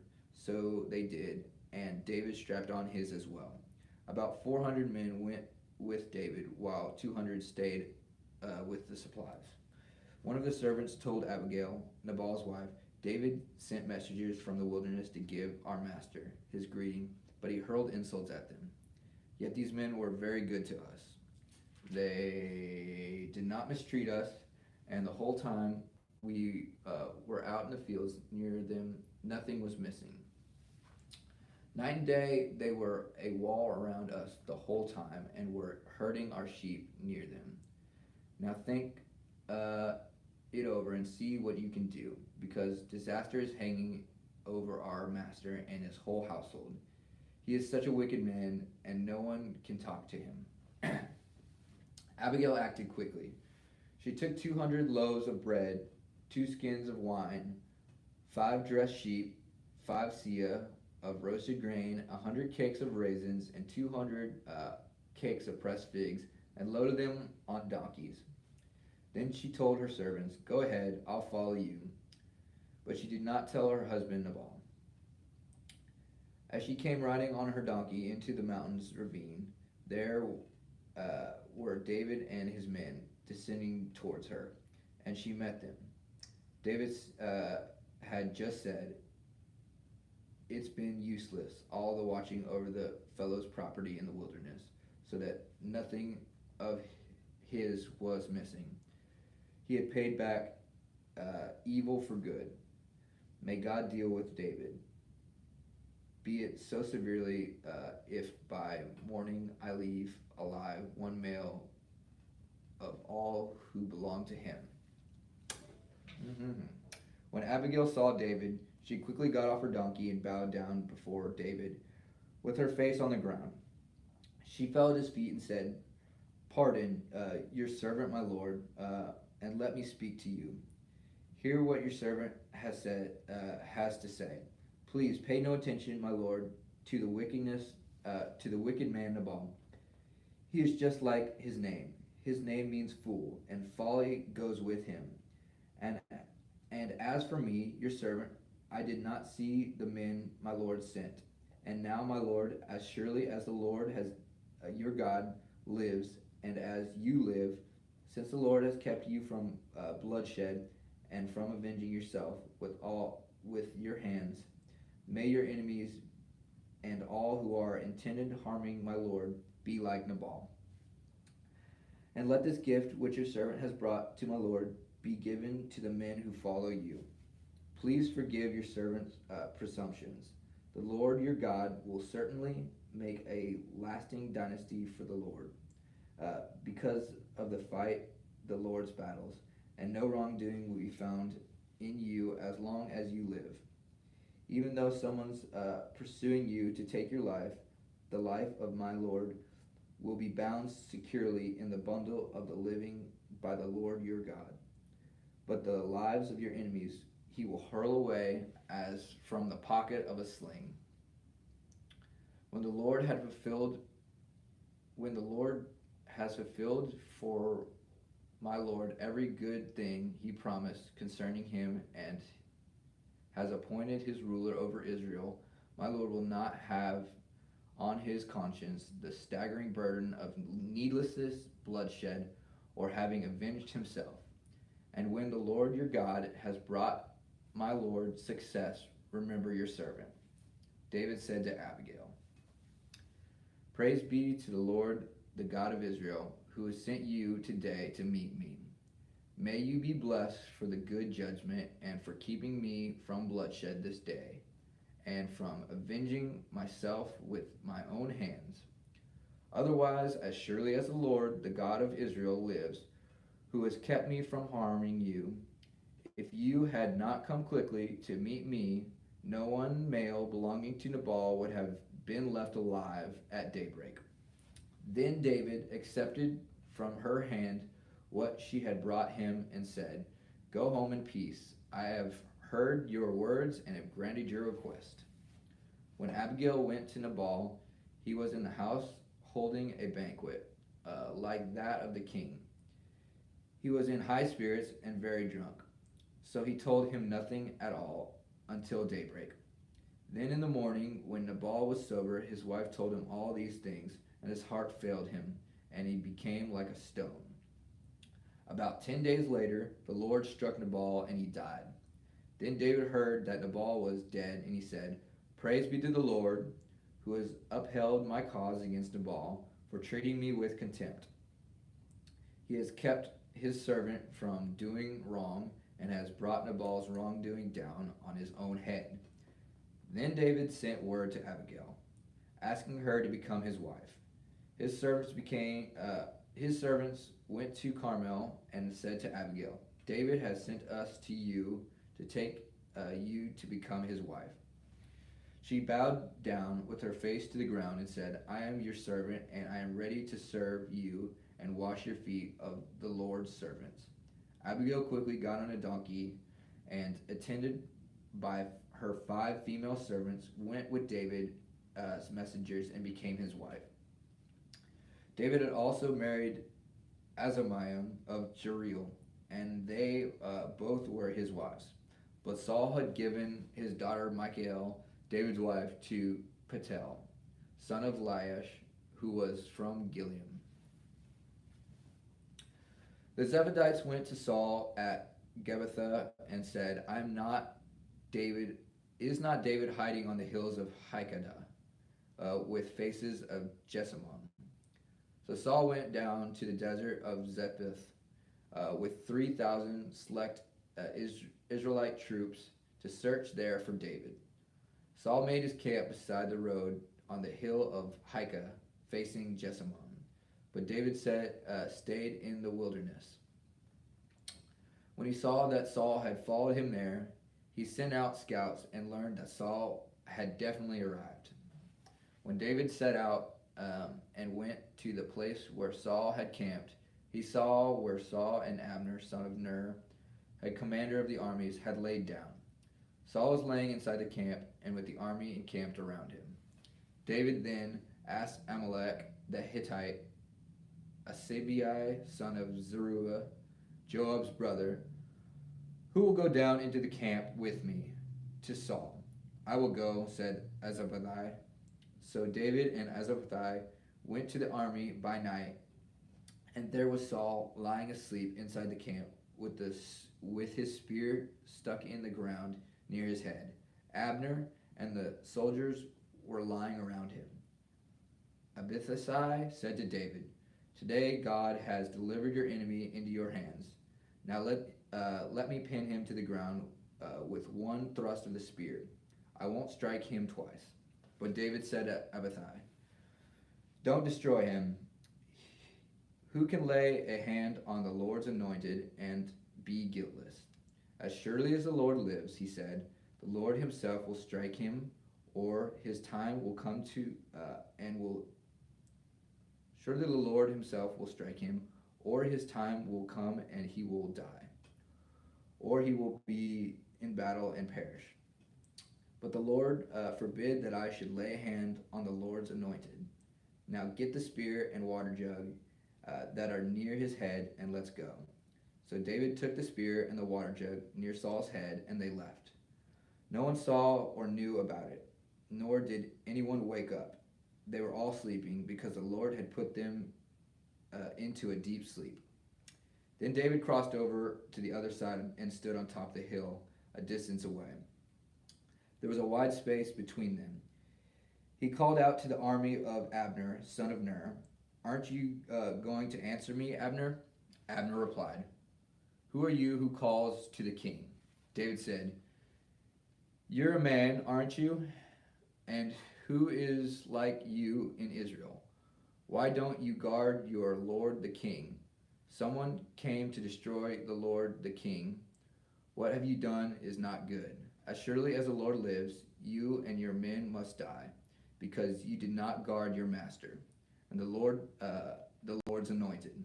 Look around you. Where are the king's spear and the water jug that were near his head?"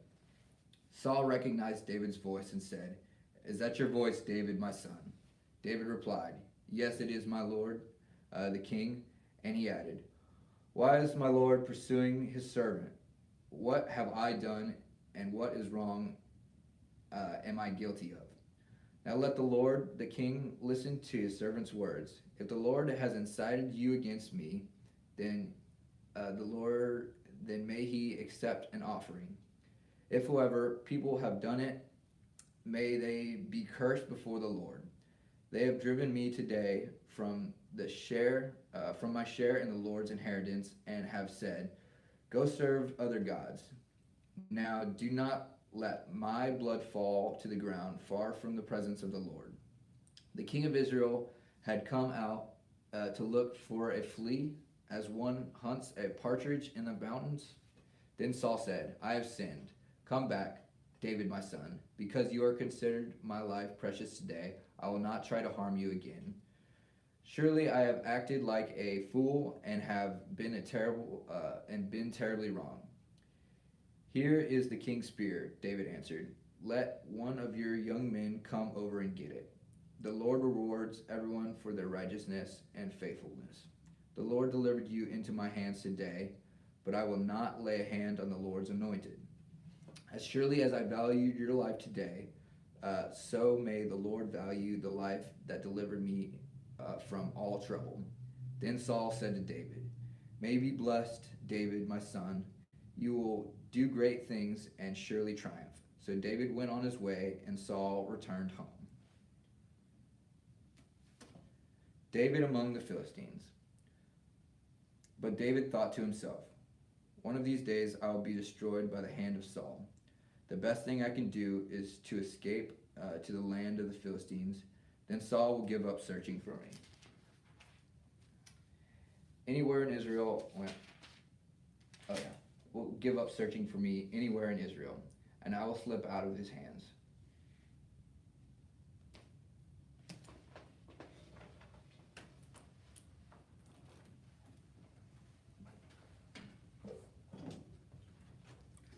You're right there, verse 2.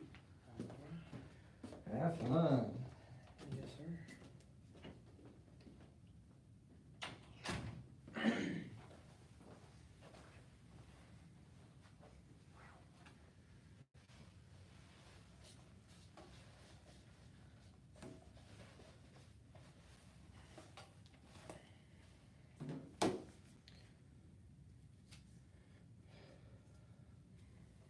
First Samuel chapter 27, verse 2. So David and the 600 men went with him and went over to Achish, son of Maoch, king of Gath. David and his men settled in Gath and Achish.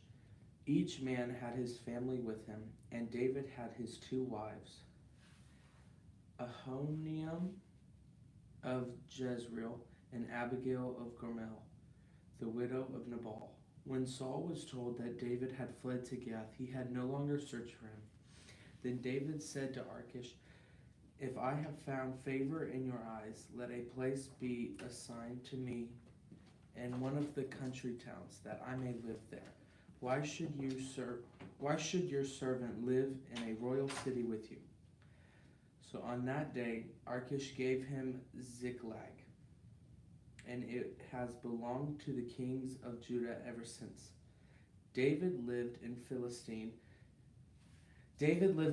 Philistine territory a year and 4 months. Now David and his men went up and raided the Geshurites and Girzites and the Amalekites. From ancient times, these people had lived in the land extending to Shur and Egypt. Whenever David attacked an area, he did not leave a man or a woman alive, but took sheep and cattle, donkeys and camels and clothes. Then he returned to Achish. When Achish asked, "Where did you go raiding today?" David would say, "Against the Negev of Judah, or against the Negev of Jeremiel, and against the Negev of the Kenites." He did not leave a man or a woman alive to be brought to Gath, for he thought they might inform on us and say, "This is what David did." And such was his practice as long as he lived in Philistine territory. Achish trusted David and said to himself, "He has become so obnoxious to his people, the Israelites, that he will be my servant for life." In those days, the Philistines gathered their forces to fight against Israel. Achish said to David, "You must understand that you and your men will accompany me in the army." David said, "Then you will see for yourself what your servant can do." Achish replied, "Very well, I will make you my bodyguard for life." Saul and the medium at Endor. Now Samuel was dead, and all Israel had mourned for him, and buried him in his own town of Ramah. Saul had expelled the mediums and spirits from the land. The Philistines assembled and came and set up camp at Shunem, while Saul gathered all Israel and set up camp at Gilboa. When Saul saw the Philistine army, he was afraid. Terror filled his heart. He inquired of the Lord, but the Lord did not answer him by dreams or Urim or prophets. Saul then said to his assistants, "Find me a woman who is a medium, so I may go and inquire her." "There is one in Endor," they said. So Paul disguised himself, putting on other clothes, and at night he and 2 men went to the woman. "Consult a spirit for me," he said. "Bring up for me the one I name." But the woman said to him, "Surely you know that Saul has done. Surely you know what Saul has done. He has cut off the mediums and spiritists from the land. Why have you set a trap for my life to bring about my death?" Saul swore to her by the Lord, "As surely as the Lord lives, you will not be punished for this." Then the woman asked, "Whom shall I bring up for you?" "Bring up Samuel," he said. When the woman saw Samuel, she cried out at the top of her voice and said to Saul, "Why have you deceived me? You are Saul." The king said to her, "Don't be afraid. What do you see?" The woman said, "I see a ghostly figure coming up out of the earth." "What does he look like?" he asked. "An old man wearing a robe is coming up," she said. Then Saul knew it was Samuel, and he bowed down and prostrated himself with his face to the ground. Samuel said to Saul, "Why have you disturbed me by bringing me up?" "I am in great distress," Saul said. "The Philistines are fighting against me, and God has departed from me. He no longer answers me, either by prophets or by dreams, so I have called on you to tell me what to do." Samuel said, "Why do you consult me, now that the Lord has departed from you and become your enemy? The Lord has done what he predicted through me. The Lord has torn the kingdom out of your hands and given it to one of your neighbors, to David, because you did not obey the Lord or carry out his fierce wrath against the Amalekites. The Lord has done this to you today. The Lord will deliver both Israel and you into the hands of the Philistines, and tomorrow you and your sons will be with me. The Lord will also give the army of Israel into the hands of the Philistines." Immediately Saul fell full length onto the ground, filled with fear because of Samuel's words. His strength has gone, for he has eaten nothing all day and all night. When the woman came to Saul and saw that he was greatly shaken, she said, "Look, your servant has obeyed you. I took my life in my hands and did what you told me to do. Now please listen to your servant and give me some food so you may eat." Oh. Now please listen to your servant and let me give you some food so you can eat and have the strength to go on your way. He refused and said, "I will not eat." But his men joined the woman in urging him, and he listened to them. He got up from the ground, sat on the couch. The woman had a fattened calf at the house, which she had butchered at once. She took some flour, kneaded it, and baked bread without yeast. Then she set it before Saul and his men, and they ate. That same night they got up and left. The Philistines gathered all their forces at Aphek, and Israel camped by the spring of Jezreel. As the Philistine rulers marched with their units and hundreds and thousands, David and his men were marching at the rear of Achish. The commanders of the Philistines asked, "What about these Hebrews?" Achish replied, "Is this not David, who was an officer of Saul, king of Israel? He has already been with me for over a year, and from the day he left Saul until now, I have found no fault in him." But the Philistine commanders were angry with Achish and said, "Send the man back, that he may return to the place you assigned him. He must not go with us into battle, or he will turn against us during fighting. How better could he regain his master's favor than by taking the heads of our own men? Isn't this the David they sang about in their dances? Saul has slain thousands, and David his tens of thousands." So Achish called David and said to him, "As surely as the Lord lives, you have been reliable, and I would be pleased to have you serve me in the army. From the day you came to me until today, I have found no fault in you, but the rulers don't approve of you. Now turn back and go in peace. Do nothing to displease the Philistine rulers." "But what have I done?" asked David. "What have you found against your servant from the day I came until you now? Why can't I go and fight the enemies of the Lord my king? Of my lord the king?" Achish answered, "I know that you have been as pleasing in my eyes as an angel of God. Nevertheless, the Philistine commanders have said, 'He must not go up with us into battle.' Now get up early along with your master's servant who have come with you, and leave in the morning as soon as it is light." So David and his men got up early in the morning to go back to the land of the Philistines, and the Philistines went up to Jezreel. David and his men reached Ziklag on the third day. Now the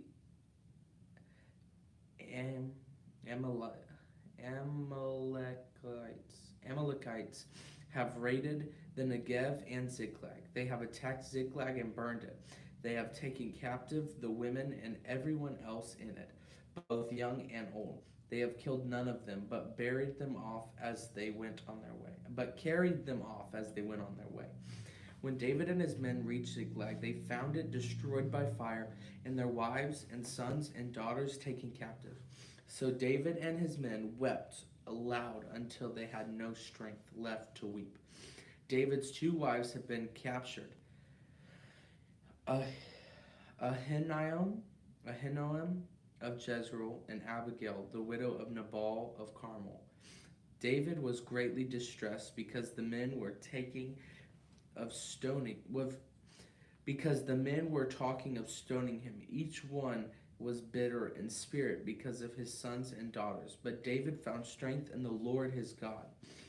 Then David said to Abiathar the priest, the son of Ahimelech, "Bring me the ephod." Abiathar brought it to him, and David inquired to the Lord, "Shall I pursue this raiding party? Will I overtake them?" "Pursue them," he answered. "You will certainly overtake them and succeed in the rescue." David and the 600 men with him came to the Besor valley, where some stayed behind. 200 of them were too exhausted to cross the valley, but David and the other 400 continued the pursuit.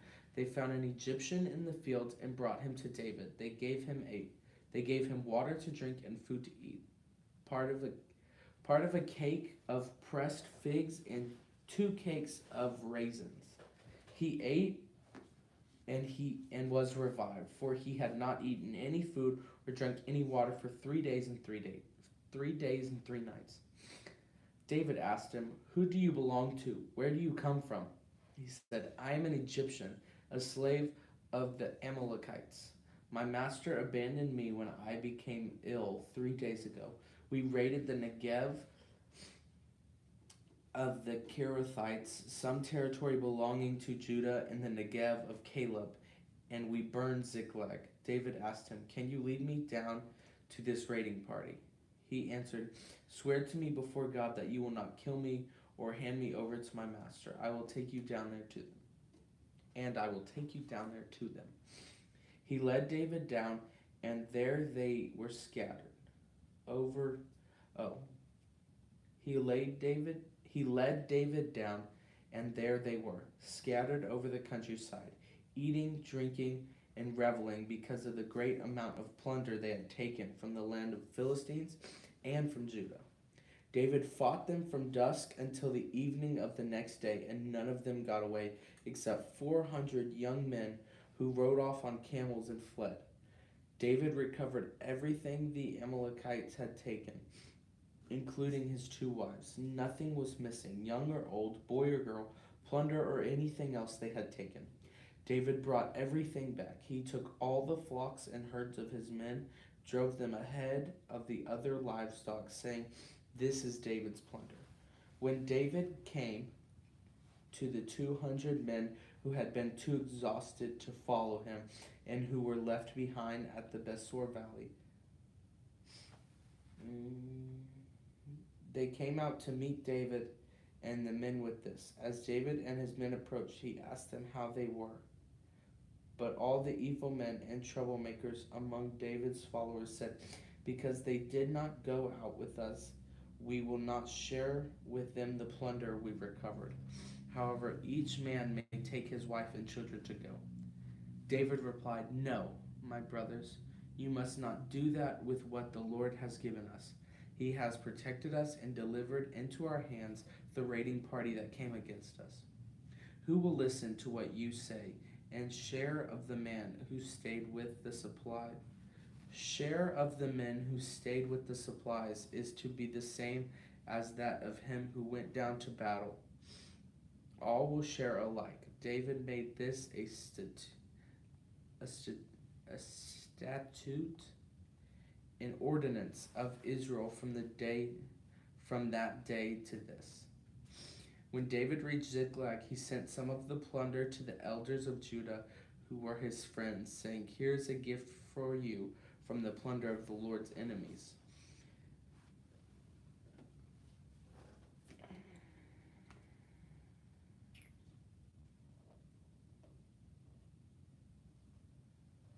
David sent it to those who were in Bethel, Ramoth, Negev, and Jatar, to those in Auror, Sifmoth, Eshtemoa, and Rakel, to those in the towns of Jerahmeelites and Kenites, to those in Hormah, Bor Ashan, Athek, and Hebron, and to those in all other places where he and his men had roamed.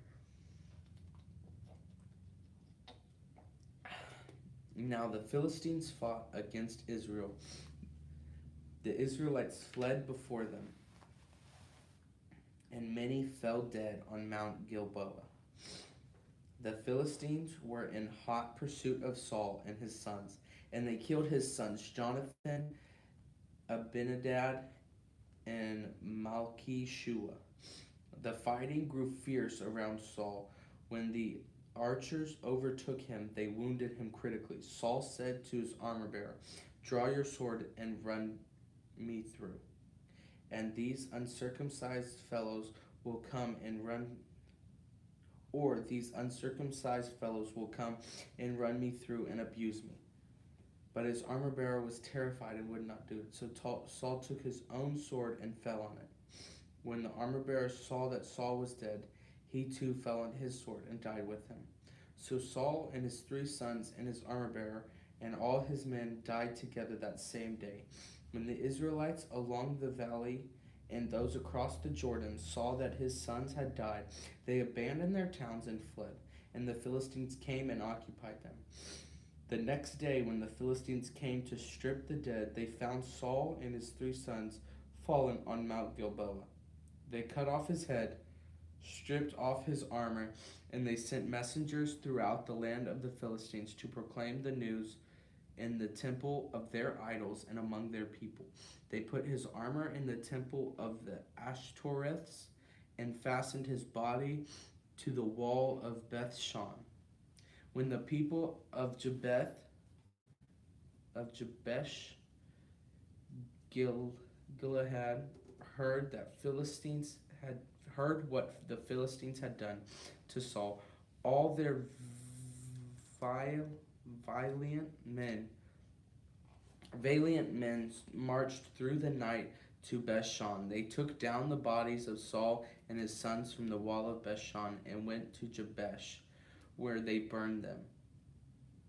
Then they took their bones and buried them under a tamarisk tree at Jabesh, and they fasted 7 days. 2 Samuel chapter 1.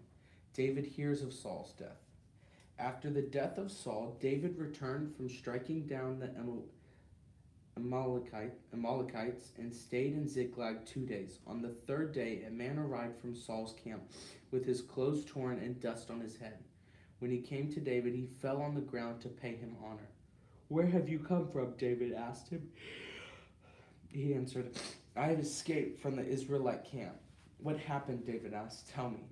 "The men fled from the battle," he replied. "Many of them fell and died, and Saul and his son Jonathan are dead." Then David said to the young man who brought him the report, "How do you know that Saul and his son Jonathan are dead?"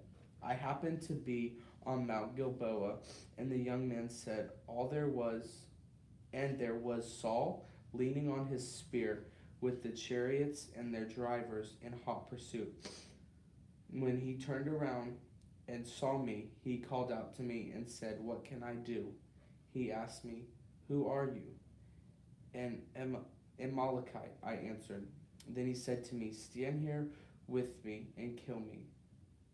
I am in the throw.' Then he said to me, 'Stand here by me and kill me. I'm in the throes of death, but I am still alive.' So I stood beside him and killed him, because I knew that after he had fallen, he could not survive. And I took the crown that was on his head and the band on his arm. I have brought them here to my Lord." Then David and all the men with him took hold of their clothes and tore them. They mourned and wept and fasted till evening for Saul and his son Jonathan, and for the army of the Lord, for the nation of Israel, because they had fallen by the sword. David said to the young man who brought him the report, "Where are you from?" "I am the son of a foreigner, an Amalekite," he answered. David asked him, "Why weren't you afraid to lift your hand to destroy the Lord's anointed?" Then David called one of his men and said, "Go strike him down." So he struck him down and he died. For David had said to him, "Your blood be on your own head. Your own mouth testified against you when you said, 'I killed the Lord's anointed.'"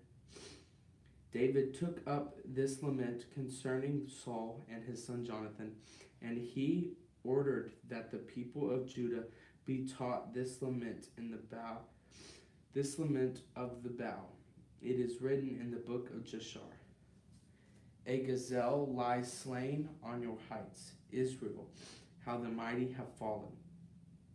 Tell it not in Gath, proclaim it not in the streets of Eshkelion, lest the daughters of the Philistines be glad, lest the daughters of the uncircumcised rejoice. Mountains of Gilboa may have neither dew nor rain. May no showers fall on your terraced fields. For there the shield of the mighty was despised, the shield of Saul no longer rubbed with oil. From the blood of the slain, from the flesh of the mighty, the bow of Jonathan did not turn back. The sword of Saul did not return unsatisfied. Saul and Jonathan, in life they were loved and admired, and in death they were not parted. They were swifter than eagles, they were stronger than lions. Daughters of Israel wept for Saul, who clothed you in scarlet and finery, who adorned your garments with ornaments of gold.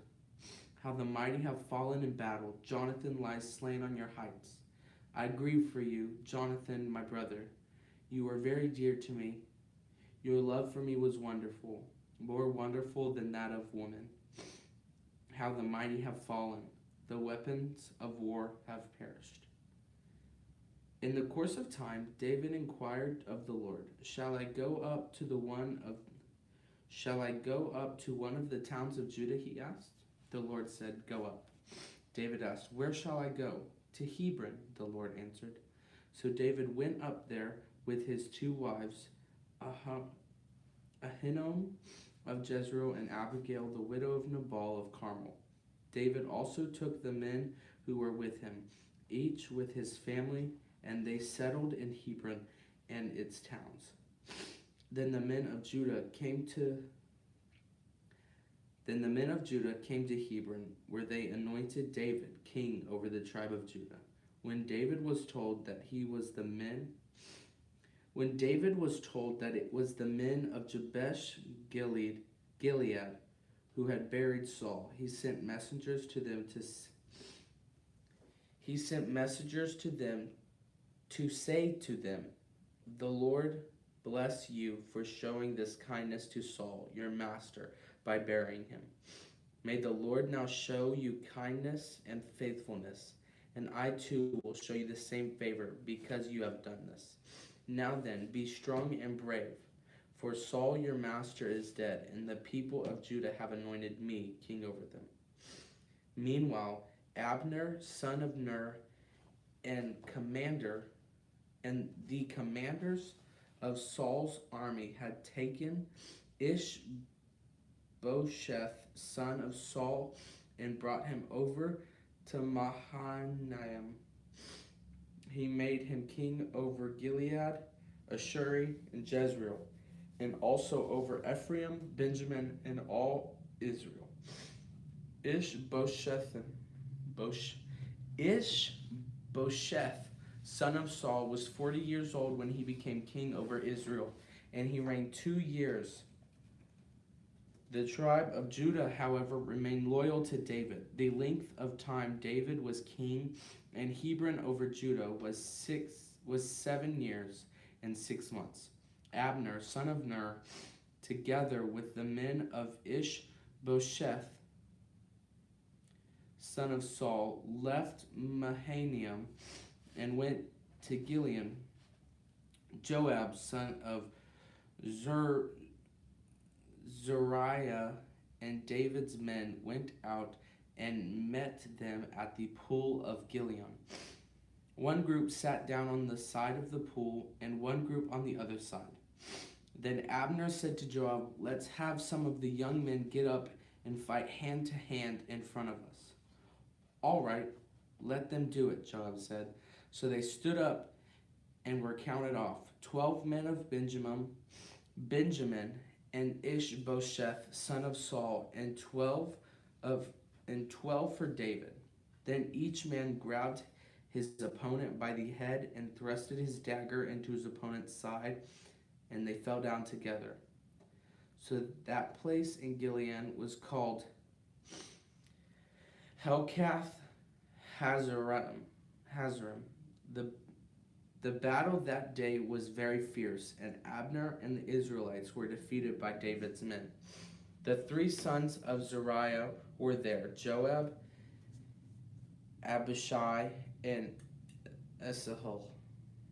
Now Asahel was as fleet-footed as a wild gazelle. He chased Abner, turning neither to the right nor to the left as he pursued him. Abner looked behind him and asked, "Is that you, Asahel?" "It is," he answered. Then Abner said to him, "Turn aside to the right or to the left. Take on one of your young men and strip him of his weapons." But Asahel would not stop chasing him. Again Abner warned Asahel, "Stop chasing me. Why should I strike you down? How could I look your brother Joab in the face?" But Asahel refused to give up on the pursuit. So Abner thrust the butt of his spear into Abishal's stomach. The spear came out through his back. He fell there and died on the spot.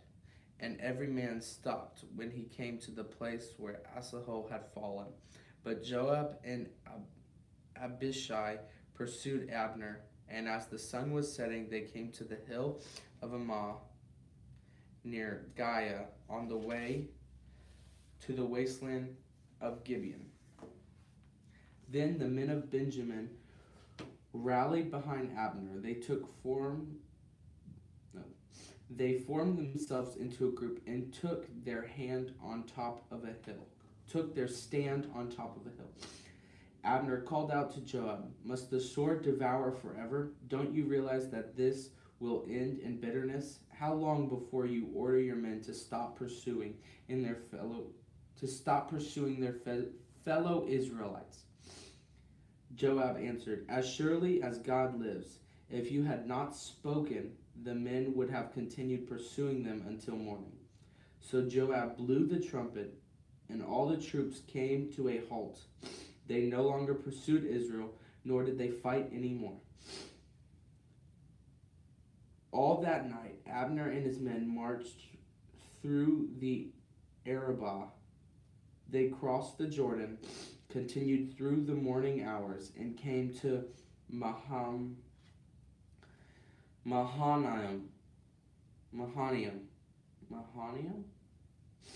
Then Joab stopped pursuing Abner and assembled the whole army. Beside Asahel, 19 of David's men were found missing, but David's men had killed 360 Benjamites who were with Abner. They took Asahel and buried him with his father's tomb in Bethlehem. Then Joab and his men marched all night and arrived at Hebron by daybreak. The war between the house of Saul and the house of David lasted a long time.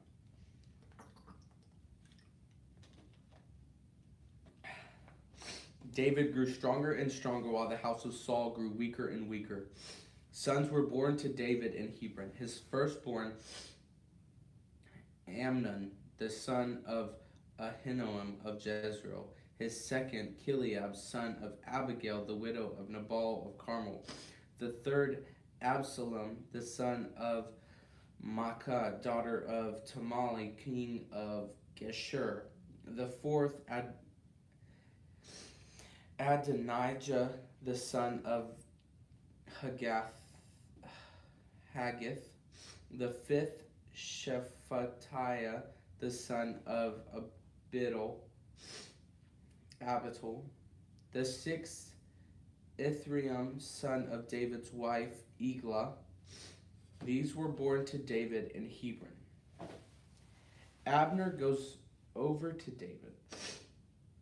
During the war between the house of Saul and the house of David, Abner had been strengthening his own position in the house of Saul. Now Saul had a concubine named Rizpah, daughter of Aiah, and Ishbosheth said to Abner, "Why did you sleep with my father's concubine?" Abner was very angry because of what Ishbosheth said, so he answered, I am a dog's head on Judah's side. This very day I am loyal to the house of your father Saul and to his family and friends. I haven't handed you over to David, yet now you accuse me of an offense involving this woman. May God deal with Abner, be it ever so severely, if I do not do for David what the Lord promised him on oath. May God deal with Abner, be it ever so severely, if I do not do for David what the Lord promised him on oath, and transfer the kingdom from the house of Saul, and establish David's throne over Israel and Judah, from Dan to Beersheba. Ishbosheth did not dare to say another word to Abner because he was afraid of him. Then Abner sent messengers on his behalf to say to David, Whose land is it? Make an agreement with me, and I will help you bring all Israel over to you. Good, said David, I will make an agreement with you, but I demand one thing of you. Do not come into my presence unless you bring Michal, daughter of Saul, when you come to see me. Then David sent messengers to Ishbosheth, son of Saul, demanding, Give me my wife Michal, whom I betrothed to myself for the price of 100 Philistine foreskins. So Ishbosheth gave orders and had her taken away from her husband Paltiel, son of Laish. Her husband, however, went with her, weeping behind her all the way to Bahurim. When Abner said to him, Go back home, so he went back. Abner conferred with the elders of Israel and said, For some time you have wanted to make David your king. Now do it, for the Lord promised David, By my servant David I will rescue my people Israel from the hand of the Philistines, from the hand of all of their enemies. Abner also spoke to Benjamites in person. Then he went to Hebron to tell David everything that Israel and the whole tribe of Benjamin wanted to do.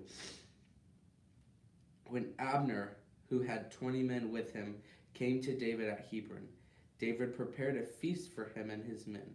Then Abner said to David, Let me go at once and assemble all Israel for my lord the king, so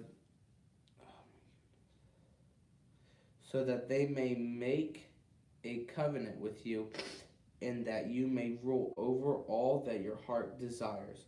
So David sent Abner away, and he went in peace.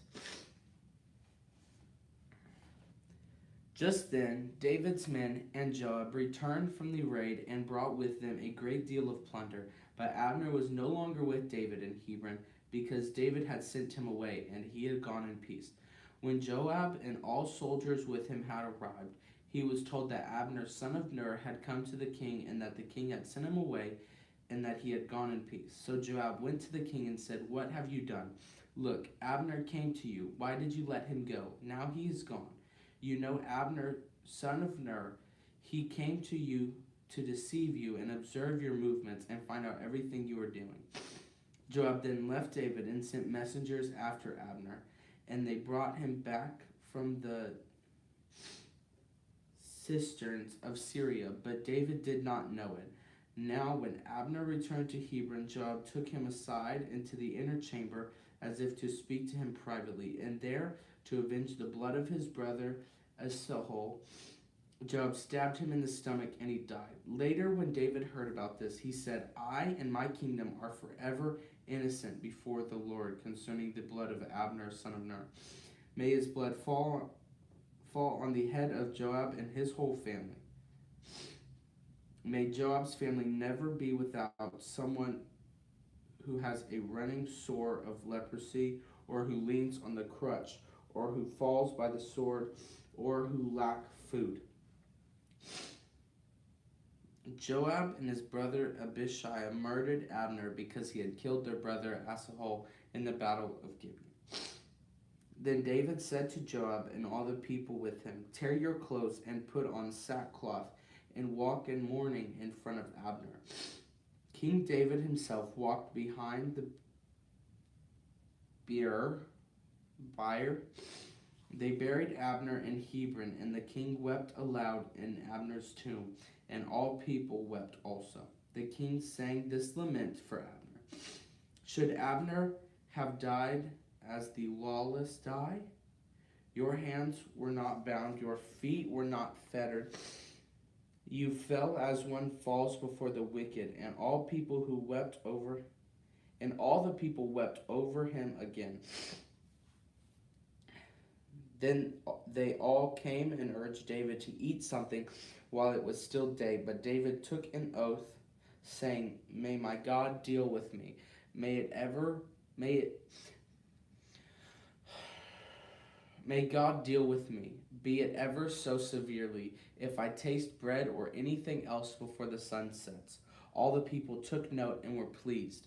Indeed, everything the king did pleased them. So on that day, all people there and all Israel knew that the king had no part of the murder of Abner, son of Ner. Then the king said to his men, "Do you not realize that a commander and a great man has fallen in Israel this day? And today, though I am the anointed king, I am weak. And these sons of Zeruiah are too strong for me. May the Lord repay the evildoers according to his evil deeds." When Ishbosheth, son of Saul, heard that Abner had died in Hebron, he lost courage, and all Israel became alarmed. Now Saul's sons had 2 men who were leaders of raiding bands. One was named Banah, and the other Rechab. They were sons of Rimmon, the Beerothite, from the tribe of Benjamin. Beeroth is considered part of Benjamin because the people of Beeroth fled to Gittaim and have resided there as foreigners to this day. Jonathan, son of Saul, had a son who was lame in both feet. He was 5 years old when the news about Saul and Jonathan came to Jezreel.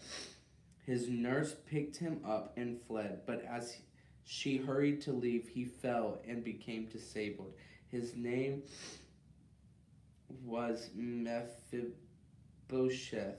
Now Rechab and Banah, the son of Rimmon the Beerothite, set out for the house of Ishbosheth, and they arrived there in the heat of the day while he was taking a noonday rest.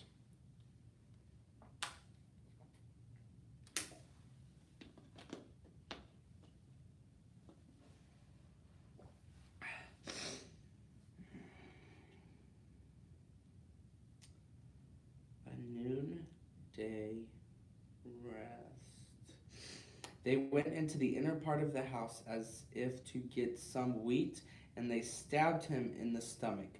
Then Rechab and his brother Banah slipped away. They had gone into the house while he was laying on the bed in his bedroom. After they stabbed and killed him, they cut off his head, taking it with them. They traveled all night by way of Arabah. They brought the head of Ishbosheth to David at Hebron and said to the king, "Here's the head of Ishbosheth, son of Saul, your enemy who tried to kill you. This day the Lord has revenged my lord the king against Saul and his offspring." David answered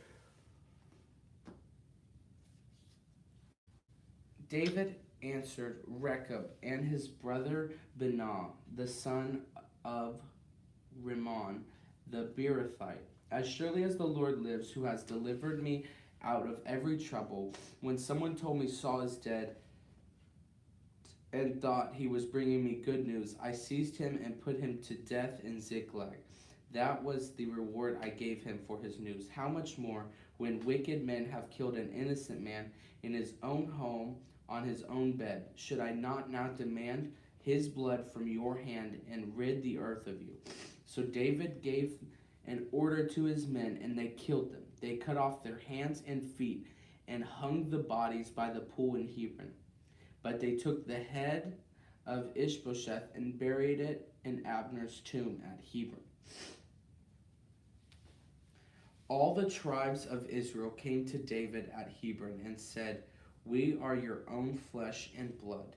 In the past, while Saul was king over us, you were the one who led Israel on their military campaigns, and the Lord said to you, you will shepherd my people Israel, and you will become their ruler." When all the elders of Israel had come to King David at Hebron, the king made a covenant with them at Hebron before the Lord, and they anointed David king over Israel. David was 30 years old when he became king, and he reigned 40 years. In Hebron he reigned over Judah 7 years and 6 months, and in Jerusalem he reigned over all Israel and Judah 33 years. The king and his men marched to Jerusalem to attack the Jebusites who lived there. The Jebusites said to David, "You will not get in here. Even the blind and the lame can ward you off." They thought, "David cannot get in here." Nevertheless, David captured the fortress of Zion, which is in the city of David. On that day, David had said, "Anyone who conquers the Jebusites will have to use the water shaft to reach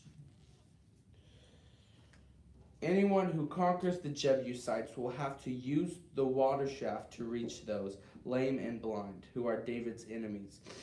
That is why they say the blind and lame will not enter this place." Then David took up residence in the fortress and called it the City of David. He built up an area around it from the terraces inward, and he became more and more powerful because the Lord God Almighty was with him. Now and Hiram, king of Tyre, sent envoys to David, along with cedar logs and carpenters and stonemasons, and they built a palace for David. Then David knew that the Lord had established him as king over Israel and had exalted his kingdom for the sake of his people Israel. After he left Hebron, David took more concubines and wives in Jerusalem, and more sons and daughters were born to him.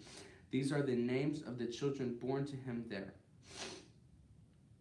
Shammua, Shobab, Nathan, Solomon, Ibar, Elishua, Nepheg, Japhiah, Elishama, Elhaida, Eliphelet. When the Philistines heard that David had been anointed king over Israel, they went up in force to search for him. But David heard about it and went down to the stronghold. Now the Philistines had come and spread out in the valley of Rephaim. So David inquired of the Lord, Shall I go and attack the Philistines? Will you deliver them into my hands? The Lord answered him, Go, for I will surely deliver the Philistines into your hands. So David went to Baal Perazim, and there he defeated them. He said, As waters break out, the Lord has broken out against my enemy before me. So that place was called Baal Perazim. The Philistines abandoned their idols there, and David and his men carried them off. Once more the Philistines came up and spread out in the valley of Rephaim. So David inquired of the Lord, and he answered, Do not go straight up, but circle around behind them and attack them in front of the poplar tree. As soon as you hear the sound of marching in the tops of the poplar trees, move quickly, because that will mean the Lord has gone out in front of you to strike the Philistine army. So David did as the Lord commanded, and he struck down the Philistines all the way from Gibeon to Gezer. David again brought together all the able young men of Israel, 30,000. He and all his men went to Bela in Judah to bring up from there the ark of God, which is called by name the name of the Lord Almighty, who is enthroned between the cherubims on the ark. They set the ark of God on a new cart and brought it from the house of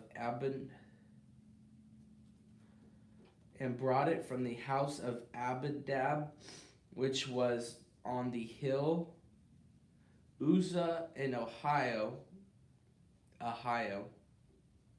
son of Abinadab, were guiding the new cart and the ark of God on it, and Ahio was walking in front of it.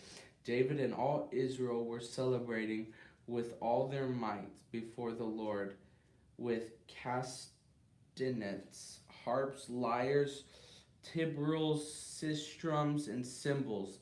When they came into the threshing floor of Nacon, Uzzah reached out and took hold of the ark of the God because the oxen stumbled. The Lord's anger burned against Uzzah because of his irreverent act. Therefore God struck him down, and he died there beside the ark of the God. Then David was so angry because the Lord's wrath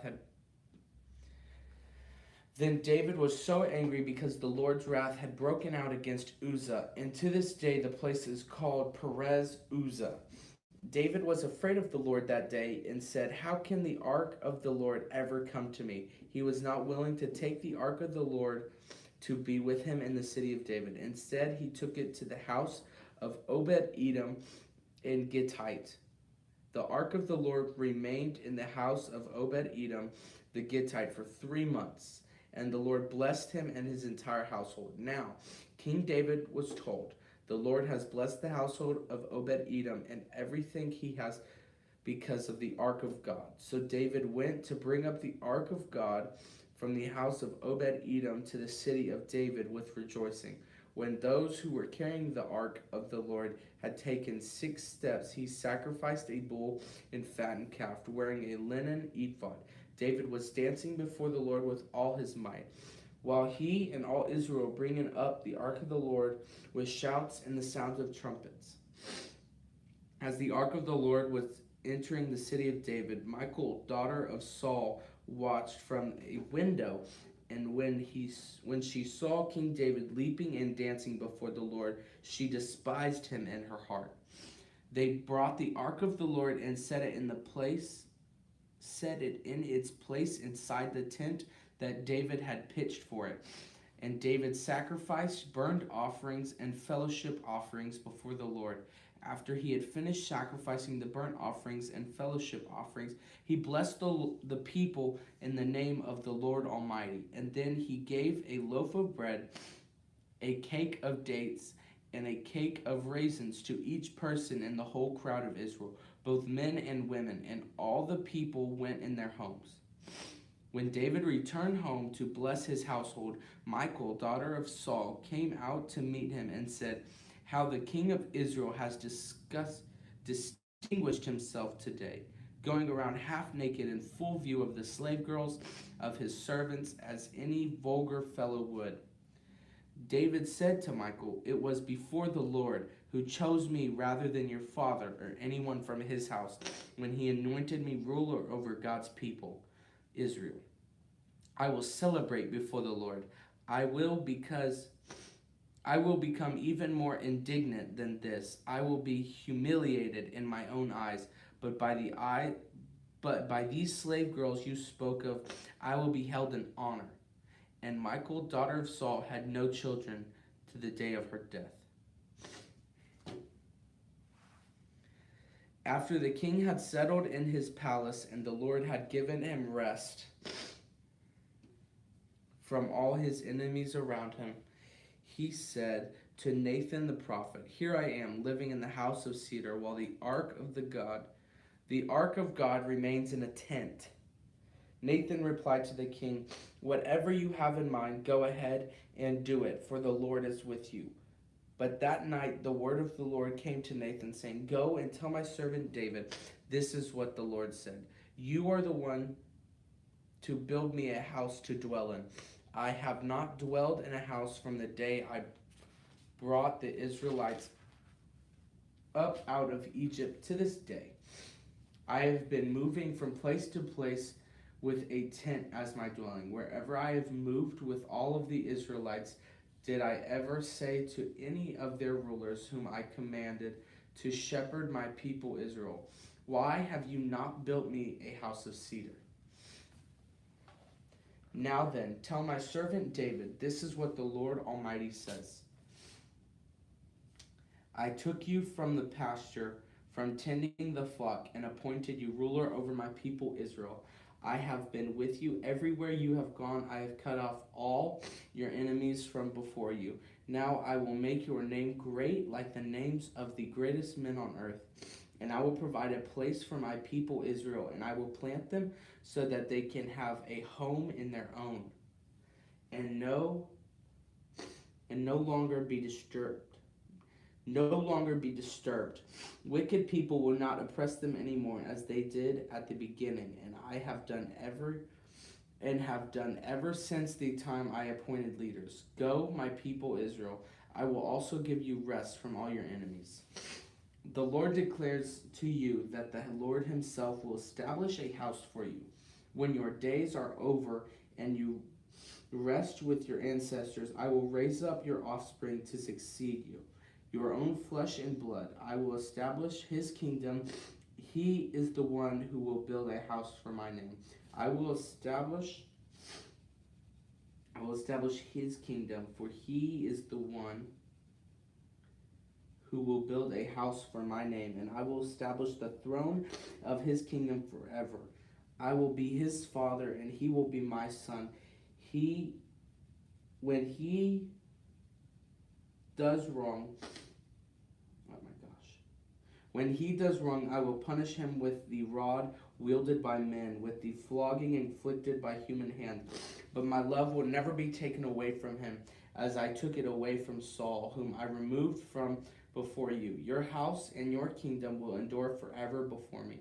Your throne will be established forever." Nathan reported to David all the words in this entire revelation. Then King David went in and sat before the Lord and said, "Who am I, sovereign Lord, and what is my family, that you have brought me this far? And as if this were not enough in your sight, sovereign Lord, you have also spoken about the future of the house of your servant. And this decree, sovereign Lord, is for a mere human? What more can David say to you? What more? For you know your servant, sovereign Lord. For the sake of your word and according to your will, you have done this great thing and made it known to your servant. How great are you, sovereign Lord? There is no one like you, and there is no God but you. As we have heard with our own ears, and who is like your people Israel, the one nation on earth that God went out to redeem as a people for himself, and to make a name for himself, and to perform great and awesome wonders by driving out nations and their gods from before your people, whom you redeemed from Egypt. You have established your people Israel as your very own forever, and you, Lord, have become their God. And now, Lord God, keep forever the promise you have made concerning your servant and his house. Do as you promised, so that your name will be great forever.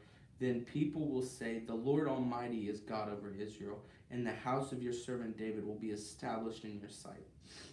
Lord Almighty, God of Israel, you have revealed this to your servant, saying, I will build a house for you.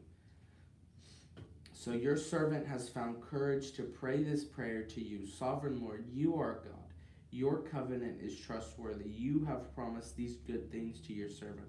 Now be pleased Now be pleased to bless the house of your servant, that it may continue forever in your sight. For you, sovereign Lord, have spoken, and your blessing in the house of your servant will be blessed forever.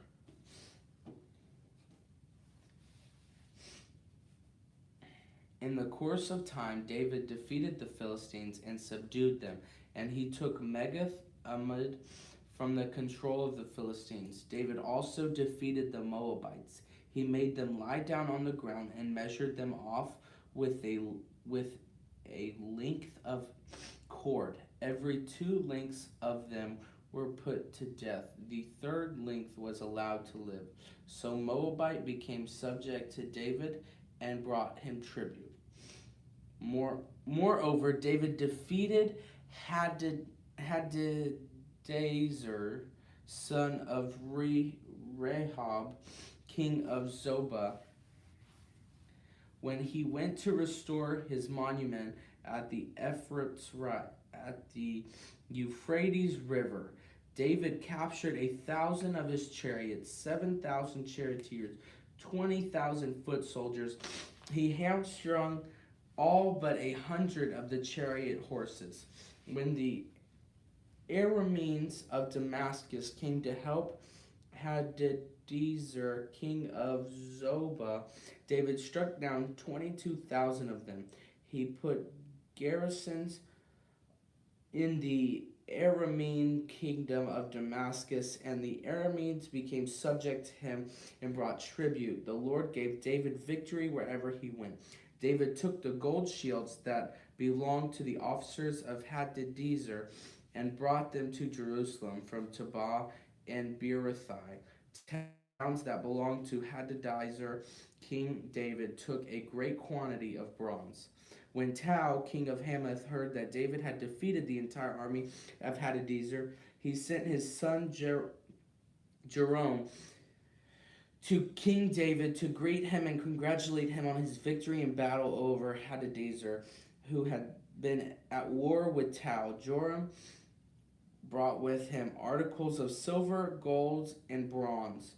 King David dedicated these articles to the Lord, as he had done with the silver and bronze from all the nations he had subdued: Edom and Moab, Ammonites, and the Philistines, and Amalek. He also dedicated the plunder taken to Hadadezer, son of Rehob, king of Zobah, turned from striking down 18,000 Edomites in the Valley of Salt. He put garrisons throughout Edom, and all Edomites became subject to David. The Lord gave David victory wherever he went. David reigned over all Israel, doing what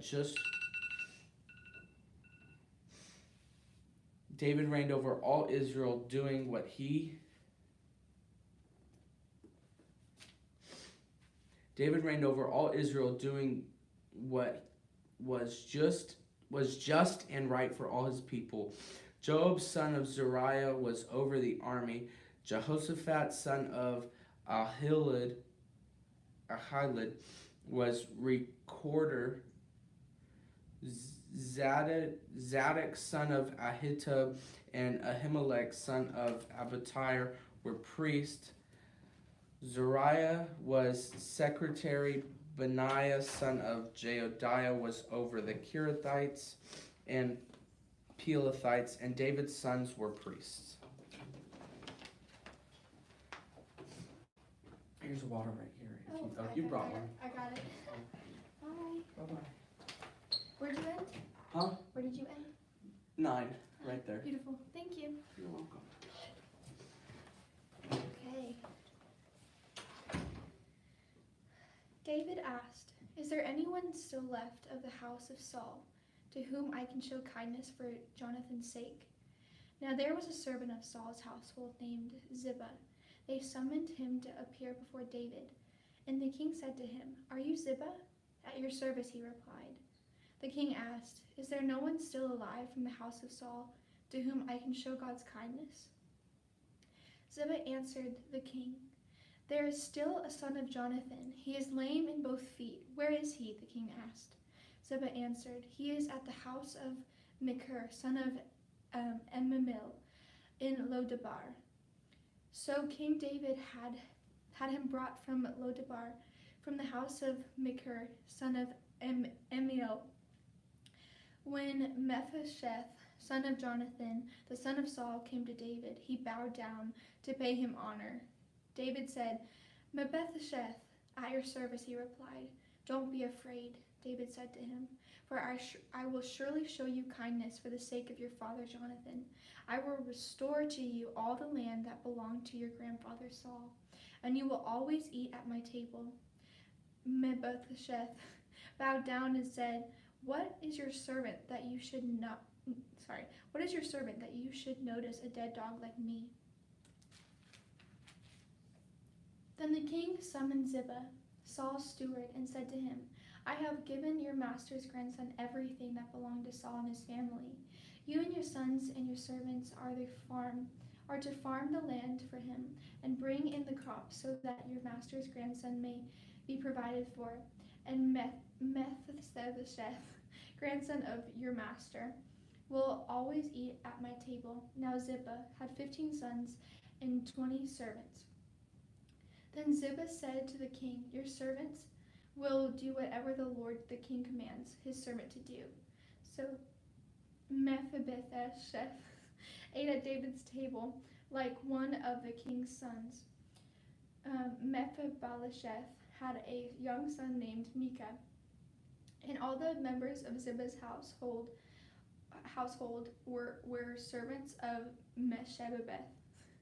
And Mephibosheth lived in Jerusalem because he always ate at the king's table. He was lame in both feet.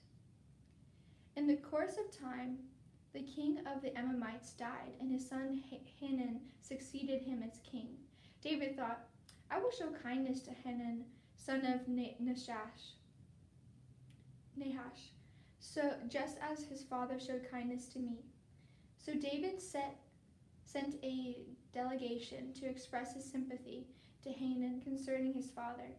When David's men came to the land and to the Ammonites, the Ammonite commander said to Hanun, their lord, "Do you think David is honoring your father by sending envoys to you to express sympathy? Hasn't David sent them to you? Do you think David is honoring your father by sending envoys to you to express sympathy? Hasn't David sent them to you only to explore the city and spy it out to overthrow it?" So Hanun seized David's envoys, shaved off half of each man's beard, cut off their garments at the buttocks, and sent them away. When David was told about this, he sent messengers to meet the men, for they were greatly humiliated. The king said, "Stay at Jericho till your beards have grown, and then come back."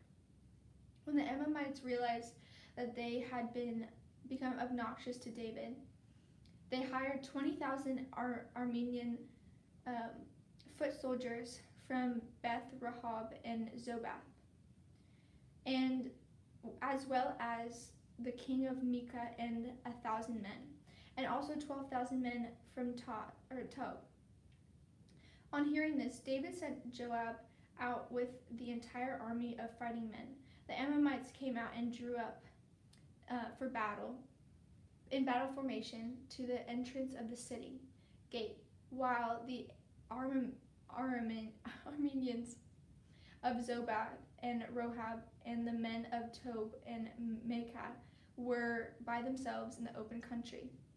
Joab saw that they were in battle lines in front of them and behind them, so he selected some of the best troops in Israel and deployed them against the Arameans. He put the rest of the men under the command of Abishai, his brother, and deployed them against the Ammonites. Joab said, "If the Arameans are too strong for me, then you are to come to my rescue. But if the Ammonites are too strong for you, then I will come to you. Be strong and let us fight bravely for our God and the cities of our God. The Lord will do what is good in his sight." When Joab and the troops with him advanced to fight the Arameans, and they fled before him. When the Ammonites realized that the Arameans were fleeing, they fled before Abishai and went inside the city. So Joab returned from fighting the Ammonites and came to Jerusalem. After the Arameans saw that they had been routed by Israel, they regrouped. Hadadezer had Armenians brought from beyond the Euphrates River. They went to Helam with Shabak, and commander of Hadadezer's army leading them. When David was told of this, he gathered all Israel, crossed the Jordan, and went to Helam. The Arameans formed their battle lines to meet David and fought against him, but they fled before Israel, and David killed 700 of their charioteers and 40,000 of their foot soldiers. He also struck down Shabak, the commander of the army, and he died there. When all the kings who were vassals of Hadadezer saw that they had been routed by Israel, they made peace with the Israelites, and became subject to them. So the Arameans were afraid to help the Ammonites anymore. In the spring, at the time when the kings went off to war, David sent Joab out with the king's men and the whole Israelite army. They destroyed the Ammonites and besieged Rabbah. And David remained in Jerusalem. One evening, David got up from his bed and walked around on the roof of the palace. From the roof, he saw a woman bathing. The woman was very beautiful, and David sent someone to find out about her. The man said, "She is Bathsheba, the daughter of Elam, and the wife of Uriah and the Hittite." When David sent out messengers to get her, she came to him, and he slept with her. Now she was purifying herself from her monthly uncleanness. Then she went back home. The woman conceived and sent word to David, saying, "I am pregnant." So David sent word to Joab, "Send me Uriah the Hittite," and Joab sent him to David. When Uriah came to him, David asked him how Joab was, how the soldiers were, and how the war was going. Then David said to Uriah, "Go down to your house and wash your feet." So Uriah left the palace, and the gift from the king was sent after him. But Uriah slept in the entrance of the palace, and all the master's servants, and did not go down to his house. David was told Uriah did not go home, so he asked Uriah, "Haven't you just come from a military campaign? Why haven't you gone home?" Uriah said to David, "The ark and Israel and Judah are staying in tents, and my commander Joab and my lord's men are camped in the open country. How could I go to my house and eat and drink and make love with my wife? As surely as you live, I will not do such a thing." Then David said to him, "Stay here one more day, and tomorrow I will send you back." So Uriah remained in Jerusalem, and that day and the next. At David's invitation, he ate and drank with him, and David made him drunk. But at the evening, Uriah went out to sleep at his mat among his master's servants. He did not go home. In the morning, David wrote a letter to Joab and sent it with Uriah. In it he wrote, "Put Uriah out in front where the fighting is fiercest, then withdraw from him so he will be struck down and die." So when Joab had the city go under siege, he put Uriah at a place where he knew the strongest defenders were. When the men of the city came and fought against Joab, some of the men in David's armies fell. Moreover, Uriah the Hittite died. Joab sent David a full account of the battle. He instructed the messenger, "When you have finished giving the king this account of the battle, the king's anger may flare up, and he may ask you, 'Why did you get so close to the city to fight? Didn't you know they would shoot arrows from the wall? Who killed Amalek, son of Jerubbesheth? Didn't a woman drop a upper millstone on him from the wall so that he died in Tebez? Why did you get so close to the wall? If he asked you this, then say to him, 'Moreover, your servant Uriah the Hittite is dead.'" The messenger sent out, and when he arrived, he told David everything Joab had sent him to say.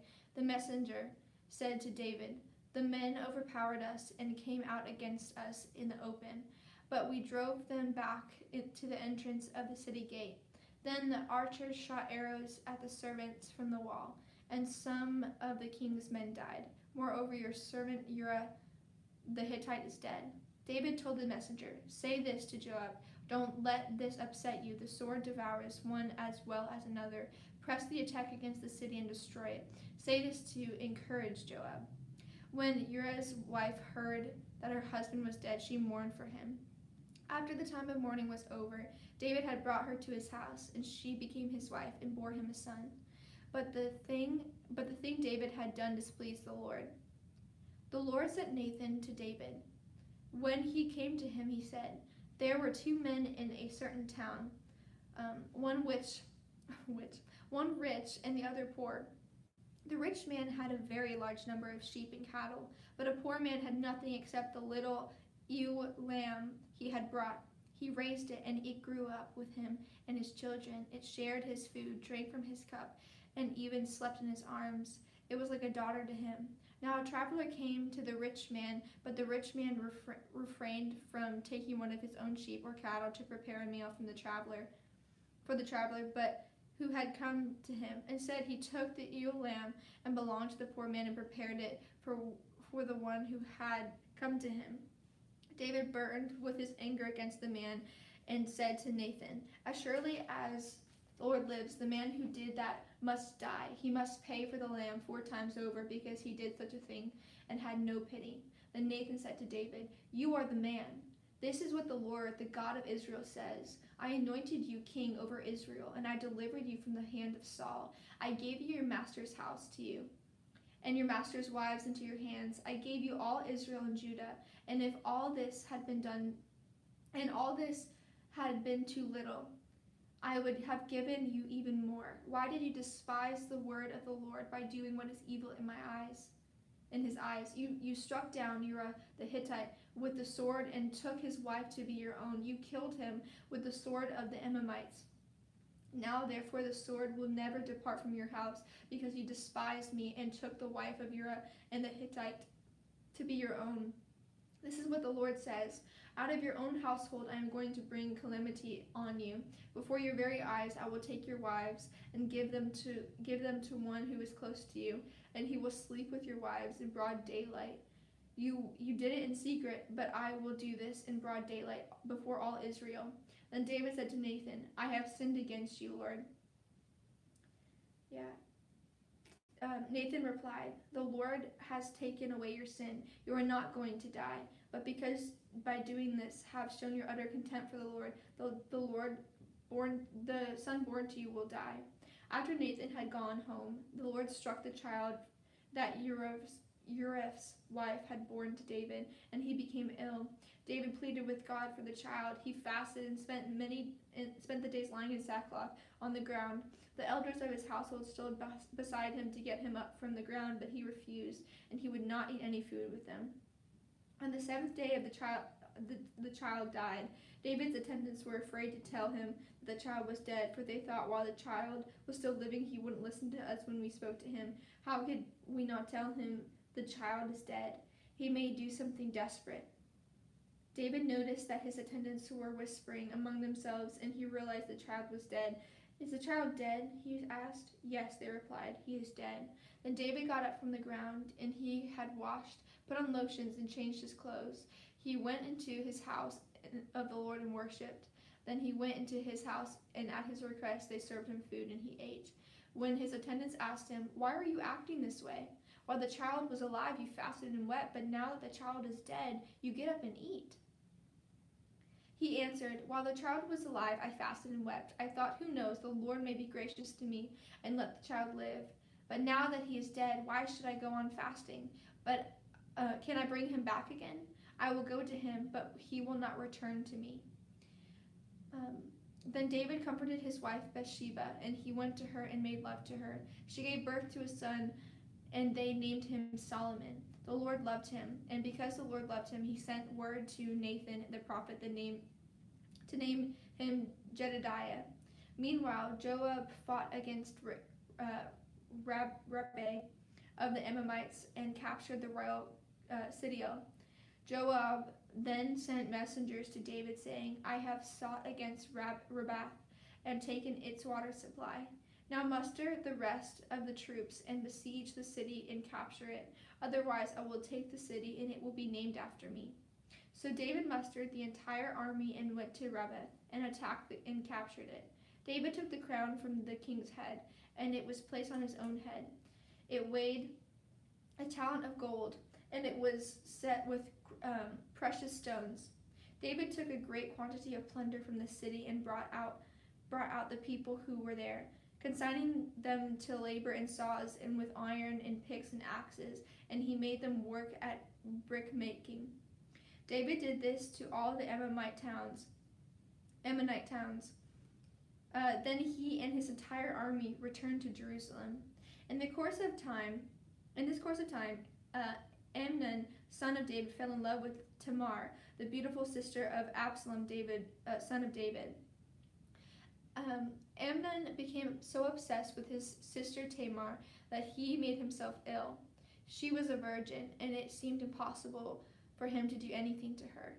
Now Amnon had an advisor named Jonadab, son of Shimei, David's brother.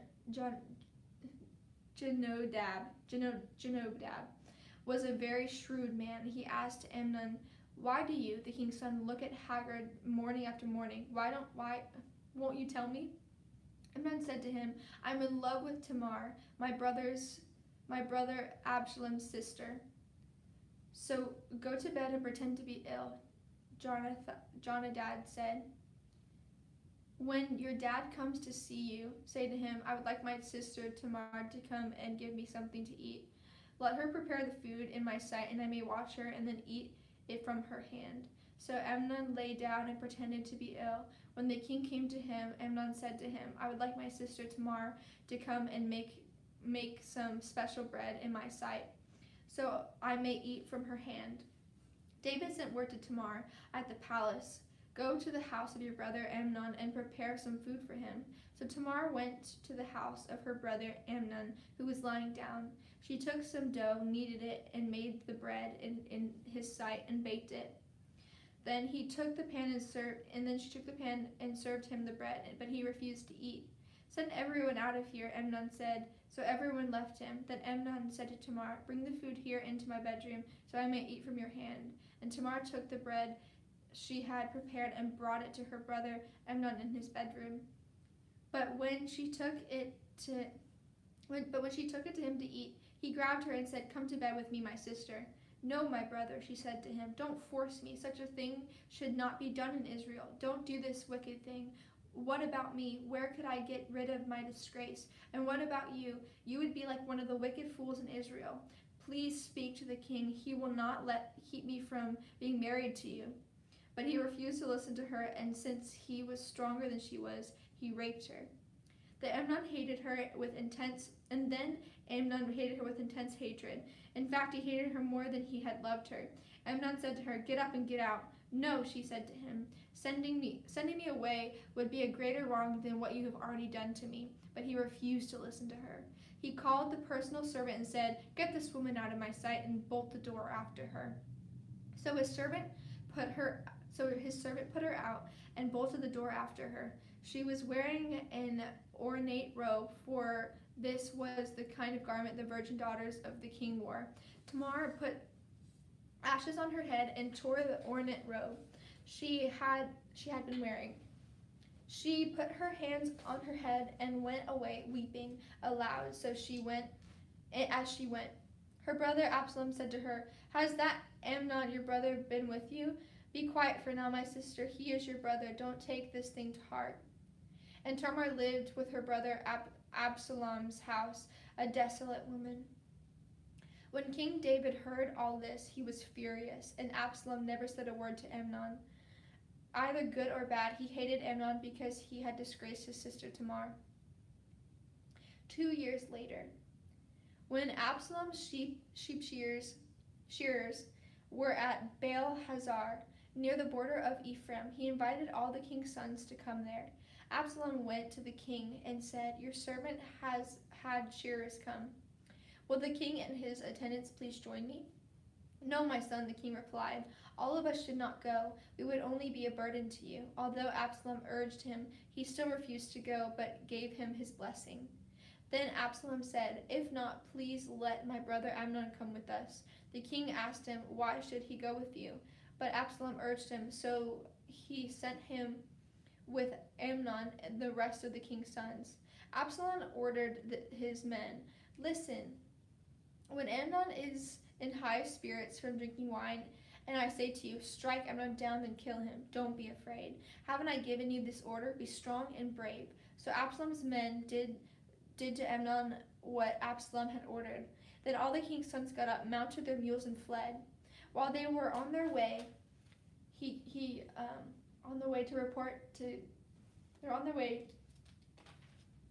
While they were on their way, the report came to David. Absalom had struck down all of the king's sons, not one of them has left. The king stood up, tore his clothes, and lay down on the ground. At his attendants stood by their clothes torn.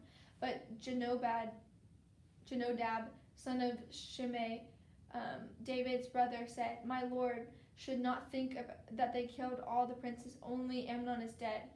This has been Absalom's express intention ever since the day Amnon raped his sister Tamar. My lord, the king should not be concerned about the report that all the king's sons are dead, only Amnon is dead." Meanwhile, Absalom had fled. Now the man standing watch looked up and saw many people on the road west of him, coming down the side of the hill. The watchman went and told the king, I see men on the hill." Jonadab said to the king, "See, the king's sons have come. It has happened just as your servant said." As he finished speaking, the king's sons came in, wailing loudly. The king too and all his attendants were wept very bitterly. Absalom fled and went to Talmai, son of Ammuhid, the king of Geshur. But King David mourned many days for his son. After Absalom fled and went to Geshur, he stayed there 3 years, and King David longed to go to Absalom, for he was consoled concerning Amnon's death. Joab, son of Jeruiah, knew that the king's heart longed for Absalom.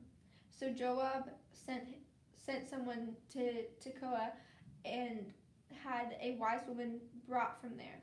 He said to her, "Pretend you are in mourning, dress in mourning clothes, and don't use the cosmetic lotions. Act like a woman who has spent days grieving for the dead. Then go to the king and speak these words to him." And Joab put the words in her mouth. When the woman from Tekoa went to the ground, she fell with her face to the ground to pay him honor. She said, "Help me, your majesty." The king said to her, "What is troubling you?" She said, "I am a widow. My husband is dead. I, your servants, had 2 sons. They got into a fight with each other in the field, and no one was there to separate them. One struck the other and killed him. Now the whole clan has risen up against your servant. They say, 'Hand over the one who struck the brother down, so that he may be put to death for the life of his brothers who he killed. Then we will get rid of the hair as well.'" They would put out the only burning coil I have left, leaving my husband neither name nor descendant on the face of the earth. The king said to the woman, "Go home, and I will issue an order on your behalf." But the woman from Tekoa said to him, "Let my lord the king pardon me and my family, and let the king of his throne be without guilt." The king replied, "If anyone says anything to you, bring them to me, and they will not bother you again." She said, Let the king invoke the Lord, his God, to prevent the avenger of blood against adding to the destruction, so that my son will not be destroyed. As surely as the Lord lives," he said, "not one hair on your son's head will fall to the ground." Then the woman said, "Let your servant speak a word to my lord the king." "Speak," he said. The woman said, "Why then have you devised a thing like this against the people of God? When the king says this, does he not convict himself? For the king has not brought back his banished son, like water spilt on the ground, which cannot be recovered. So he must die. But that is not what God desires. Rather, he devises ways so that a banished person does not remain banished from him. And now I have come to say this to my lord the king, because the people have made me afraid. Your servant thought, I will speak to the king. Perhaps he will grant his servant's request. Perhaps the king will agree to deliver his servant from the hand of the man who is trying to cut off both me and my son from my God's inheritance. And now your servant says, may the word of the Lord the king secure my inheritance. For my lord the king is like an angel of God in discerning good and evil. May the Lord your God be with you. Then the king said to the women, Don't keep from me the answer to what I am going to ask you. Let my lord the king speak, the woman said. The king asked, Isn't the hand of Joab with you in all this? The woman answered, As surely as you live, my lord the king, no one can turn to the right or to the left from anything my lord the king says. Yes, it was your servant Joab who instructed me to do this, and who put all the words into my mouth of your servant. Your servant Joab did this to change the present situation. My lord has wisdom like that of an angel of God. He knows everything that happens in the land. The king said to Joab, Very well, I will do it. Go bring back the young man Absalom. Joab fell with his face to the ground to pay him honor, and he blessed the king. Joab said, Today your servant knows that he has found favor in your eyes, my lord the king, because the king has granted his servant's request. Then Joab went to Geshur and brought Absalom back to Jerusalem. But the king said, He must go to his own house. He must not see my face. So Absalom went to his house and did not see the face of the king. In all Israel, there was not a man so highly praised for his handsome appearance as Absalom. From the top of his head to the sole of his foot, there was no blemish in him. Wherever he cut the hair of his head, he used to cut his hair once a year. Because it became too heavy for him, he would weigh it, and the weight was 200 shekels by the royal standard. 3 sons and a daughter were born to Absalom. His daughter's name was Tamar, and she became a beautiful woman. Absalom lived 2 years in Jerusalem without seeing the face of the king's face. Then Absalom sent for Joab in order to send him to the king. But Joab refused to come to him. So he sent a second time, but he refused to come. Then he said to his servants, Look, Joab's field is next to mine, and he has barley there. Go and set it on fire. So Absalom's servant set the field on fire. Then Joab did go to Absalom's house, and he said to him, Why have your servants set my field on fire? Absalom said to Joab, Look, I sent a word to you and said, Come here so I can send you to the king to ask, Why have I come from Geshur? It would be better for me if I were still there. Now then, I want to see the king's face, and if I am guilty of anything, let him pursue me to death. So Joab went to the king and told him this. And the king summoned Absalom, and he came in and bowed down with his face to the ground before the king. And the king kissed Absalom. In the course of time, Absalom provided himself with a chariot and horses, with 50 men to run ahead of him. He would get up early and stand by the side of the road leading to the city gate. Whenever anyone came to him with a complaint to be placed before the king for a decision, Absalom would call out to him, What town are you from? He would answer, Your servant is from one of the tribes of Israel. Then Absalom said to him, Look, your claims are valid and proper, but there is no representative of the king to hear you. And Absalom would add, If only I were appointed judge in the land, then everyone who has a complaint or case would come to me, and I would see that they receive justice. Also, whenever anyone approached him to bow down before him, Absalom would reach out his hand, take hold of him, and kiss him. Absalom behaved in this way towards all the Israelites who came to the king asking for justice, and he stole the hearts of the people of Israel. At the end of 4 years, Absalom said to the king, "Let me go to Hebron and follow and fulfill a vow I made to the Lord. While your servant was living in Geshur, in Aram, I made this vow. If the Lord takes me back to Jerusalem, I will worship him in Hebron." The king said to him, "Go in peace." So he went to Hebron. Then Absalom sent secret messengers throughout the tribes of Israel to say, "As soon as you hear the sound of the trumpets, then say, 'Absalom is king in Hebron.'" 200 men from Jerusalem had accompanied Absalom. They had been invited as guests and went quite innocently, knowing nothing about the matters. While Absalom was offered sacrifices, he also sent for Ahithophel, the Gilonite, David's counselor, to come from Giloh, his hometown. And so the conspiracy gained strength, and Absalom's following kept on increasing. A messenger came to the Lord David. "The hearts of the people of Israel are with Absalom." Then David said to the officials who were with him in Jerusalem, "Come, we must flee, or none of us will escape from Absalom.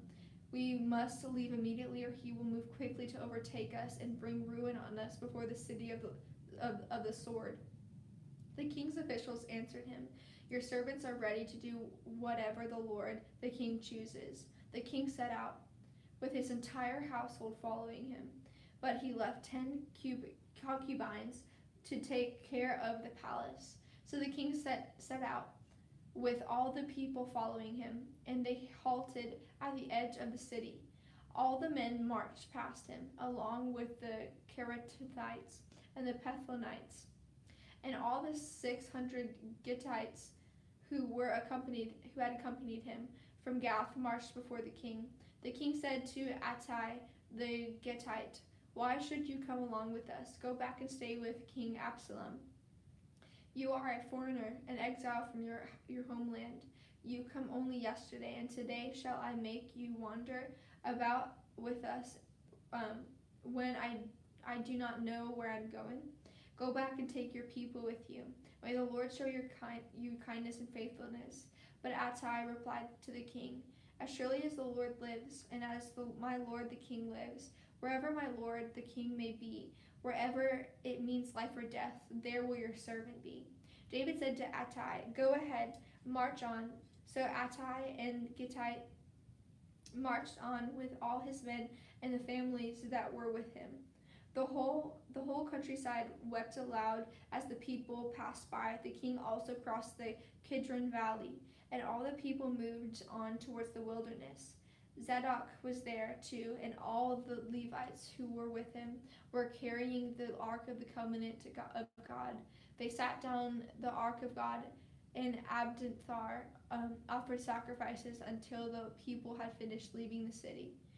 Then the king said to Zadok, "Take the Ark of God back to the city. If I find favor in the Lord's eyes, he will bring me back and let me see it in his dwelling place again. But if he says, 'I am not pleased with you,' then I am ready.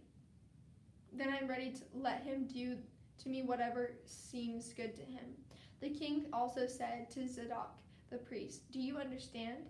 Go back to the city with my blessing. Take your son Ahimathah, I can't say that, with you, and also Abthar's son Jonathan. You and Abthar return with your 2 sons.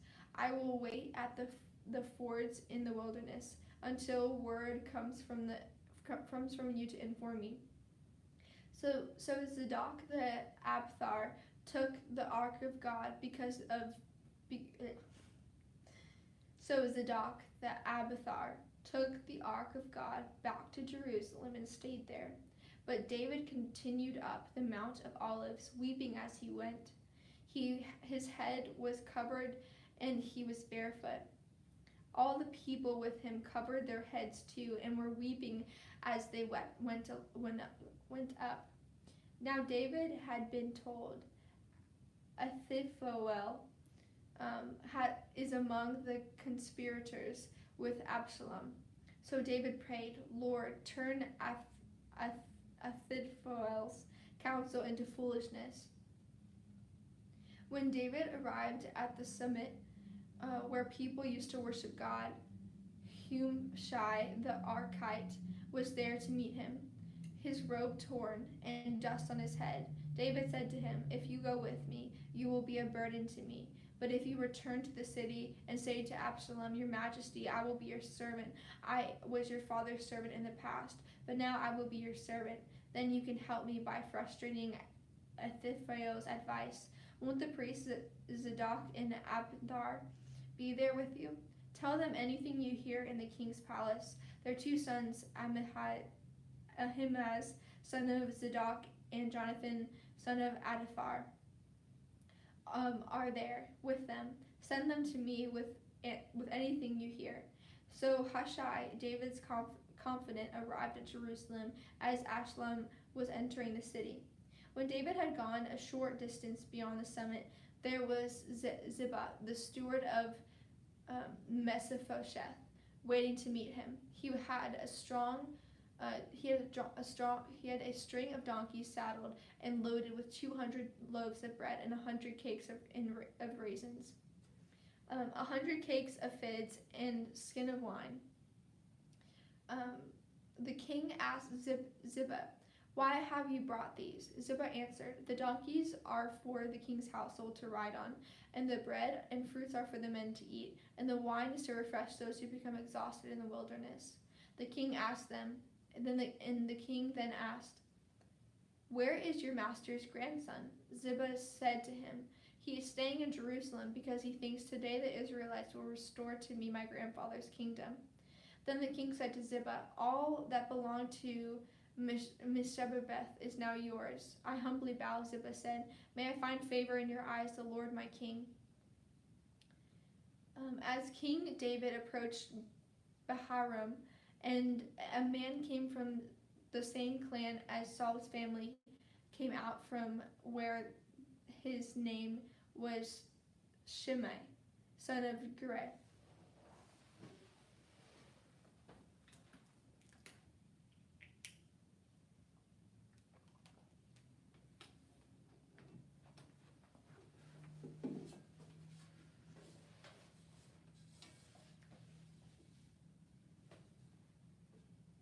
Completely forgot where I was.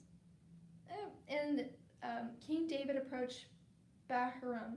A man from the same clan as Saul's family came out from there. His name was Shimei, son of Gera, and he cursed as he came out. He pedaled David and all the king's officials with stones, though all the troops and the special guard were on David's right and the left. As he cursed, Shimei said, get out, you murderer, you scoundrel. The Lord has repaid you for all the blood you shed in the household of Saul, in whose place you had reigned. The Lord has given the kingdom into the hands of your son Absalom. You have come to ruin because you are a murderer." Then Abishai, son of Zeruiah, said to the king, "Why should this dead dog curse my lord the king? Let me go over and cut off his head." But the king said, "What does this have to do with you, son of Zeruiah? If he is cursing because the Lord said to him, 'Curse David,' who can ask, why do you do this?" David then said to Abishai and all his officials, "My son, my own flesh and blood, is trying to kill me. How much more than this Benjamite? Leave him alone. Let him curse, for the Lord has told him to. It may be it may be that the Lord will look upon my misery and restore to me the covenant blessing instead of his curse today." So David and his men continued along the road while Shimei was going along the hillside opposite of him, cursing as he went and throwing stones at him, showering him with dirt. The king and all his people were with him, arrived at the destination exhausted, and there he refreshed himself. The advice of Abiathar and Hushai. Meanwhile, Absalom and all the men of Israel came to Jerusalem, and Ahithophel was with him. Then Hushai the Armite, David's confidant, went to Absalom and said to him, "Long live the king, long live the king." Absalom said to Hushai, "So this is the love you show your friend? If he's your friend, why didn't you go with him?" Hushai said to Absalom, "No, the one chosen by the Lord, by the people, and by all the men of Israel, his I will be, and I will remain with him. Furthermore, whom should I serve? Should I not serve the son? Just as I served your father, so I will serve you." Absalom said to Ahithophel, "Give us your advice. What should we do?"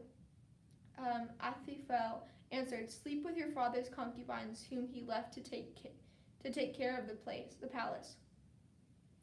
Then all Israel will hear that you have made yourself obnoxious to your father. In the hand of everyone with you will be more resolute." So they pitched a tent for Absalom on the roof, and he slept with his father's concubines in the sight of Israel, in the sight of all Israel. Now in the days of the advice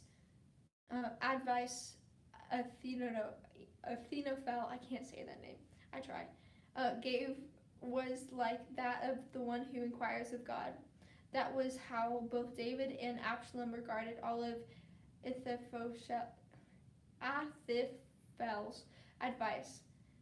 He said to Absalom, I would choose 12,000 men and set out tonight in pursuit of David. I would attack him while he is weary and weak. I would strike him with terror, and then all the people with him will flee. I would strike down only the king and bring all the people back to you.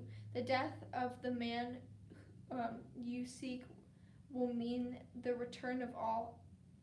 All the people will be unharmed. This plan seemed good to Absalom and to all the elders in Israel. But Absalom said, "Summon also Hushai the Archite, so we can hear what he has to say as well." When Hushai came to him, Absalom said, Ahithophel has given this. The king said, has given this advice. Should we do what he says? If not, give us your opinion. Hushai replied to Absalom, "The advice Ahithophel has given is not good this time. You know your father and his men. They are fighters and are as fierce as a wild bear robbed of their cubs. Besides, your father is an experienced fighter. He will not spend the night with the troops. Even now, he is hidden in a cave or some other place. If he should attack your troops first, whoever hears about it will say, 'There has been a slaughter among the troops who follow Absalom.' Then even the bravest soldier whose heart is like the heart of a lion will melt with fear. For all Israel knows that your father is a fighter, and those with him are brave. So I advise you, let all Israel from Dan to Beersheba, as numerous as the sand of the seashore, be gathered to you, with you yourself leading them into battle. Then we will attack him wherever he may be found, and will fall on him as dew settles on the ground. Neither he nor any of his men will be left alive. If he withdraws into the city, then all Israel will bring robes to the city, and he will drag it down to the valley until not so much as a pebble is left." Absalom and all his men of Israel said, "The advice of Hushai the Archite is better than that of Ahithophel. For the Lord had determined to frustrate the good advice of Ahithophel in order to bring disaster on Absalom." Hushai told Zadok and Abiathar the priest, "Ahithophel has advised Absalom and the elders of Israel to do such and such, and I have advised them to do so and so. Now send a message at once and tell David, do not spend the night at the fords in the wilderness. Cross over without fail, or the king and all the people with him will be swallowed up." Jonathan Amaz were staying at En Rogel. A female servant was to go and inform them, and they were to go and tell David, for they could not risk being seen entering the city. But a young man saw them and told Absalom. So the two of them left at once and went to the house of the man in Bethlehem. He had a well in his courtyard, and they climbed down into it. His wife took a covering and spread it out over the opening of the well and scattered grain over it. No one knew anything about it. When Absalom's men came to the woman at the house, they asked, "Where are Ahimaaz and Jonathan?" The woman answered them, "They crossed over the brook." The men searched, but found no one. So they returned to Jerusalem. After they had gone, the two climbed out of the well and went to inform King David. They said to him, set out and cross the river at once. Ahithophel has invited such and such against you." So David and all the people with him set out and crossed the Jordan. By daybreak, there was not one left who had not crossed the Jordan. When Ahithophel saw this, that his advice had not been followed, he saddled his donkey and set out for his house in his hometown. But he put his house in order and then hanged himself. So he died and was buried in his father's tomb. David went to Mahanaim, and Absalom crossed the Jordan with all of the men of Israel. Absalom had appointed the Amishah over the army in place of Joab. Amishah was the son of Jether, an Ishmaelite, who had married Abigail, the daughter of Nahash, the sister of Jerah. These names are so hard. The mother of Joab. The Israelites and Absalom camped in the land of Gilead. When David came to Mahanaim, Shobai, son of Nahash, from Rabbah of the Ammonites, the Mechir, son of Amiel, from Lodabar, and Zerazeli, and the Gileadite from Rogelim, brought bedding and bowls and articles of pottery. They also brought wheat and barley, flour and roasted grain, beans and lentils, honey and curd, sheep and cheese from cow's milk, for David and his people to eat. For they said, "The people have become exhausted and hungry and thirsty in the wilderness." David mustered the men who were with him and had appointed over them commanders of thousands and commanders of hundreds. David sent out his troops, a third under the command of Joab, a third under Joab's brother Abishai, son of Zeruiah, and the third under Ittai, the Gittite. The king told the troops, "I myself will surely march out with you." But the men said, "You must not go out. If we were forced to flee, they won't care about us. Even if half of us die, they won't care. But you are worth 10,000 of us. It would be better now for you to give us support from the city." The king answered, "I will do whatever seems best to you." So the king stood beside the gate while all his men marched out in units of hundreds and of thousands. The king commanded Joab, Abishai the Ittai, "Be gentle with the young man Absalom for my sake." And all the troops heard the king giving orders concerning Absalom. To each of the commanders, David's army marched out of the city to fight Israel, and the battle took place in the forest of Ephraim. There Israel's troops were routed by David's men, and the casualties that day were great, 20,000 men. The battle spread out over the whole countryside, and the forest swallowed up more men that day than the sword. Now Absalom happened to meet David's men. He was riding his mule, and the mule went under the thick branches of a large oak. Absalom's hair got caught in the tree. He was left hanging in midair while the mule was kept riding while he was riding, kept on going.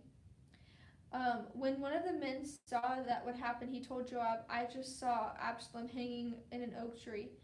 Joab said to the man who has told him, "What? You saw him? Why didn't you strike him to the ground right there? Then I would have to give you 10 shekels of silver and warrior's belt." But the man replied, "Even 1,000 shekels were weighed out in my hands, I would not lay a hand on the king's son. If our hearing the king commanded you that in Abishai and that I should protect the young man Absalom for my sake, and if I put my life on jeopardy, and nothing is hidden from the king, you would have kept your distance from me." Joab said, "I am not going to wait like this for you." So he put the 3 javelins in his hand and plunged them into Absalom's heart while Absalom was still alive in the oak tree. And 10 of Joab's armor bearers surrounded Absalom, struck him, and killed him. Then Joab sounded the trumpet, and the troops stopped pursuing Israel, for Joab halted them. They took Absalom and threw him into a big pit in the forest and piled up a large heap of rocks over him. Meanwhile, all the Israelites fled to their homes. During his lifetime, Absalom had taken a pillar and erected it from the king's valley as a monument to himself, for he thought, "I have no son to carry out a memory of my name." He named a pillar after himself, and it is called Absalom's monument to this day. Now Ahimaaz, son of Zadok, said, "Let me run and take the news to the king that the Lord has vindicated him by delivering him from the hands of his enemies." "You are not the one to take the news today," Joab told him. "You may take the news another time, but you must not do so today, because the king's son is dead." Then Joab said to Cushite, "Go tell the king what you have seen." The Cushite bowed down before Joab and ran off. Ahimaaz, son of Zadok, again said to Joab, "Come what may, please let me run behind Cushite." Then Joab replied, "My son, why do you want to go? You don't have any news that will bring you a reward," he said, "Come that may, I want to run." Then Joab said, "Run." Then Ahimaaz ran by the way of the plain and outran the Cushite. While David was sitting between the inner and outer gates, the watchman went up to the roof on the gateway by the wall. As he looked out, he saw a man running alone. The watchman called out to the king and reported it. The king said, "If he is alone, he must have good news." And the runner came closer and closer. Then the watchman saw another running, and he called down to the gatekeeper, "Look, another man is running alone." The king said, "He must be bringing good news too." The watchman said, "It seems to me that the first one runs like Ahimaaz, the son of Zadok. He's a good man," the king said. "He comes with good news." Then Ahimaaz called out to the king, "All is well." He bowed down before the king with his face to the ground and said, "Praise to the Lord your God. He has delivered up from those lifted their hands against the Lord the king." The king asked, "Is the young man Absalom safe?" Ahimaaz answered, "I saw great confusion just as Joab was about to send the king's servant with me, your servant. I don't know what it is." The king said, "Stand aside and wait here." So he stepped aside and stood there. Then the Cushite arrived and said, "My lord the king, hear the good news. The Lord has vindicated you today by delivering you from the hand of all those who rose up against you." The king asked Cushite, "Is the young man Absalom safe?" The Cushite replied, "May the enemies of my lord the king and all who rise up to harm you be like that young man." The king was shaken. He went up to his room over the gateway and wept. As he wept, he said, "Oh, my son Absalom, my son Absalom, if I only had died instead of you, oh Absalom, my son, my son." Joab was told, "The king is weeping and mourning for Absalom and for the whole army." The victory that day was turned into mourning, because on that day the troops heard and said, "The king is grieving for his son." The men stole into the city that day as men steal who are ashamed. When they flee from the battle, the king covered his face and cried aloud, my son, my son." Then Joab went into the house of the king and said, "Today you have humiliated all your men who have saved your life and lives of your sons and daughters, and the lives of your wives and concubines. You love those who hate you and hate those who love you. You have made it clear today that the commanders and their men mean nothing to you. I see that you would be pleased if Absalom were alive today and all of us were dead. Now go out and encourage your men. I swear by the Lord that if you do not go out, not a man will be left with you by nightfall. This will be worse for you than all the calamities that have come on you from your youth until now. So the king got up and took his seat in the gateway. When the men were told the king is sitting in the gateway, they all came before him. Meanwhile, the Israelites had fled to their homes. Throughout the tribes of Israel, all of the people were arguing among themselves, saying, "The king's delivered us from the hand of our enemies. He is the one who rescued us from the hand of the Philistines. But now he has fled the country to escape from Absalom. And Absalom, who he anointed to rule over us, has died in battle. So why do you say nothing about bringing the king back?" King David sent to this message to Zadok and Abiathar the priest.